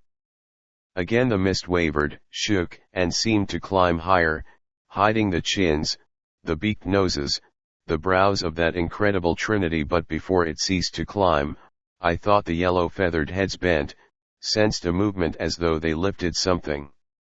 The mist fell, the eyes gleamed out again, inscrutable. And groping out of the radiance, pausing at the verge of the dais, leaping down from it, came Larry, laughing, filled with life, blinking as one who draws from darkness into sunshine. He saw Lakela, sprang to her, gripped her in his arms. "Lakela!" he cried. "Mavourneen!" She slipped from his embrace, blushing, glancing at the three shyly, half fearfully. And again I saw the tenderness creep into the inky, flame-shot orbs of the woman being, and a tenderness in the others too, as though they regarded some well-beloved child. "You lay in the arms of death, Larry," she said. "And the silent ones drew you from him. Do homage to the silent ones, Larry, for they are good and they are mighty." She turned his head with one of the long, white hands, and he looked into the faces of the three, looked long, was shaken even as had been Olaf and myself, was swept by that same wave of power and of what can I call it? Holiness that streamed from them. Then for the first time I saw real awe mount into his face. Another moment he stared and dropped upon one knee and bowed his head before them as would a worshipper before the shrine of his saint. And I am not ashamed to tell it, I joined him, and with us knelt Lakela and Olaf and Rader. The mist of fiery opal swirled up about the three, hid them. And with a long, deep, joyous sigh Lakela took Larry's hand, drew him to his feet, and silently we followed them out of that hall of wonder. But why, in going, did the thought come to me that from where the three sat throned they ever watched the cavern mouth that was the door into their abode, and looked down ever into the unfathomable depth in which glowed and pulsed that mystic flower, colossal, awesome, of green flame that had seemed to me fire of life itself. XXVI the wooing of Lakela. I had slept soundly and dreamlessly. I wakened quietly in the great chamber into which Rader had ushered O'Keefe and myself after that culminating experience of crowded, nerve-wracking hours, the facing of the three. Now, lying gazing upward at the high vaulted ceiling, I heard Larry's voice. "They look like birds." Evidently he was thinking of the three. A silence. "Then yes, they look like birds, and they look, and it's meaning no disrespect to them I am at all, they look like lizards." And another silence. "They look like some sort of gods, and, by the good sword arm of Brian Brew, they look human, too. And it's none of them they are either, so what the sainted St. Bridget are they?" Another short silence, and then in a tone of awed and absolute conviction, "That's it, sure. That's what they are. It all hangs in. They couldn't be anything else." He gave a whoop, a pillow shot over and caught me across the head. "Wake up, shouted Larry. Wake up, ye seething cauldron of fossilized superstitions. Wake up, ye bogey-haunted man of scientific unwisdom. Under pillow and insults I bounced to my feet, filled for a moment with quite real wrath. He lay back, roaring with laughter, and my anger was swept away. Doc, he said, very seriously, after this, I know who the three are. Yes. I queried, with studied sarcasm. Yes. He mimicked. Yes. Yeah, he paused under the menace of my look, grinned. Yes, I know, he continued. They re of the Tuatha, the old ones, the great people of Ireland, that's who they are. I knew, of course, of the Tuatha De Danann, the tribes of the god Danu, the half-legendary, half-historical clan who found their home in Erin some 4,000 years before the Christian era, and who have left so deep an impress upon the Celtic mind and its myths. Yes, said Larry again, the Tuatha De, the ancient ones who had spells that could compel Manannán, who is the spirit of all the seas, and Cthulhu, who is the god of all green living things, and even Hessus, the unseen god, whose pulse is the pulse of all the firmament, yes, and Orkil too, who sits within the earth and weaves with the shuttle of mystery and her three looms of birth and life and death. Even Orkil would weave as they commanded. He was silent. Then they are of them the mighty ones. Why else would I have bent my knee to them as I would have to the spirit of my dead mother? Why else would Lakela, whose gold brown hair is the hair of Eilidh the fair, whose mouth is the sweet mouth of Deirdre, and whose soul walked with mine ages agone among the fragrant green myrtle of Erin, serve them? He whispered, eyes full of dream. Have you any idea how they got here? I asked, not unreasonably. I haven't thought about that, he replied somewhat testily. But at once, me excellent man o' wisdom, a number occur to me. One of them is that this little party of three might have stopped here on their way to Ireland, and for good reasons of their own decided to stay a while, and another is that they might have come here afterward, having got wind of what those rats out there were contemplatin', and have stayed on the job till the time was ripe to save Ireland from the rest of the world, too, of course, he added magnanimously, but Ireland in particular. And do any of those reasons appeal to ye? I shook my head. Well, what do you think? He asked wearily. I think, I said cautiously, that we face an evolution of highly intelligent beings from ancestral sources radically removed from those through which mankind ascended. These half-human, highly developed batrachians they call the Aka prove that evolution in these cavern spaces has certainly pursued one different path than on Earth. The Englishman, Wells, wrote an imaginative and very entertaining book concerning an invasion of Earth by Martians, and he made his Martians enormously specialized cuttlefish. There was nothing inherently improbable in Wells' choice. Man is the ruling animal of Earth today solely by reason of a series of accidents. Under another series spiders or ants, or even elephants, could have become the dominant race. I think, I said, even more cautiously, that the race to which the three belong never appeared on Earth's surface, that their development took place here, unhindered through eons. And if this be true, the structure of their brains, and therefore all their reactions, must be different from ours.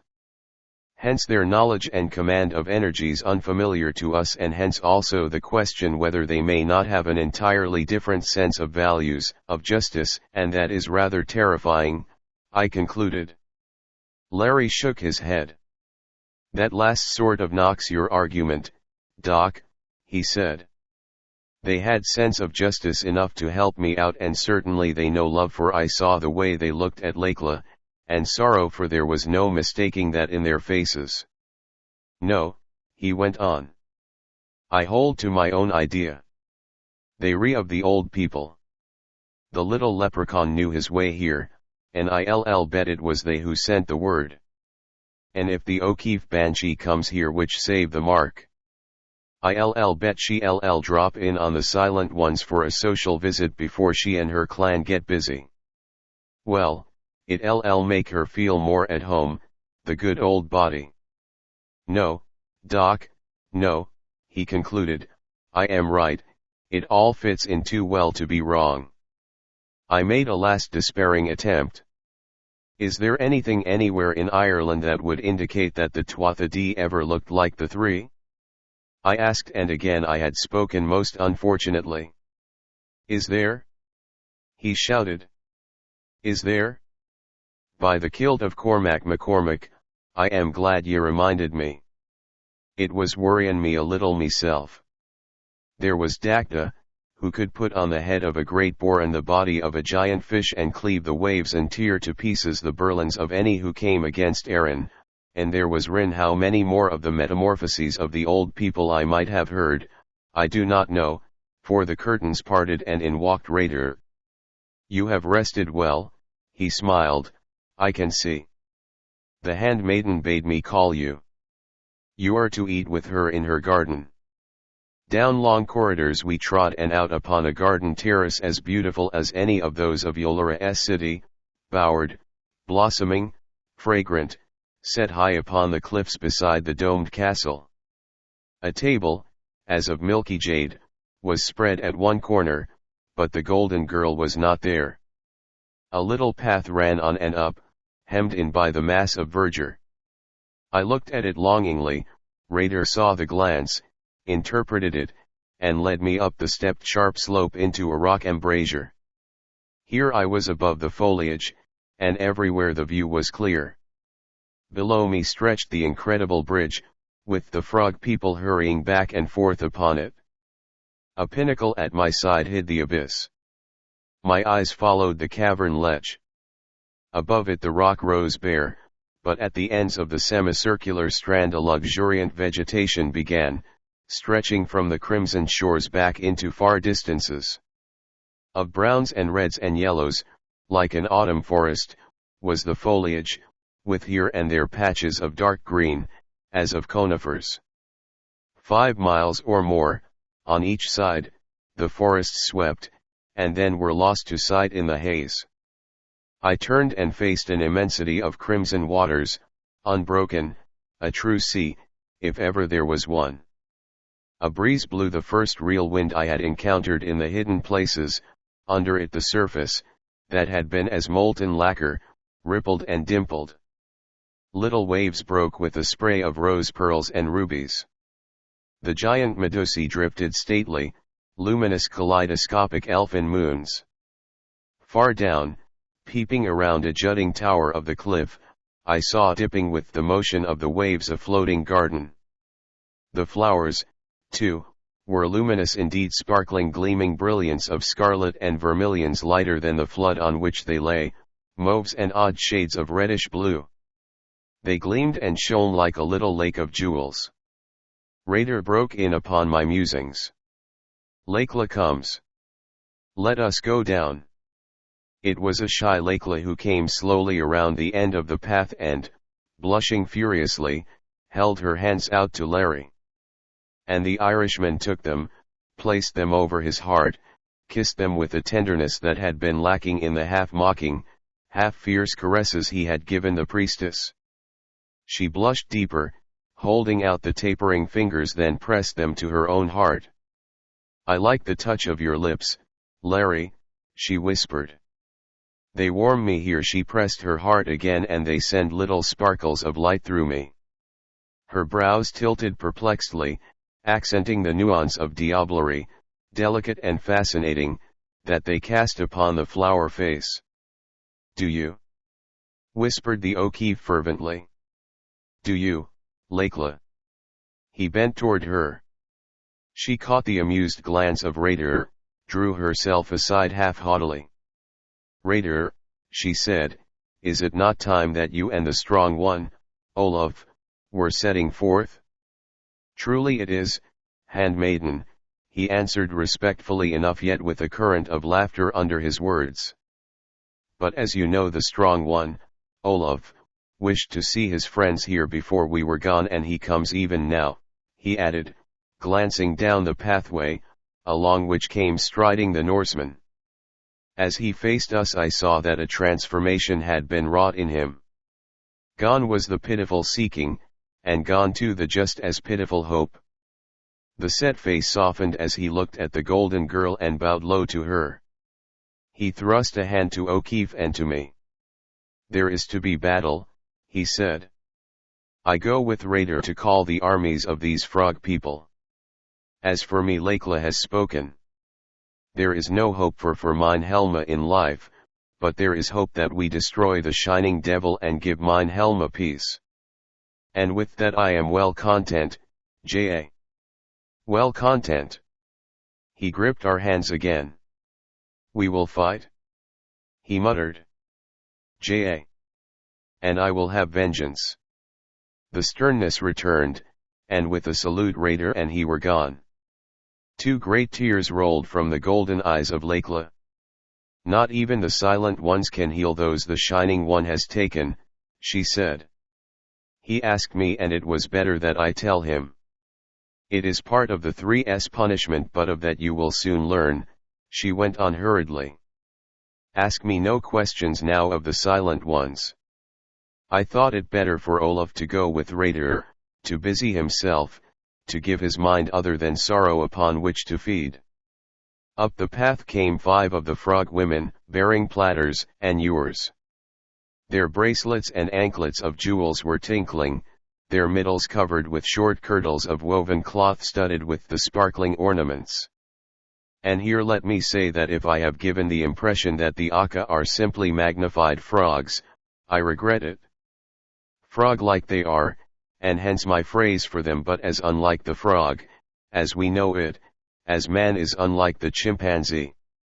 Springing, I hazard, from the Stegocephalia, the ancestor of the frogs, these batrachians followed a different line of evolution and acquired the upright position just as man did his from the 4-footed folk.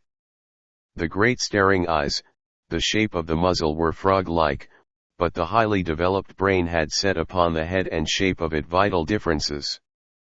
The forehead, for instance, was not low, flat, and retreating, its frontal arch was well defined.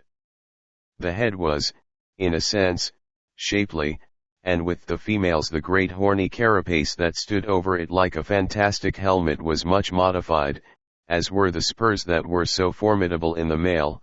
Coloration was different also. The torso was upright, the legs a little bent, giving them their crouching gait, but I wander from my subject. Point 8 They set their burdens down. Larry looked at them with interest. "You surely have those things well trained, Lakela," he said. "Things?" The handmaiden arose, eyes flashing with indignation. "You call my Aka things?" "Well," said Larry, a bit taken aback, "what do you call them?" "My Aka are a people," she retorted. "As much a people as your race or mine. They are good and loyal, and they have speech and arts, and they slay not, save for food or to protect themselves. And I think them beautiful, Larry, beautiful." She stamped her foot. "And you call them things? Beautiful? These?" Yet, after all, they were, in their grotesque fashion. And to Lakela, surrounded by them, from babyhood, they were not strange, at all. Why shouldn't she think them beautiful? The same thought must have struck O'Keefe, for he flushed guiltily. "I think them beautiful, too, Lakela," he said remorsefully. "It's my not knowing your tongue too well that traps me. Truly, I think them beautiful. I'd tell them so, if I knew their talk." Lakela dimpled, laughed, spoke to the attendants in that strange speech that was unquestionably a language. They bridled, looked at O'Keefe with fantastic coquetry, cracked and boomed softly among themselves. "They say they like you better than the men of Muria," laughed Lakela. "Did I ever think I'd be swapping compliments with lady frogs?" he murmured to me. Buck up, Larry, keep your eyes on the captive Irish princess. He muttered to himself. Raider goes to meet one of the Ladala who is slipping through with news, said the Golden Girl as we addressed ourselves to the food. Then, with Nak, he and Olaf go to muster the Aka, for there will be battle, and we must prepare. Nak, she added, is he who went before me when you were dancing with Yolara, Larry? She stole a swift, mischievous glance at him. He is headman of all the Aka. Just what forces can we muster against them when they come, darlin'? Said Larry. Darlin'. The Golden Girl had caught the caress of the word. What's that? It's a little word that means Lakla, he answered. It does, that is, when I say it, when you say it, then it means Larry. I like that word, mused Lakla. You can even say Larry darlin', suggested O'Keefe. Larry darlin', said Lakla. When they come we shall have first of all my Aka. Can they fight, Mavourneen? Interrupted Larry. Can they fight? My Aka? Again her eyes flashed. They will fight to the last of them with the spears that give the swift rotting, covered, as they are, with the jelly of those sato. There she pointed through a rift in the foliage across which, on the surface of the sea, was floating one of the moon globes, and now I know why Raider had warned Larry against a plunge there. With spears and clubs and with teeth and nails and spurs they are a strong and brave people, Larry darlin', and though they hurl the keth at them, it is slow to work upon them, and they slay even while they are passing into the nothingness. And have we none of the keth? He asked. No, she shook her head. None of their weapons have we here, although it was the ancient ones who shaped them. But the three are of the ancient ones, I cried. Surely they can tell. No, she said slowly. No, there is something you must know, and soon, and then the silent ones say you will understand. You, especially, Goodwin, who worship wisdom. Then, said Larry, we have the Aka, and we have the 4 men of us, and among us 3 guns and about 100 cartridges, and in the power of the 3. But what about the Shining One? Fireworks? I do not know. Again the indecision that had been in her eyes when Yolara had launched her defiance crept back. The Shining One is strong and he has his slaves. Well, we'd better get busy good and quick. The O'Keefe's voice rang. But Lakla, for some reason of her own, would pursue the matter no further. The trouble fled from her eyes. They danced. Larry darlin', she murmured. I like the touch of your lips, you do? He whispered, all thought flying of anything but the beautiful, provocative face so close to his. Then, Akushla, you re-goin' to get acquainted with em. Turn your head, Doc, he said. And I turned it. There was quite a long silence, broken by an interested, soft outburst of gentle boomings from the serving frog maids. I stole a glance behind me. Lakla's head lay on the Irishman's shoulder, the golden eyes misty sunpools of love and adoration, and the O'Keefe, a new look of power and strength upon his clear-cut features, was gazing down into them with that look which rises only from the heart touched for the first time with that true, all-powerful love, which is the pulse of the universe itself, the real music of the spheres of which Plato dreamed, the love that is stronger than death itself, immortal as the high gods and the true soul of all that mystery we call life. Then Lakla raised her hands, pressed down Larry's head, kissed him between the eyes, drew herself with a trembling little laugh from his embrace. The future Mrs. Larry O'Keefe, Goodwin, said Larry to me a little unsteadily. I took their hands and Lakla kissed me. She turned to the booming smiling frog maids, gave them some command, for they filed away down the path. Suddenly I felt, well, a little superfluous. If you don't mind, I said, I think I'll go up the path there again and look about. But they were so engrossed with each other that they did not even hear me, so I walked away, up to the embrasure where Raider had taken me. The movement of the Batrachians over the bridge had ceased. Dimly at the far end I could see the cluster of the garrison. My thoughts flew back to Lecla and to Larry. What was to be the end? If we won, if we were able to pass from this place, could she live in our world?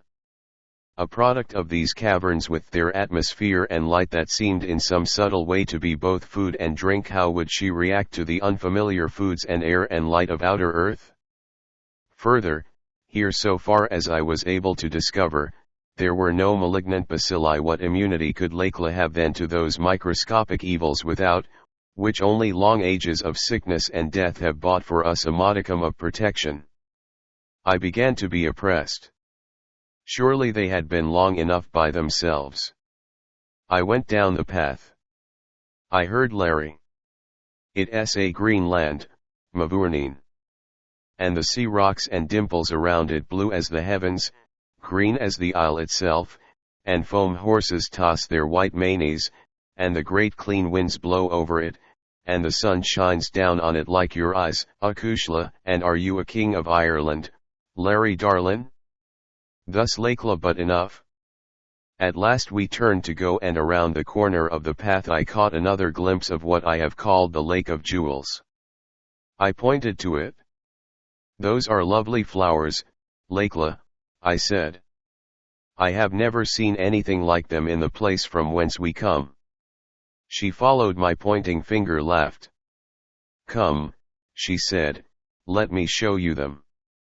She ran down an intersecting way, we following, came out of it upon a little ledge close to the brink, 3 feet, or more I suppose, about it.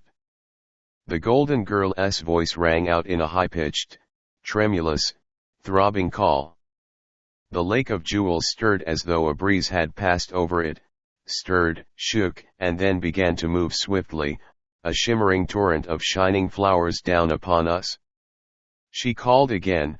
The movement became more rapid, the gem blooms streamed closer, wavering, shifting, winding at our very feet.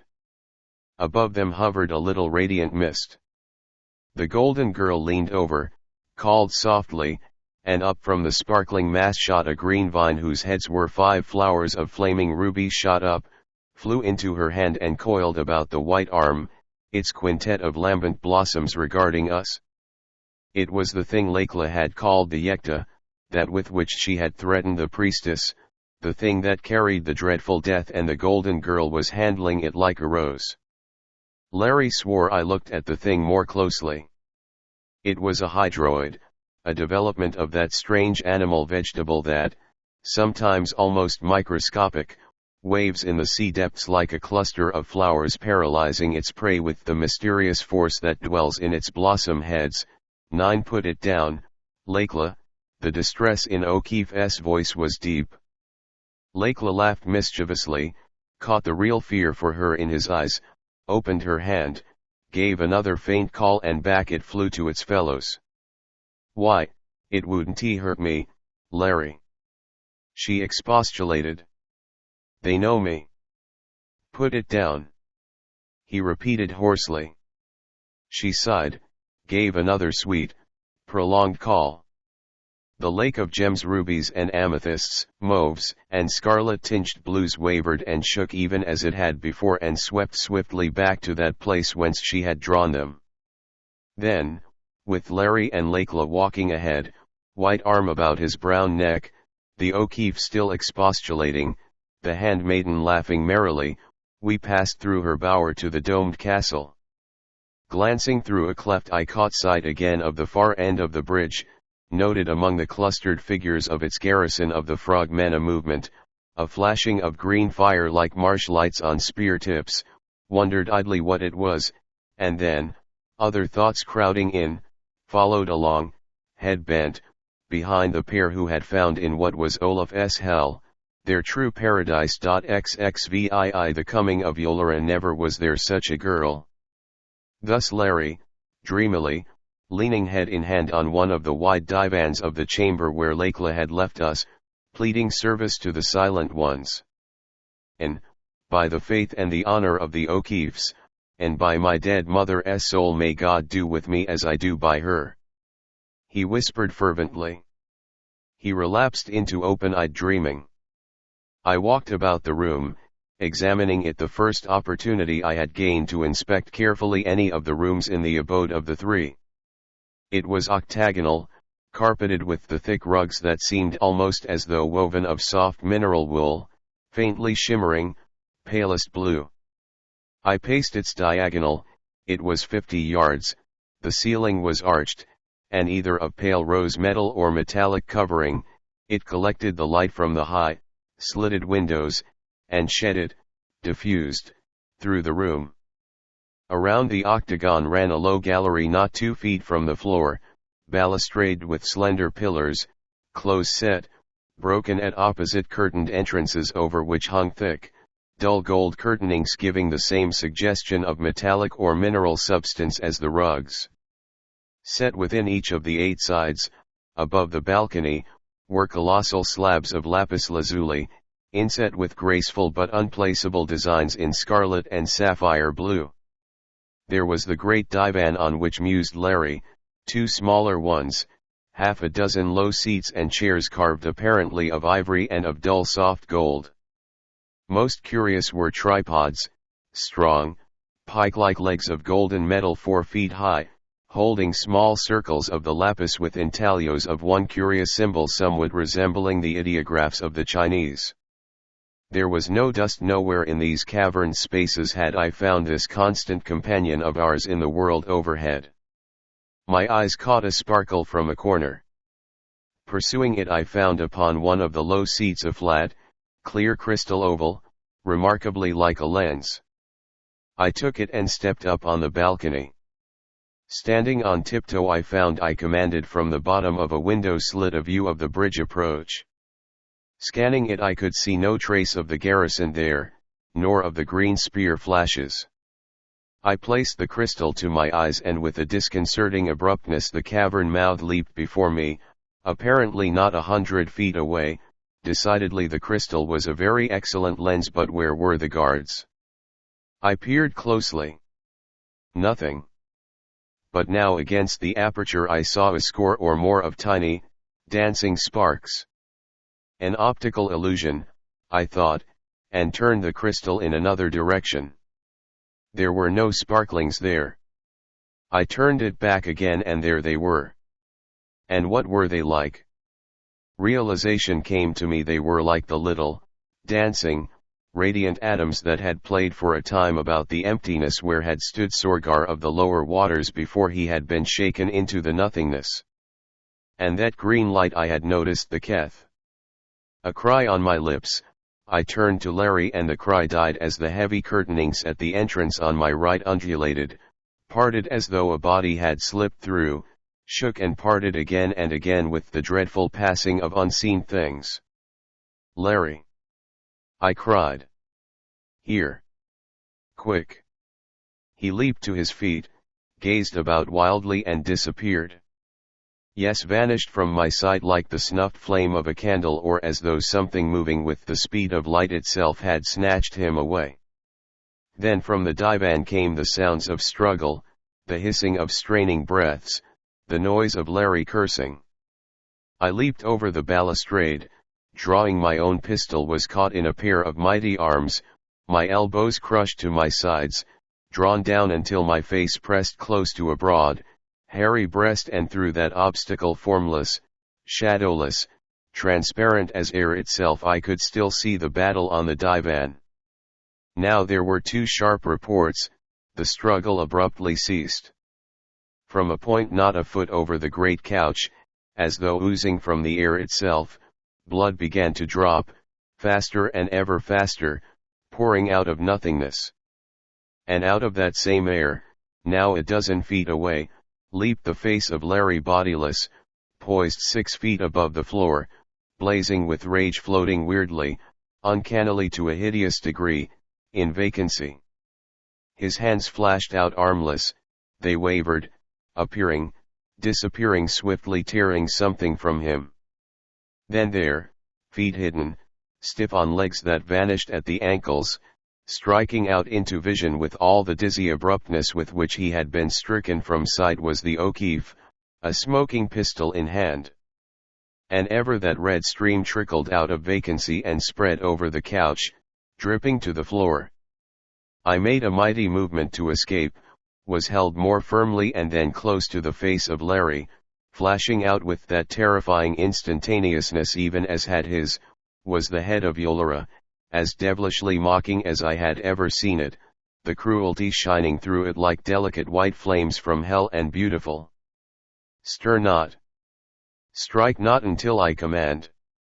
She flung the words beyond her, addressed to the invisible ones who had accompanied her, whose presences I sensed filling the chamber. The floating, beautiful head, crowned high with corn silk hair, darted toward the Irishman. He took a swift step backward. The eyes of the priestess deepened toward purple, sparkled with malice. "So," she said. "So, Larry, you thought you could go from me so easily." She laughed softly. "In my hidden hand I hold the Keth cone," she murmured. "Before you can raise the death tube I can smite you and will. And consider, Larry, if the handmaiden, the Choya, comes, I can vanish." So the mocking head disappeared, burst forth again and slay her with the Keth, or bid my people seize her and bear her to the Shining One. Tiny beads of sweat stood out on O'Keefe's forehead, and I knew he was thinking not of himself, but of Lakla. "What do you want with me, Yolera?" he asked hoarsely. "Nay," came the mocking voice. "Not Yolera to you, Larry. Call me by those sweet names you taught me, honey of the wild bes, net of hearts." Again her laughter tinkled. "What do you want with me?" His voice was strained, the lips rigid. "Ah, you are afraid, Larry." There was diabolic jubilation in the words. "What should I want but that you return with me? Why else did I creep through the lair of the dragon worm and pass the path of perils but to ask you that? And the Choya guards you not well." Again she laughed. "We came to the cavern's end, and there were her Akka. And the Akka can see us as shadows. But it was my desire to surprise you with my coming, Larry." The voice was silken. "And I feared that they would hasten to be first to bring you that message to delight in your joy. And so, Larry, I loosed the Keth upon them and gave them peace and rest within the nothingness. And the portal below was open almost in welcome." Once more the malignant, silver pealing of her laughter. "What do you want with me?"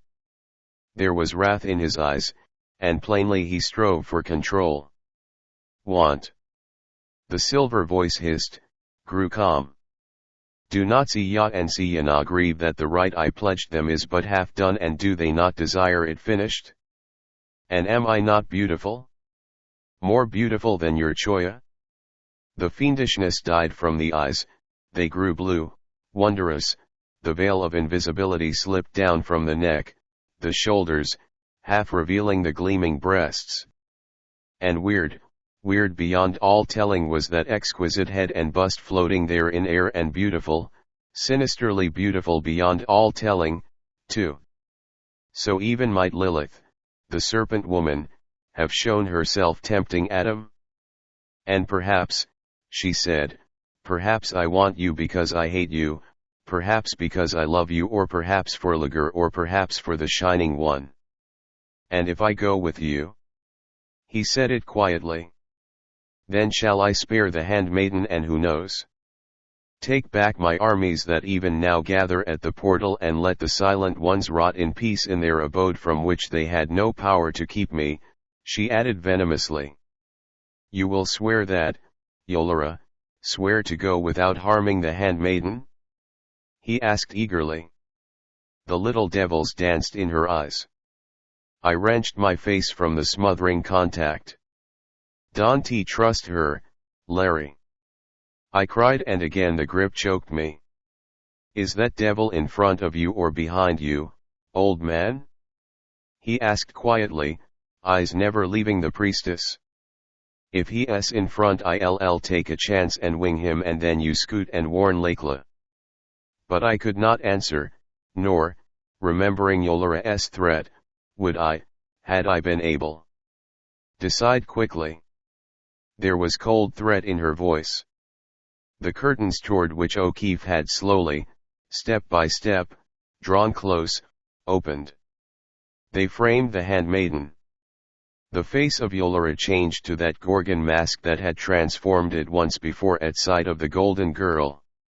In her blind rage she forgot to cast the occulting veil. Her hand darted like a snake out of the folds, poising itself with the little silver cone aimed at Lakla. But before it was wholly poised, before the priestess could lose its force, the handmaiden was upon her. Swift as the lithe white wolf-hound she leaped, and one slender hand gripped Yolara's throat, the other the wrist that lifted the quivering death, white limbs wrapped about the hidden ones. I saw the golden head bend, the hand that held the keth swept up with a vicious jerk, saw Lakla's teeth sink into the wrist, the blood spurted forth, and heard the priestess shriek. The cone fell, bounded toward me. With all my strength I wrenched free the hand that held my pistol, thrust it against the pressing breast and fired. The clasp upon me relaxed, a red rain stained me, at my feet a little pillar of blood jetted, a hand thrust itself from nothingness, clawed and was still. Now Yolara was down, Lakla meshed in her writhings and fighting like some wild mother whose babes are serpent menaced. Over the two of them, astride, stood the O'Keefe, a pike from one of the high tripods in his hand, thrusting, parrying, beating on every side as with a broadsword against poniard-clutching hands that thrust themselves out of vacancy, striving to strike him, stepping here and there, always covering, protecting Lakla with his own body, even as a caveman of old who does battle with his mate for their lives. The sword club struck, and on the floor lay the half-body of a dwarf, writhing with vanishments and reappearings of legs and arms. Beside him was the shattered tripod from which Larry had wrenched his weapon. I flung myself upon it, dashed it down to break loose one of the remaining supports, struck in midfall one of the unseen even as his dagger darted toward me. The seat splintered, leaving in my clutch a golden bar. I jumped to Larry's side, guarding his back, whirling it like a staff, felt it crunch once twice through unseen bone and muscle. At the door was a booming. Into the chamber rushed a dozen of the frog men. While some guarded the entrances, others leaped straight to us, and forming a circle about us began to strike with talons and spurs at unseen things that screamed and sought to escape. Now here and there about the blue rugs great stains of blood appeared, heads of dwarfs, torn arms, and gashed bodies, half occulted, half revealed. And at last the priestess lay silent, vanquished, white body gleaming with that uncanny fragmentariness from her torn robes. Then O'Keefe reached down, drew Lakla from her. Shakily, Yolara rose to her feet. The handmaiden, face still blazing with wrath, stepped before her. With difficulty she steadied her voice. Yolara, she said, you have defied the Silent Ones, you have desecrated their abode, you came to slay these men who are the guests of the Silent Ones and me, who am their handmaiden. Why did you do these things? I came for him, gasped the priestess. She pointed to O'Keefe. Why? Asked Lakla. Because he is pledged to me, replied Yolara, all the devils that were hers in her face. Because he wooed me. Because he is mine. That is a lie. The handmaiden's voice shook with rage. It is a lie. But here and now he shall choose, Yolara. And if you he choose, you and he shall go forth from here unmolested, for Yolara, it is his happiness that I most desire, and if you are that happiness you shall go together. And now, Larry, choose. Swiftly she stepped beside the priestess, swiftly wrenched the last shreds of the hiding robes from her. There they stood, Yolora, with but the filmiest net of gauze about her wonderful body, gleaming flesh shining through it, serpent woman and wonderful, too, beyond the dreams even of Phidias, and hellfire glowing from the purple eyes. And Lakela, like a girl of the Vikings, like one of those warrior maids who stood and fought for Dun and Babes at the side of those old heroes of Larry's own Green Isle, translucent ivory lambent through the rents of her torn draperies, and in the wide, golden eyes flaming wrath, indeed not the diabolic flames of the priestess but the righteous wrath of some soul that looking out of paradise sees vile wrong in the doing. Lakela, the O'Keefe's voice was subdued, hurt, there is no choice. I love you and only you, and have from the moment I saw you. It's not easy this. God, Goodwin, I feel like an utter cad, he flashed at me. There is no choice, Lakela, he ended, eyes steady upon hers. The priestess's face grew deadlier still. What will you do with me? She asked. Keep you, I said, as hostage. O'Keefe was silent, the golden girl shook her head. Well, would I like to, her face grew dreaming, but the silent ones say no, they bid me let you go, Yolora, the silent ones, the priestess laughed. You, Lakela. You fear, perhaps, to let me tarry here too close. Storm gathered again in the handmaiden's eyes, she forced it back. No, she answered, the silent ones so command, and for their own purposes. Yet do I think, Yolora, that you will have little time to feed your wickedness. Tell that to Lager and to your Shining One. She added slowly. Mockery and disbelief rode high in the priestess's pose. Am I to return alone like this? She asked. Nay, Yolora, nay, you shall be accompanied, said Lakela, and by those who will guard and watch you well. They are here even now.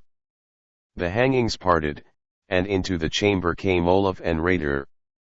The priestess met the fierce hatred and contempt in the eyes of the Norseman, and for the first time lost her bravado.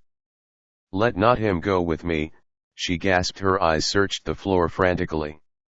He goes with you, said Lakela, and threw about Yolora a swatting that covered the exquisite, alluring body. And you shall pass through the portal, not skulk along the path of the worm. She bent to Rader, whispered to him, he nodded. She had told him, I supposed, the secret of its opening. Come, he said, and with the ice-eyed giant behind her, Yolora, head bent, passed out of those hangings through which, but a little before, unseen, triumph in her grasp, she had slipped. Then Lakela came to the unhappy O'Keefe, rested her hands on his shoulders, looked deep into his eyes. Did you woo her, even as she said? She asked. The Irishman flushed miserably.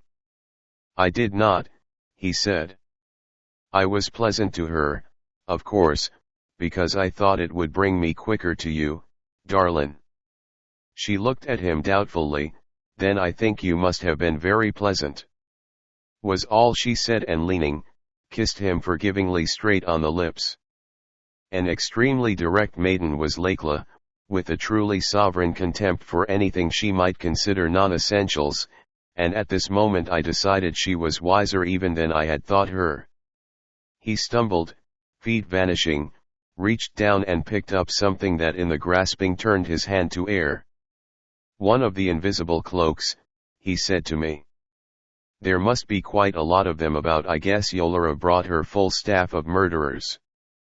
They re a bit shop-worn, probably, but we re considerably better off with them in our hands than in hers.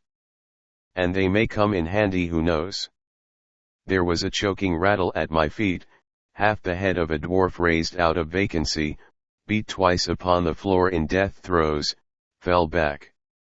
Lakela shivered, gave a command. The frogmen moved about, peering here and there, lifting unseen folds revealing in stark rigidity torn form after form of the priestess's men. Lakla had been right, her Akka were thorough fighters. She called, and to her came the frog woman who was her attendant. To her the handmaiden spoke, pointing to the batrachians who stood, paws and forearms melted beneath the robes they had gathered. She took them and passed out more grotesque than ever, shattering into streaks of vacancies, reappearing with flickers of shining scale and yellow gems as the tattered pennants of invisibility fluttered about her. The frogmen reached down, swung each a dead dwarf in his arms, and filed, booming triumphantly away.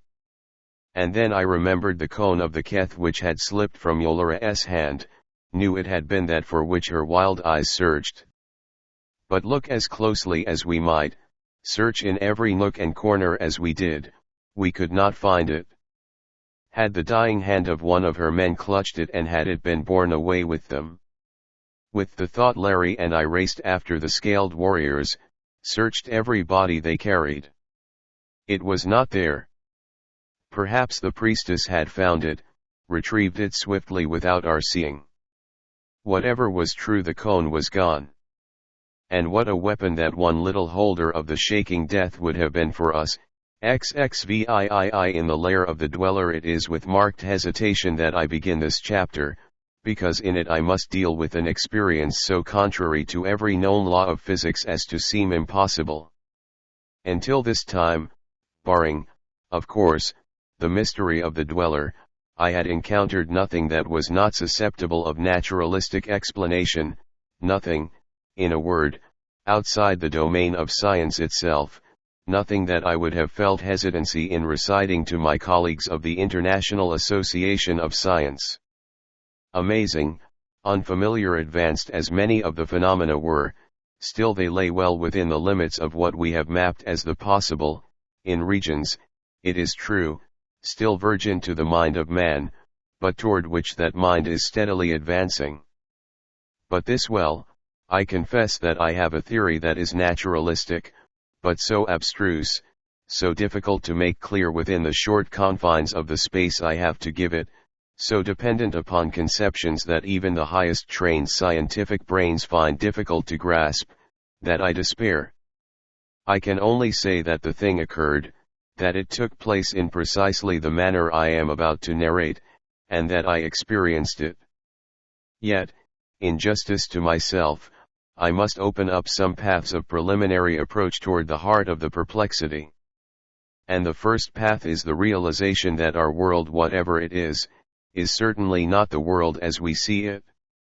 Regarding this I shall refer to a discourse upon gravitation and the principle of relativity, by the distinguished English physicist, D.R.A.S. Eddington, which I had the pleasure of hearing him deliver before the Royal Institution. 10 I realize, of course, that it is not true logic to argue the world is not as we think it is, therefore everything we think impossible is possible in it.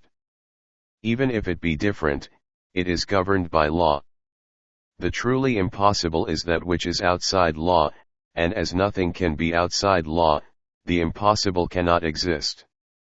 The crux of the matter then becomes our determination whether what we think is impossible may or may not be possible under laws still beyond our knowledge. I hope that you will pardon me for this somewhat academic digression, but I felt it was necessary, and it has, at least, put me more at ease. And now to resume. We had watched, Larry and I, the frogmen throw the bodies of Yolara's assassins into the crimson waters. As vultures swooped down upon the dying, there came sailing swiftly to where the dead men floated, dozens of the luminous globes. Their slender, varicolored tentacles whipped out, the giant iridescent bubbles climbed over the cadavers. And as they touched them there was the swift dissolution, the melting away into putrescence of flesh and bone that I had witnessed when the dart touched fruit that time I had saved Raider, and upon this the Medusae gorged, pulsing lamently, their wondrous colors shifting, changing, glowing stronger, elfin moons now indeed, but satellites whose glimmering beauty was fed by death, alembics of enchantment whose glorious hues were sucked from horror.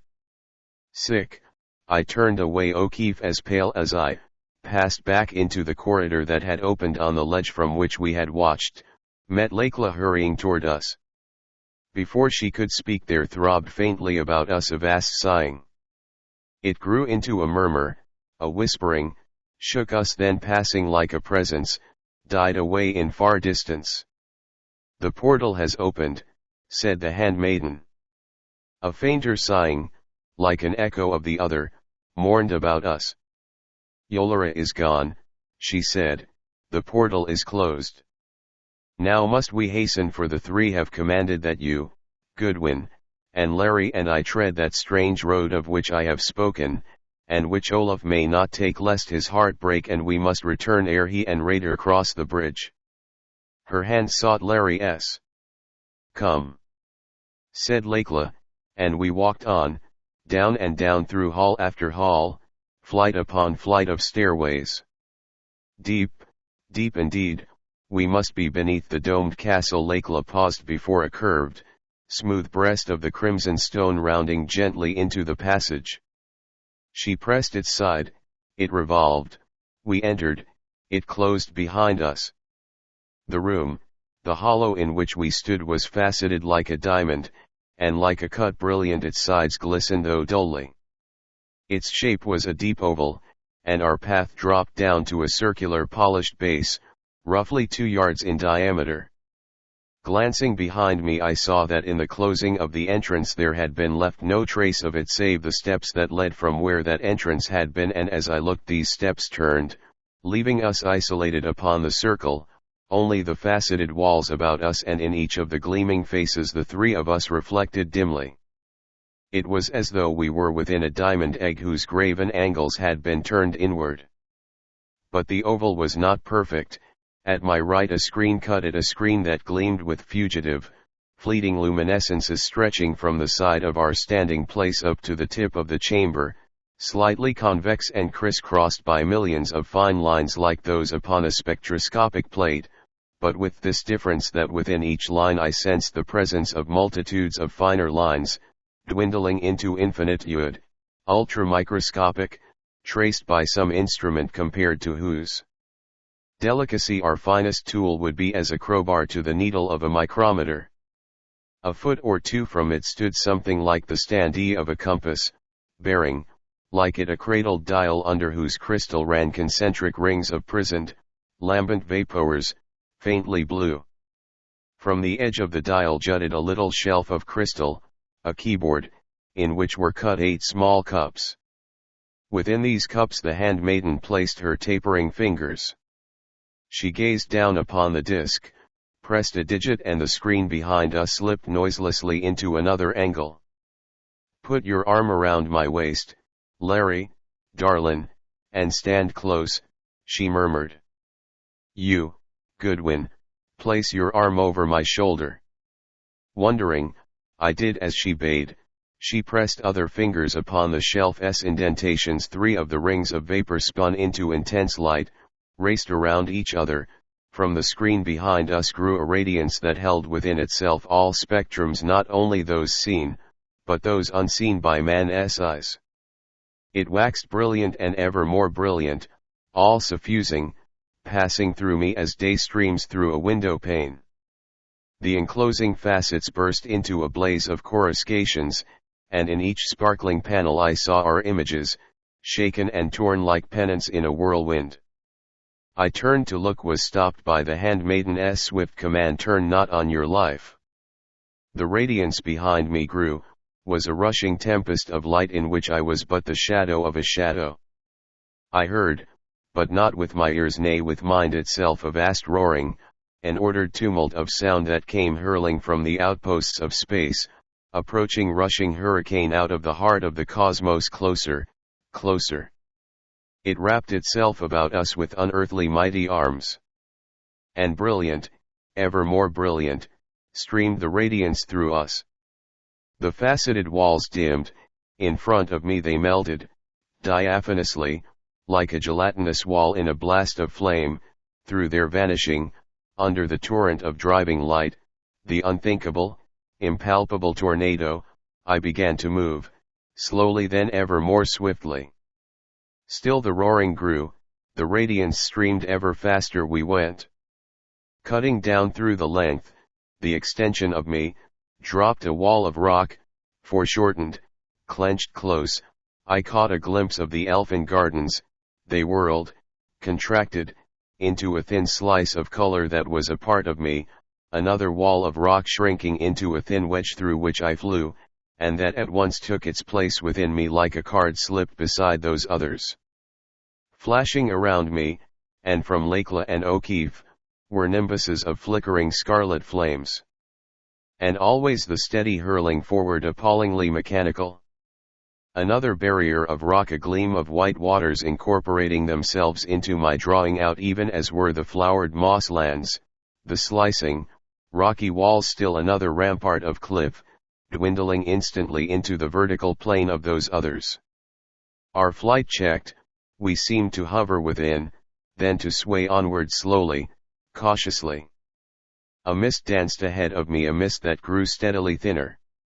We stopped, wavered, the mist cleared. I looked out into translucent, green distances, shot with swift prismatic gleamings, waves and pulsings of luminosity like midday sun glow through green, tropic waters dancing, scintillating veils of sparkling atoms that flew, hither and yon, through depths of nebulous splendor.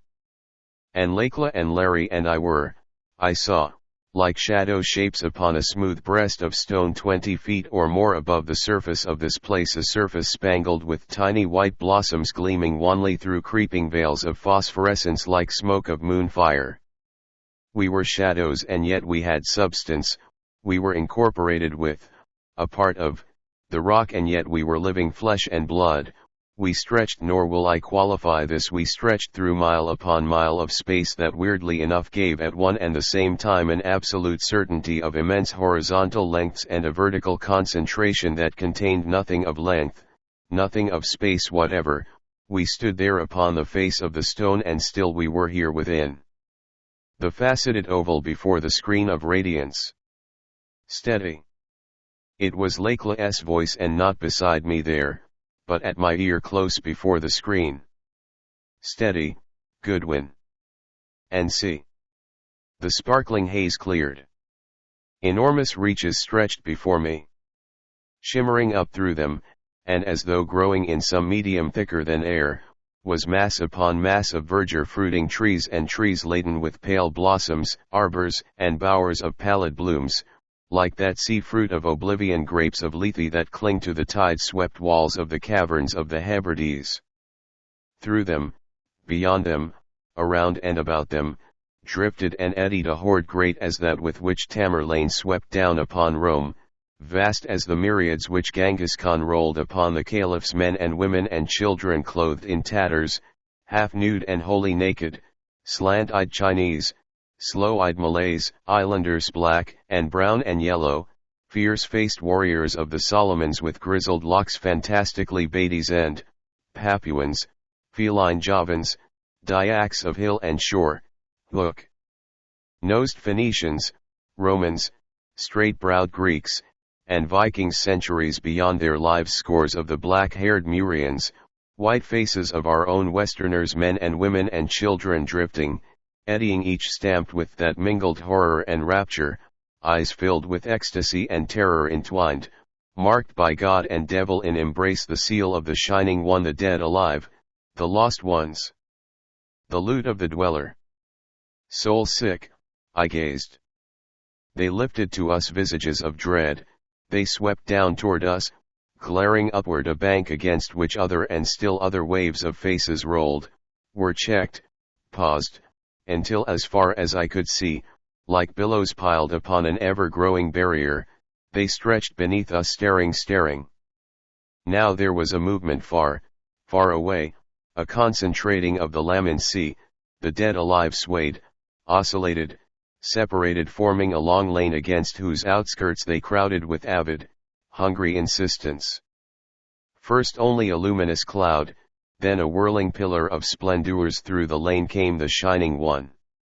As it passed, the dead alive swirled in its wake like leaves behind a whirlwind, eddying, twisting, and as the dweller raced by them, brushing them with its spiralings and tentacles, they shone forth with unearthly, awesome gleamings like vessels of alabaster in which wicks flare suddenly.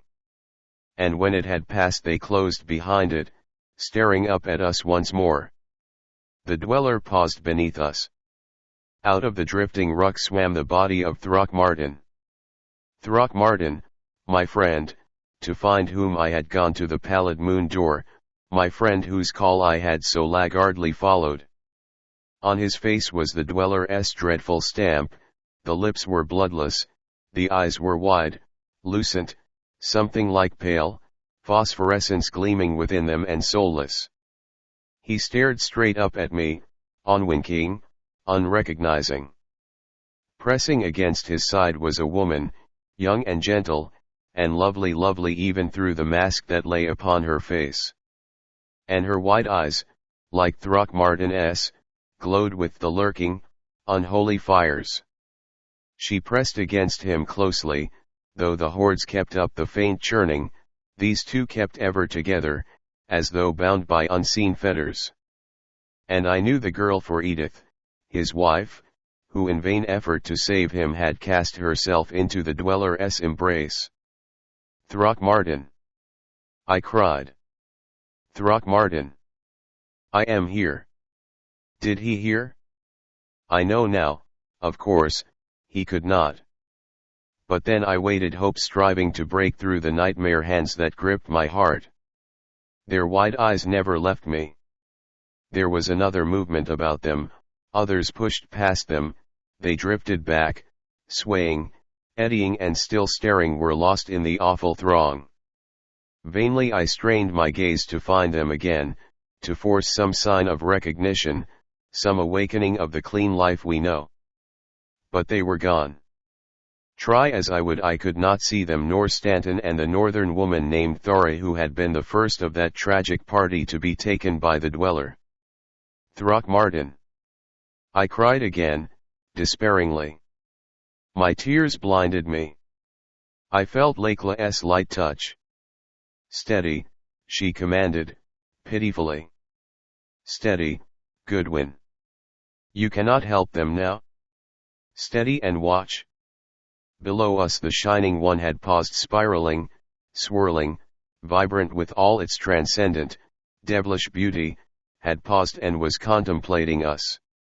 Now I could see clearly that nucleus, that core shot through with flashing veins of radiance, that ever-shifting shape of glory through the shroudings of shimmering, misty plumes, throbbing lacy opalescences, vaporous spiralings of prismatic phantom fires.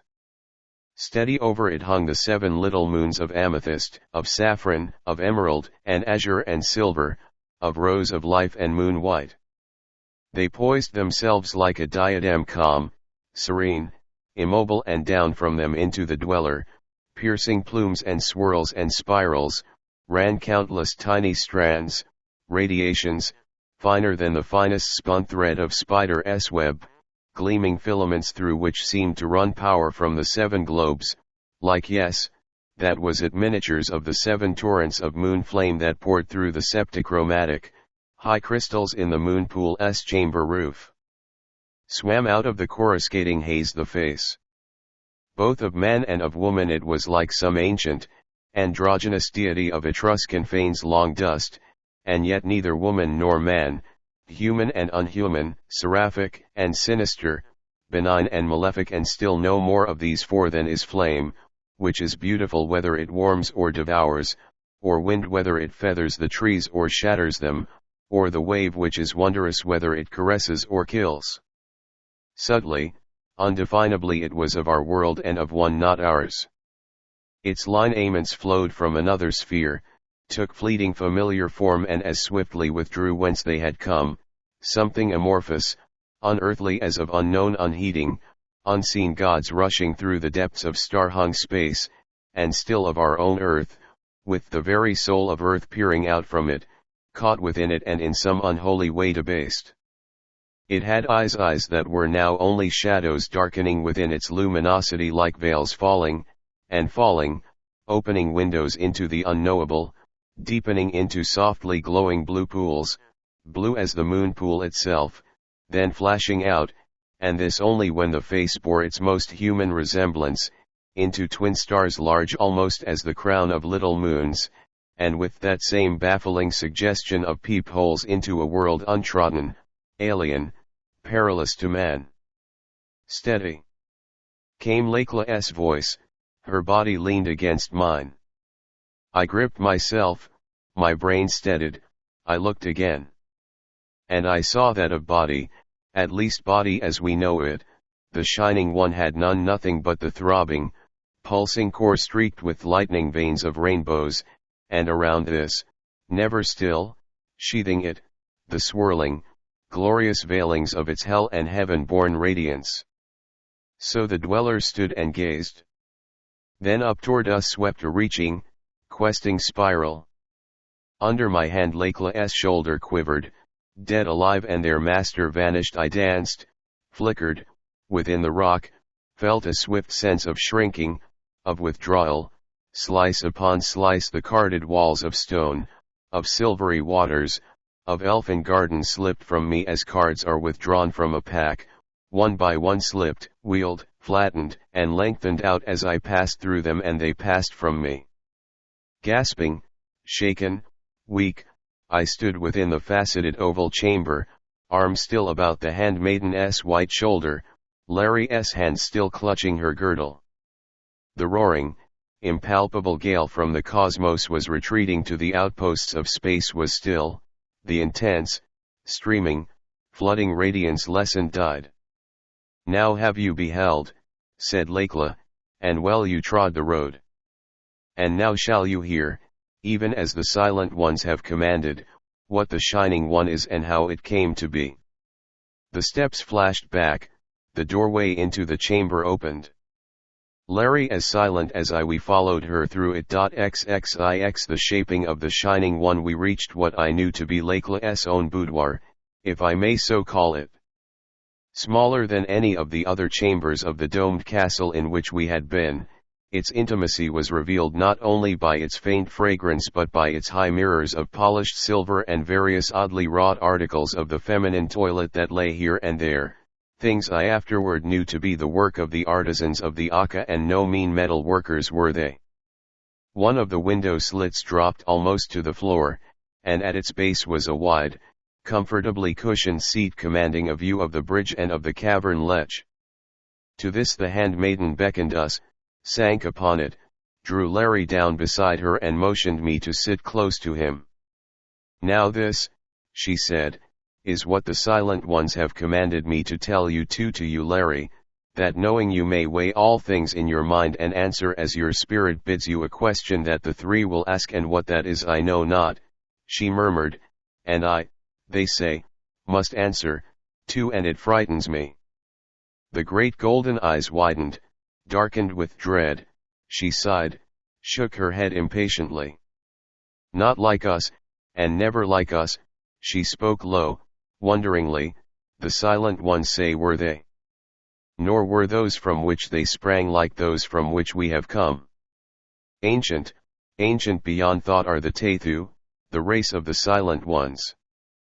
Far, far below this place where now we sit, close to earth heart itself were they born, and there they dwelt for time upon time, Laya upon Laya with others, not like them, some of which have vanished time upon time agone, others that still dwell below in their cradle.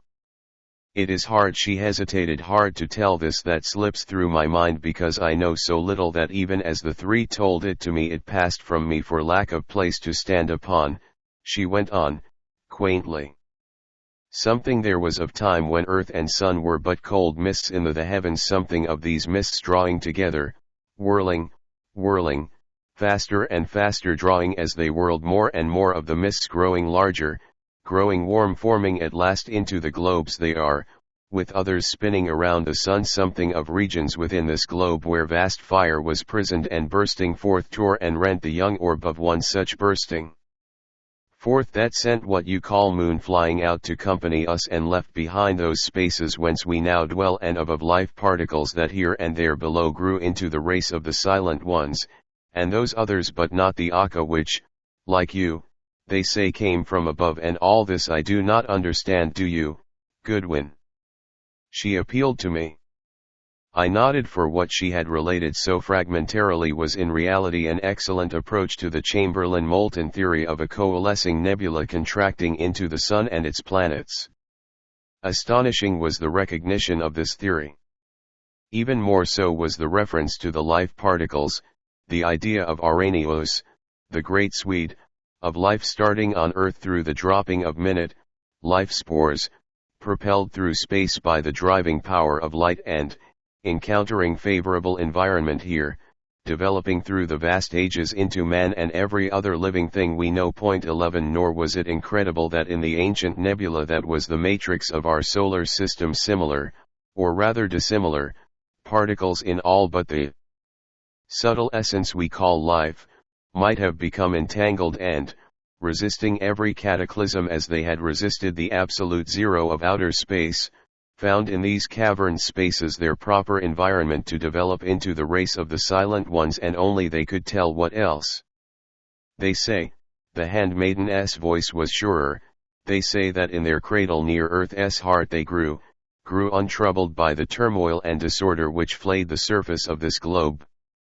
And they say it was a place of light, and that strength came to them from Earth heart, strength greater than you and those from which you sprang ever derived from Sun. At last, ancient beyond all thought, they say again, was this time they began to know, to realize themselves. And wisdom came ever more swiftly. Up from their cradle, because they did not wish to dwell longer with those others, they came and found this place. When all the face of earth was covered with waters in which lived only tiny, hungry things that knew naught save hunger and its satisfaction, they had attained wisdom that enabled them to make paths such as we have just traveled, and to look out upon those waters. And lia upon lia thereafter, time upon time, they went upon the paths and watched the flood recede, saw great bare flats of steaming ooze appear on which crawled and splashed larger things which had grown from the tiny hungry ones, watched the flats rise higher and higher and green life begin to clothe them, saw mountains uplift and vanish. Ever the green life waxed, and the things which crept and crawled grew greater and took ever different forms, until at last came a time when the steaming mists lightened, and the things which had begun as little more than tiny hungry mouths were huge and monstrous, so huge that the tallest of my Akka would not have reached the knee of the smallest of them. But in none of these, in none, was there realization of themselves, say the three, naught but hunger driving, always driving them to still its crying. So for time upon time the race of the Silent Ones took the paths no more, placing aside the half-thought that they had of making their way to earth face, even as they had made their way from beside earth heart.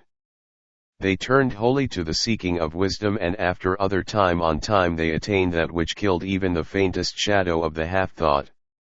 For they crept far within the mysteries of life and death, they mastered the illusion of space, they lifted the veils of creation and of its twin destruction, and they stripped the covering from the flaming jewel of truth. But when they had crept within those mysteries, they bid me tell you, Goodwin, they found ever other mysteries veiling the way, and after they had uncovered the jewel of truth they found it to be a gem of infinite facets, and therefore not wholly to be read before eternity's unthinkable end.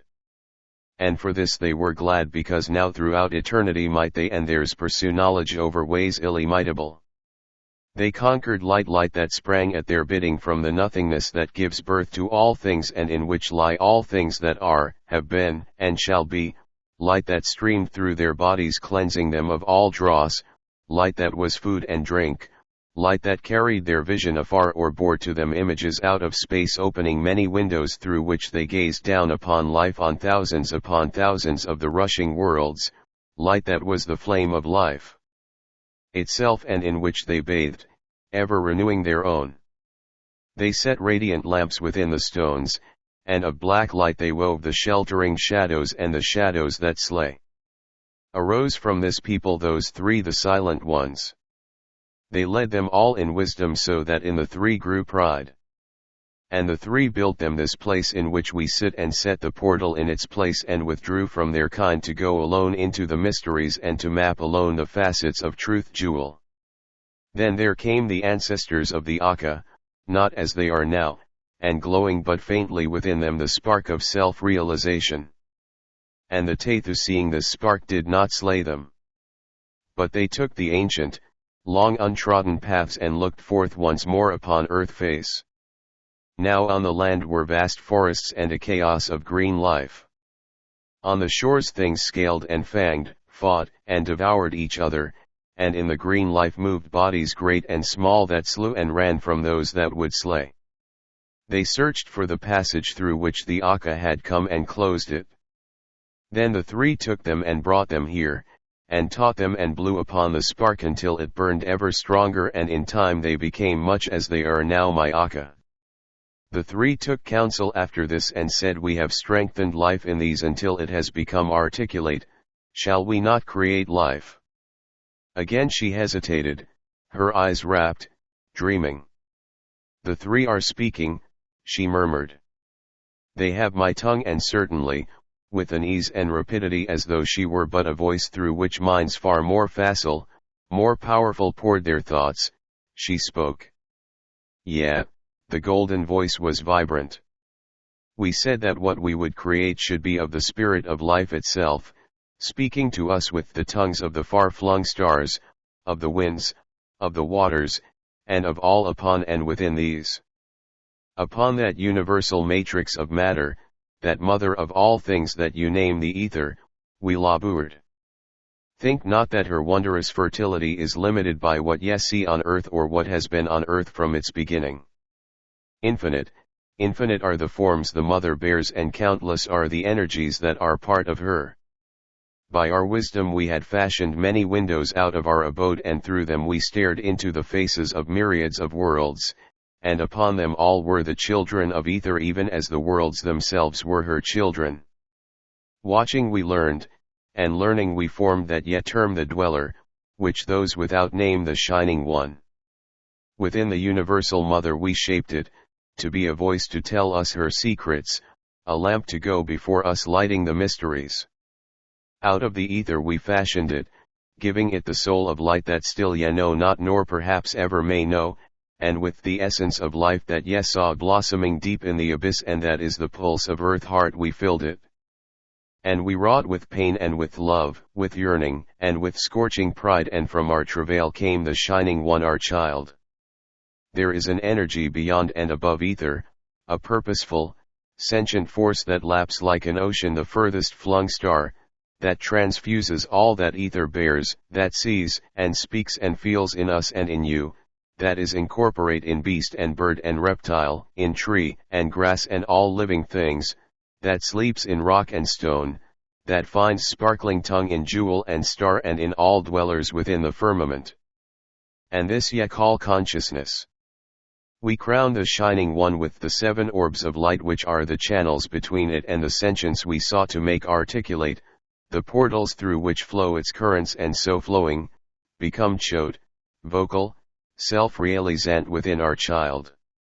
But as we shaped, there passed some of the essence of our pride, in giving will we had given power, perforce, to exercise that will for good or for evil, to speak or to be silent, to tell us what we wished of that which poured into it through the 7 orbs, or to withhold that knowledge itself, and in forging it from the immortal energies we had endowed it with their indifference, open to all consciousness, it held within it the pole of utter joy and the pole of utter woe, with all the arc that lies between, all the ecstasies of the countless worlds and suns and all their sorrows, all that ye symbolize as gods and all ye symbolize as devils, not negativing each other, for there is no such thing as negation, but holding them together, balancing them, encompassing them, pole upon pole. So this was the explanation of the entwined emotions of joy and terror that had changed so appallingly Throckmortin's face and the faces of all the dweller's slaves. The handmaiden's eyes grew bright, alert, again, the brooding passed from her face, the golden voice that had been so deep found its own familiar pitch. I listened while the three spoke to you, she said. Now the shaping of the Shining One had been a long, long travail, and time had flown over the outer world Laya upon Laya. For a space the Shining One was content to dwell here, to be fed with the foods of light, to open the eyes of the three to mystery upon mystery, and to read for them facet after facet of the gem of truth. Yet as the tides of consciousness flowed through it, they left behind shadowings and echoes of their burdens, and the Shining One grew stronger, always stronger of itself within itself.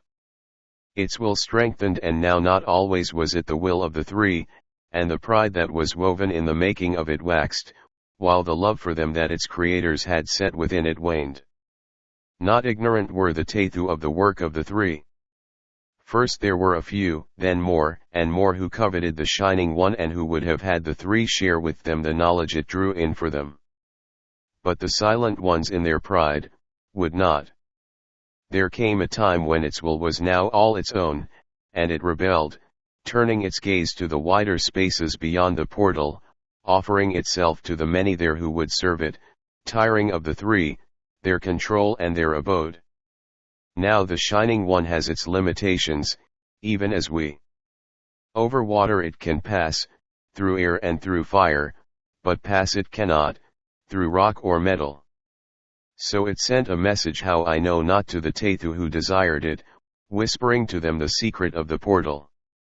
And when the time was ripe they opened the portal, and the Shining One passed through it to them, nor would it return to the three though they commanded, and when they would have forced it they found that it had hived and hidden a knowledge that they could not overcome.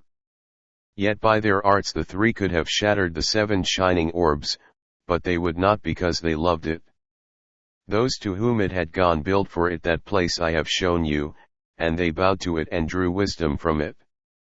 And ever they turned more and more from the ways in which the Tathu had walked, for it seemed that which came to the Shining One through the 7 orbs had less and less of good and more of the power you call evil.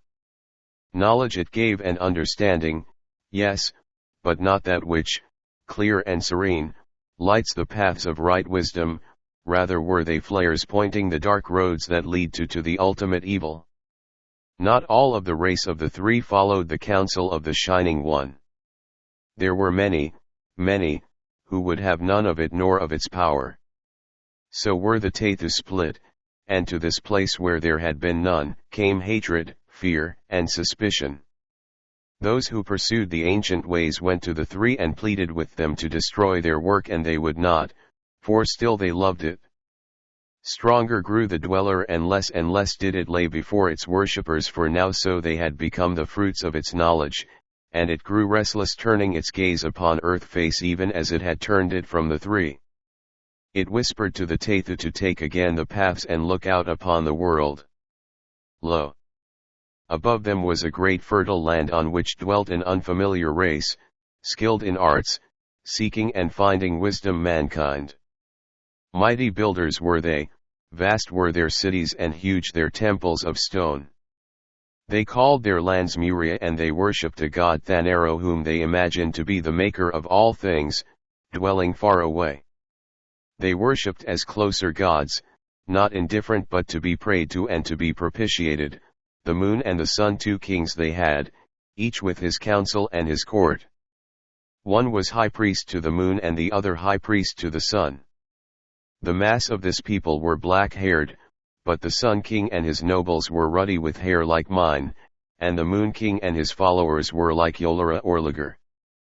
And this, the three say, Goodwin, came about because for time upon time the law had been that whenever a ruddy-haired or ashen-tressed child was born of the black-haired it became dedicated at once to either sun god or moon god, later wedding and bearing children only to their own kind. Until at last from the black-haired came no more of the light-locked ones, but the ruddy ones, being stronger, still arose from them. XXX the building of the moon pool she paused, running her long fingers through her own bronze-flecked ringlets. Selective breeding this, with a vengeance, I thought, an ancient experiment in heredity which of course would in time result in the stamping out of the tendency to depart from type that lies in all organisms, resulting, obviously, at last, in 3 fixed forms of black-haired, ruddy-haired, and silver-haired, but this, with a shock of realization it came to me, was also an accurate description of the dark-polled Ladala, their fair-haired rulers, and of the golden-brown tressed Lakela. How questions began to stream through my mind, silenced by the handmaiden's voice. Above, far, far above the abode of the Shining One, she said, was their greatest temple, holding the shrines both of sun and moon. All about it were other temples hidden behind mighty walls, each enclosing its own space and squared and ruled and standing within a shallow lake, the sacred city, the city of the gods of this land. It is the Nan-Madol that she is describing, I thought. Out upon all this looked the Tathu, who were now but the servants of the Shining One as it had been the messenger of the 3, she went on. When they returned, the Shining One spoke to them, promising them dominion over all that they had seen, yea, under it dominion of all earth itself, and later perhaps of other earths. In the Shining One had grown craft, cunning, knowledge to gain that which it desired. Therefore it told its Tathu, and mayhap told them truth, that not yet was it time for them to go forth, that slowly must they pass into that outer world, for they had sprung from heart of earth, and even it lacked power to swirl unaided into and through the above. Then it counselled them, instructing them what to do. They hollowed the chamber wherein first I saw you, cutting their way to it that path down which from it you sped. It revealed to them that the force that is within Moonflame is kin to the force that is within it, for the chamber of its birth was the chamber too of moon birth, and into it went the subtle essence and powers that flow in that earth child, and it taught them how to make that which fills what you call the moon pool, whose opening is close behind its veil hanging upon the gleaming cliffs. When this was done, it taught them how to make and how to place the 7 lights through which moon flame streams into moon pool, the 7 lights that are kin to its own 7 orbs, even as its fires are kin to moon fires, and which would open for it a path that it could tread. And all this the Tathu did, working so secretly that neither those of their race whose faces were set against the Shining One nor the busy men above know aught of it. When it was done, they moved up the path, clustering within the moon pool chamber. Moon flame streamed through the 7 globes, poured down upon the pool. They saw mists arise, embrace, and become one with the moon flame, and then up through moon pool, shaping itself within the mists of light, whirling, radiant the Shining One. Almost free, almost loosed upon the world it coveted. Again it counselled them, and they pierced the passage whose portal you found first, set the fires within its stones, and revealing themselves to the Moon King and his priests spake to them even as the Shining One had instructed. Now was the Moon King filled with fear when he looked upon the Tathu, shrouded with protecting mists of light in moon pool chamber, and heard their words. Yet, being crafty, he thought of the power that would be his if he heeded, and how quickly the strength of the Sun King would dwindle. So he and his made a pact with the Shining One's messengers. When next the moon was round and poured its flames down upon moon pool, the Tathu gathered there again, watched the child of the 3 take shape within the pillars, speed away and out. They heard a mighty shouting, a tumult of terror, of awe, and of worship, a silence, a vast sighing, and they waited, wrapped in their mists of light, for they feared to follow, nor were they near the paths that would have enabled them to look without. Another tumult, and back came the Shining One, murmuring with joy, pulsing, triumphant, and clasped within its vapors a man and woman, ruddy-haired, golden-eyed, in whose faces rapture and horror lay side by side gloriously, hideously. And still holding them it danced above the moon pool and sank. Now must I be brief. Lat after lat the Shining One went forth, returning with its sacrifices. And stronger after each it grew, and gayer and more cruel. Ever when it passed with its prey toward the pool, the Tathu who watched felt a swift, strong intoxication, a drunkenness of spirit, streaming from it to them. And the Shining One forgot what it had promised them of dominion, and in this new evil delight they too forgot. The outer land was torn with hatred and open strife. The Moon King and his kind, through the guidance of the evil Tethu and the favor of the Shining One, had become powerful, and the Sun King and his were darkened. And the moon priests preached that the child of the three was the moon god itself come to dwell with them. Now vast tides arose, and when they withdrew they took with them great portions of this country. And the land itself began to sink. Then said the Moon King that the moon had called to ocean to destroy, because wroth that another than he was worshipped. The people believed, and there was slaughter. When it was over there was no more a Sun King nor any of the ruddy-haired folk, slain were they, slain down to the babe at breast. But still the tides swept higher, still dwindled the land. As it shrank, multitudes of the fleeing people were led through Moonpool Chamber and carried here. They were what now are called the Ladala, and they were given place and set to work, and they thrived. Came many of the fair-haired, and they were given dwellings. They sat beside the evil Tethu, they became drunk even as they with the dancing of the Shining One, they learned not all, only a little part, but little enough of their arts. And ever the Shining One danced more gaily out there within the black amphitheater, grew ever stronger, and ever the hordes of its slaves behind the veil increased. Nor did the Tethu who clung to the old ways check this, they could not. By the sinking of the land above, their own spaces were imperiled. All of their strength and all of their wisdom it took to keep this land from perishing, nor had they help from those others mad for the poison of the Shining One, and they had no time to deal with them nor the earth race with whom they had foregathered. At last came a slow, vast flood. It rolled even to the bases of the walled islets of the city of the gods, and within these now were all that were left of my people on earth face. I am of those people. She paused, looking at me proudly, one of the daughters of the Sun King whose seed is still alive in the Ladala. As Larry opened his mouth to speak, she waved a silencing hand. This tide did not recede, she went on.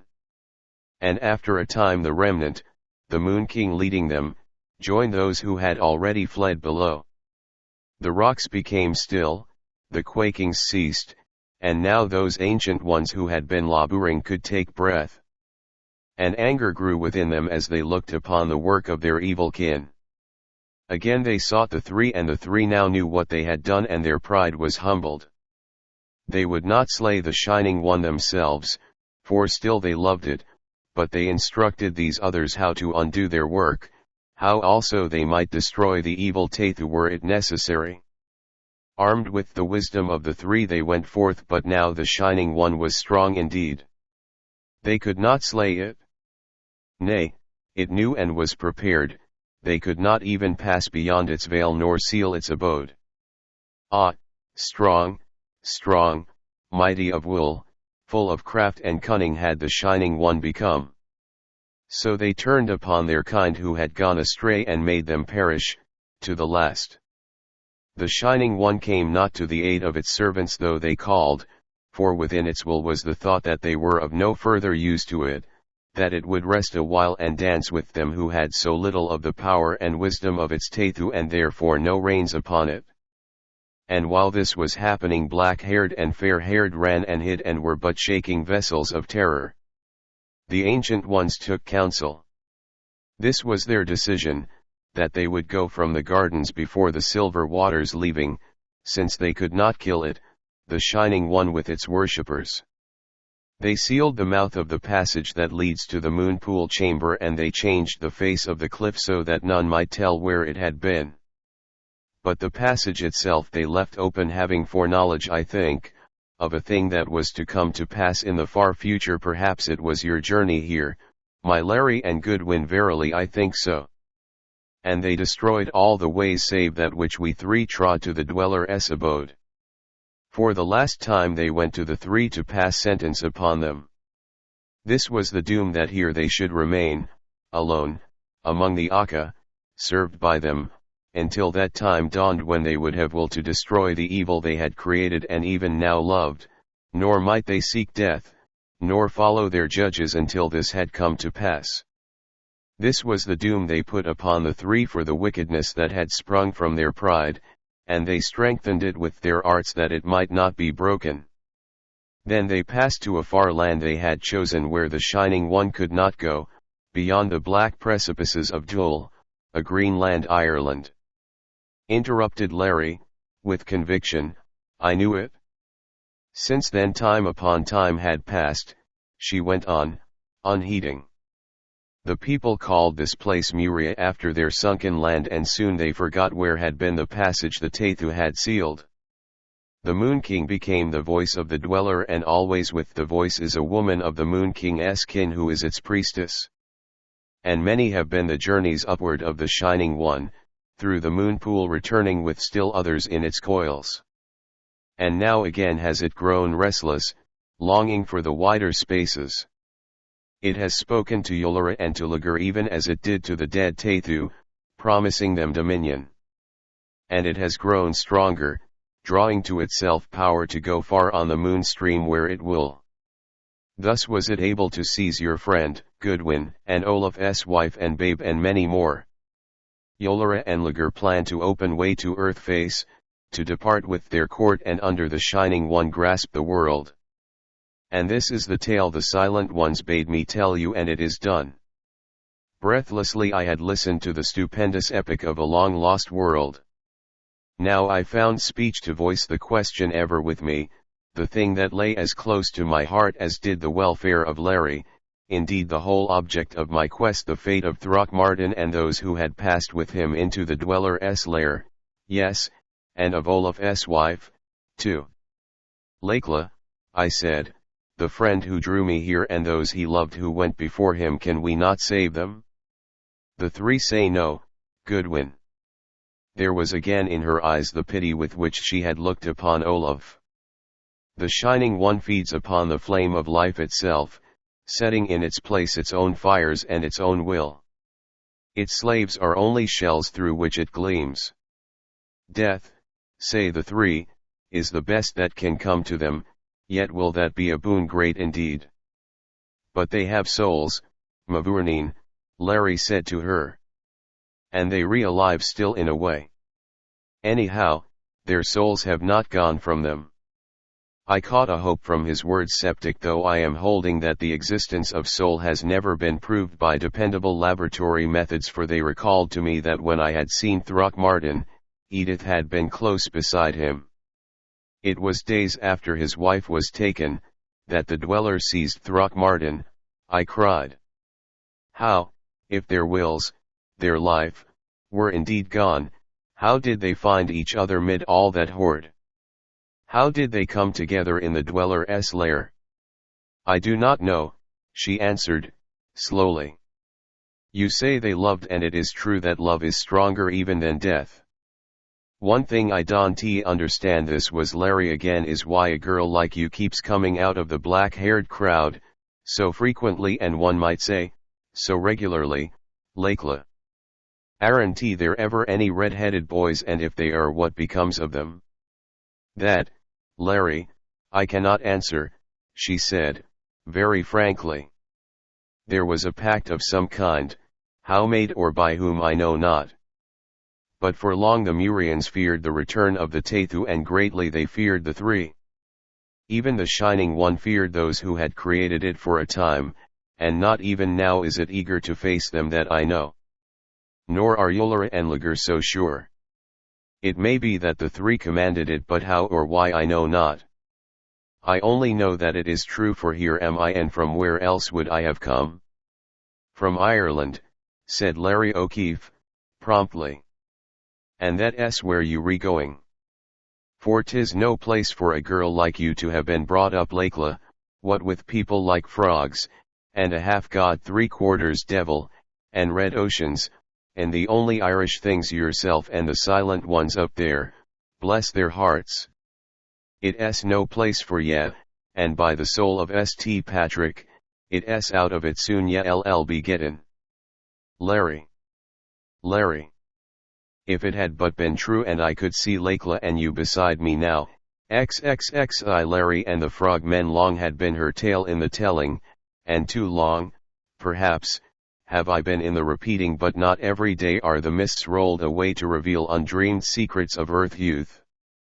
And I have set it down here, adding nothing, taking nothing from it, translating liberally, it is true, but constantly striving, while putting it into idea forms and phraseology to be readily understood by my readers, to keep accurately to the spirit. And this, I must repeat, I have done throughout my narrative, wherever it has been necessary to record conversation with the Murians. Rising, I found I was painfully stiff as muscle-bound, as though I had actually trudged many miles. Larry, imitating me, gave an involuntary groan. "Faith, Mavourneen," he said to Lakla, relapsing unconsciously into English, "your roads would never wear out shoe leather, but they've got their kick, just the same." She understood our plight, if not his words, gave a soft little cry of mingled pity and self-reproach, forced us back upon the cushions. "Oh, but I am sorry," mourned Lakla, leaning over us. I had forgotten, for those new to it the way is a weary one. Indeed, she ran to the doorway, whistled a clear high note down the passage. Through the hangings came two of the frog men. She spoke to them rapidly. They crouched toward us, what certainly was meant for an amiable grin wrinkling the grotesque muzzles, bearing the glistening rows of needle teeth. And while I watched them with the fascination that they never lost for me, the monsters calmly swung one arm around our knees, lifted us up like babies, and as calmly started to walk away with us. "Put me down. Put me down, I say." The O'Keefe's voice was both outraged and angry. Squinting around, I saw him struggling violently to get to his feet. The Aka only held him tighter, booming comfortingly, peering down into his flushed face inquiringly. "But, Larry darlin'." Lakla's tones were well, maternally surprised. "You re stiff and sore, and Craw can carry you quite easily." "I want to be carried," sputtered the O'Keefe. "Damn it, Goodwin, there are such things as the unities even here, and for a lieutenant of the Royal Air Force to be picked up and carted around like a bundle of rags, it's not discipline. Put me down, ye Omadhan, or I'll poke ye in the snout," he shouted to his bearer, who only boomed gently, and stared at the handmaiden, plainly for further instructions. "But, Larry dear." Lakla was plainly distressed. "It will hurt you to walk, and I don't want you to hurt, Larry darlin'." "Holy shade of St. Patrick," moaned Larry. Again he made a mighty effort to tear himself from the frogman's grip, gave up with a groan. "Listen, Alana," he said plaintively. "When we get to Ireland, you and I, we want to have anybody to pick us up and carry us about every time we get a bit tired. And it's getting me in bad habits you are." "Oh, yes, we will, Larry," cried the handmaiden, "because many, oh, many, of my Aka will go with us." "Will you tell this boob to put me down?" gritted the now thoroughly aroused O'Keefe. I couldn't help laughing. He glared at me. "Bo-o-o-o-b?" exclaimed Lakla. "Yes, boo-o-o-o-b," said O'Keefe, and I have no desire to explain the word in my present position, light of my soul. The handmaiden sighed, plainly dejected. But she spoke again to the Aka, who gently lowered the O'Keefe to the floor. "I don't understand," she said hopelessly. "If you want to walk, why, of course, you shall, Larry." She turned to me. "Do you?" she asked. "I do not," I said firmly.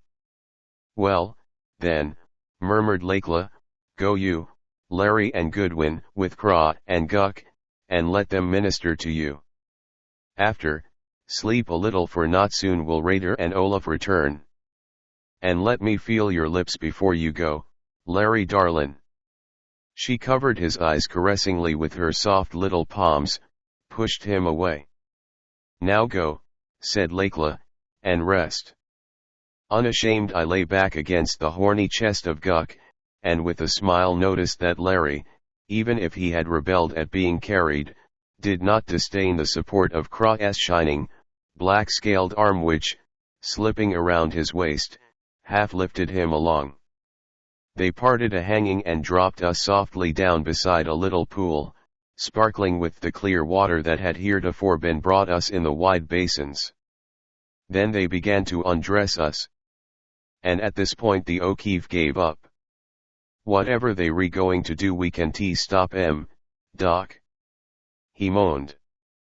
"Anyway, I feel as though I've been pulled through a knothole, and I don't care as the song says." When we were stripped we were lowered gently into the water. But not long did the Akka let us splash about the shallow basin. They lifted us out, and from jars began deftly to anoint and rub us with aromatic unguents. I think that in all the medley of grotesque, of tragic, of baffling, strange and perilous experiences in that underground world none was more bizarre than this valeting. I began to laugh, Larry joined me, and then Krah and Guk joined in our merriment with deep batrachian cachinnations and gruntings. Then, having finished appareling us and still chuckling, the two touched our arms and led us out, into a room whose circular sides were ringed with soft divans. Still smiling, I sank at once into sleep. How long I slumbered I do not know. A low and thunderous booming coming through the deep window slit, reverberated through the room and awakened me. Larry yawned, arose briskly. "Sounds as though the bass drums of every jazz band in New York were serenading us," he observed.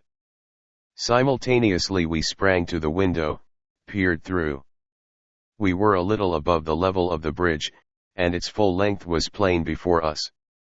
Thousands upon thousands of the Akka were crowding upon it, and far away other hordes filled like a glittering thicket both sides of the cavern ledge's crescent strand. On black scale and orange scale the crimson light fell, picking them off in little flickering points. Upon the platform from which sprang the smaller span over the abyss were Lakla, Olaf, and Raider, the handmaiden clearly acting as interpreter between them and the giant she had called Nak, the Frog King. "Come on!" shouted Larry. Out of the open portal we ran, over the World Heart Bridge and straight into the group. "Oh!" cried Lakla, "I didn't want you to wake up so soon, Larry darlin'. See here, Mavourneen." Indignation thrilled in the Irishman's voice. "I am not going to be done up with baby ribbons and laid away in a cradle for safekeeping while a fight is on, don't think it? Why didn't you call me? You needed rest." There was indomitable determination in the handmaiden's tones, the eternal maternal shining defiant from her eyes. "You were tired and you hurt. You shouldn't have got up. Needed the rest," groaned Larry. "Look here, Lakla, what do you think I am?" "You all I have," said that maiden firmly, "and I am going to take care of you, Larry darlin'. Don't you ever think anything else?" "Well, pulse of my heart, considering my delicate health and general fragility, would it hurt me, do you think, to be told what's going on?" he asked. "Not at all, Larry," answered the handmaiden serenely. Yolara went through the portal. She was very, very angry. She was all the devil's woman that she is. Rumbled Olaf. Raider met the messenger, went on the golden girl calmly. "The Ladala are ready to rise when Lagur and Yolara lead their hosts against us. They will strike at those left behind. And in the meantime we shall have disposed my Akka to meet Yolara's men. And on that disposal we must all take counsel, you, Larry, and Raider, Olaf and Goodwin and Nak, the ruler of the Akka. Did the messenger give any idea when Yolera expects to make her little call? Asked Larry. Yes, she answered. They prepare, and we may expect them in. She gave the equivalent of about 36 hours of our time. But, Lakla, I said, the doubt that I had long been holding, finding voice, should the Shining One come with its slaves, are the three strong enough to cope with it? There was troubled doubt in her own eyes. I do not know, she said at last, frankly. You have heard their story? What they promise is that they will help. I do not know any more than do you, Goodwin. I looked up at the dome beneath which I knew the dread Trinity stared forth, even down upon us. And despite the awe, the assurance, I had felt when I stood before them, I, too, doubted. Well, said Larry, you and I, Uncle, he turned to Raider, and Olaf here had better decide just what part of the battle we'll lead. The handmaiden was appalled. You lead, Larry. Why, you are to stay with Goodwin and with me up there we can watch. Heart's beloved, O'Keefe was stern indeed. 1,000 times I've looked death straight in the face, peered into his eyes. Yes, and with 10,000 feet of space under me and bursting shells tickling the ribs of the boat I was in. And do ye think I'll sit now on the grandstand and watch while a game like this is being pulled? Ye don't know your future husband, soul of my delight. And so we started toward the golden opening, squads of the frogmen following us soldierly and disappearing about the huge structure. Nor did we stop until we came to the handmaiden's boudoir. There we seated ourselves. Now, said Larry, 2 things I want to know. First, how many can Yolera muster against us? Second, how many of these Aka have we to meet them? Raider gave our equivalent for 80,000 men as the force Yolera could muster without stripping her city. Against this force, it appeared, we could count, roughly, upon 200,000 of the Aka. And they some fighters! Exclaimed Larry. Hell, with odds like that, what you worrying about? It's over before it's begun. But, Larry, objected Raider to this, you forget that the nobles will have the keth and other things, also that the soldiers have fought against the Aka before and will be shielded very well from their spears and clubs, and that their blades and javelins can bite through the scales of Nak's warriors. They have many things, Uncle, interjected O'Keefe. One thing they have is your nerve. Why, we more than 2 to 1. And take it from me without warning, dropped the tragedy, XXXII, your love, your lives, your souls. Lakla had taken no part in the talk since we had reached her bower. She had seated herself close to the O'Keefe. Glancing at her, I had seen steal over her face that brooding, listening look that was hers whenever in that mysterious communion with the three. It vanished. Swiftly she arose, interrupted the Irishman without ceremony. Larry darlin', said the handmaiden. The Silent Ones summon us? When do we go? I asked. Larry's face grew bright with interest. The time is now, she said, and hesitated. Larry dear, put your arms about me, she faltered, for there is something cold that catches at my heart and I am afraid. At his exclamation she gathered herself together, gave a shaky little laugh. It's because I love you so that fear has power to plague me, she told him. Without another word he bent and kissed her.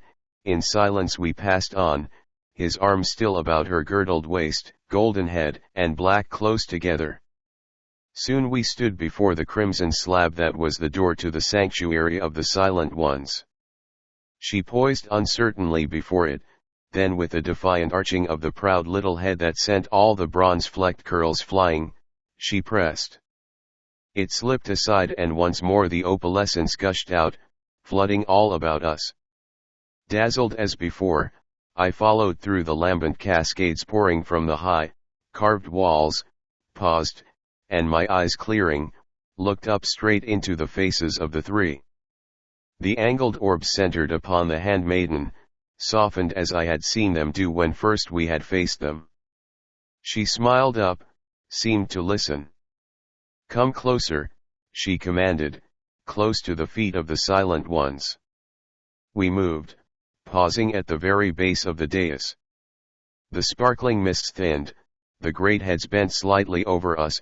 Through the veils I caught a glimpse of huge columnar necks, enormous shoulders covered with draperies as of pale blue fire. I came back to attention with a start, for Lekla was answering a question only heard by her, and, answering it aloud, I perceived for our benefit, for whatever was the mode of communication between those whose handmaiden she was, and her, it was clearly independent of speech. "He has been told," she said, "even as you commanded."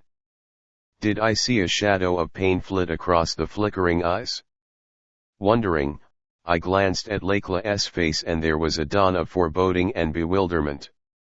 For a little she held her listening attitude, then the gaze of the three left her, focused upon the O'Keefe. Thus speak the silent ones through Lekla, their handmaiden. The golden voice was like low trumpet notes. "At the threshold of doom is that world of years above.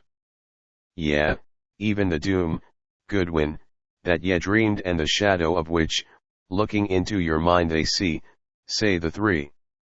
For not upon earth and never upon earth can man find means to destroy the Shining One." She listened again and the foreboding deepened to an amazed fear. "They say, the silent ones," she went on, "that they know not whether even they have power to destroy. Energies we know nothing of entered into its shaping and are part of it, and still other energies it has gathered to itself." She paused, a shadow of puzzlement crept into her voice. "And other energies still, forces that ye do know and symbolize by certain names, hatred and pride and lust, and many others which are forces real as that hidden in the Keth, and among them fear, which weakens all those others." Again she paused. "But within it is nothing of that greatest of all, that which can make powerless all the evil others, that which we call love," she ended softly. "I'd like to be the one to put a little more fear in the beast," whispered Larry to me, grimly in our own English. The three weird heads bent, ever so slightly, and I gasped, and Larry grew a little white as Lekla nodded. "They say, Larry," she said, "that there you touch one side of the heart of the matter, for it is through the way of fear the silent ones hope to strike at the very life of the Shining One." The visage Larry turned to me was eloquent of wonder, and mine reflected it, for what really were this three to whom our minds were but open pages, so easily read? Not long could we conjecture. Lekla broke the little silence. "This, they say, is what is to happen. First will come upon us Ligur and Yolora with all their host.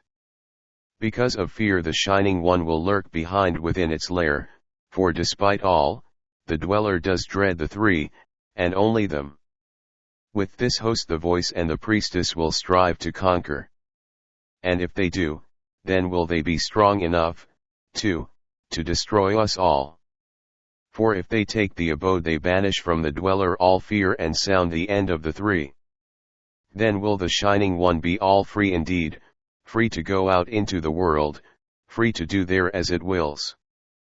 But if they do not conquer and the Shining One comes not to their aid, abandoning them even as it abandoned its own Tathu, then will the three be loosed from a part of their doom, and they will go through the portal, seek the Shining One beyond the veil, and, piercing it through fear's opening, destroy it."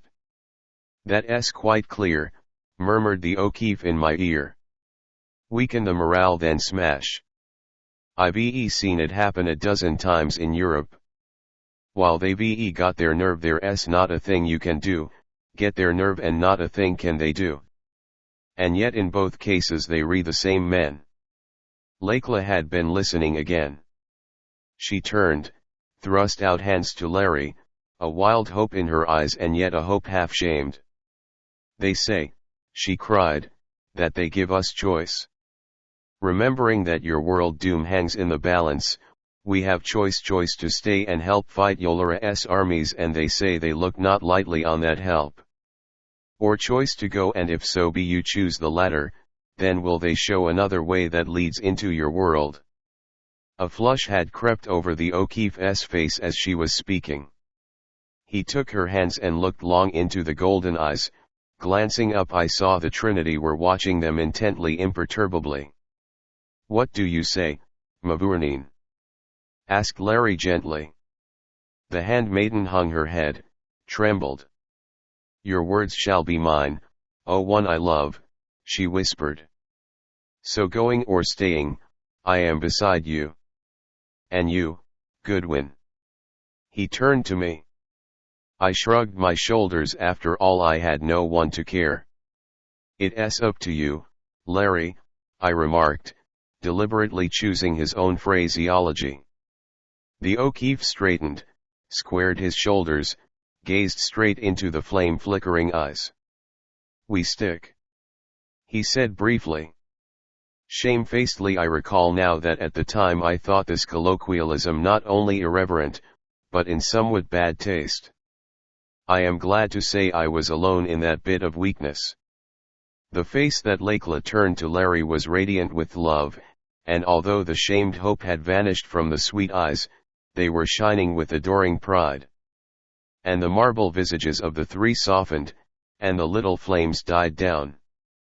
"Wait," said Lakla, "there is one other thing they say we must answer before they will hold us to that promise." "Wait." She listened, and then her face grew white as those of the three themselves.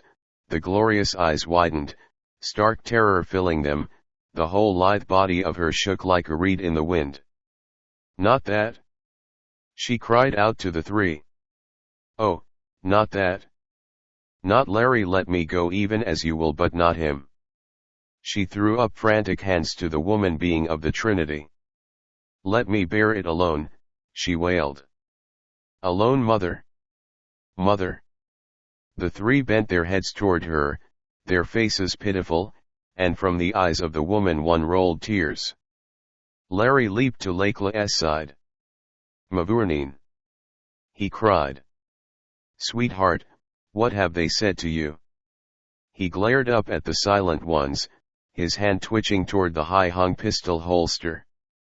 The handmaiden swung to him, threw white arms around his neck, held her head upon his heart until her sobbing ceased. "This they say, the silent ones," she gasped, and then all the courage of her came back. "O heart of mine," she whispered to Larry, gazing deep into his eyes, his anxious face cupped between her white palms. "This they say, that should the Shining One come to succor Yolara and Lagar, should it conquer its fear and do this, then is there but one way left to destroy it and to save your world." She swayed, he gripped her tightly. "But one way, you and I must go together into its embrace.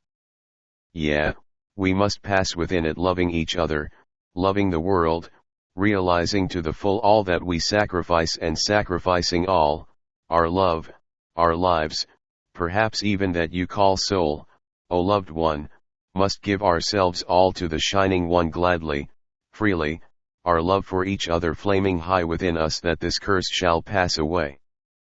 For if we do this, pledge the three, then shall that power of love we carry into it weaken for a time all that evil which the Shining One has become, and in that time the three can strike and slay." The blood rushed from my heart. Scientist that I am, essentially, my reason rejected any such solution as this of the activities of the Dweller. Was it not, the thought flashed, a propitiation by the three out of their own weakness? And as it flashed I looked up to see their eyes, full of sorrow, on mine, and knew they read the thought. Then into the whirling vortex of my mind came steadying reflections of history changed by the power of hate, of passion, of ambition, and most of all, by love. Was there not actual dynamic energy in these things? Was there not a Son of Man who hung upon a cross on Calvary? "Dear love, O mine," said the O'Keefe quietly, "is it in your heart to say yes to this?" "Larry," she spoke low, "what is in your heart is in mine, but I did so want to go with you, to live with you, to bear you children, Larry, and to see the sun. My eyes were wet, dimly through them I saw his gaze on me. If the world is at stake, he whispered, why of course there's only one thing to do. God knows I never was afraid when I was fighting up there, and many a better man than me has gone west with shell and bullet for the same idea, but these things aren't shell and bullet, but I hadn't Lakla then, and it's the damned doubt I have behind it all. He turned to the three, and did I in their poise sense a rigidity, an anxiety that sat upon them as alienly as would divinity upon men? Tell me this, silent ones, he cried. If we do this, Lakla and I, is it sure you are that you can slay the thing, and save my world? Is it sure you are? For the first and the last time, I heard the voice of the silent ones. It was the man being at the right who spoke. We are sure. The tones rolled out like deepest organ notes, shaking, vibrating, assailing the ears as strangely as their appearance struck the eyes. Another moment the O'Keefe stared at them. Once more he squared his shoulders, lifted Lakla's chin and smiled into her eyes. We stick, he said again, nodding to the three. Over the visages of the Trinity fell Benny Goodnighty. That was awesome. The tiny flames in the jet orbs vanished, leaving them wells in which brimmed serenity, hope and extraordinary joyfulness. The woman sat upright, tender gaze fixed upon the man and girl. Her great shoulders raised as though she had lifted her arms and had drawn to her those others. The three faces pressed together for a fleeting moment, raised again. The woman bent forward, and as she did so, Lakla and Larry, as though drawn by some outer force, were swept upon the dais. Out from the sparkling mist stretched two hands, enormously long, six-fingered, thumbless, a faint tracery of golden scales upon their white backs, utterly unhuman and still in some strange way beautiful, radiating power and all womanly. They stretched forth, they touched the bent heads of Lakla and the O'Keefe, caressed them, drew them together, softly stroked them lovingly, with more than a touch of benediction, and withdrew. The sparkling mists rolled up once more, hiding the silent ones. As silently as once before we had gone, we passed out of the place of light, beyond the crimson stone, back to the handmaiden's chamber. Only once on our way did Larry speak. Cheer up, darlin', he said to her, it's a long way yet before the finish. And are you thinking that Lager and Yolara are going to pull this thing off? Are you? The handmaiden only looked at him, eyes love and sorrow filled. They are, said Larry. They are. Like hell they are. XXXIII The meeting of titans. It is not my intention, nor is it possible, no matter how interesting to me, to set down ad seriatim the happenings of the next 12 hours. But a few will not be denied recital. O'Keefe regained cheerfulness. After all, Doc, he said to me, it's a beautiful scrap we're going to have. At the worst is no more than the leprechaun warned about. I would have told the Tathada about the Banshee raid he promised me, but I was a bit taken off my feet at the time. The old girl and all the clan LL be along, said the little green man, and I bet the three will be damned glad of it, take it from me. Lakla, shining-eyed and half fearful too, I have other tidings that I am afraid will please you little, Larry darlin'. The silent ones say that you must not go into battle yourself. You must stay here with me, and with Goodwin, for if the Shining One does come, then must we be here to meet it. And you might not be, you know, Larry, if you fight, she said, looking shyly up at him from under the long lashes. The O'Keefe's jaw dropped. That's about the hardest yet, he answered slowly. Still I see their point. The lamb corralled for the altar has no right to stray out among the lions, he added grimly.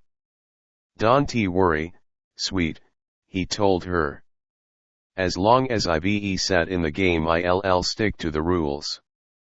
Olaf took fierce joy in the coming fray. The Norns spin close to the end of this web, he rumbled. Ja. And the threads of Lager and the Hex Woman are between their fingers for the breaking. Thor will be with me, and I have fashioned me a hammer in glory of Thor. In his hand was an enormous mace of black metal, fully 5 feet long, crowned with a massive head. I passed to the 12 hours closing. At the end of the Courier Road where the giant fernland met the edge of the cavern's ruby floor, hundreds of the Aka were stationed in ambush, armed with their spears tipped with the rotting death and their nail-studded, metal-headed clubs. These were to attack when the Murians debauched from the Corials. We had little hope of doing more here than effect some attrition of Yolara's hosts, for at this place the captains of the Shining One could wield the Keth and their other uncanny weapons freely. We had learned, too, that every forge and artisan had been put to work to make an armor Merritt enough had devised to withstand the natural battle equipment of the Frog people, and both Larry and I had a disquieting faith in the Russians' ingenuity. At any rate the numbers against us would be lessened. Next, under the direction of the Frog King, levies commanded by subsidiary chieftains had completed rows of rough walls along the probable route of the Murians through the cavern. These afforded the Aka a fair protection behind which they could hurl their darts and spears. Curiously enough, they had never developed the bow as a weapon.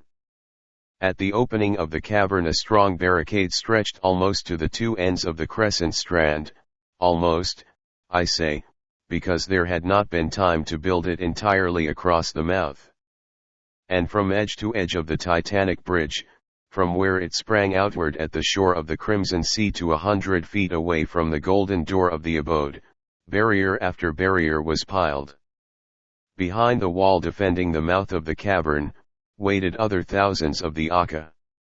At each end of the unfinished barricade they were mustered thickly, and at right and left of the crescent where their forest began, more legions were assembled to make way up to the ledge as opportunity offered.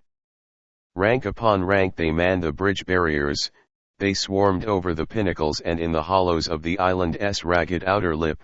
The domed castle was a hive of them, if I may mix my metaphors, and the rocks and gardens that surrounded the abode glittered with them. Now, said the handmaiden, there's nothing else we can do save wait. She led us out through her bower and up the little path that ran to the embrasure. Through the quiet came a sound, a sighing, a half-mournful whispering that beat about us and fled away. They come! Cried Lakla, the light of battle in her eyes. Larry drew her to him, raised her in his arms, kissed her. A woman! Acclaimed the O'Keefe. A real woman and mine. With the cry of the portal there was movement among the Aka, the glint of moving spears, flash of metal-tipped clubs, rattle of horny spurs, rumblings of battle cries. And we waited it seemed interminably, gaze fastened upon the low wall across the cavern mouth. Suddenly I remembered the crystal through which I had peered when the hidden assassins had crept upon us. Mentioning it to Lakla, she gave a little cry of vexation, a command to her attendant, and not long that faithful if unusual lady had returned with a tray of the glasses. Raising mine, I saw the lines furthest away leap into sudden activity. Spurred warrior after warrior leaped upon the barricade and over it. Flashes of intense, green light, mingled with gleams like lightning strokes of concentrated moon rays, sprang from behind the wall, sprang and struck and burned upon the scales of the Batrachians. They come! Whispered Lakla. At the far ends of the crescent a terrific milling had begun. Here it was plain the Aka were holding. Faintly, for the distance was great, I could see fresh force upon force rush up and take the places of those who had fallen. Over each of these ends, and along the whole line of the barricade a mist of dancing, diamond atoms began to rise, sparking, coruscating points of diamond dust that darted and danced. What had once been Lakla's guardians dancing now in the nothingness. God, but it's hard to stay here like this," groaned the O'Keefe. Olaf's teeth were bared, the lips drawn back in such a fighting grin as his ancestors berserk on their raven ships must have borne. Raider was livid with rage, the handmaiden's nostrils flaring wide, all her wrathful soul in her eyes. Suddenly, while we looked, the rocky wall which the Aka had built at the cavern mouth was not. It vanished, as though an unseen, unbelievably gigantic hand had with the lightning's speed swept it away. And with it vanished, too, long lines of the great amphibians close behind it.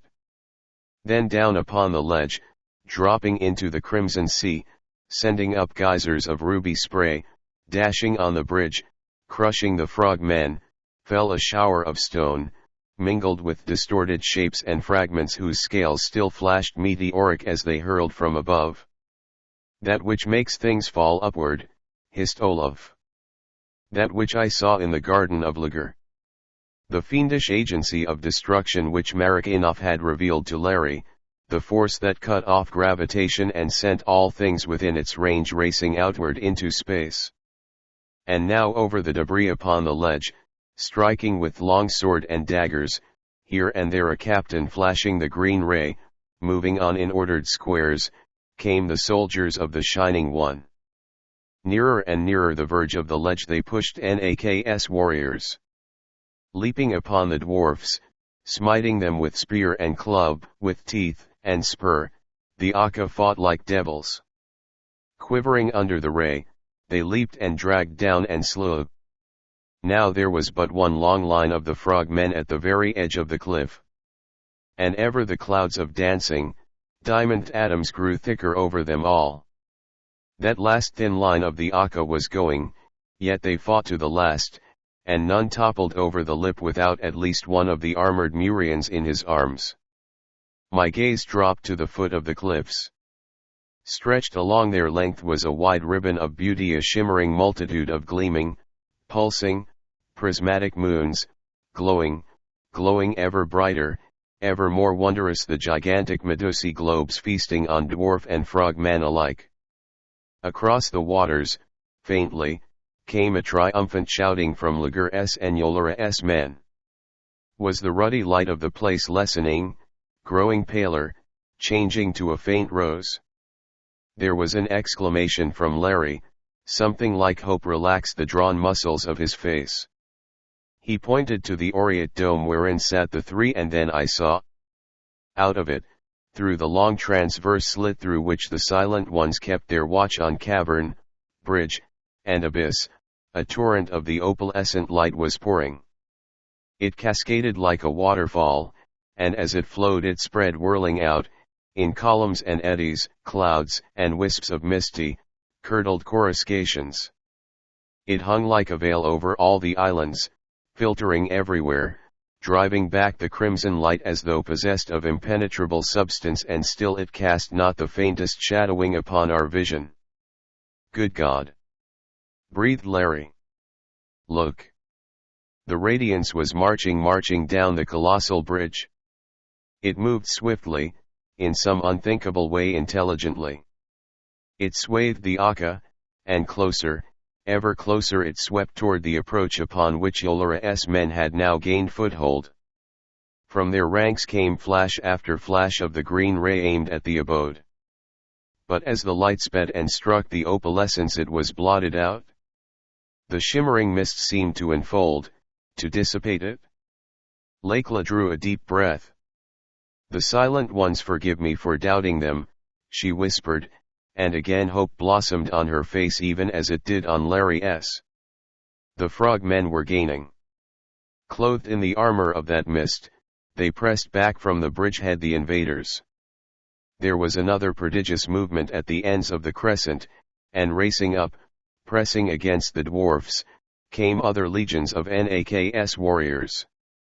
And reinforcing those out on the prodigious arch, the frogmen stationed in the gardens below us poured back to the castle and out through the open portal. "They relicked!" shouted Larry.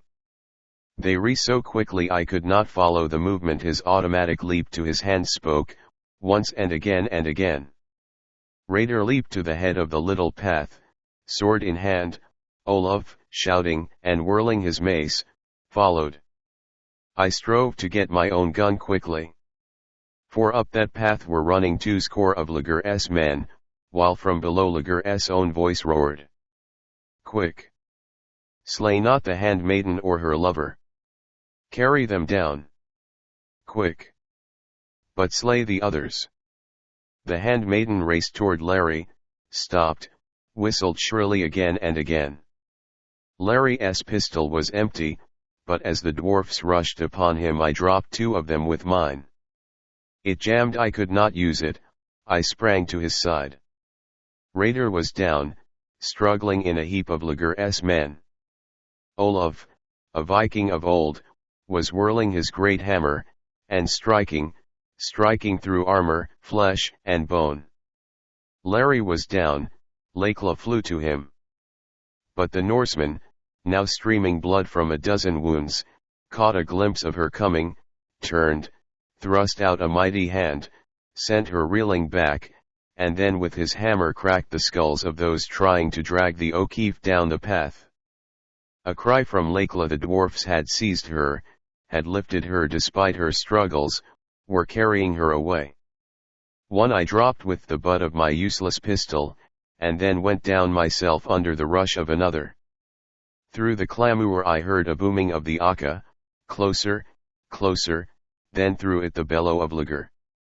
I made a mighty effort, swung a hand up, and sunk my fingers in the throat of the soldier striving to kill me.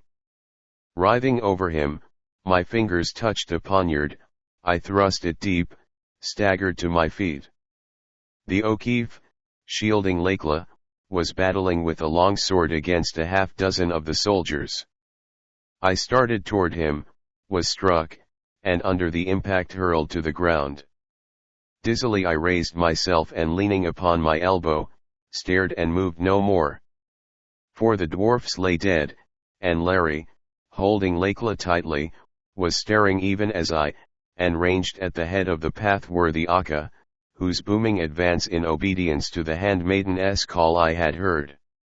And at what we all stared was Olaf, crimson with his wounds, and Lager, in blood-red armor, locked in each other's grip, struggling, smiting, tearing, kicking, and swaying about the little space before the embrasure.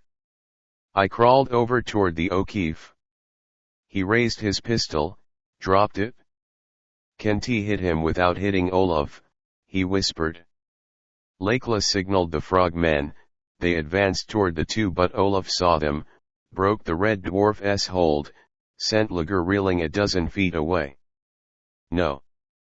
Shouted the Norseman, the ice of his pale blue eyes glinting like frozen flames, blood streaming down his face and dripping from his hands. No! Lager is mine. None but me slays him. Ho, you Lager, and cursed him and Yolara and the dweller hideously. I cannot set those curses down here. They spurred Lager. Mad now as the Norseman, the red dwarf sprang. Olaf struck a blow that would have killed an ordinary man, but Lager only grunted, swept in, and seized him about the waist. One mighty arm began to creep up toward Huldrixen's throat. Where, Olaf? Cried O'Keefe, but Olaf did not answer. He waited until the red dwarf's hand was close to his shoulder, and then, with an incredibly rapid movement, once before had I seen something like it in a wrestling match between Papuans, he had twisted Lager around, twisted him so that Olaf's right arm lay across the tremendous breast, the left behind the neck, and Olaf's left leg held the voice's armored thighs vice-like against his right knee, while over that knee lay the small of the red dwarf's back. For a second or two the Norseman looked down upon his enemy, motionless in that paralyzing grip. And then slowly he began to break him. Lakela gave a little cry, made a motion toward the 2. But Larry drew her head down against his breast, hiding her eyes, then fastened his own upon the pair, white-faced, stern. Slowly, ever so slowly, proceeded Olaf. Twice Lager moaned. At the end he screamed horribly. There was a cracking sound, as of a stout stick snapped. Huldriksen stooped, silently. He picked up the limp body of the voice, not yet dead, for the eyes rolled, the lips strove to speak, lifted it, walked to the parapet, swung it twice over his head, and cast it down to the red waters. Thursiv, the coming of the Shining One. The Norseman turned toward us. There was now no madness in his eyes, only a great weariness. And there was peace on the once tortured face. Helma, he whispered, I go a little before. Soon you will come to me and the Indling who will await you. Helma, mein Liebe. Blood gushed from his mouth, he swayed, fell. And thus died Olaf Huldriksen. We looked down upon him, nor did Lekla, nor Larry, nor I try to hide our tears. And as we stood the Aka brought to us that other mighty fighter, Raider, but in him there was life, and we attended to him there as best we could. Then Lekla spoke. We will bear him into the castle where we may give him greater care, she said. For, lo, the hosts of Yolara have been beaten back, and on the bridge comes Nak with tidings. We looked over the parapet. It was even as she had said. Neither on ledge nor bridge was there trace of living men of Muria, only heaps of slain that lay everywhere, and thick against the cavern mouth still danced the flashing atoms of those the green ray had destroyed. Over! Exclaimed Larry incredulously. We live then, heart of mine.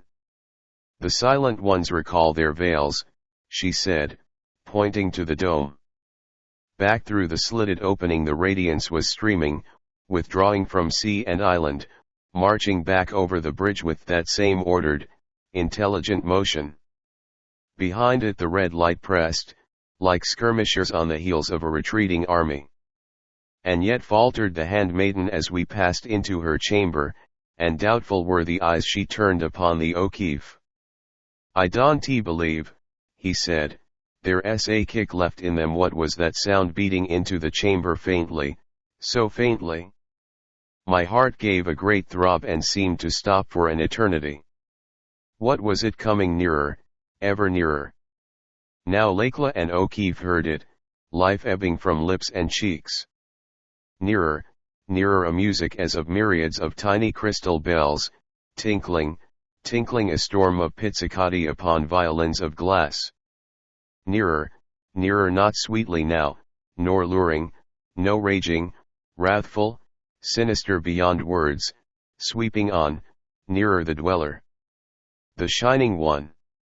We leaped to the narrow window, peered out, aghast. The bell notes swept through and about us, a hurricane. The crescent strand was once more a ferment. Back, back were the Aka being swept, as though by brooms, tottering on the edge of the ledge, falling into the waters. Swiftly they were finished, and where they had fought was an eddying throng clothed in tatters or naked, swaying, drifting, arms tossing like marionettes of Satan. The dead alive. The slaves of the dweller. They swayed and tossed, and then, like water racing through an open dam, they swept upon the bridgehead. On and on they pushed, like the bore of a mighty tide. The frogmen strove against them, clubbing, spearing, tearing them. But even those worst smitten seemed not to fall. On they pushed, driving forward, irresistible, a battering ram of flesh and bone. They clove the masses of the Aka, pressing them to the sides of the bridge and over. Through the open gates they forced them, for there was no room for the frogmen to stand against that implacable tide. Then those of the Aka who were left turned their backs and ran. We heard the clang of the golden wings of the portal, and none too soon to keep out the first of the dweller's dreadful hordes. Now upon the cavern ledge and over the whole length of the bridge there were none but the dead alive, men and women, black-polled Ladala, slow-eyed Malays, slant-eyed Chinese, men of every race that sailed the seas, milling, turning, swaying, like leaves caught in a sluggish current. The bell notes became sharper, more insistent. At the cavern mouth a radiance began to grow, a gleaming from which the atoms of diamond dust seemed to try to flee. As the radiance grew and the crystal notes rang nearer, every head of that hideous multitude turned stiffly, slowly toward the right, looking toward the far bridge end, their eyes fixed and glaring, every face an inhuman mask of rapture and of horror. A movement shook them. Those in the center began to stream back, faster and ever faster, leaving motionless deep ranks on each side. Back they flowed until from golden doors to cavern mouth a wide lane stretched, walled on each side by the dead alive. The far radiance became brighter, it gathered itself at the end of the dreadful lane, it was shot with sparklings and with pulsings of polychromatic light. The crystal storm was intolerable, piercing the ears with countless tiny lances, brighter still the radiance. From the cavern swirled the Shining One. The dweller paused, seemed to scan the island of the Silent Ones half doubtfully, then slowly, stately, it drifted out upon the bridge. Closer it drew, behind it glided Yolara at the head of a company of her dwarfs, and at her side was the hag of the council whose face was the withered, shattered echo of her own.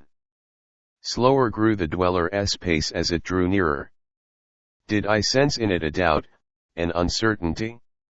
The crystal-tongued, unseen choristers that accompanied it subtly seemed to reflect the doubt, their notes were not sure, no longer insistent, rather was there in them an undertone of hesitancy, of warning. Yet on came the Shining One until it stood plain beneath us, searching with those eyes that thrust from and withdrew into unknown spheres, the golden gateway, the cliff face, the castle's rounded bulk, and more intently than any of these, the dome wherein sat the three. Behind it each face of the dead alive turned toward it, and those beside it throbbed and gleamed with its luminescence. Yolara crept close, just beyond the reach of its spirals. She murmured and the dweller bent toward her, its 7 globes steady in their shining mists, as though listening. It drew erect once more, resumed its doubtful scrutiny. Yolara's face darkened, she turned abruptly, spoke to a captain of her guards. A dwarf raced back between the palisades of dead alive. Now the priestess cried out, her voice ringing like a silver clarion. Ye are done, ye three. The Shining One stands at your door, demanding entrance. Your beasts are slain and your power is gone. Who are ye, says the Shining One, to deny it entrance to the place of its birth? Ye do not answer, she cried again, yet know we that ye hear.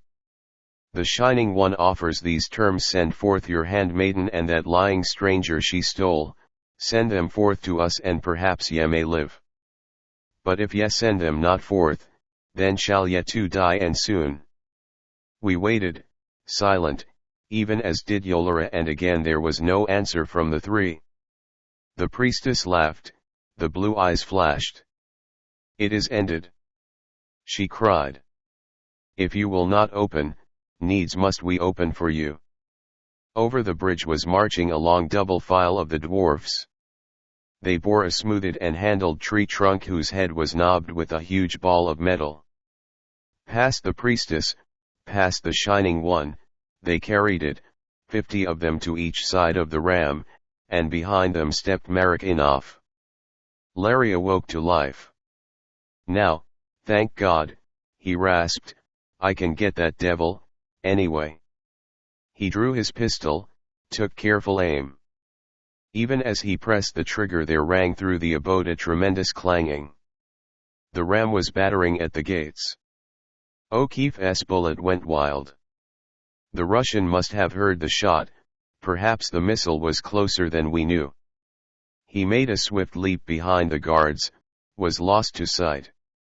Once more the thunderous clanging rang through the castle. Lakla drew herself erect, down upon her dropped the listening aloofness. Gravely she bowed her head. It is time, O love of mine. She turned to O'Keefe. The silent ones say that the way of fear is closed, but the way of love is open. They call upon us to redeem our promise. For 100 heartbeats they clung to each other, breast to breast and lip to lip. Below, the clangor was increasing, the great trunk swinging harder and faster upon the metal gates. Now Lakela gently loosed the arms of the O'Keefe, and for another instant those two looked into each other's souls. The handmaiden smiled tremulously.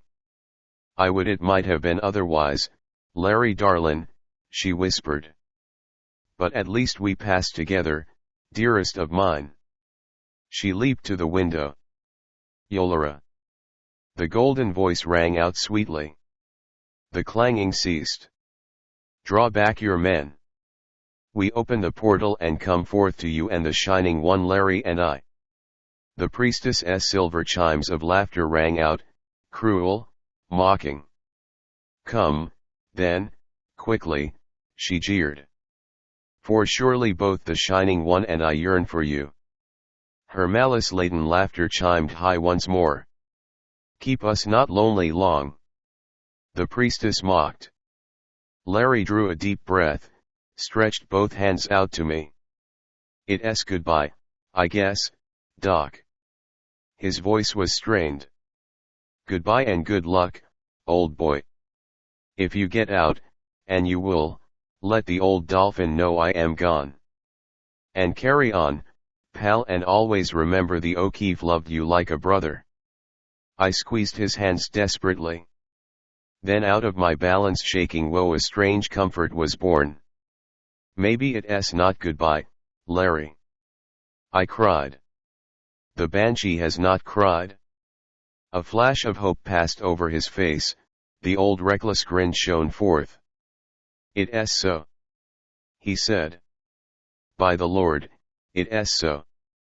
Then Lakela bent toward me, and for the second time kissed me. "Come," she said to Larry. Hand in hand they moved away, into the corridor that led to the door outside of which waited the Shining One and its priestess. And unseen by them, wrapped as they were within their love and sacrifice, I crept softly behind. For I had determined that if enter the dweller's embrace they must, they should not go alone.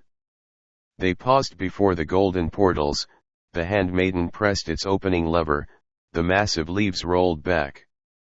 Heads high, proudly, serenely, they passed through and out upon the hither span I followed. On each side of us stood the dweller's slaves, faces turned rigidly toward their master. 100 feet away the Shining One pulsed and spiraled in its evilly glorious lamine sea of sparkling plumes. Unhesitating, always with that same high serenity, Lakela and the O'Keefe, hands clasped like little children, drew closer to that wondrous shape. I could not see their faces, but I saw fall upon those of the watching dwarfs, and into the burning eyes of Yolara crept a doubt. Closer they drew to the dweller, and closer, I following them step by step. The Shining One's whirling lessened, its tinklings were faint, almost stilled. It seemed to watch them apprehensively. A silence fell upon us all, a thick silence, brooding, ominous, palpable. Now the pair were face to face with the child of the three, so near that with one of its misty tentacles it could have enfolded them. And the Shining One drew back. Yes, drew back, and back with it stepped Yolara, the doubt in her eyes deepening. Onward paced the handmaiden and the O'Keefe, and step by step, as they advanced, the dweller withdrew, its bell notes chiming out, puzzled, questioning, half fearful. And back it drew, and back until it had reached the very center of that platform over the abyss in whose depths pulsed the green fires of Earth Heart. And there Yolara gripped herself, the hell that seethed within her soul leaped out of her eyes, a cry, a shriek of rage, tore from her lips. As at a signal, the Shining One flamed high, its spirals and eddying mists swirled madly, the pulsing core of it blazed radiance. A score of coruscating tentacles swept straight upon the pair who stood intrepid, unresisting, awaiting its embrace. And upon me, lurking behind them, through me swept a mighty exaltation. It was the end then, and I was to meet it with them. Something drew us back with an incredible swiftness, and yet as gently as a summer breeze sweeps a bit of thistledown. Drew us back from those darting misty arms even as they were a hair breadth from us. I heard the dweller's bell notes burst out ragingly. I heard Yolara scream. What was that? Between the three of us and them was a ring of curdled moon flames, swirling about the Shining One and its priestess, pressing in upon them, enfolding them. And within it I glimpsed the faces of the three, implacable, sorrowful, filled with a supernal power. Sparks and flashes of white flame darted from the ring, penetrating the radiant swathings of the dweller, striking through its pulsing nucleus, piercing its 7 crowning orbs. Now the Shining One's radiance began to dim, the 7 orbs to dull, the tiny sparkling filaments that ran from them down into the dweller's body snapped, vanished. Through the battling nebulosities Yolara's face swam forth, horror-filled, distorted, inhuman. The ranks of the dead alive quivered, moved, writhed, as though each felt the torment of the thing that had enslaved them. The radiance that the three wielded grew more intense, thicker, seemed to expand. Within it, suddenly, were scores of flaming triangles, scores of eyes like those of the Silent Ones. And the Shining One's 7 little moons of amber, of silver, of blue, and amethyst and green, of rose and white, split, shattered, were gone. Abruptly the tortured crystal chiming ceased. Dulled, all its soul-shaking beauty dead, blotched and shadowed squalidly, its gleaming plumes tarnished, its dancing spirals stripped from it, that which had been the Shining One wrapped itself about Yolara, wrapped and drew her into itself, writhed, swayed, and hurled itself over the edge of the bridge down into the green fires of the unfathomable abyss, with its priestess still enfolded in its coils. From the dwarfs who had watched that terror came screams of panic fear.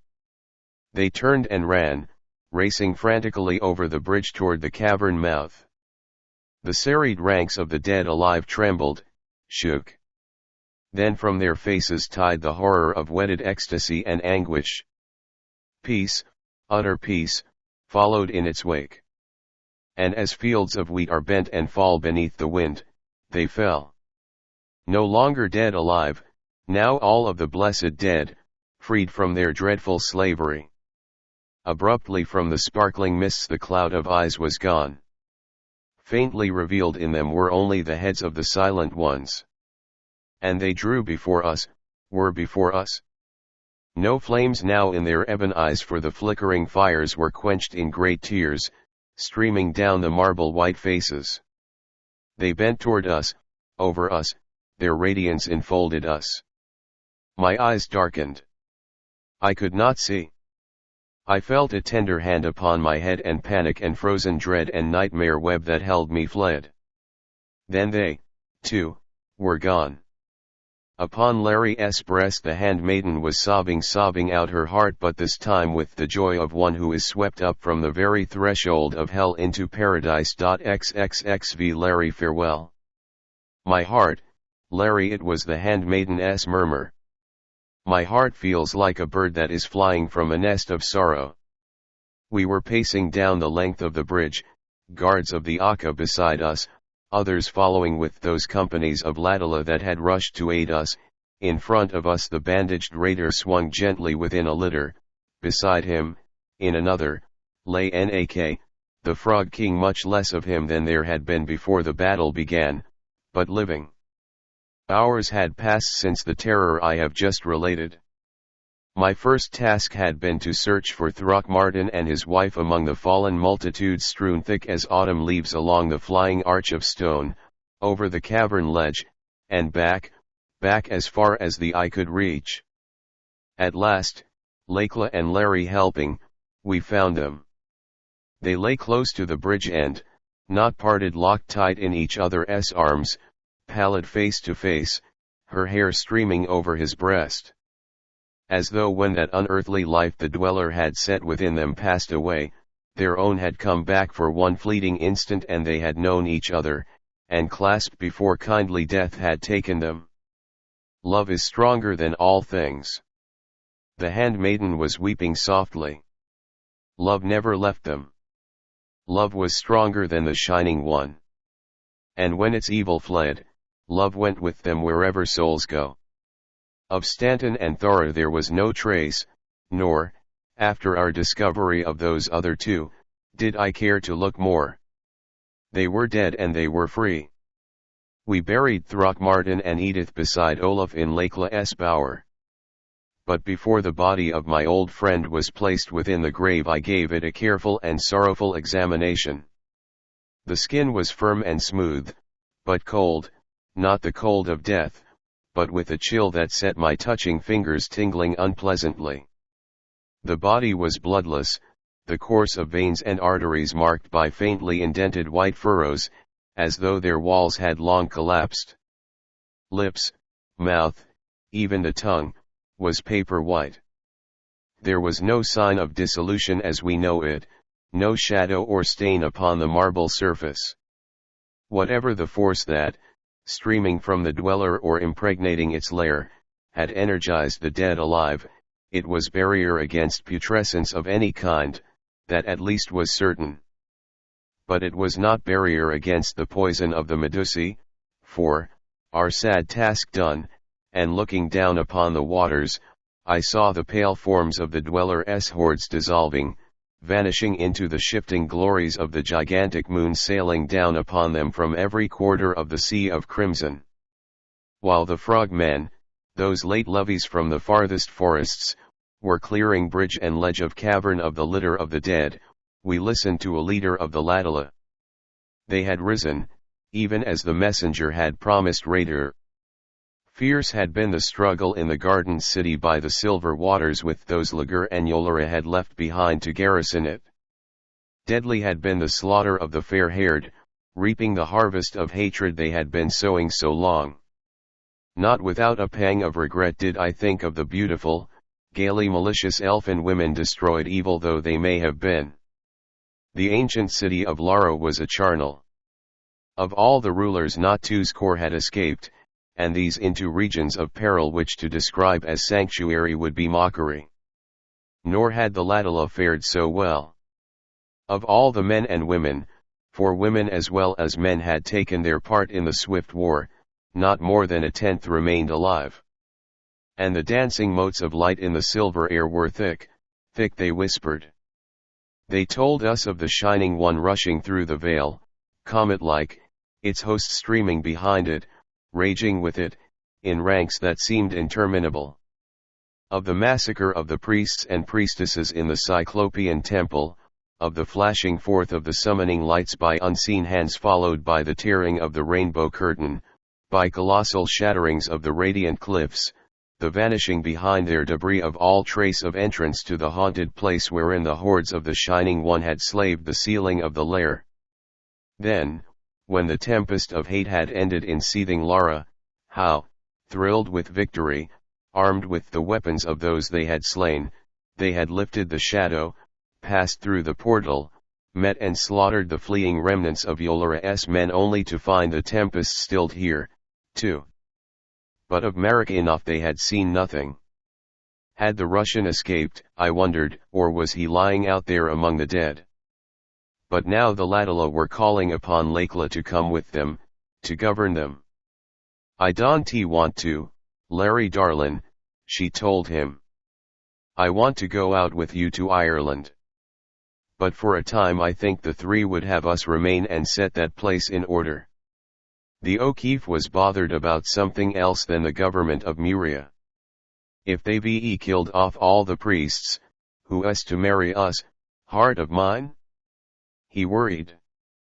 None of those Siya and Siyana rights, no matter what, he added hastily. Marry! Cried the handmaiden incredulously. Marry us? Why, Larry dear, we are married. The O'Keefe's astonishment was complete, his jaw dropped, collapse seemed imminent. "We are?" he gasped. "When?" he stammered fatuously. "Why, when the mother drew us together before her, when she put her hands on our heads after we had made the promise." "Didn't you understand that?" asked the handmaiden wonderingly. He looked at her, into the purity of the clear golden eyes, into the purity of the soul that gazed out of them, all his own great love transfiguring his keen face. "And is that enough for you, Mavourneen?" he whispered humbly. "Enough?" The handmaiden's puzzlement was complete, profound. "Enough? Larry darlin', what more could we ask?" He drew a deep breath, clasped her close. "Kiss the bride, Doc," cried the O'Keefe. "And for the third and soul's sorrow." The last time, Lakela dimpling and blushing, I thrilled to the touch of her soft, sweet lips. Quickly were our preparations for departure made. Raider, conscious, his immense vitality conquering fast his wounds, was to be borne ahead of us.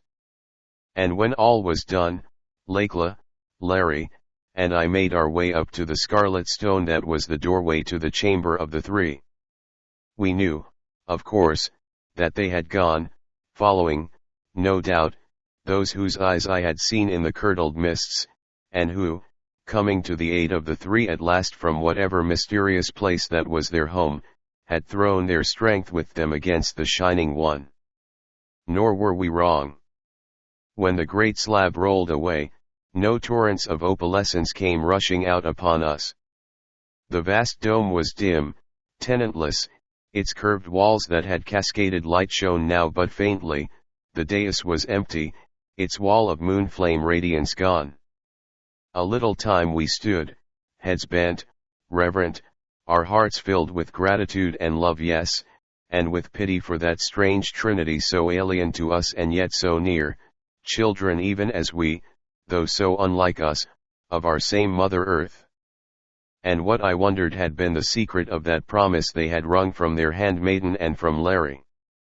And whence, if what the three had said had been all true, whence had come their power to avert the sacrifice at the very verge of its consummation?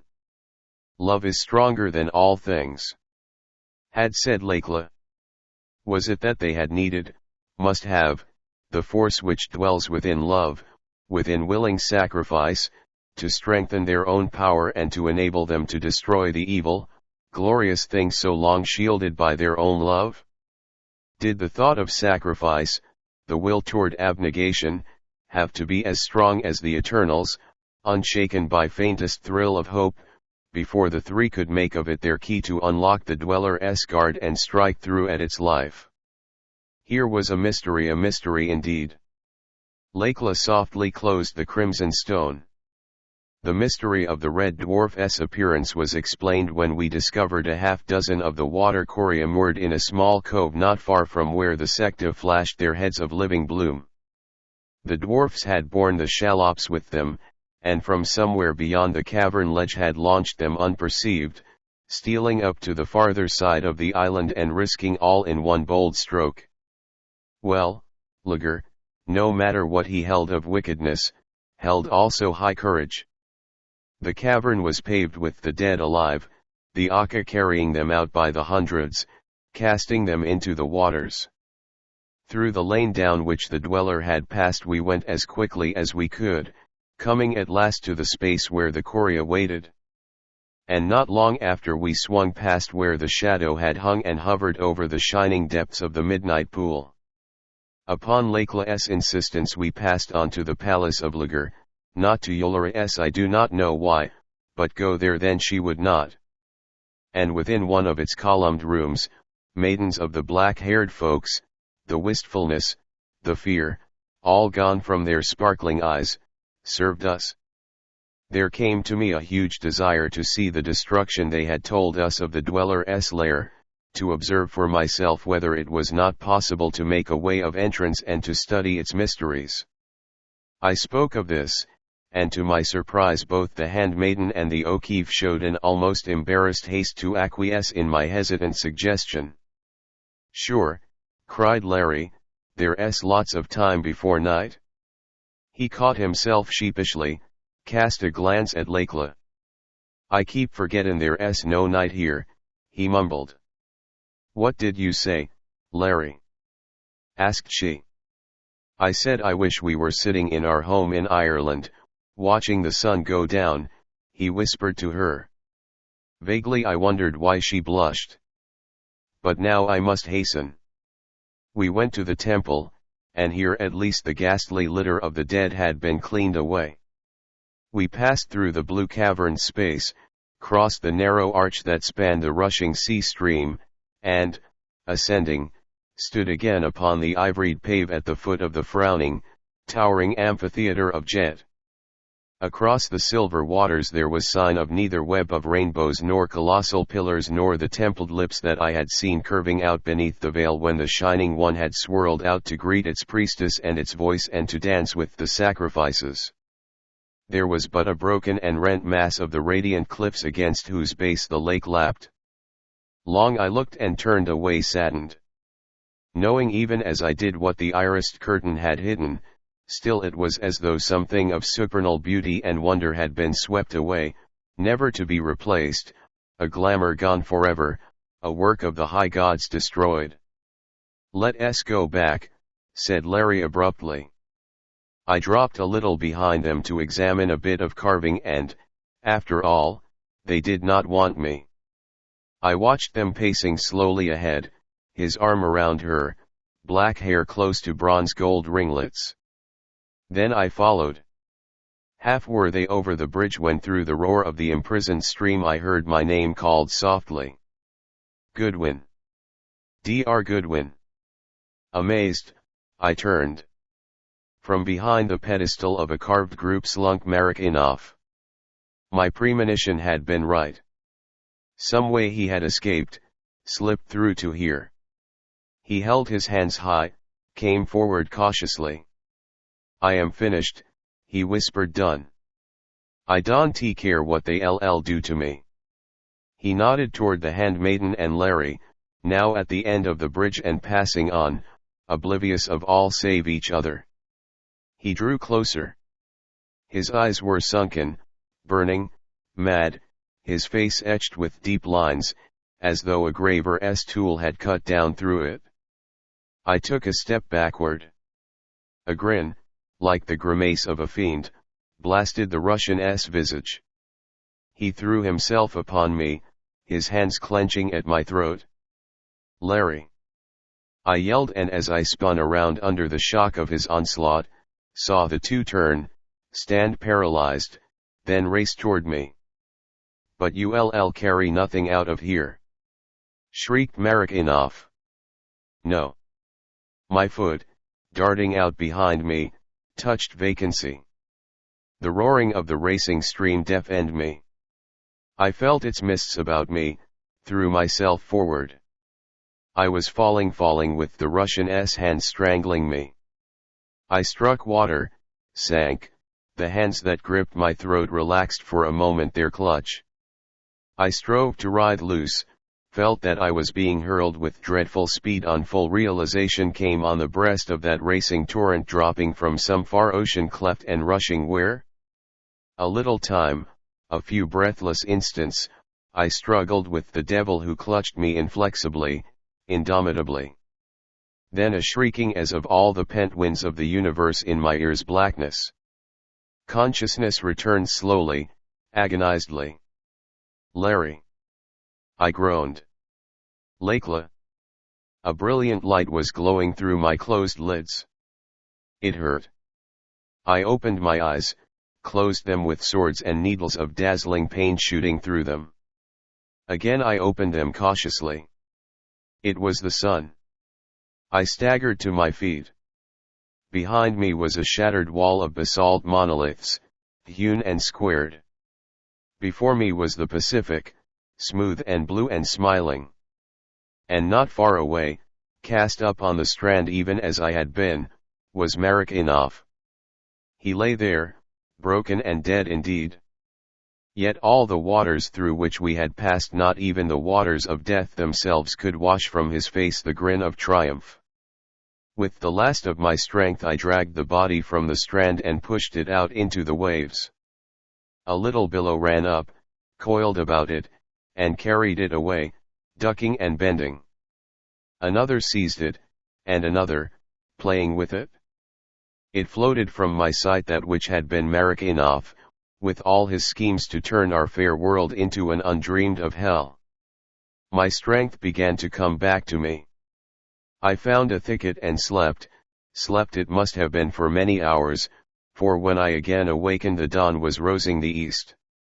I will not tell my sufferings.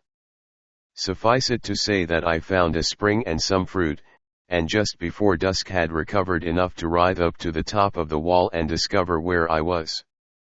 The place was one of the farther islets of the Nan-Madol. To the north I caught the shadows of the ruins of Nan-Madol, where was the moon door, black against the sky. Where was the moon door which, some way, somehow, I must reach, and quickly. At dawn of the next day I got together driftwood and bound it together in shape of a rough raft with fallen creepers. Then, with a makeshift paddle, I set forth for Nan-Madol. Slowly, painfully, I crept up to it. It was late afternoon before I grounded my shaky craft on the little beach between the ruined sea gates and, creeping up the giant steps, made my way to the inner enclosure. And at its opening I stopped, and the tears ran streaming down my cheeks while I wept aloud with sorrow and with disappointment and with weariness. For the great wall in which had been set the pale slab whose threshold we had crossed to the land of the Shining One lay shattered and broken. The monoliths were heaped about, the wall had fallen, and about them shone a film of water, half covering them. There was no moon door. Dazed and weeping, I drew closer, climbed upon their outlying fragments. I looked out only upon the sea. There had been a great subsidence, an earth shock, perhaps, tilting downward all that side the echo, little doubt, of that cataclysm which had blasted the dweller's lair.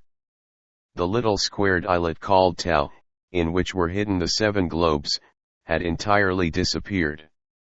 Upon the waters there was no trace of it. The moon door was gone, the passage to the moon pool was closed to me, its chamber covered by the sea. There was no road to Larry nor to Lakela. And there, for me, the world ended. Endnotes for more detailed observations on these points refer to G. Volkens, über die Carolinen Inseljap, in Verhandlungen Gesellschaft Erdkunde Berlin, XXVII 1901, J. S. Kubery, Ethnographisch Beitrag zur Kenntnis der Carolinen Archipel Leiden, 1889-1892, De Abrade Historia del Conflicto de las Carolinas, etc. Madrid, 1886. W.T.G. William Beebe, the famous American naturalist and ornithologist, recently fighting in France with America's Air Force, called attention to this remarkable belief in an article printed not long ago in the Atlantic Monthly. Still more significant was it that he noted a persistent rumor that the breaking out of the buried race was close. W.J.B., President IA of S. Later I was to find that Murian reckoning rested upon the extraordinary increased luminosity of the cliffs at the time of full moon on Earth, this action, to my mind, being linked either with the effect of the light streaming globes upon the moon pool, whose source was in the shining cliffs, or else upon some mysterious affinity of their radiant element with the flood of moonlight on Earth, the latter, most probably, because even when the moon must have been clouded above, it made no difference in the phenomenon. 13 of these shinings forth constituted a Laya, one of them a Lat. 10 was SA, 10 times 10 times 10 a Sed, or 1,000, 10 times 1,000 was a Sais. A Sais of Laya was then literally 10,000 years. What we would call an hour was by them called a Virginia. The whole time system was, of course, a mingling of time as it had been known to their remote, surface-dwelling ancestors, and the peculiar determining factors in the vast cavern. Unquestionably there is a subtle difference between time as we know it and time in this subterranean land, its progress there being slower. This, however, is only in accord with the well-known doctrine of relativity, which predicates both space and time as necessary inventions of the human mind to orient itself to the conditions under which it finds itself. I tried often to measure this difference, but could never do so to my entire satisfaction. The closest I can come to it is to say that an hour of our time is the equivalent of an hour and 5/8 in Muria. For further information upon this matter of relativity, the reader may consult any of the numerous books upon the subject. WTG. I have no space here even to outline the eschatology of this people, nor to catalogue their pantheon. Siya and Siyana typified worldly love. Their ritual was, however, singularly free from those degrading elements usually found in love cults. Priests and priestesses of all cults dwelt in the immense seven-terrace structure, of which the jet amphitheater was the waterside. The symbol, icon, representation, of Siya and Siyana, the globe and the upstriving figures, typified earthly love, feet bound to earth, but eyes among the stars. Hell or heaven I never heard formulated, nor their equivalents, unless that existence in the Shining One's domain could serve for either. Over all this was Thanero, remote, unheeding, but still maker and ruler of all, an absentee first cause personified. Thanero seemed to be the one article of belief in the creed of the soldier's raider, with his reverence for the ancient ones, was an exception. Whatever there was, indeed, of high, truly religious impulse among the Murians, this far, high God had. I found this exceedingly interesting, because it had long been my theory to put the matter in the shape of a geometrical formula, that the real attractiveness of gods to man increases uniformly according to the square of their distance. WTG. I find that I have neglected to explain the working of these interesting mechanisms that were telephonic, dictaphonic, telegraphic in one. I must assume that my readers are familiar with the receiving apparatus of wireless telegraphy, which must be tuned by the operator until its own vibratory quality is in exact harmony with the vibrations, the extremely rapid impacts of those short electric wavelengths we call Hertzian, and which carry the wireless messages. I must assume also that they are familiar with the elementary fact of physics that the vibrations of light and sound are interchangeable. The hearing talking globes utilize both these principles, and with consummate simplicity. The light with which they shone was produced by an atomic motor within their base, similar to that which activated the merely illuminating globes. The composition of the phonic spheres gave their surfaces an acute sensitivity and resonance.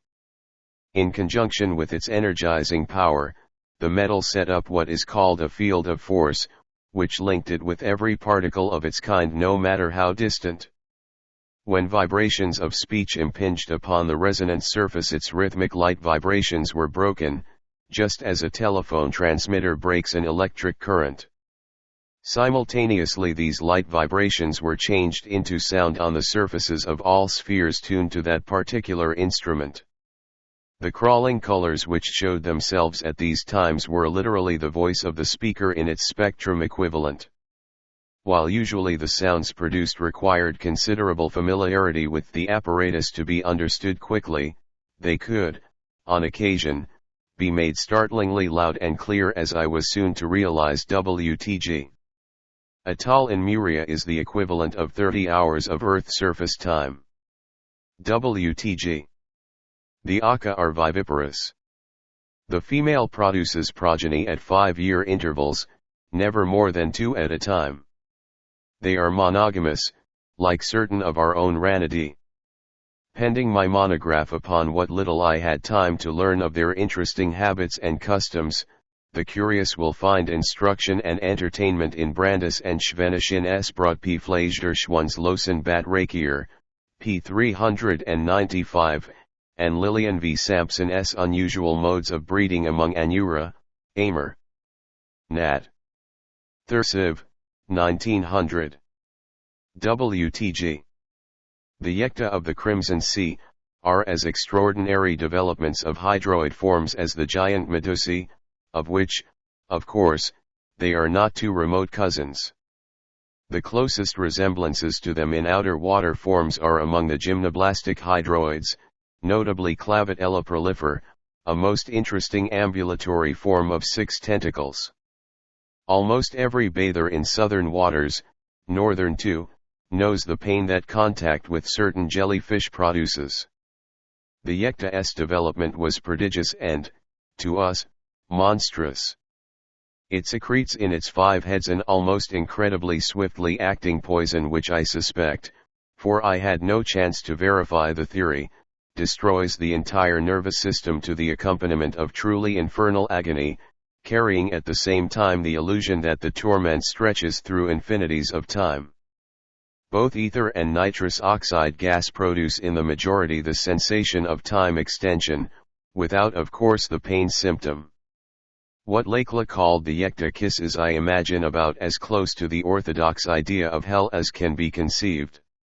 The secret of her control over them I had no opportunity of learning in the rush of events that followed. Knowledge of the appalling effects of their touch came, she told me, from those few who had been kissed so lightly that they recovered. Certainly nothing, not even the Shining One, was dreaded by the Murians as these were. WTG. Reprinted in full in Nature, in which those sufficiently interested may peruse it. WTG. Professor Svante August Arrhenius, in his Worlds in the Making the conception that life is universally diffused, constantly emitted from all habitable worlds in the form of spores which traverse space for years and ages, the majority being ultimately destroyed by the heat of some blazing star, but some few finding a resting place on globes which have reached the habitable stage. WTG. Call Off on the Moon Pool was published in 1919 by A. Merritt.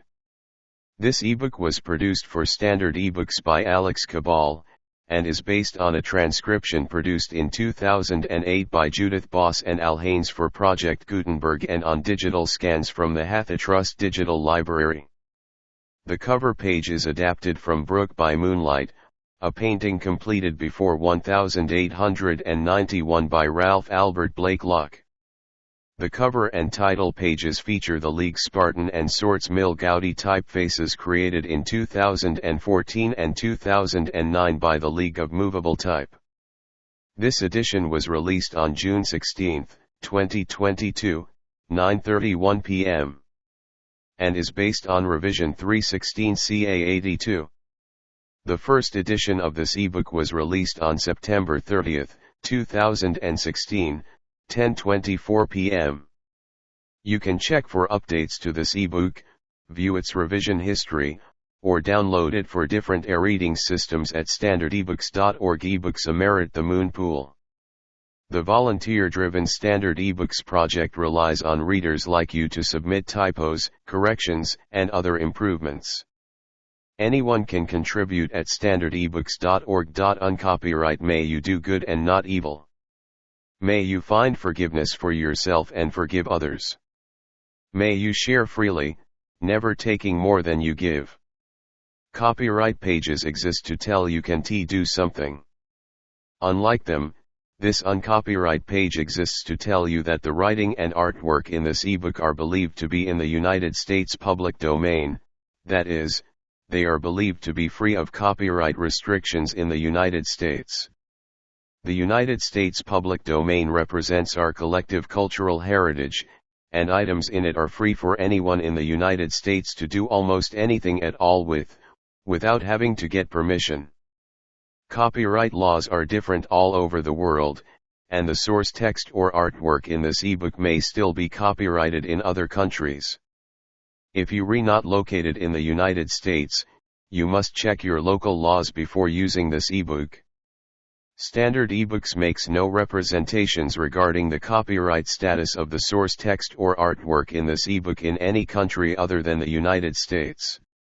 Non-authorship activities performed on items that are in the public domain, so-called sweat of the brow work, don't create a new copyright. That means that nobody can claim a new copyright on an item that is in the public domain for, among other things, work like digitization, markup, or typography. Regardless, the contributors to this ebook release their contributions under the terms in the CC 01.0 Universal Public Domain Dedication, thus dedicating to the worldwide public domain all of the work they've done on this ebook, including but not limited to metadata, the title page, imprint, colophon, this uncopyright, and any changes or enhancements to, or markup on, the original text and artwork. This dedication doesn't change the copyright status of the source text or artwork. We make this dedication in the interest of enriching our global cultural heritage, to promote free and libre culture around the world, and to give back to the unrestricted culture that has given all of us so much.